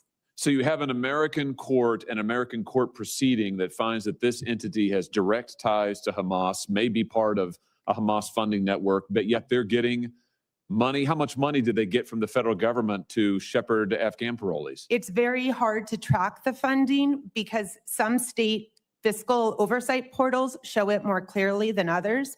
I can say with certainty that in California, they received $15 million. In the state of Washington, they received more than $1 million. And I can say also that an affiliate of CARE, which is called ICNA, the Islamic Center for North America, which has its own documented ties to extremism and terrorism, was also subgranted $1 million. $15 million in one state, millions in other states going to this entity. Did you say that following October 7th, the leaders of CARE celebrated the Hamas attacks, or did they condemn it? Which was it? Multiple leaders are on public record celebrating the Hamas attacks. The National Executive Director, the CEO of CARE California, and the Executive Director of San Francisco CARE all publicly celebrated October 7th. So you've got an organization that was founded in conjunction with Hamas that a federal court has found is linked to the funding network that is somehow getting millions and millions of taxpayer dollars to help Afghan parolees, supposedly to make sure that they're not associated with terrorism. This group's associated with terrorism. Now, when I look at the federal databases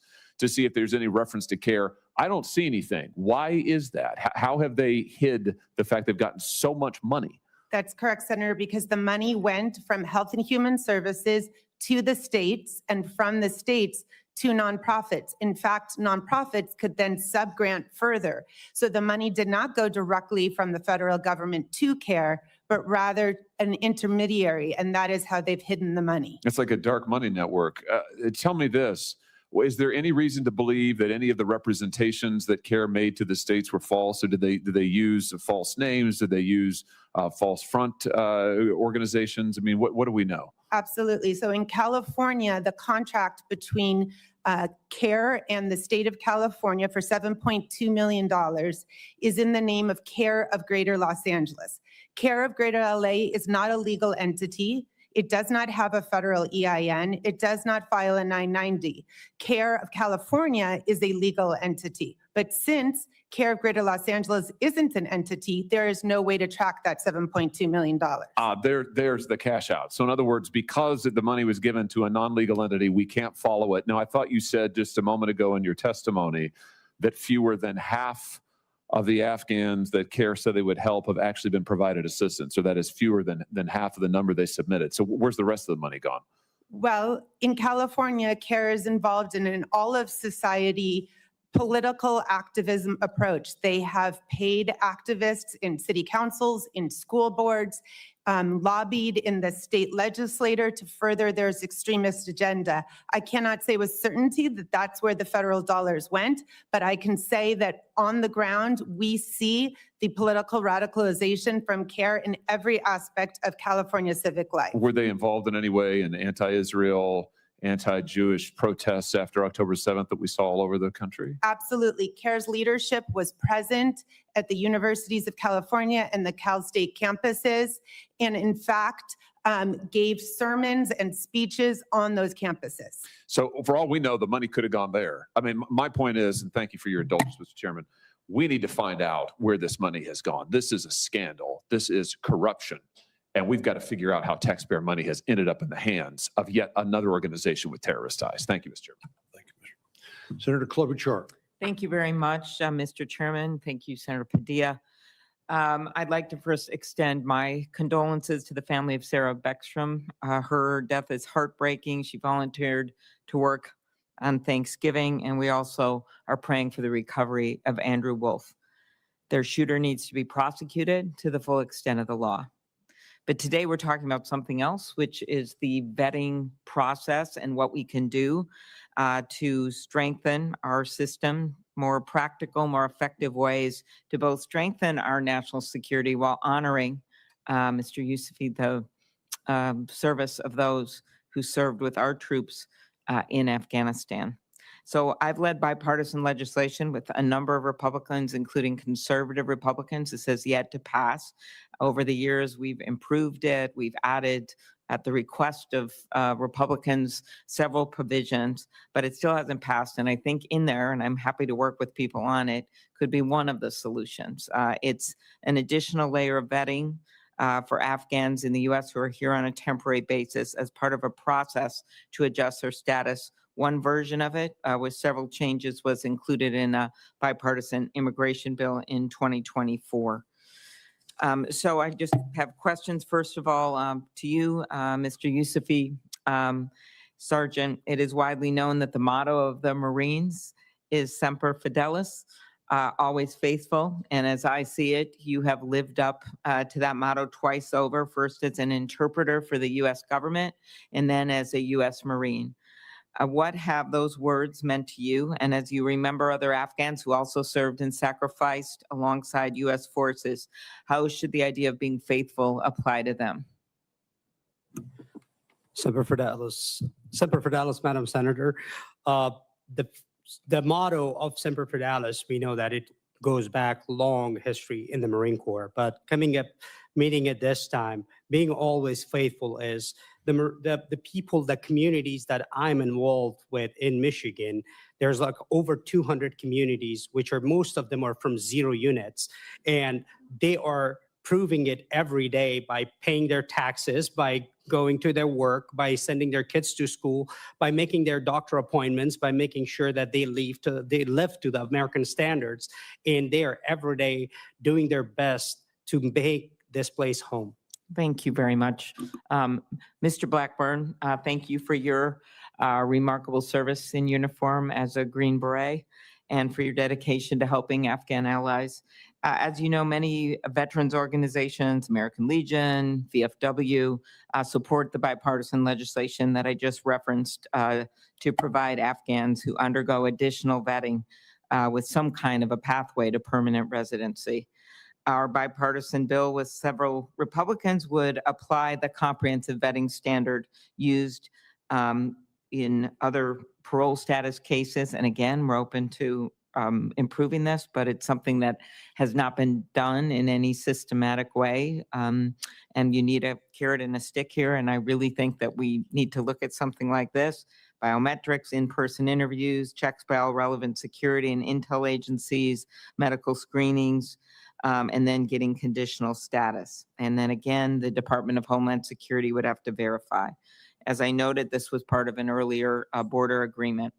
Can you elaborate on why American veterans have been some of the most outspoken supporter of Afghan allies, from helping during the withdrawal to supporting resettlement to standing alongside them in their immigration hearings? Yes, ma'am. I think earlier someone on the senators spoke to a moral injury. And I believe that's exactly what happened when we saw the fall of in August in 2021 with our Afghan partners. And from that point, we felt the need to do something positive to affect their lives. And that's why we came together in these mesh networks to try to figure out what to do, but to do it legally as you spoke to just now about the bill that you guys have pending, that process is what we wanted to be part of. We wanted to be part of something positive to help people that worked with us, that fought with us, that died alongside of us and their families. And we just could not turn our back on them, even though we were going through a pretty catastrophic event at the time. Right. So that is why I believe veterans and myself and others have poured their life. Some of us have poured our life savings into this. I know that sounds I strange. know you have. And it's about keeping this covenant. Yes, The ma'am. people that stood up for you. Is- And I you know, appreciate that. The oppresso liber Yeah. is liberate the oppressed, and that's what we're doing. Mr. Chairman, could I ask one more question of Mr. Hankinson? Thank you. Mr. Hankinson, the Afghan SIV program has had bipartisan support in the Senate for many years. These visas are issued for what we call faithful and valuable service to the U.S.